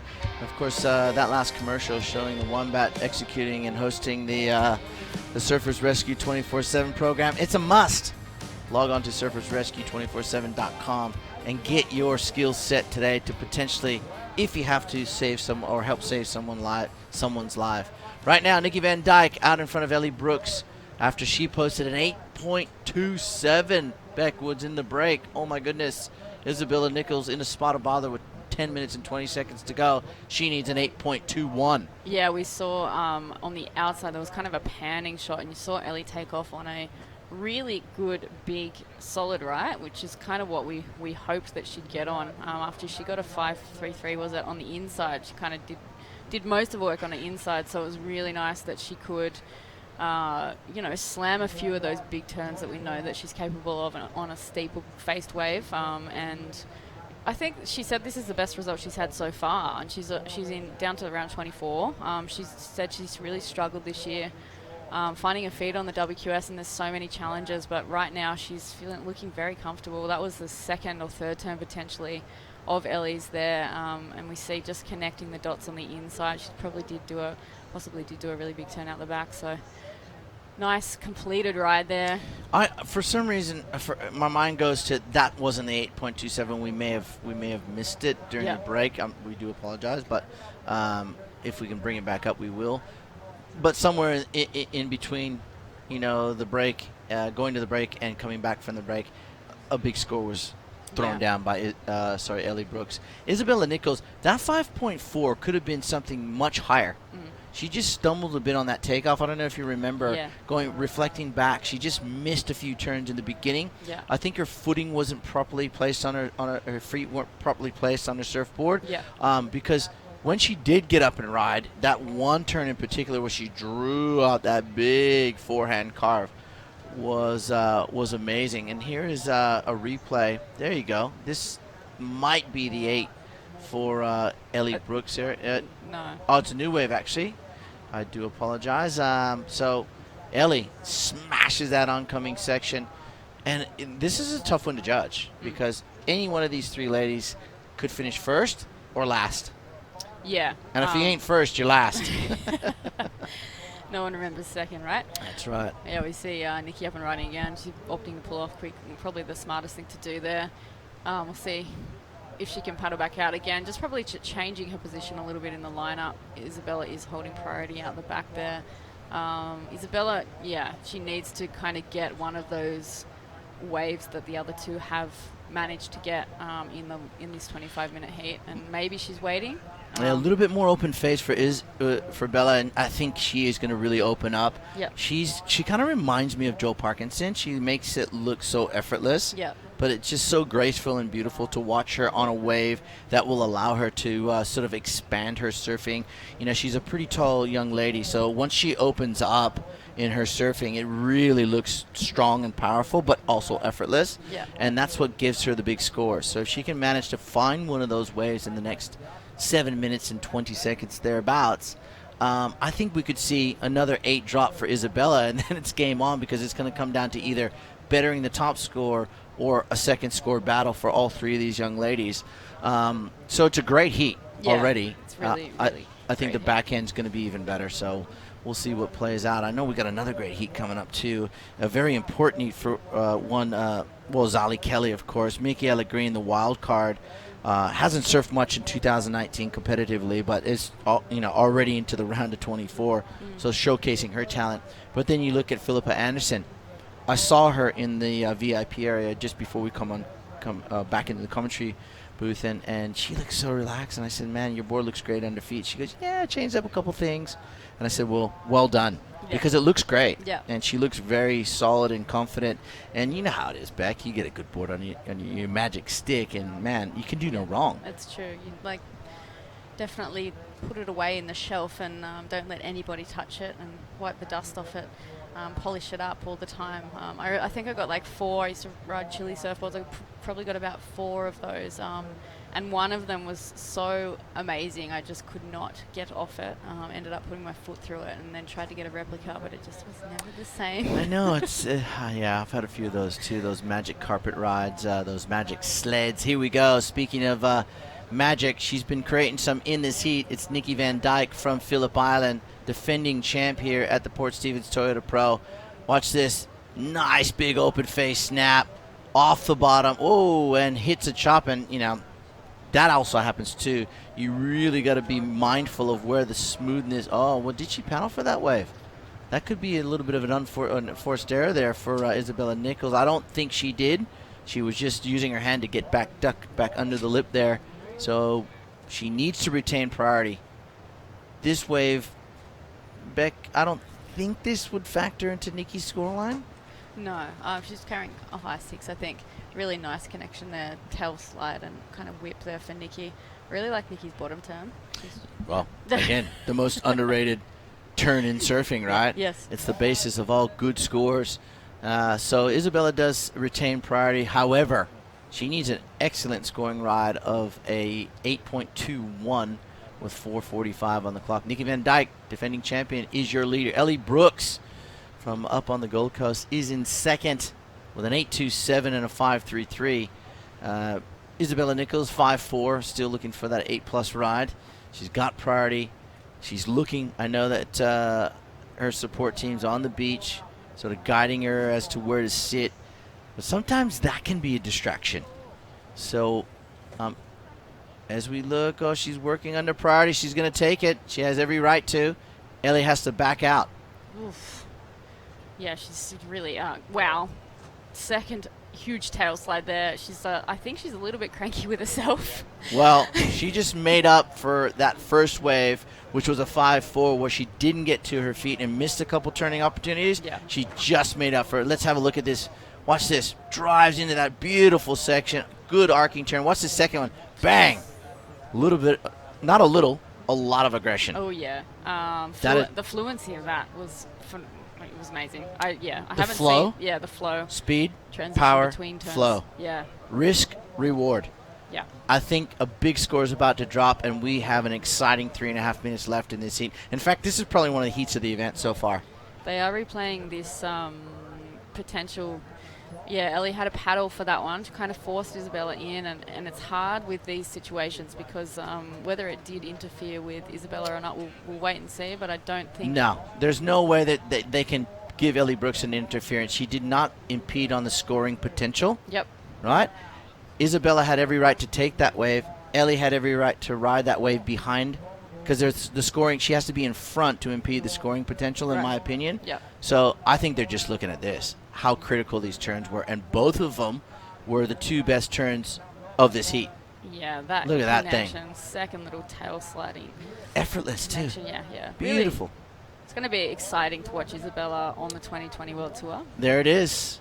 An 8.4, and guess what? Isabella Nichols moves to second place, and we called it. We said they'll all have 8s. Yeah. And they do. It's going to come down to that second score. Yeah. Unless they better their top score.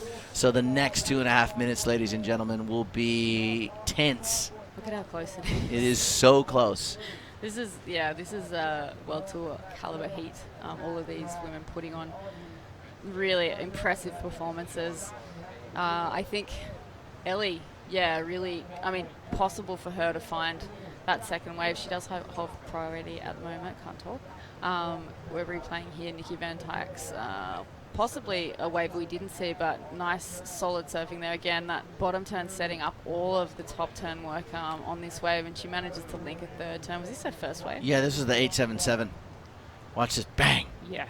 That is World Tour surfing right there at its finest. That's and you can see Ellie was very mindful.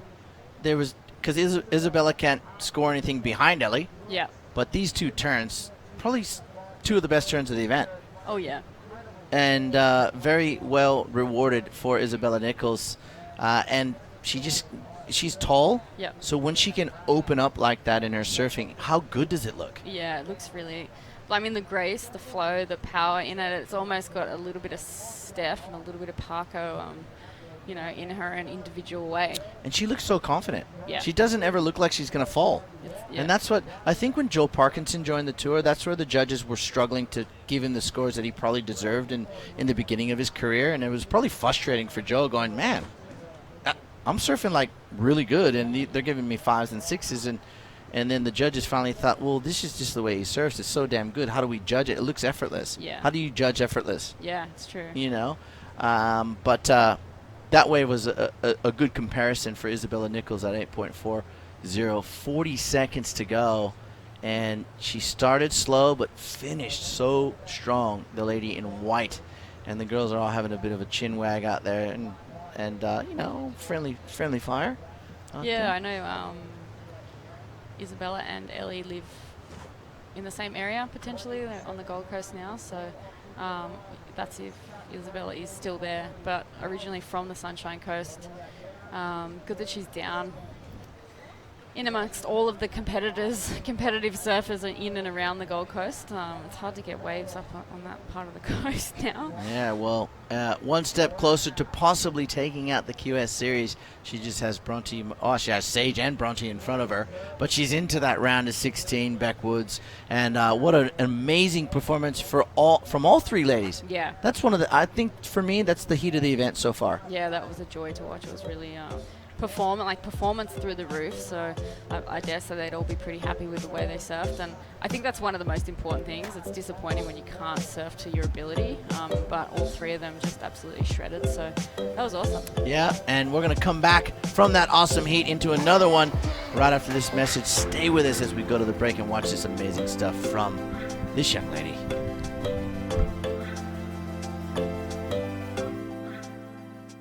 The Burton family Toyota want your business. They're massively overstocked and all new Toyotas must clear ASAP. So don't sign anything until you compare their price on any new Toyota. They won't be beaten on price. Only at Maitland and Port Stephens Toyota.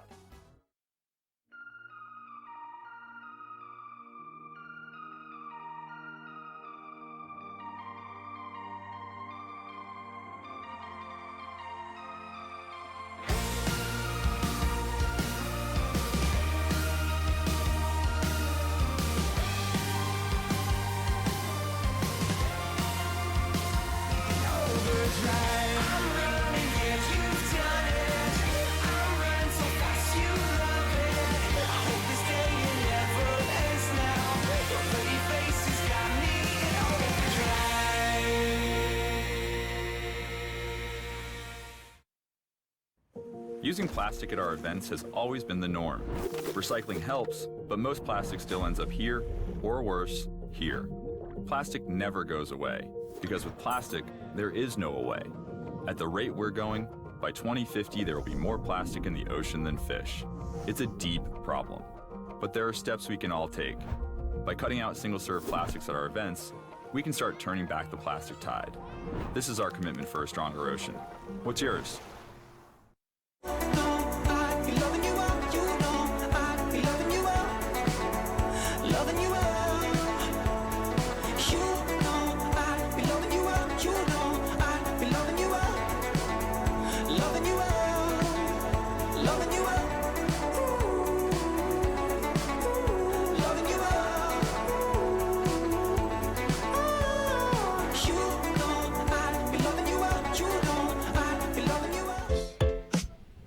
And welcome back to Port Stephens, of course the home of the Port Stephens Toyota Pro, presented by Sister Revolution. 3 heats remaining, round 5. Heat number 6, Zali Kelly takes on Michaela Green and Philippa Anderson. An all-Australian affair in this heat, and it's gonna be an amazing one. Last heat was just fireworks everywhere. It's crazy. Yeah, it was that good. They all answered back to each other, and Isabella came through at the end there with that really fancy footwork. Yeah, she certainly did. It was a joy to watch, and she'll be. To be honest, I don't think there was any. I know there's technically someone who bowed out, but to me there was no losers in that heat. I think everyone won by the amazing surfing that these girls put on. So Michaela Green, and she loves to ride these green-colored surfboards. It's sort of her good luck charm for the Western Australian surfer. She hasn't competed much in 2019. She mentioned that in the press conference, but it just shows how good Michaela is when she puts on the contest rashi, that she can make the round of 24 and probably not have surfed a competition in, I'm going to say 6 months. This girl, on the other hand, well, started off 2019 very slow and trying to capitalize on a very good back end of the year, Philippa Anderson, but that was a uncharacteristic mistake from the young surfer from Merriweather. But she still has 21 minutes and 20 seconds remaining to try and push her way into a potential berth on the 2020 World Tour. Yeah, a lot at stake for Philippa right now. Really nice open face slash there. She goes a little bit, I mean, I dare say a tiny bit too hard, throws the fins out and unfortunately comes unstuck. But Michaela, replay here of the inside of her wave. 2 nice connections there on the inside. All women getting busy at the start here. We've got Zali out the back being patient. Philippa, this is kind of a local for her, and yeah, she's come up. She's had solid results here the last couple of years. I think some semi-finals, potentially finishes for her. So, yeah, she's definitely in the game. And Zali is right in that qualification bubble as well. She's just outside the bubble at the moment. But a 5th place or better, she is inside just the bubble. Yep. Whereas Philippa Anderson, she needs to final here. And, you know, she's been there 2 years already. in this situation, so she's experienced in that sense. But she just has to focus that out, just channel it out of her head. Yeah. Worry about what she's doing in a heat for 25 minutes, going out there, putting on a great performance, trusting in her ability to perform at this level, and then trusting her equipment and her judgment. Don't second guess yourself out there. Yeah. Because when you start doing that, mistakes tend to creep in. Yeah, that's true. You know, always believe, and you should always achieve. That's kind of a mantra. The other thing, the other quote I love is that, you know, some of these surfers, I love this saying, and I stole it off a gridiron coach watching this documentary series. He said, hard work beats talent when talent doesn't work hard. That's a great. And it's such a great quote. And so many of these girls are all talented, but you have to work hard to keep that talent going, because talent's only going to take you so far. Yeah. So hard work, and you know, Phillip has put a lot of hard work into her career. Yeah. I'd love to see her have at least one shot on tour. Yeah, it would be awesome to see her get on there. I think she's been making sure that she's, you know, enjoying the journey this year. I've seen some of her posts, a nice inside little tail whip slide there from Philippa. You know, the process of what she's been going through, she has been working hard. She trains. She's doing a bit of work, and she's also, you know, traveling the world and enjoying the QS for what it is as well. So I think it's a nice approach. You see a couple of the others taking that approach too, but 1 year, I mean, it'd be great for her just to have a roll of the dice on some of those amazing waves that are on offer on the World Tour. It's going to be a great year. Well, you know, part of that quote I just said is you said it right there. She does a little bit of work. It's hard work, because the hardest part of that work is knowing you can't spend time in the water. That's true. So I've been there. When I qualified for the second time in the second half of my career, I was doing jib rocking. Right. And that is some hard work. Oh, yeah. I did a month of it only, I will admit, and that's all it took for me to say, hey, and it was Sonny Garcia who actually said, you still belong on the tour, pull your head out, do what's right, go train, do the right things, get the right boards, and let's do this. And so he was a massive part of why I had a second part of my career. And you know, Philippa, I agree with you. I think she deserves a crack. Yeah. She's worked so hard, but, you know, you got to come through some serious talent. Yeah. There's so many girls that work hard as well, Yeah. and are talented. So, and one of them is right there on the screen, Nikki Van Dyke, who was on fire in that last heat. Philippa Anderson, 5.07 and a 3.17, is your leader at the moment with 17.29 on the clock. Michaela Green from WA, a 4.67 and a 3.17. Zali Kelly being very patient. And I don't know if Zali made a mistake there with priority, but she sits in second priority, so maybe she went and paddled for a wave, lost priority. So a bit of a mistake early on in this heat. I think what we saw in that previous heat with Isabella holding priority for a lot of the start of the heat, it didn't really play to her advantage. It was almost like in the last possibly 5 minutes, she kind of found where the bank was and came to life. So I think, and all you need sometimes, especially in conditions like this, is 5 minutes, but it is better to kind of build your heat, and I guess that's what Philippa's approach is right now. She has got a 5.07, potentially could hopefully be her second wave score, or hopefully, you know, you want to get better, but you need to be better. Yeah. At this point of the event, you need to be better than a 5.07. Yeah, that's true. And that was kind of the difference between Ellie and Isabella's second scores. I think Isabella had Ellie had a 5.33 and Isabel had a 5.4, so really close. But yeah, Philippa's definitely going to be on the hunt to better those scores. And Zali being patient, so we'll see how that plays out for both of these competitors. You know what, going back to Isabella Nichols, you know, starting late in that heat, what that sort of tells me too is that it's actually a bit reassuring that she's very confident under pressure. Yeah. Because the girls, well, they definitely put some pressure on her. Yeah. They had 8s in their scoreline, and high 6s. Yeah. And Isabella had to fight back from that being that far down to perform, and she did that. And to her credit, you know, finished in second place because the girls were charging home, and she said, "Nah, I got it." Yeah. And when she took the right wave and performed to the best of her ability, it was rewarded. So, you know, that's another thing. You know, you kind of need to reflect back on what you're doing right in your performances and sometimes wrong and make it right. Yeah. Every good sports person should be doing that, and those who do increase their performance level. So that being said, and speaking of performance level, she was surfing out of her skin. It's looking very good with board underfoot. She's down there with Dimi right now. Let's go talk to Nikki Van Dyke. Down here with Nikki Van Dyke, getting through that last heat with just a great performance. The waves turned on. That must have been fun out there. It was really fun, yeah. It was. We kind of just kept going in rotations out there, and yeah, stoked to make that heat. You know, every heat is so clutch for me. I'm in a pretty tricky position, but nonetheless having a really good time, and yeah, looking forward to the challenges ahead.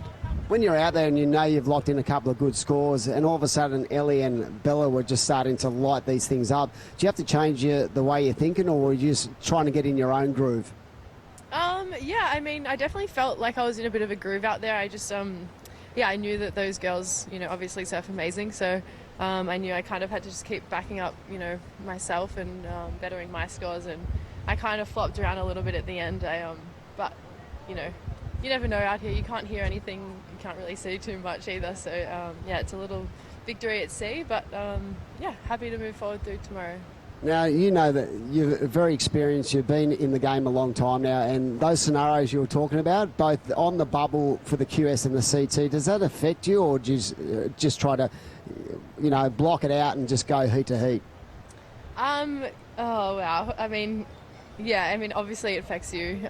Yeah, you'd be lying if, you know, to say it doesn't, but I think, you know, the more I do this and the more experience I have, you kind of just thrive off these scenarios. And, yeah, it's really exciting to be able to, you know, push yourself and, you know, see how you go with all this pressure. And, yeah, it's kind of fight or flight, I feel like. And, you know, been in these positions before, and, yeah, I just got to trust in what's meant to be, and do my very best.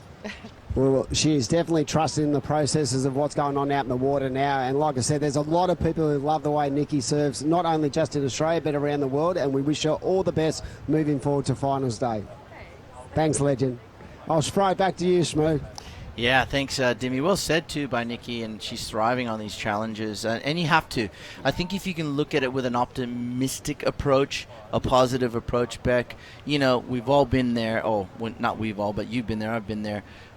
You can't think about the negatives. The negatives only bring on more negatives. Yeah. And I'm sort of one of these upbeat type persons, and I'm very optimistic. I'm very outspoken at times, but I also will back myself. Yeah. Even if I lose, I'm still going to back myself. Yeah. Up until that point where I just can't do anything anymore. It's done. It's dusted. Whatever.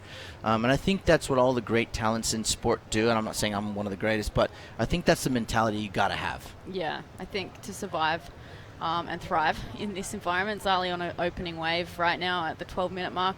Nice open face carve on the first turn. Waiting a little bit more for this one to stand up again, just doing a bit of intermediate work. Nice slash there. She's looking for the banking finish. There it is. Bit of flare, double arms up. Nice vertical finish for Zali. Not a bad way to open her account. I think the first turn was quite nice, and it should probably or possibly be one of the highest scoring waves of the heat. I think it's going to come somewhere around score-wise. You know, it may just sneak ahead of that 5.07 maybe. I thought the outside was a little safe. Yep. She wanted to get to the end, which I understand. But when you're in this round 5 into the or 24 into the round of 16, safe to me is not an option. But you know, having said that, I'm one of the world's worst judges, so I'll leave that in the judges' hands. So I think it's still a very close heat, but nonetheless, Zali's on the board. We're halfway through this heat, and Michaela drives into this first section here, up into the white water, and sets up for this next turn. It seems to be a little bit windy, like you're surfing into the wind, but she manages a nice tail slide snap to finish off for our surfer in, from WA. And Philippa Anderson now up and riding. Yeah, Philippa, don't know what she did out the back. The wave's a little bit flat. She's coming through to the inside, and she kind of tags that nice and vertically. I do want to see Philippa on one of those bigger rights that we saw some of the girls on earlier, so hopefully she gets back out the back and gets onto one of those that allows her to really open up. With the potential, Michaela, a little bit of a flat section on the middle of her wave, but she did manage a couple of good turns as well, so I dare say this situation will possibly change. Yeah, it's going to come down to a bit of pressure for all of the girls in the last 10 minutes of the heat. Definitely. We're going to go to a short break. We're going to come back with scores and the backside of this heat after this short break. Stay with us.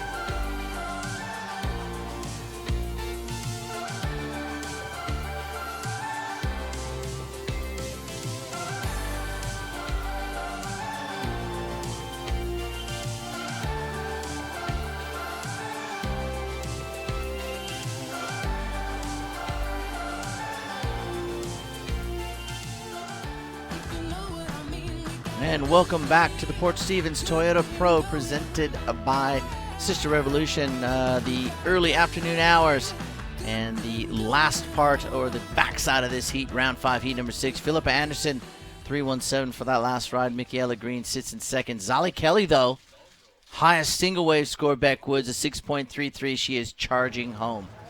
Yeah, she waited a while for that wave, but it has paid off for her. So, yeah, we were going to have a look at and see how it went for the people getting busy and then those who wait. So, again, I think confidence is key. We're talking about confidence here. We see Michaela nice drawing out bottom turn. She'll probably be used to a little bit of bump in the face coming from WA. It does get a little bit hard over there, but that wave kind of just running away from her. I think the biggest thing for a lot of these qualifiers, and probably watching Isabella in that last heat under pressure, confidence is the main thing. She, like you said, Shmoo, under pressure, she proved that in a world-class environment, she's ready.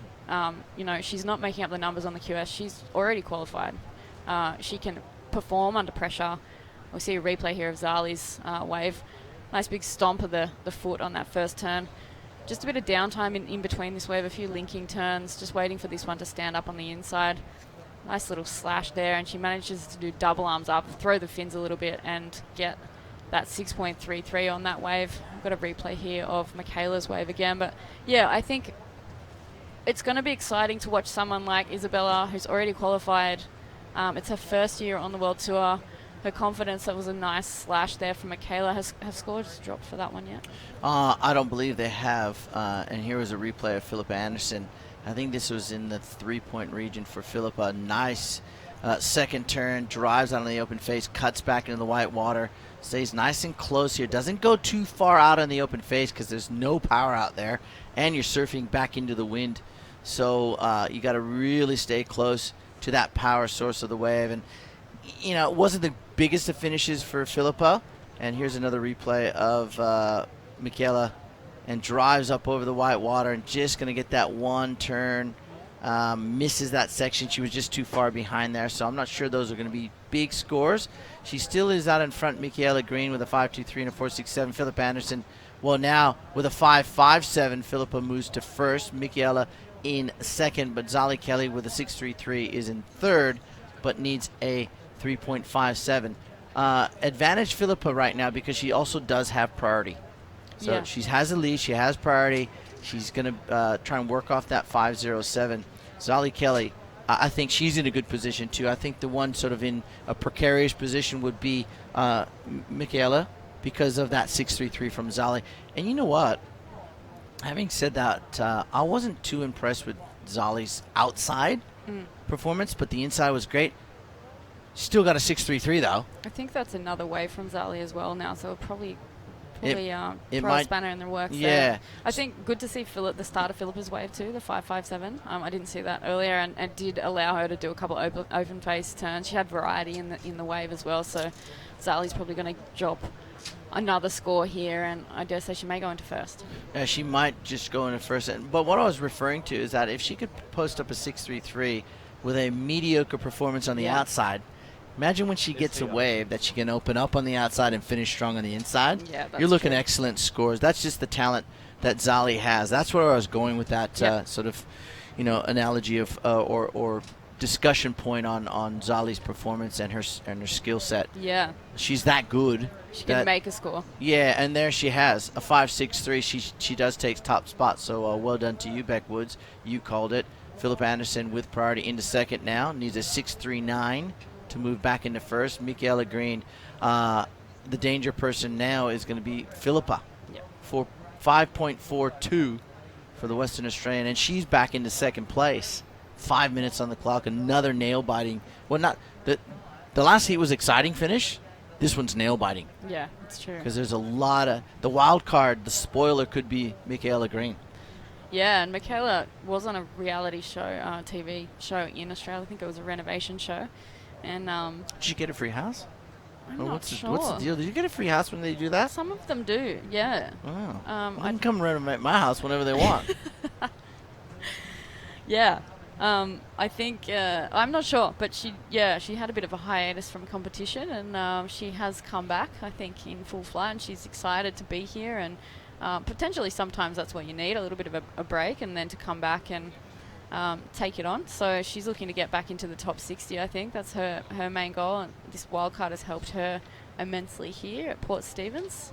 Yeah, definitely. I'll tell you what's helped is all of our partners. You know, we've got great partners in Air Asia, of course, is one of our corporate partners and event support partners here at this event. Tomorrow, the Air Asia Air Show between the semis and finals. That'll be broadcast live, of course, on the WSL.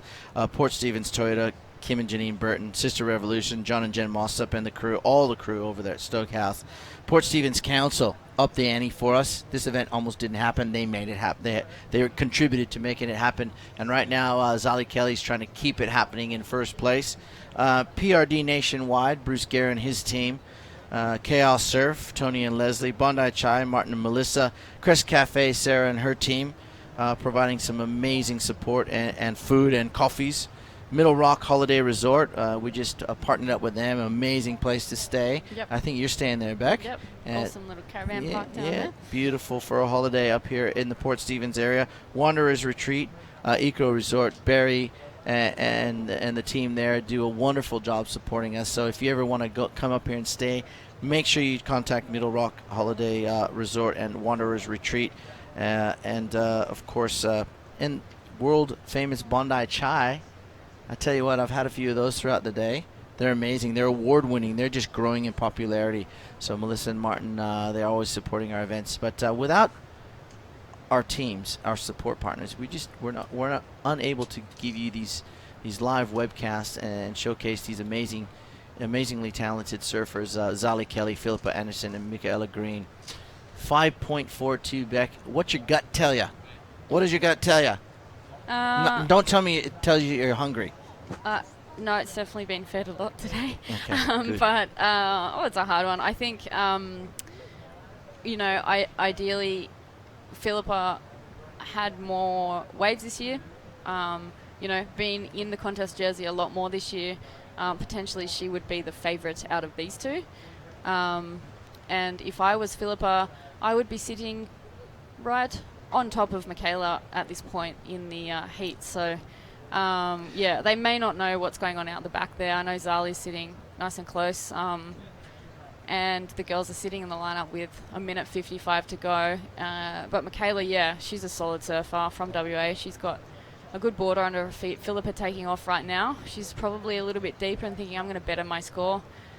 Kicks out of that one, unfortunately not offering more, but there's Michaela and there's Philippa, so she might be on the hunt a little bit to put a bit of pressure on Michaela in this last minute and a half. Yeah, that's right. Michaela does have priority now.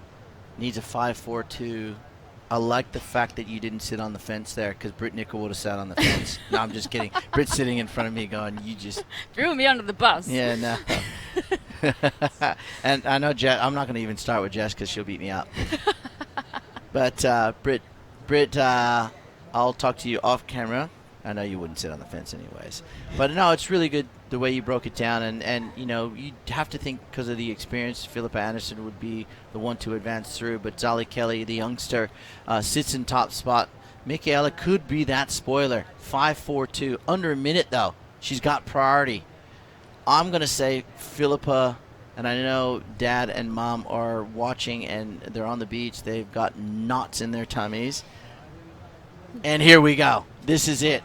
5.42, Beck. Yeah, the challenger. She has got a really nice looking wave there. Good sweeping carve for a second turn there, and looking to finish there with a bit of a whitewash climb. Unfortunately, coming unstuck. That is going to be close, Shmoo. I'm going to say Philippa Anderson's going to be just fine. I just don't think I saw the pizzazz I needed to see in those turns from the Western Australian. This young lady should hold on to top spot. 15 seconds to go. I just don't see a 5.42 in that wave. But I've been wrong before many a times. I'm the worst judge in the world. But based on what I've seen in these other scores, Beck, I just don't see a 5.42. It's going to be close. We'll wait and see there. But again, nail biter down to the end there. Great result for Zali. We definitely know that she is through. We'll see what the scores are there for Michaela Green on the green board. Yeah, we're going to go to a short ad break. We're going to come back with the results of this heat and the last remaining 2 heats. For the call, we'll bring in Britt Nicol and Jess Grimwood. Stay with us. We have more surfing to come.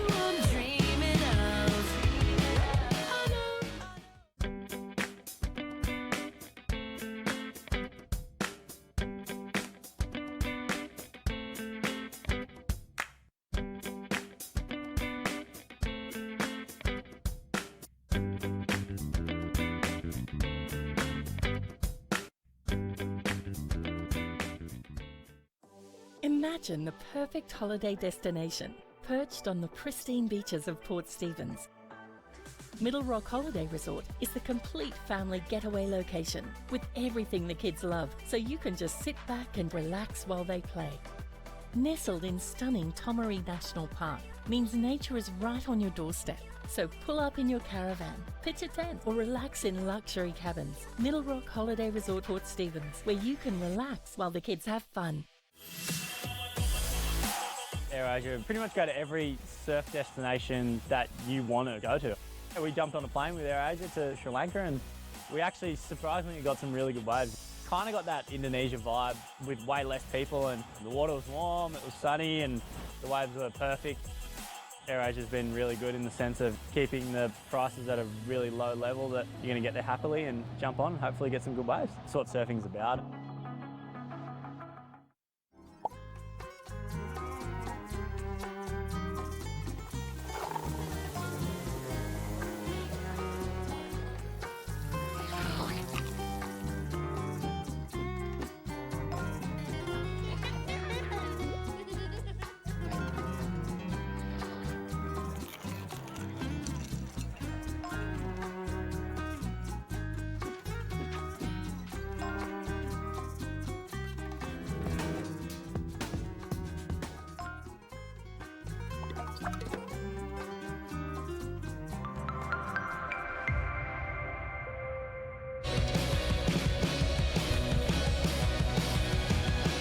Welcome back to the live action here at Ruby Beach. You are watching the Port Stephens Toyota Pro presented by Sister Revolution.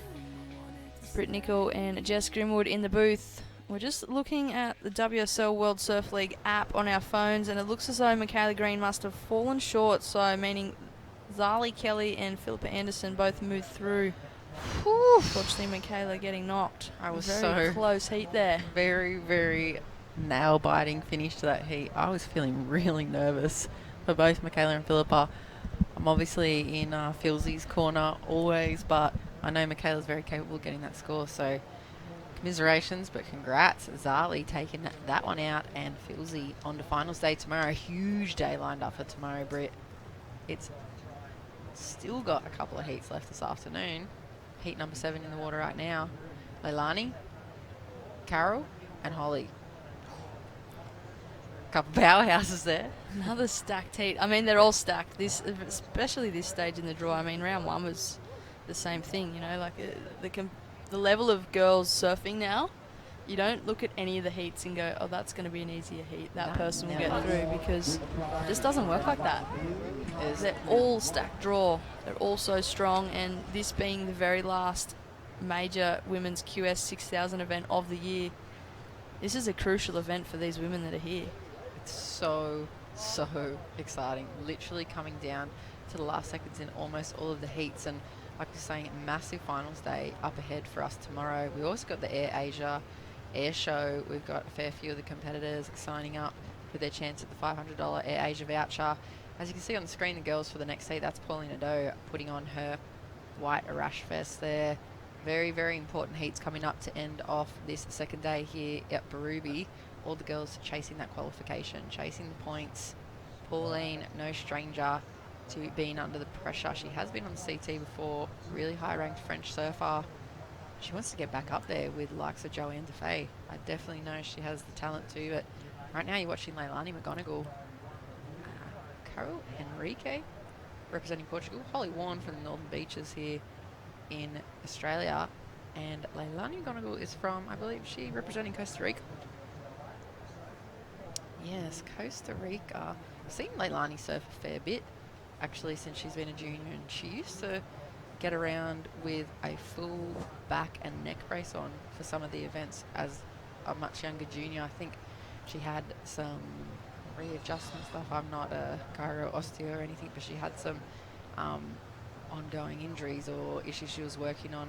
She just surfed straight through it. She used to wear that full back brace in the ISA juniors and the Australasian Cup over in China through all of her heats. She just chuck it on over the top of her wetsuit, chuck the rashi on over the top of that, and just surf through. So pretty impressive surfer there from Costa Rica. As you see her paddling in and taking off on her backhand, she's whipping the water back around, noticing that section flattening out a little bit up into the second and third wraps there. As we see her jumping on that front foot, keeping that momentum going down the line, and nice big tail waft out through the back of that to finish off the wave. Very, very nice looking wave there for Leilani, Britt. Definitely finishing strong on that inside section. On screen there, Zali Kelly, previous heat winner, still a young competitor here in Oz. She's only about 16, I think, Britt, and we were having a chat with her mum, Sue, and Zali on the beach before, and Zali's a very, very funny young woman. As you see, Carol up and riding on her forehand. Nice open face carve, opening up those shoulders. You can see she's drawing it all the way back, trying to keep that momentum going. She wants the link, doesn't quite get it, but like we're saying, Zali, proud mother to 4 chihuahuas, I believe. Like Boo Boo, Cindy, Jelly. There was another one. Yeah, there's 4. Boo Boo, Jelly, Cindy, and something else. Oh, Yogi. Yogi, that was it? Yeah, she's quite a fan of the chihuahuas, I think. And she has 4 little ones at home with her. Very, very funny, very close-knit family, the Kelly family. So I'm sure everybody was cheering on at home, seeing her getting a finals berth. She will be taking on some pretty big names, I'm guessing, tomorrow. Not sure if her full heat's been determined yet, but it'll be the round of 16. She kind of is one of those big names now. Zali Kelly, she's sitting in 9th on the World Qualifying Series at the moment. Oh, so very important for her to be continually progressing through these rounds here. She potentially could be on the CT. We should be watching her on the World Surf League 2020, pretty much. I'd love to see her go up against people like Bronte on a CT level in championship tour conditions. On that stage, I think she'd be great to see. As you see, Holly Warren in Northern Beach go up and riding, nice big lay back into the rail. We were talking about her earlier, a real powerhouse from Sydney here. Bigger stature than the other girls, really playing to her advantage in conditions like this. But don't get me wrong, I've seen her grovel in knee to shin high surf and conditions. She surfs so fast and so heavy on her feet, and somehow, no matter what, always seems to throw down huge turns and just absolute buckets of water. So it'd be good to see her. Speaking of Zali Kelly and all of her chihuahuas, we have Zali Kelly down there with Crispy. Take it away. Yeah, thanks, Britt and Jess. Well, I'm with last heat's winner, and I tell you what, congratulations, Zali Kelly. You literally, for about 13 minutes, didn't get a wave. Talk us through that heat. Yeah, it started real weird. I was paddling out and the heat had started and I didn't know. And I looked back and the green flag was up. I was like, oh God, I got to catch a wave. And then I just sat there and couldn't find one for half the heat. Then I got that first one and couldn't hear out there, so I didn't really know the scores, but I was just happy to get a couple. What about the difference in feeling when you don't get the wave and you hear and see the other competitors that they're taking the lead? What are you trying to get out of that situation? What do you do? Yeah, you're kind of just trying not to focus on them and just thinking how you're doing and when you get your next wave, how you've got to surf it. Now talk to us about the feeling after you know that you've got through to the finals day. Congratulations. How's that feeling now? Yeah, it feels super good. I was walking up the beach and like paddling in thinking I got third in that heat because I couldn't hear, and I came up and Mum was like, you got through, and I was like, what, really? And I was just so stoked. Well, congratulations. Finals day tomorrow, and again the dream to a one step closer to making that dream reality. Anyone to thank at home or watching? Yeah, if Dad's watching, thanks for watching, and thanks Mum for always being here and supporting. Well, there we go. We have a big smiles and a step closer to the dream. Back to you, Jess and Britt. It's all still going on. One heat to go. Thank you, Crispy. Yep, we're almost there. We are into heat number 7. We'll be wrapping up with heat number 8 of round 5. Zali Kelly. I think Papa Kelly got left at home to look after those chihuahuas, Britt. There's 4 of them. That'd be 4. a handful. Oh, it's so good to see her in her post-heat interviews, like we said. Very unique young individual there. Ultimate very grommet. funny. Ultimate grom. Surfs so much. Skates really well. Snowboards probably just well. She could probably be a pro snowboarder, to be honest, as well. We'll see. I think we've got a few scores coming in for the girls. That's the combination of their heats so far. I'd like to see a breakdown of the wave-by-wave score, but out in the lead is Leilani McGonigal representing Costa Rica, Carol Henrique representing Portugal, and Holly Warren sitting in third at the moment. Early days, just over 14 minutes remaining in this second last heat of the day. It's been a huge day of competition here. We heard Crispy talking about moving into the rounds tomorrow. All of this super critical, super consequential heats for qualification. Massive event here, Britt. Massive event, Jess, and well, I'm happy to be here. I know we haven't wrapped up for the day just yet. We've still got another heat following this one, but if we were to look at all the performances throughout the day, what would be the standout for you? At this point, I'm really, really loving Molly's earlier 9. Still think it's the highest wave score for the day, so Molly's 9 early this morning. And then also, we just had Isabella Nichols under pressure with priority, burn second priority to flex that over her and score herself 8.4 or something. She was requiring an 8.2 or 8.3, I think you said, Britain, to get that under pressure in the last few minutes of the heat and having to flex your priority over a competitor. That's pretty amazing performance, if you ask me. That would definitely be my highlight for the day. It wasn't exactly the standout performance with score-wise. I mean, she locked in an 8.4 on that wave, but obviously, as you said, there was a 9 from Molly Picklum earlier today. But just the way that Isabella handled herself. We were watching, we were actually on the break, but sitting in the VIP area watching, we'll just watch this in front of us. That's Leilani McGonigal. That was absolutely cracking that section. Just the one solid turn there, Jess. That was a really nice looking jam. She kind of almost dropped her, call it drop in the wallet. She kind of almost dropped her back shoulder back a bit and laid back into that through like the middle of that turn. Kind of maybe a little bit like Bethany style about that nice last jam. But you have a look at those score lines, Britt. Leilani is sitting on the 5 and a 4.77. Carol a 3.33 and a 1.17, and Holly just with that 4.17, so just chasing a 0.33, and obviously Carol will be looking to replace that lower 1. Bronte McCauley on screen there with Dad Dave, also her coach. What better person to have in your corner? He knows the ropes. He's been on tour before. He knows how to warm up for a heat, and he knows how to win them too. As we see Lady in White, Carol weaving away. Super energetic. Putting a lot into. She's been really good at trying to make these connections here. As you can see, she keeps her rails moving all the way through those flat and bumpy sections and gets to work. Absolutely, Britt. You're nodding your head. You're liking that performance. Talk us through Holly's wave right here. Bit late to that section, but she'll work her way around. A little hung up for hole, but she's going to continue on this wave. Currently sitting in third spot. Wanting to lock in another score. She's only got that 4.17 in her scoreline, and it finishes off on that inside section. But back to Carol Henrique's wave. really impressive the way that she kept her board moving throughout those flat sections. That's kind of what baffled me, the way that she just maintained her speed, maintained her composure.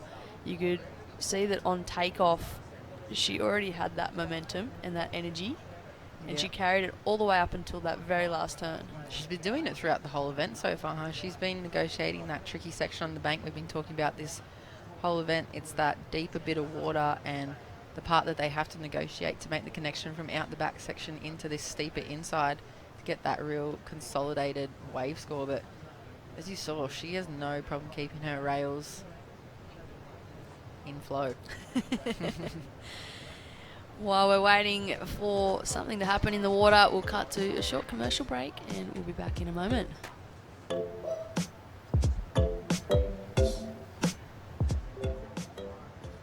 Using plastic at our events has always been the norm. Recycling helps, but most plastic still ends up here, or worse, here. Plastic never goes away, because with plastic, there is no away. At the rate we're going, by 2050 there will be more plastic in the ocean than fish. It's a deep problem, but there are steps we can all take. By cutting out single-serve plastics at our events, we can start turning back the plastic tide. This is our commitment for a stronger ocean. What's yours? We are back to the live action in the water. You're just tuning in. We are halfway through this heat, round 5, heat number 7 of the Port Stephens Toyota Pro, presented by Sister Revolution. Leilani McGonigal is in the lead with a 4.77 and a 5.0. Carol Henrique in second with a 3.33 and a 1.17. And Holly Warren in third at this stage with a 4.17. She did just get another wave though, so we're still waiting for these scores to lock in, and this is it. Here's the replay. Talk us through this one, Jess. She kind of just goes up and over that little one, just handling the bump there. You can see as soon as she stomps that back foot down, look at the amount of spray that came off the outside rail there. She's just trying to keep with the momentum, get opportunity, floats over that. Not quite committing to the sections, I'd say a little bit in between time, but you can see still being rewarded with a 5.50, so I think a fair score from the judges. She did fit in 3 turns. You saw the amount of spray coming on off the outside rail. It's great surfing from Holly, but I guess coming from knowing what she can do and knowing the level of power that she can put into her turns, that's probably where my opinion is a little bit more biased, where I'm like, hey, that was all right, but I know that she can really throw down. She's a proper powerhouse. You can see, though, in that score that just dropped for Holly Warren, a 5.5. Carol Henrico locked in a 5.03, and we were talking about the energy and the speed and the flow that she had throughout the wave that she had. She really had to work hard to get through that flat section. You can see the difference in the judging. Holly threw more water. She had more power to her turns, did less turns, but was rewarded with a higher score. Yeah. And kind of, I guess, waited and just committed to the first 2 sections that were there, where Cara had to kind of create that score for herself. So it's, I mean, very, very similar scores. The difference, what is that, 0.47? Wow. Whoa. You really had to think about that one. Yeah, I told you it's not my specialty, and everybody who knows me knows that's true. As you see, Leilani McGonigal taking off on her forehand there, straight into the first section, keeping that nose pointing down the line. And look at that. See that weaving we're talking about? How stylish is that? That first turn, I know exactly what you're talking about now when you were just talking about Bethany Hamilton. Yeah, and she the has similarities in these style. She has a real similar style. That was a really nice looking combination there from Leilani. I'd say that's going to better her score. She'd had a fair few turns in there, and they were pretty committed. As you have a look at the replay, Britt, you can see that first turn there. See, pretty Bethany-esque, I'd say. Maybe the only criticism is that she didn't commit fully to that first section because she wanted to keep that board moving down the line to get this, and she kind of just gets hung up a little bit, but still fits in so many turns and negotiates all those wobbles. I think that's going to be a really good score. She seems to surf very much on the tail of her board. Yeah. Yeah, definitely. 7.0. So Leilani well and truly in the lead with a 7 and a 5. Well deserved. Big score. Definitely the informed surfer so far in this heat. Round 5, heat number 7. Up next will be the final heat of today. Round 5, heat number 8, Bronte McCauley, Sophie McCulloch and Paulina Doe. Another cracker of a heat to finish off for day number 2. Yep, that's a really good looking heat. As you say, with just over 5 minutes, Leilani's out in the lead. Holly currently holding on to second, and Carol chasing that 4.65. I know we were just down in the athletes VIP sister area. Our presenter, Sister Revolution, putting on a bit of a spread for all the VIP and athletes and community here today in that area. I saw cheese and crackers and treats and beverages being opened, and looked pretty damn nice down there, Britt. May have dabbled in the treats and had some cheese and crackers. Yeah, well, it's down there for you guys, and thank you to Sister Revolution once again supporting this event here towards that 5-minute mark. Britt, we are at the Toyota Port Stephens Pro, presented by Sister Revolution. This is day number 2, round 5, heat 7's in the water.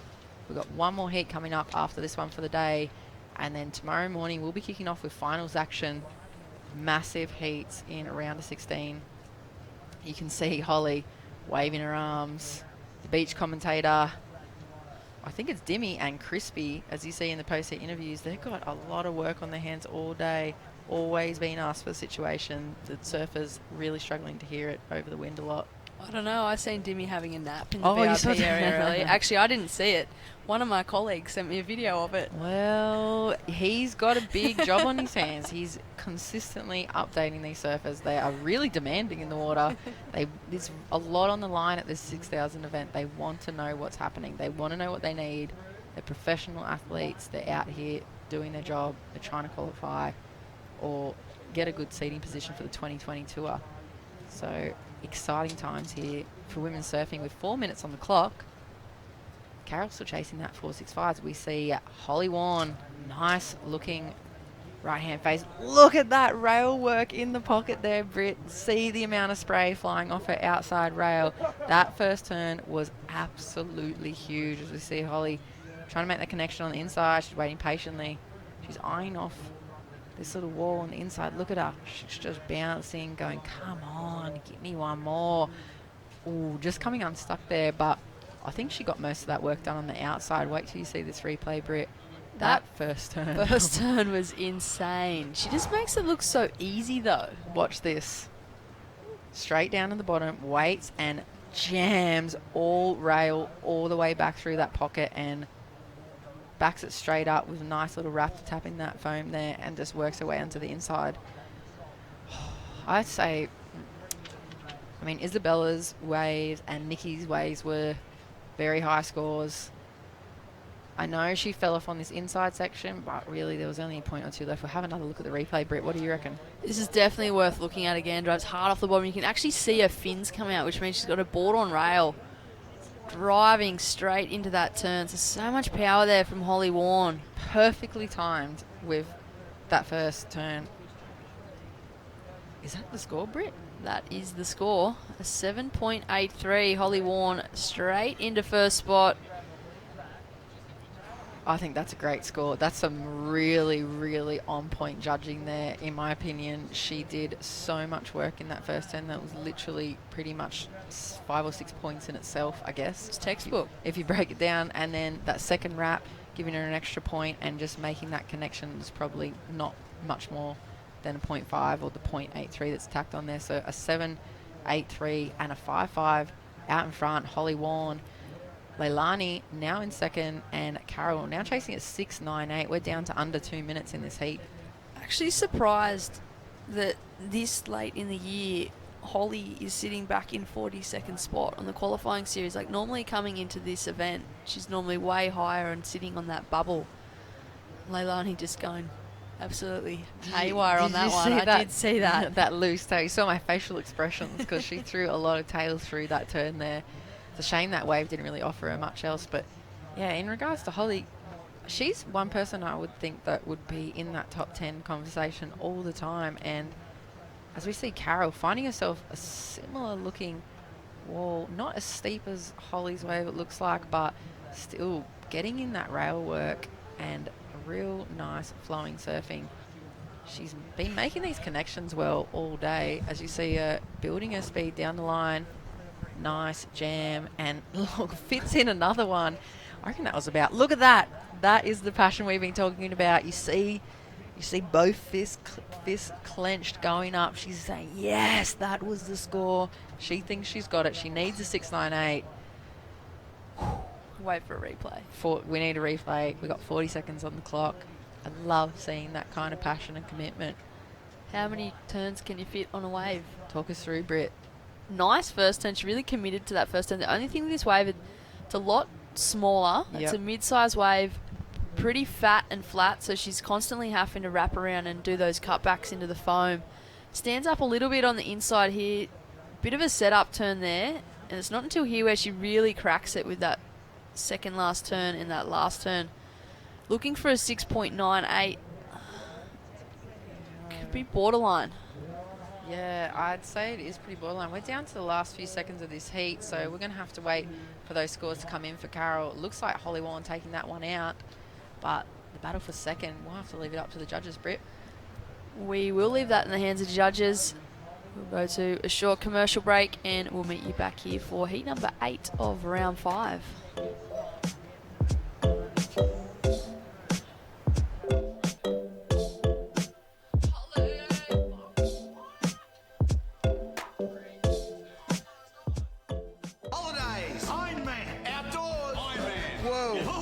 Suspension lights, roof camping equipment, recovery gear, Hunter Ironman Maitland, and Hunter Ironman. I can't do two things at once. I know. Welcome to beautiful Port Stephens. My name's Bruce Gare of PRD Port Stephens. We're proud to be associated with Surfing New South Wales and the Port Stephens Pro. PRD Nationwide Port Stephens are recognised as the leading real estate team in the Bay who can help you with all your real estate needs from selling, buying, leasing and of course holiday rentals. Our friendly team can help you find just the property you're looking for.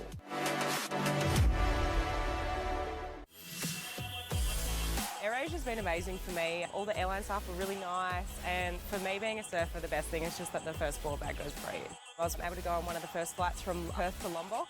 I could literally look at the surf forecast, see that there's going to be a swell, and then just jet on straight up with AirAsia and surf one of my favourite waves in the world. I discovered so much about Lombok, the culture and waterfalls and just like the beautiful landscapes and scenery. You think those waves are out of reach? It's way closer than you think. Using plastic at our events has always been the norm.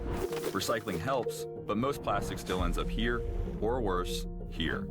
Plastic never goes away, because with plastic, there is no away. At the rate we're going, by 2050 there will be more plastic in the ocean than fish. It's a deep problem, but there are steps we can all take. By cutting out single-serve plastics at our events, we can start turning back the plastic tide. This is our commitment for a stronger ocean. What's yours? Welcome back to the live action and the final heat of day 2 for the Port Stephens Toyota Pro, presented by Sister Revolution. Britt Nicol and Jess Grimwood in the booth. You are watching round 5, heat number 8. Bronte McCauley, Sophie McCulloch and Paulina Doe. Another great matchup to finish off today. BMAC, as we've been hearing her called, Bronte out there, already taken out the QS series for 2019. Showing up and blowing up here for the last event of the year. And Sophie McCulloch, she is a fairly established surfer. I think still a junior. Is she still a junior, Britt? Not sure. I feel like Sophie flies very much under the radar, but she has that confidence. Like every post-heat interview I've heard her speak in, she just seems to ooze confidence and back herself. Yeah, she's a really, really, really solid surfer. And then obviously Paulina Doe. As you see, Paulina Doe absolutely committing to that section. I'd love to have seen the start of that wave.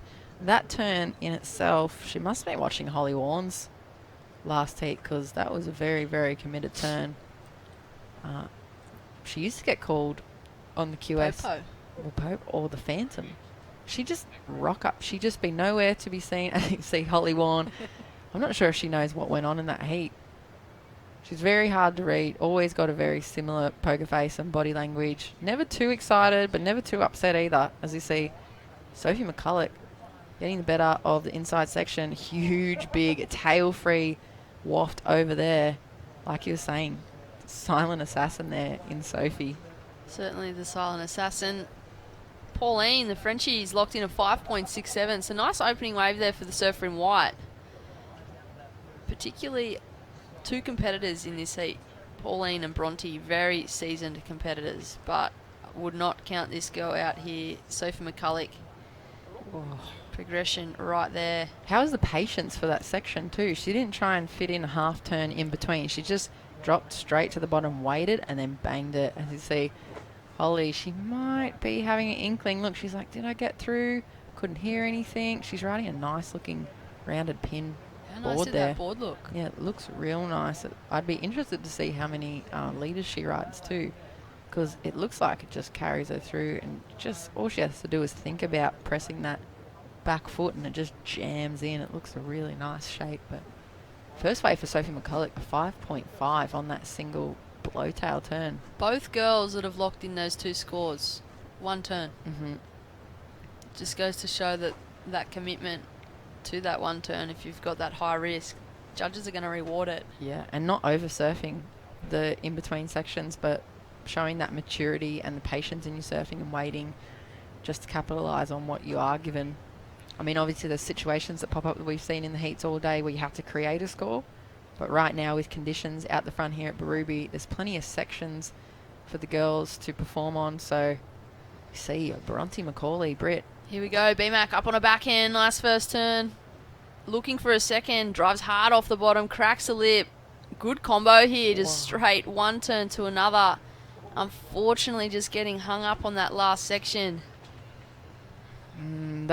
I think that's still going to be a really good score. Those first 2 turns were really committed and really nicely timed. It's unfortunate that she came off the back. Have a look at the replay here, Britt. First turn, nice and tight in the pocket. She negotiated that kind of lump. That second turn was really nice. And this third turn, that would have been on her way to a really good score, but just kind of coming off the back a bit there. We are going to go to a post-heat interview with Holly Warren and Crispy. Take it away. Thanks, Jess and Britt in the box. I'm here with last heat winner Holly Warren from Bungan Beach, Australia. Holly, congratulations through to finals day. Feels pretty damn good. Haven't been in finals day all year, sort of thing, in a good big contest. So feels good to do at least one good turn out there, and I'm glad there's waves. It's really nice. Like, even if it is kind of messy and hard to read, it's way better for me. Something we haven't talked about is how do you find priority? Are you finding it better for the surfing level and for the surfer athlete to utilise that?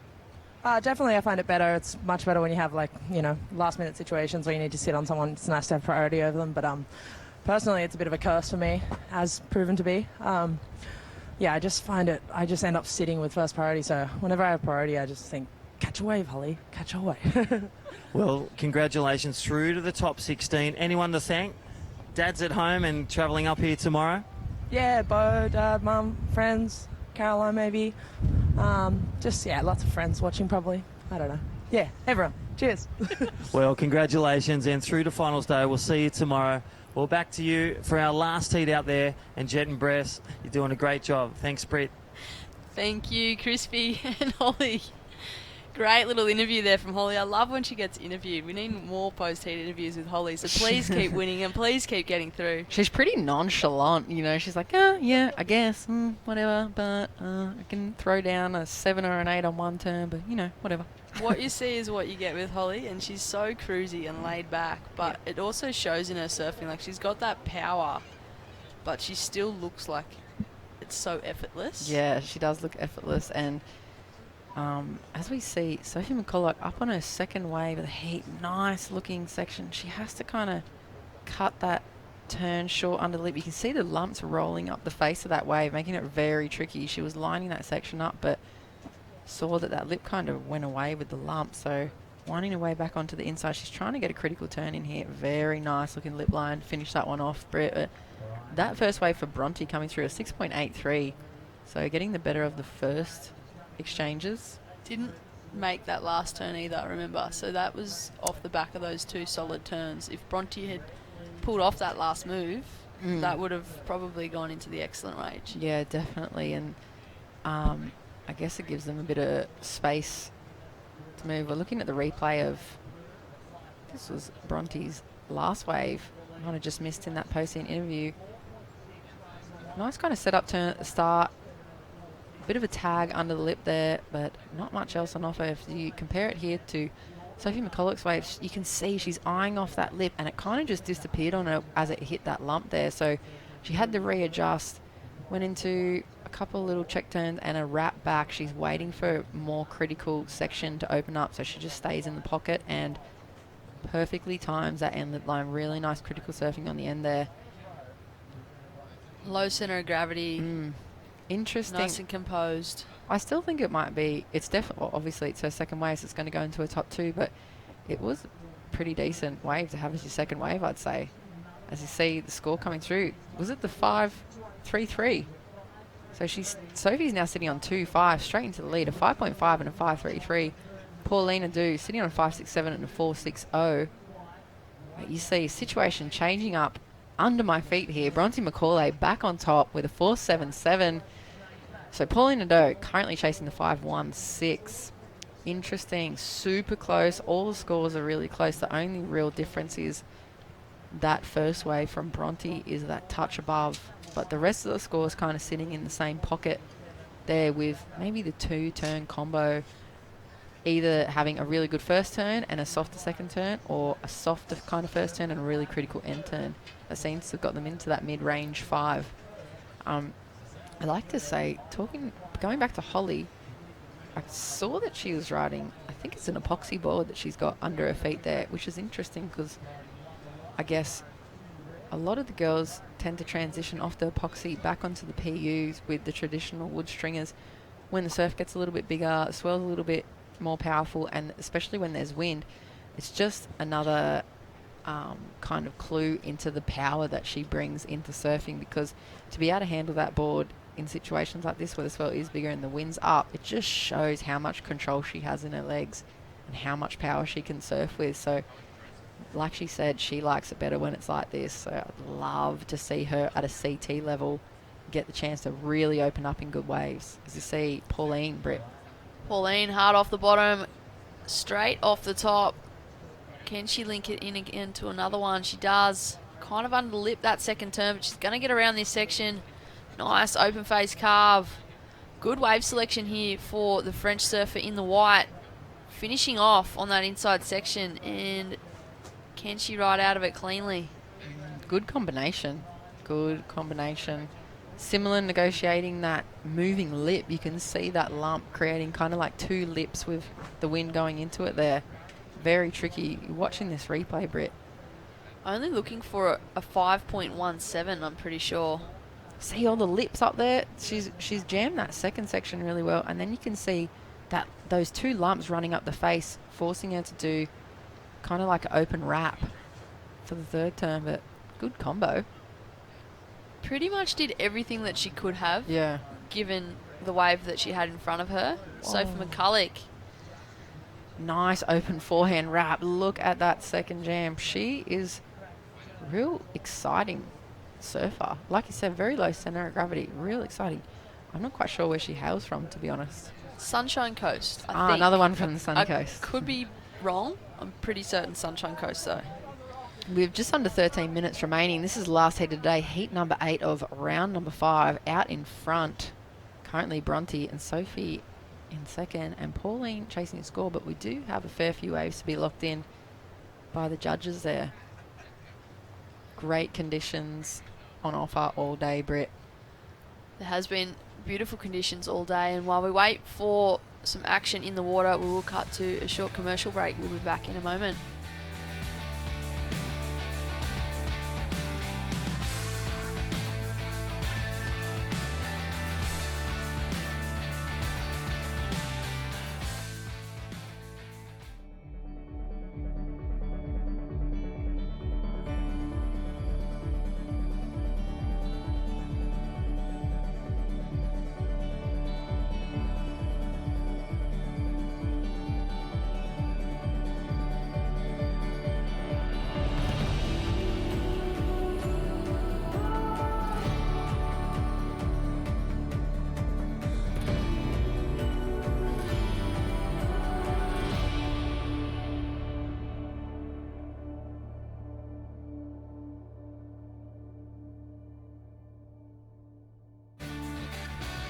Welcome back to the live action. You are watching the Port Stephens Toyota Pro presented by Sister Revolution. You are watching round 5, heat number 8. The last heat of day 2 will be moving into finals day tomorrow. In the water we have Pauline Ado, Bronte McCauley and Sophie McCulloch. Just before that commercial break, we're waiting for scores to be locked in. A 7.1 for the surfer in white. She's gone straight into the lead. Bronte McCauley now bumped into second and Sophie McCulloch sitting in third, but hold the phone. 7.4 for the surfer in blue, straight into first. Situation changed, Jess. Whoa, they're banking some big scores. We're going to see a replay of Sophie McCulloch's 7.4. Look at this, first turn, straight into the pocket, lays way back onto her rail there and brings the board all the way back around, right up into the section. Keeps that momentum going. 2-turn combo there. Judges loving it. She's straight into the lead as we see Bronte. Nice up into the pocket and over the foam there. And wow, really pushes on her back foot very hard through the end of that turn. Hangs it up there for a third. Wraps it back. She's looking for the connection. Whoa. That's a very good looking combo. A heat on our hands. 5.95 required for Bronte. I'm saying, yep, straight up. That's definitely over a 5.95 from me. 10 minutes on the clock. The French competitor, Pauline, may be looking for a score. We'll wait for Bronte's to lock in. This is a high scoring heat.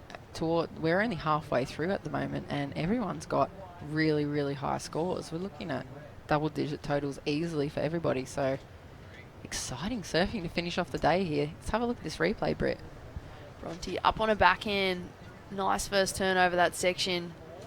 And again, really pushing the power with that back foot. Straight up and down. That's what I like to see with Bronte's backhand surfing. She's so strong, so committed, and just really hits the critical sections of the wave. That last turn was my favourite by far, Britt. That last kind of like, I love when they can just flare their tail a little bit. Have a look at that, Britt. 8.33.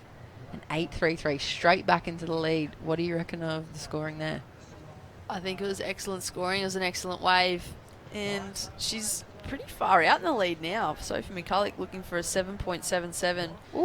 Can't count her out. She's definitely more than capable of locking that in. Pauline Ado in the white still only looking for a 5.81. So still anybody's with 9 minutes on the clock. We've got another replay here, Jess. Talk us through it.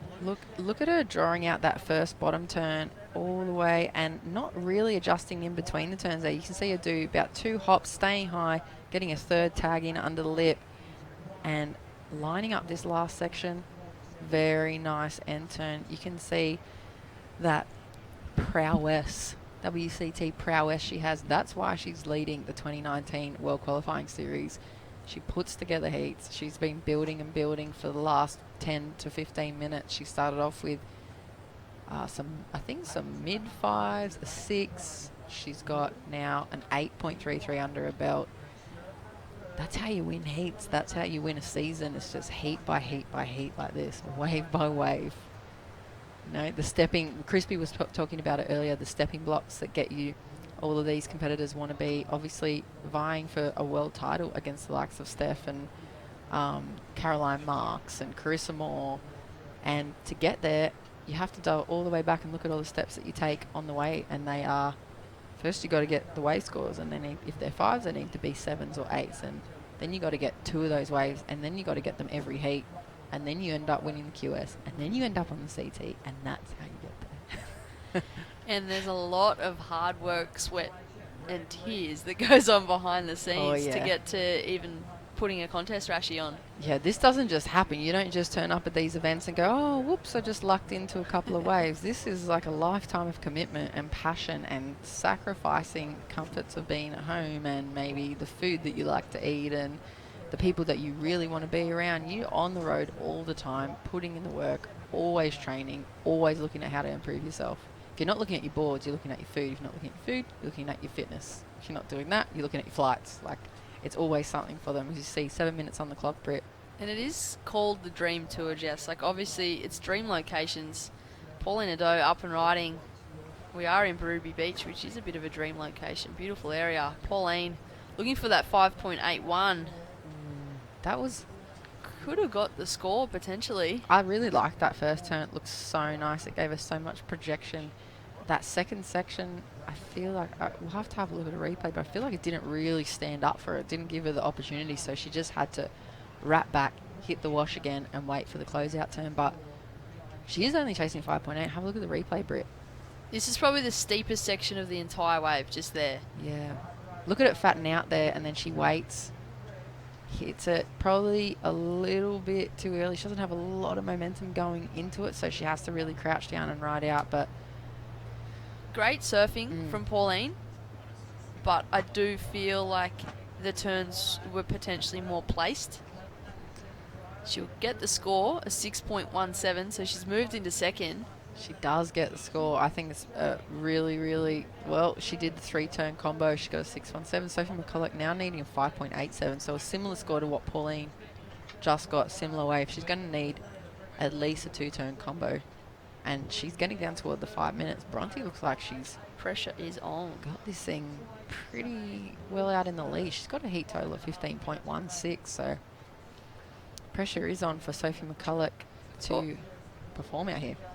Talking of pressure, Jess, both of us have come from a competitive background and done the QS for a number of years, and a lot of people don't realise, like you were talking about with the hard work behind the scenes and the sacrifices that are made, a lot of people don't realise what goes on and how many different environmental stresses that there are contributing while someone's still trying to compete.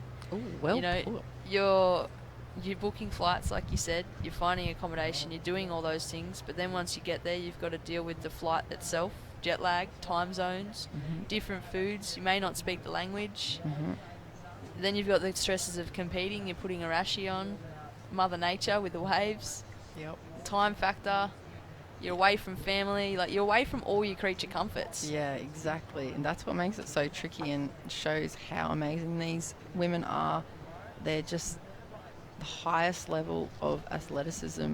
It's so nice for the World Surf League now to be on such a major and popular world stage. It's such a growing sport, especially for the women's side, and it now being an Olympic sport. We were chatting about it, Tokyo in 2020 and then Paris in 2024, so huge world stage. We're going to start to get a real appreciation for what it takes to be a professional surfer and the pathway to get there. 4 minutes on the clock, Britt. That's the thing too, like, it's not just being a professional surfer anymore. They're professional athletes. Professional athlete, yeah. They're true. full-on athletes. Particularly the ones that you look at are at the top, and they're full-blown, like, look, let's use Sally, for example. Oh, yeah. Sally she's a great Fitz. example. She's different because she is all-rounded in every other area. Not everybody is like that. She's just a full-blown athlete in general. But she markets herself more so not as a surfer, but as an athlete. As an athlete, yeah. Well, apparently she could have represented Australia in touch football, I believe, and sprinting or long distance running. As you see, Bronte, current heat leader, up and riding on her backhand. Nice first turn and second wrap, Britt. Look at this section. It's kind of getting steep for her there, and she goes to town. The aggression. How was the rotation through the end of that turn and getting the ride out of that? There was at least 4 turns that I saw in there. It'll be nice to see a replay. I feel like she's going to better the second wave just off my gut instinct there, but I could be wrong. Either way, she's out in the lead, and Sophie McCulloch's still chasing that 5.87. Just under 3 minutes remaining. Bronte McCauley looking like she's found her groove here at Barooby Beach. We are in Anna Bay, Port Stephens, for the Port Stephens Toyota Pro presented by Sister Revolution.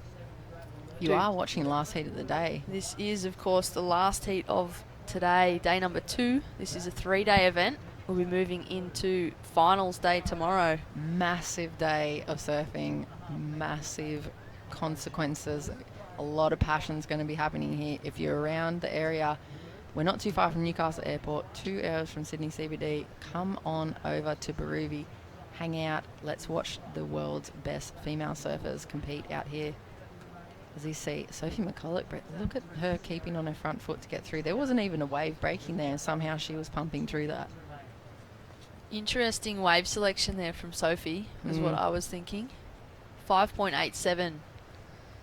Maybe she was just wanting that kind of single turn. I feel like she's the kind of surfer that can achieve that score on a single turn. She's real solid, really aggressive, and has that flair, you know, through the end of the turns as well. So Perhaps she was thinking she just wanted one turn opportunity, but like you said, she's probably going to need a bit of a combination. I was interested to continue watching Pauline then, but she's elected to stop paddling. It looked as though she was almost going to start hunting Sophie down in the lineup. Ooh, yeah, it's only a minute and a bit left. As you see, Sophie's choice. Oh, nice first up and over that section, and look at it, it just kind of flattens out there, so she has to wrap back and keep that board winding. Look, you can see the wave, there's almost no wave there, and she's still going. If only she had got that connection. She's see up and riding again, staying so busy. Looking at a clock, Britt. It is not over until it's over. Bronte McCauley, the current heat leader, up and riding, sticking with the whitewash, just getting straight up and out of there. She knew that she wasn't going to improve on her scoreline. Well, she must have got a wave before that, because Bronte McCauley is locked in a 7.5 as well, extending that lead. She's got an 8.33 and that 7.5. Pauline Nadeau in a second, looking for an 8.73 to take the lead with 30 seconds on the clock. We're still waiting for scores to drop for Sophie McCulloch. We missed the first half of that wave, but we did see her land a good turn on that inside section. Pauline Nadeau up and riding. It is all happening here. Last heat of today. Who is going to scrape through this heat? Wow, that was a huge first two-turn combo from Pauline. And look at her winding away all the way to the inside. Really, really good serving. Look, she's standing tall, checking her clock. Heat's counting down to the last 2 seconds. You have to wait for that score to come in for Sophie, and then that last score for Pauline. So huge consequence once again. Nail biter, last heat, last few seconds. I don't know. I know Bronte's taken it out, but I don't know. I don't know about second and third, Britt. We are on the edge of our seats, as I'm sure everybody viewing back at home is too. Just why I've got the chance. I'd just like to thank the event partners for this Port Stephens Toyota Pro, presented by Sister Revolution. We also have Port Stephens Toyota, Sister Revolution, Port Stephens Council, Newcastle Airport, Air Asia, PRD Nationwide, Chaos Surf, Bondi Chai, Crest Cafe, Middle Rock Holiday Resort, Wanderers Retreat Eco Resort, Stojo, Surf Logic, and of course Surfing New South Wales and WSL management and staff. You see the last 3 waves replayed there from all 3 surfers. Sophie was chasing, I think, a high 5, and Bronte's already in the lead, and then Pauline, pretty much just before the buzzer on this wave, may have been chasing the score, but it's hard to tell. I haven't seen any of the scores lock in yet. We can only see the end of that replay.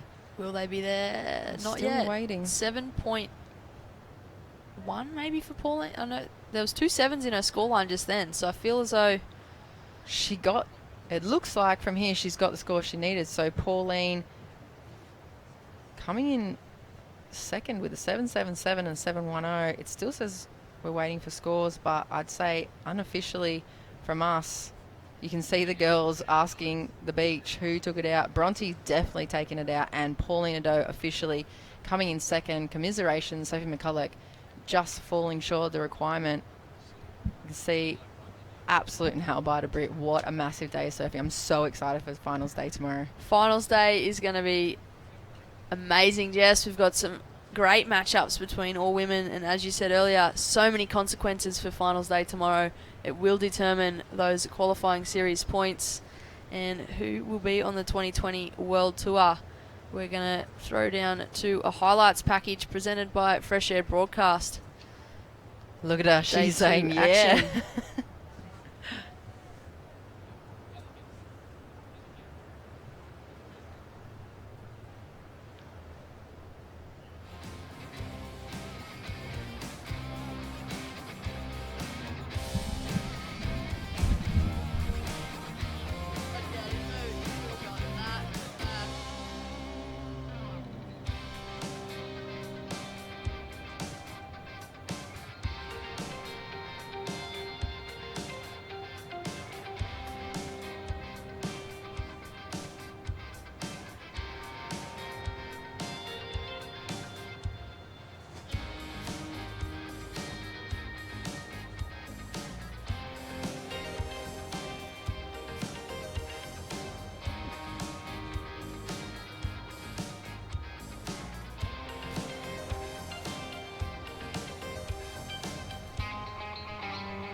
Ultra Ironman Maitland and Hunter Ironman Cardiff. Two great locations for all your Ironman gear. Get ready for the holidays with everything you need for an epic off-road adventure. Bull bars, roof racks, lights, suspension, Camping and recovery gear. Australia's all about the outdoors. And Hunter Ironman is your one destination for quality products and value for money.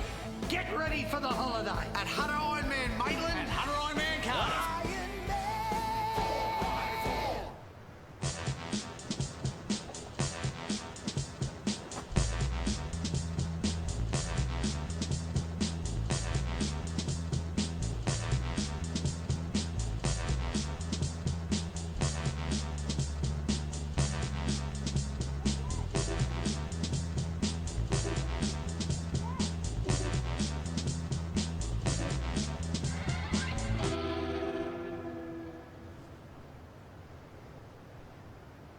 The Burton family Toyota want your business. They're massively overstocked and all new Toyotas must clear ASAP.